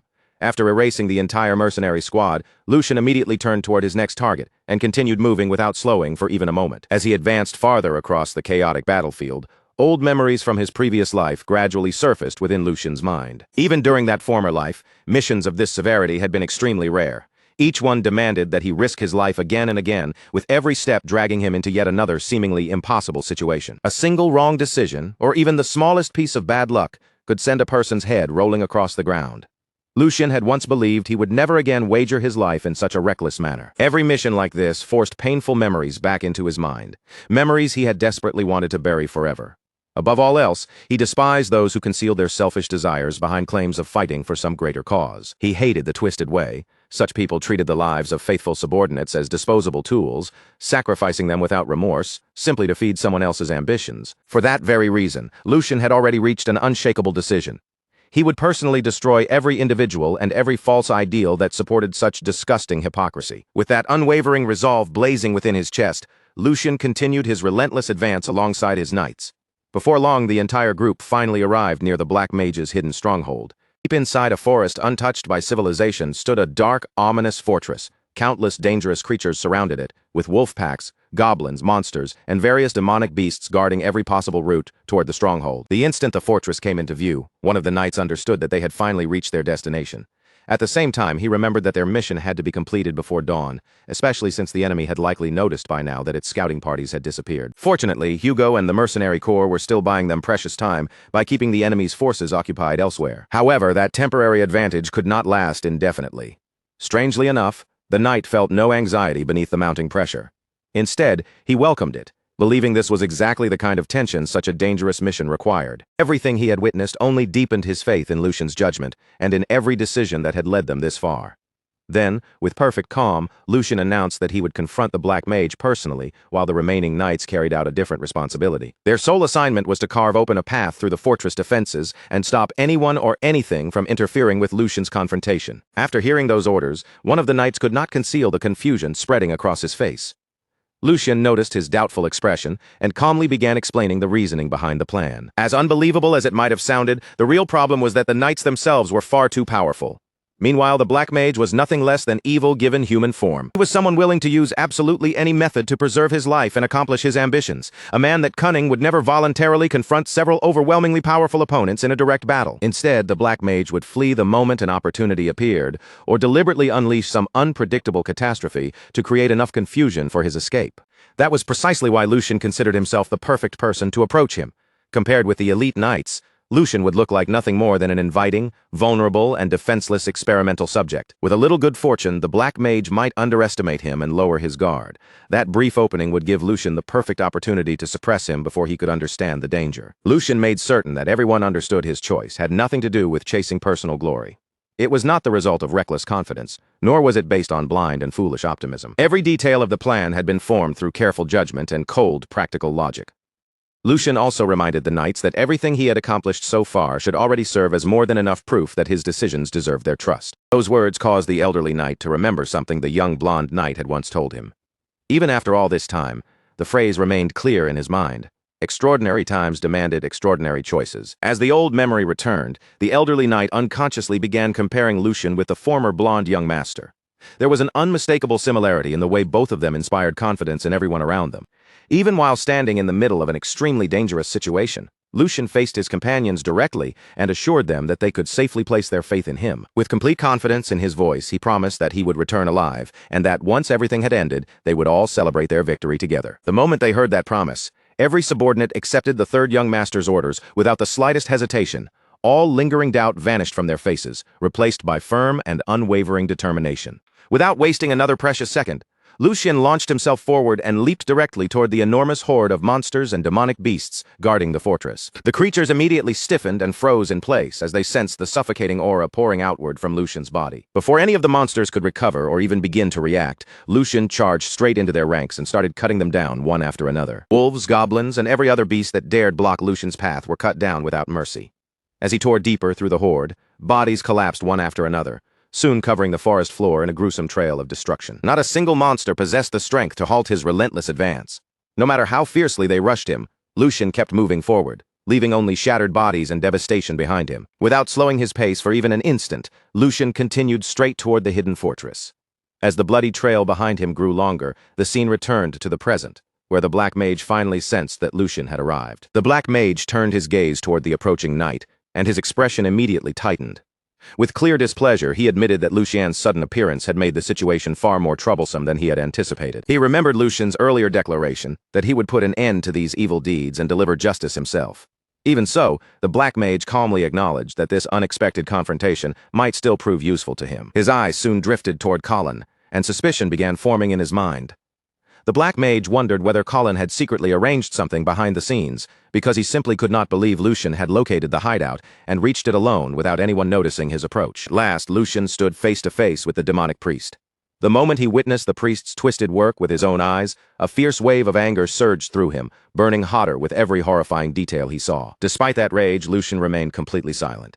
Seeing no response, the demonic priest sneered and mocked him for apparently having nothing to say. Then, with an indifferent shrug, he added that words were never truly important anyway. What interested him far more was the reason Lucian had traveled all the way to this hidden place. The priest admitted that he had wanted to meet Lucian for quite some time, his unsettling gaze slowly traveling over the young man from head to toe. With disturbing admiration, the priest praised Lucian's golden eyes, radiant skin, perfectly proportioned body, and astonishingly young age. He remarked that the fools from the Liberation Alliance had not exaggerated Lucian's remarkable appearance in the slightest. Lucian merely stared back at him in icy silence. His face remained completely still, refusing to give the priest even the smallest reaction or hint of emotion. The priest continued, comparing Lucian to one of his earlier specimens. That previous subject had already been an extraordinarily rare case, even possessing the ability to learn swordsmanship, yet the priest claimed that placing it beside Lucian would be nothing short of an insult. In the priest's eyes, Lucian was unquestionably a specimen of the highest possible grade. Every sentence that left the man's mouth sounded more revolting than the one before it, but Lucian still forced himself to endure the disgust and remain silent. Nearby, the lifeless body of one of the priest's failed experiments lay stretched across a rough wooden board. Its motionless presence made the already horrifying laboratory feel even colder and more grotesque. Noticing where Lucian was looking, the demonic priest proudly turned toward the corpse. His eyes gleamed as though he were admiring a priceless masterpiece, and he began claiming that he had once believed he had already witnessed every disgusting horror this world could possibly produce. But Lucian, he continued, was an exceptionally rare son of a... That final stream of meaningless insults shattered what little restraint Lucian had left, pushing his anger beyond the point of control. Lucian's patience finally broke apart completely. In a cold, deadly voice, he told the priest to abandon any hope of receiving a painless death, swearing that before this ended, the man would fully understand the crushing weight of every crime he had committed. Rather than taking offense, the demonic priest responded with a calm, amused smile. Tilting his head slightly, he remarked that Lucian possessed an unexpectedly foul mouth for someone raised as a noble young master. The priest admitted that he had never expected Lucian to understand his work. After all, everyone who had ever tracked him down had arrived shouting the same dull accusations, repeating words he had already heard countless times before. Even so, he considered their meeting extraordinarily fortunate.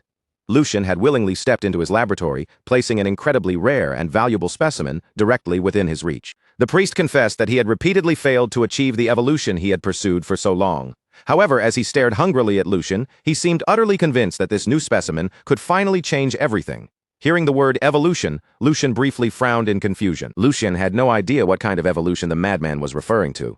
The demonic priest immediately noticed that uncertainty in his eyes, and began explaining the warped beliefs that had driven all of his actions. He said Lucian probably viewed him as nothing more than a murderer who controlled demonic beasts and unleashed them to slaughter innocent people indiscriminately.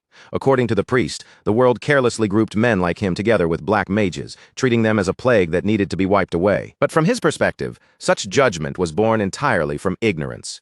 He believed it exposed humanity's limitations as an unstable and fundamentally inferior species.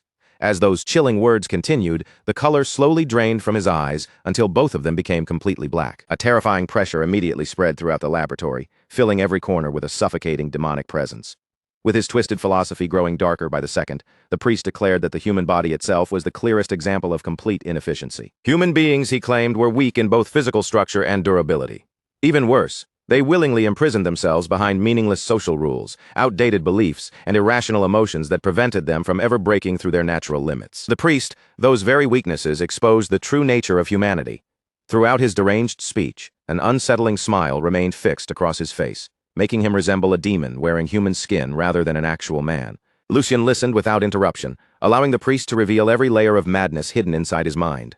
Then, without showing the slightest hesitation, the demonic priest reached down and lifted one of the experimental corpses nearby, cradling the body with an almost affectionate tenderness. Smiling proudly, he announced that his purpose was to strip away every impurity within humanity and guide the entire species toward true evolution. The instant those words left his mouth, his hand tightened around the corpse's face and crushed it effortlessly. The bones gave way with a sickening crack. Blood burst outward in every direction, splattering across the floor, the walls, and everything else surrounding the priest. Even Lucian, who had already witnessed countless horrors, was genuinely shaken by the madness unfolding directly before his eyes. For a brief instant, shock broke through his otherwise controlled expression. The demonic priest threw back his head and released a chilling laugh. Then he demanded that Lucian show him proper respect and willingly offer himself as tribute to the priest's great purpose. In return for that obedience, he promised that Lucian would not be treated like some mindless experimental object. Instead, the priest claimed he would handle him as a precious specimen, one fully aware of what was happening to him. Lucian answered immediately, his voice colder than ice. He called the priest's speech an unbelievably long-winded way of expressing complete nonsense, then reminded him that thousands of innocent people had been deliberately manipulated and driven to their deaths in the name of this so-called evolution. For the first time, genuine surprise crossed the priest's face. The priest admitted that he was impressed Lucian had uncovered so much of the truth behind his plans. However, his surprise quickly vanished, and he calmly insisted that this knowledge changed absolutely nothing. As their exchange neared its end, the unnatural darkness slowly withdrew from his eyes, restoring their original color. Yet the overwhelming demonic aura surrounding his body did not weaken in the slightest. Remaining perfectly composed, the demonic priest insisted that every truly great cause required countless specimens, along with endless rounds of experimentation, failure, and repeated trial and error. In his view, anyone who seriously wished to reshape the world had to accept that sacrifices were unavoidable. Since Lucian had been born and raised within House Valdic, the priest believed he, of all people, should understand that cruel reality better than anyone else. Lucian had heard enough. Without wasting another word on the madman, he slowly reached for his dagger and drew the blade, its edge emerging with quiet, deadly purpose. Keeping his eyes locked firmly on the priest, Lucian replied that his reasoning was every bit as twisted as that of every criminal who tried to disguise unimaginable atrocities behind noble ideals. He then told the man to carve one truth permanently into his mind. Among all those who constantly insisted the world was broken, not one had ever succeeded in putting his own life in order first. To Lucian, the man before him was nothing more than an egomaniacal lunatic hiding his madness behind grand ambitions. That merciless judgment immediately struck a nerve. The priest's smile vanished, his expression darkening as he declared that he had originally planned to preserve Lucian as a top-grade specimen. Before the priest could finish his threat, Lucian started to answer. However, without offering the slightest warning, the demonic priest suddenly lunged forward and attacked, cutting Lucian's response short before the final words could leave his mouth. Lucian was not about to let such a surprise assault catch him unprepared.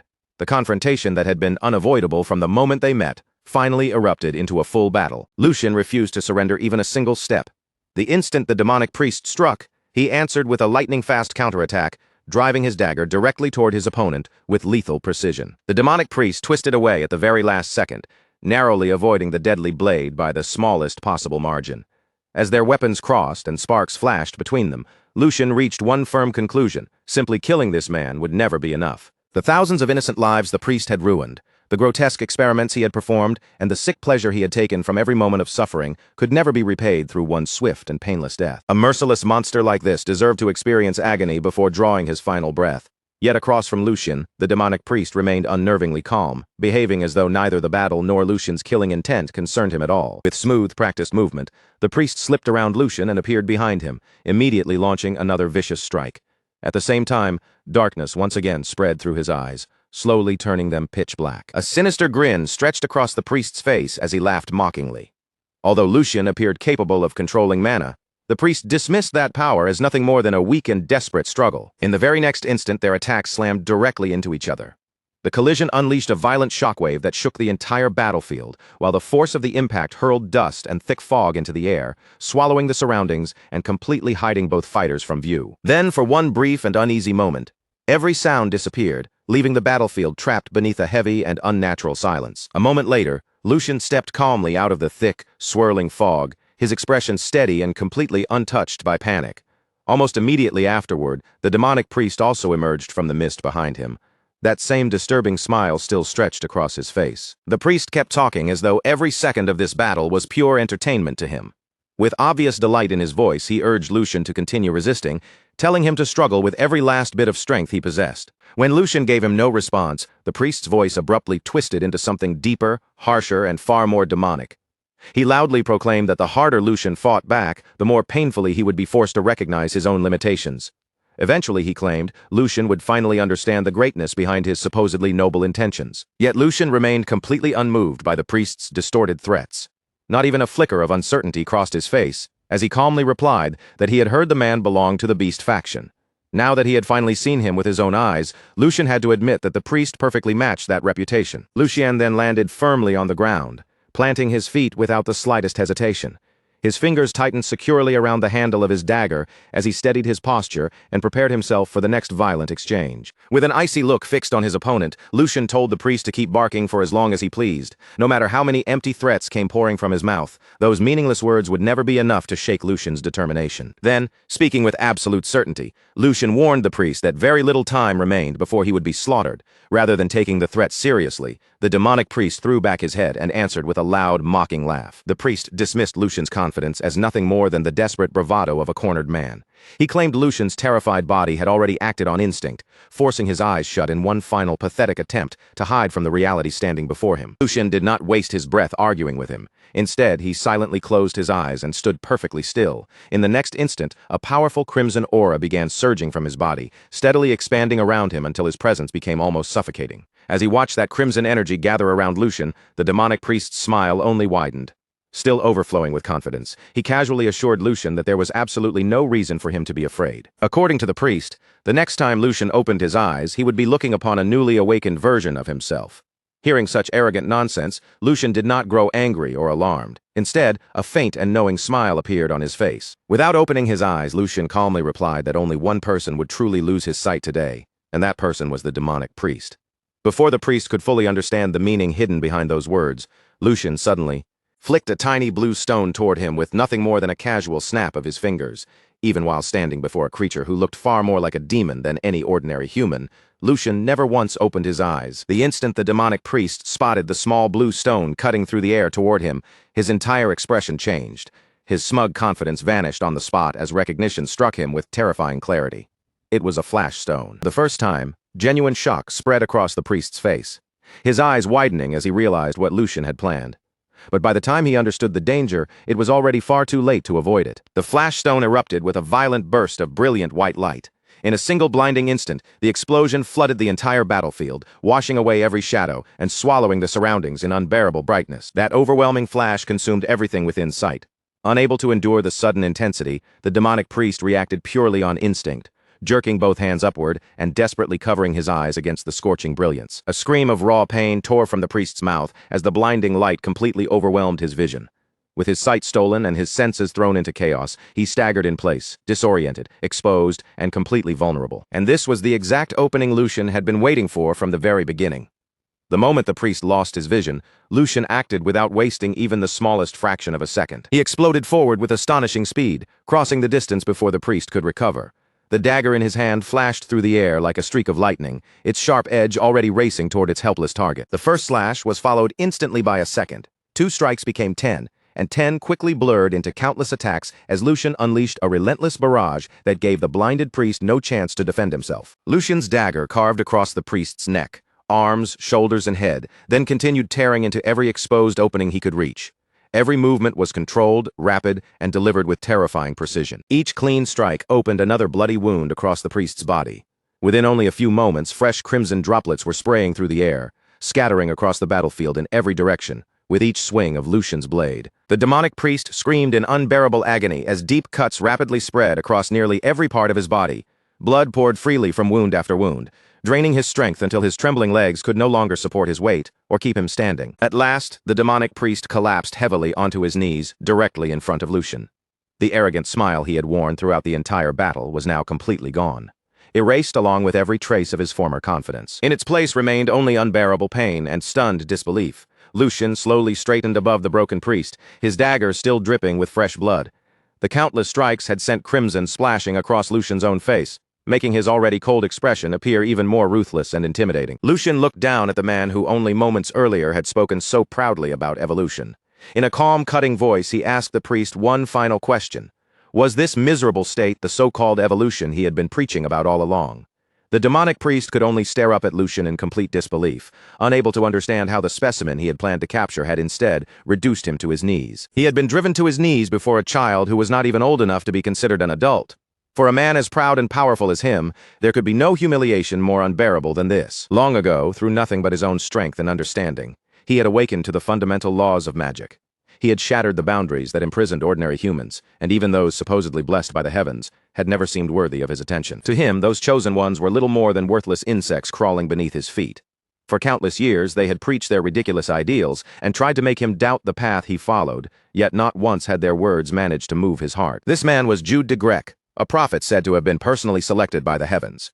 Yet in his own mind, he had already risen beyond the boundaries of the human race, and he regarded that belief as an unquestionable truth. And yet, despite every achievement he took pride in and every grand belief he held about himself, Jude was now being utterly suppressed by the incomplete being standing directly before him. Lucian remained perfectly composed as he looked down at the black mage. The hatred blazing inside the man's ruined eyes was so intense that it could hardly be concealed. Without showing even the slightest emotion, Lucian activated his death glare and coldly ordered the black mage to stop staring at him like that. Those few indifferent words only poured more fuel onto the fury already raging inside his opponent. The black mage could not accept that a worthless insect would dare address him with such open disrespect. With every passing second, his wounded pride was crushed even further, causing his anger to spiral completely beyond his control. However, before he could lash out, Lucian moved without warning. His broken dagger flashed through the air in one swift arc, slicing directly across the black mage's face and cutting through both of his eyes in the same instant. A blood-curdling scream thundered through the tower as unbearable agony swallowed the black mage whole. While he twisted and writhed on the ground, Lucian merely watched him with the same frozen, emotionless gaze. To Lucian, the man's pathetic reaction was almost comical. He found it laughable that someone who screamed so desperately over such a minor wound had spent years trampling innocent lives without showing the smallest hint of hesitation. In Lucian's experience, people like the Black Mage were always exactly the same. They hid their ugliness behind grand declarations of justice, noble causes, and glorious ambition. By wrapping cruelty in beautiful language, they convinced themselves that every atrocity they committed served some greater purpose. But once those flowery excuses were stripped away, they were nothing more than prisoners of their own bloated egos. Their desperate need to prove their superiority consumed them, and countless innocent people were destroyed along the way without earning even a trace of remorse. For one brief moment, Lucian considered whether he had truly been so different from them. After all, he too had done whatever was necessary whenever his survival had been at stake. However, one crucial distinction had always separated him from monsters like this. Every person Lucian had fought had already made a choice, and knowingly accepted the consequences that might follow from it. To Lucian, accepting responsibility for one's choices was the bare minimum required to still call oneself human, and once he judged the Black Mage by that standard, the answer became painfully simple. This man was nothing. Nothing more than a damned bastard who had completely abandoned every shred of humanity he once possessed. Even now, he remained hunched over and groaning through the pain. Still trembling from the agony, the Black Mage slowly planted his feet beneath him and forced his battered body upright once again. The moment he rose, an enormous torrent of dark energy erupted from every part of his body. The sinister power flooded the chamber and pressed down upon the entire tower with suffocating force. Yet strangely, despair had vanished from his expression. In its place, a twisted sense of confidence began returning to his face. At last, the Black Mage declared that he understood everything. In his deluded mind, this confrontation was the final trial God had personally prepared for him, while Lucian Valdic was merely a foolish being who had chosen to remain bound to an inferior existence. Lucian was still chained by the limitations of humanity, or so the Black Mage believed. He became convinced that once Lucian was defeated, the final obstacle would disappear, and he would at last reach true perfection. Fixing Lucian with a contemptuous stare, he called him a foolish insect. He then declared that Lucian should feel honored to serve as the final stepping stone on the glorious path toward his ascension. Having embraced that conclusion, the Black Mage decided there was no longer any reason to restrain himself. He gathered every fragment of power he had kept hidden, preparing to unleash his full strength without holding back a single drop. Then, with a deafening roar, he released everything at once. An enormous explosion of dark energy burst outward from his body, violently shaking the tower from its foundations to its highest floor. Demonic power was so vast that it instantly swallowed every corner of the structure before tearing beyond the outer walls. Like a terrifying black tide, the wave spread across the surrounding area, making the Black Mage's presence impossible for anyone nearby to ignore. Outside the tower, Lucian's comrades immediately felt the horrifying surge of power. Every one of them froze in place, their bodies stiffening as shock spread across their faces. One of the men could only stare toward the tower with widened eyes. What he was sensing was so unbelievable that his mind struggled to comprehend it. The malice pouring from the Black Mage had become so dense and overwhelming that it was visible even without concentrating mana into one's eyes. At that moment, the man understood how dangerous the situation had become. This monstrous power had already exceeded anything the third young master should reasonably have been capable of confronting alone. Inside the tower, however, Lucian remained completely undisturbed. There was no fear in his eyes, no hesitation in his posture, and not even the slightest crack in his composure. With slow, deliberate movements, he drew his sword from its sheath and turned the blade toward the Black Mage, meeting the overwhelming pressure head-on. Lucian looked straight at the creature before him and coldly remarked that this new appearance suited a complete madman perfectly. He told the Black Mage to stop wasting time on meaningless nonsense and reveal every remaining card he still intended to play. Then Lucian stated his intentions without leaving room for misunderstanding. He would crush the Black Mage so thoroughly that the bastard would never again be able to hide his pathetic nature behind excuses or grand declarations. But before either side could launch the next attack, an even more horrifying change suddenly began taking place. The Black Mage's body twisted violently as flesh, muscle, and bone expanded beyond all human proportions. His silhouette rapidly swelled into a gigantic demonic creature, its monstrous frame radiating an apparently endless darkness. When the transformation finally stopped, the figure standing before Lucian could no longer be called a man. A towering demon now loomed over him, and the Black Mage lowered his monstrous gaze before declaring that Lucian's ignorance had truly blinded him. The Black Mage released a mocking laugh and called such ignorance pitiful. Even after witnessing what he considered true evolution, Lucian continued throwing out empty words, so the creature proudly began revealing the secret behind its terrifying form. This body had been constructed by merging the essences of numerous high-grade demonic beasts. Every one of those creatures had possessed enough strength to annihilate an entire army on its own. Yet their power was only one part of what had been fused together. The strength of countless humans had also been compressed and absorbed into this single existence, creating a body unlike anything the world had ever witnessed, raising his enormous arms with pride.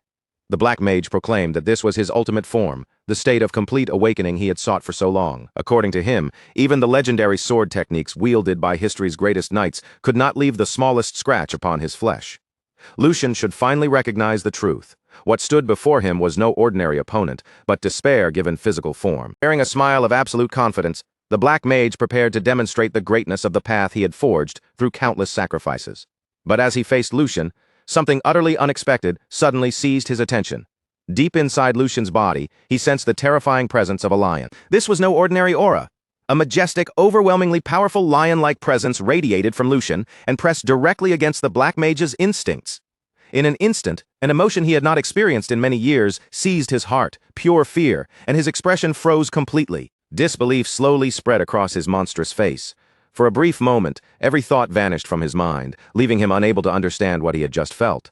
Before his thoughts could catch up with the danger, his transformed body reacted entirely on its own. His massive legs began trembling uncontrollably as a horrifying realization crept into his mind. In that brief instant, it felt as though their positions had been completely reversed. The Black Mage was no longer the hunter standing above his prey. Somehow, he had become the one being hunted. Until now, the Black Mage had firmly believed that his new body had surpassed every limitation imposed upon humanity.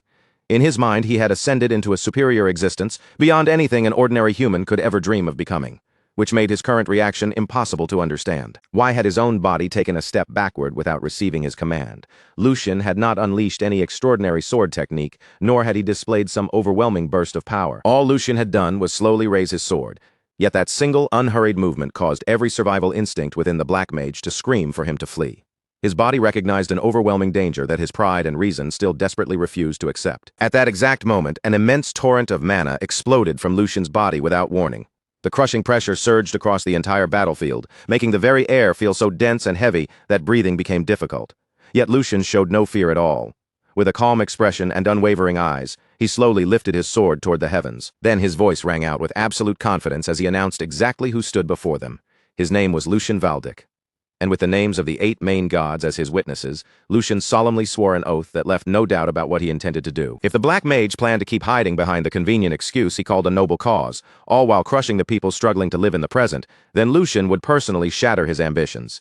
He would destroy every last piece of the tomorrow that the Black Mage so desperately dreamed of creating. Lucian's declaration struck the Black Mage like a sudden bolt of lightning. His expression twisted, and a wave of raw desperation immediately flooded his heart as the weight of those words sank in. At once, the Black Mage understood that there was no time left for hesitation.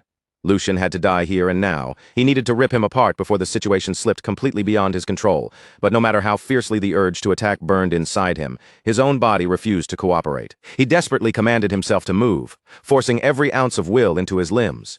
Yet his muscles remained frozen in place, refusing to obey even the smallest order from his mind. The terror buried deep within his instincts had already seized complete control of him. His body had recognized a horrifying truth that his conscious mind was still unwilling to accept. Meanwhile, Lucian remained perfectly composed, as though the trembling Black Mage before him posed no threat whatsoever. Without breaking his calm stance, Lucian raised his sword even higher. An unimaginable quantity of mana gathered around the blade, pouring into it until the weapon seemed to carry a force far beyond reason. The pressure filling the battlefield continued climbing, rising higher and higher until it reached an almost unbelievable level. And then, without the slightest pause or hesitation, Lucian brought that overwhelming power into motion. Lucian activated the Lionheart sword. In the next instant, the tremendous power sleeping within him erupted outward, surging through his body and racing into the sword held above his head. With all of that gathered force concentrated into a single strike, he unleashed the first form of the technique, Lion's Forepaw. The moment the technique was released, the Black Mage's eyes flew wide open. Complete shock spread across his face as he finally witnessed the true scale of the power descending upon him. Only then did he finally understand why his body had refused to move no matter how desperately he had ordered it to attack. The difference between Lucian and himself was simply too overwhelming.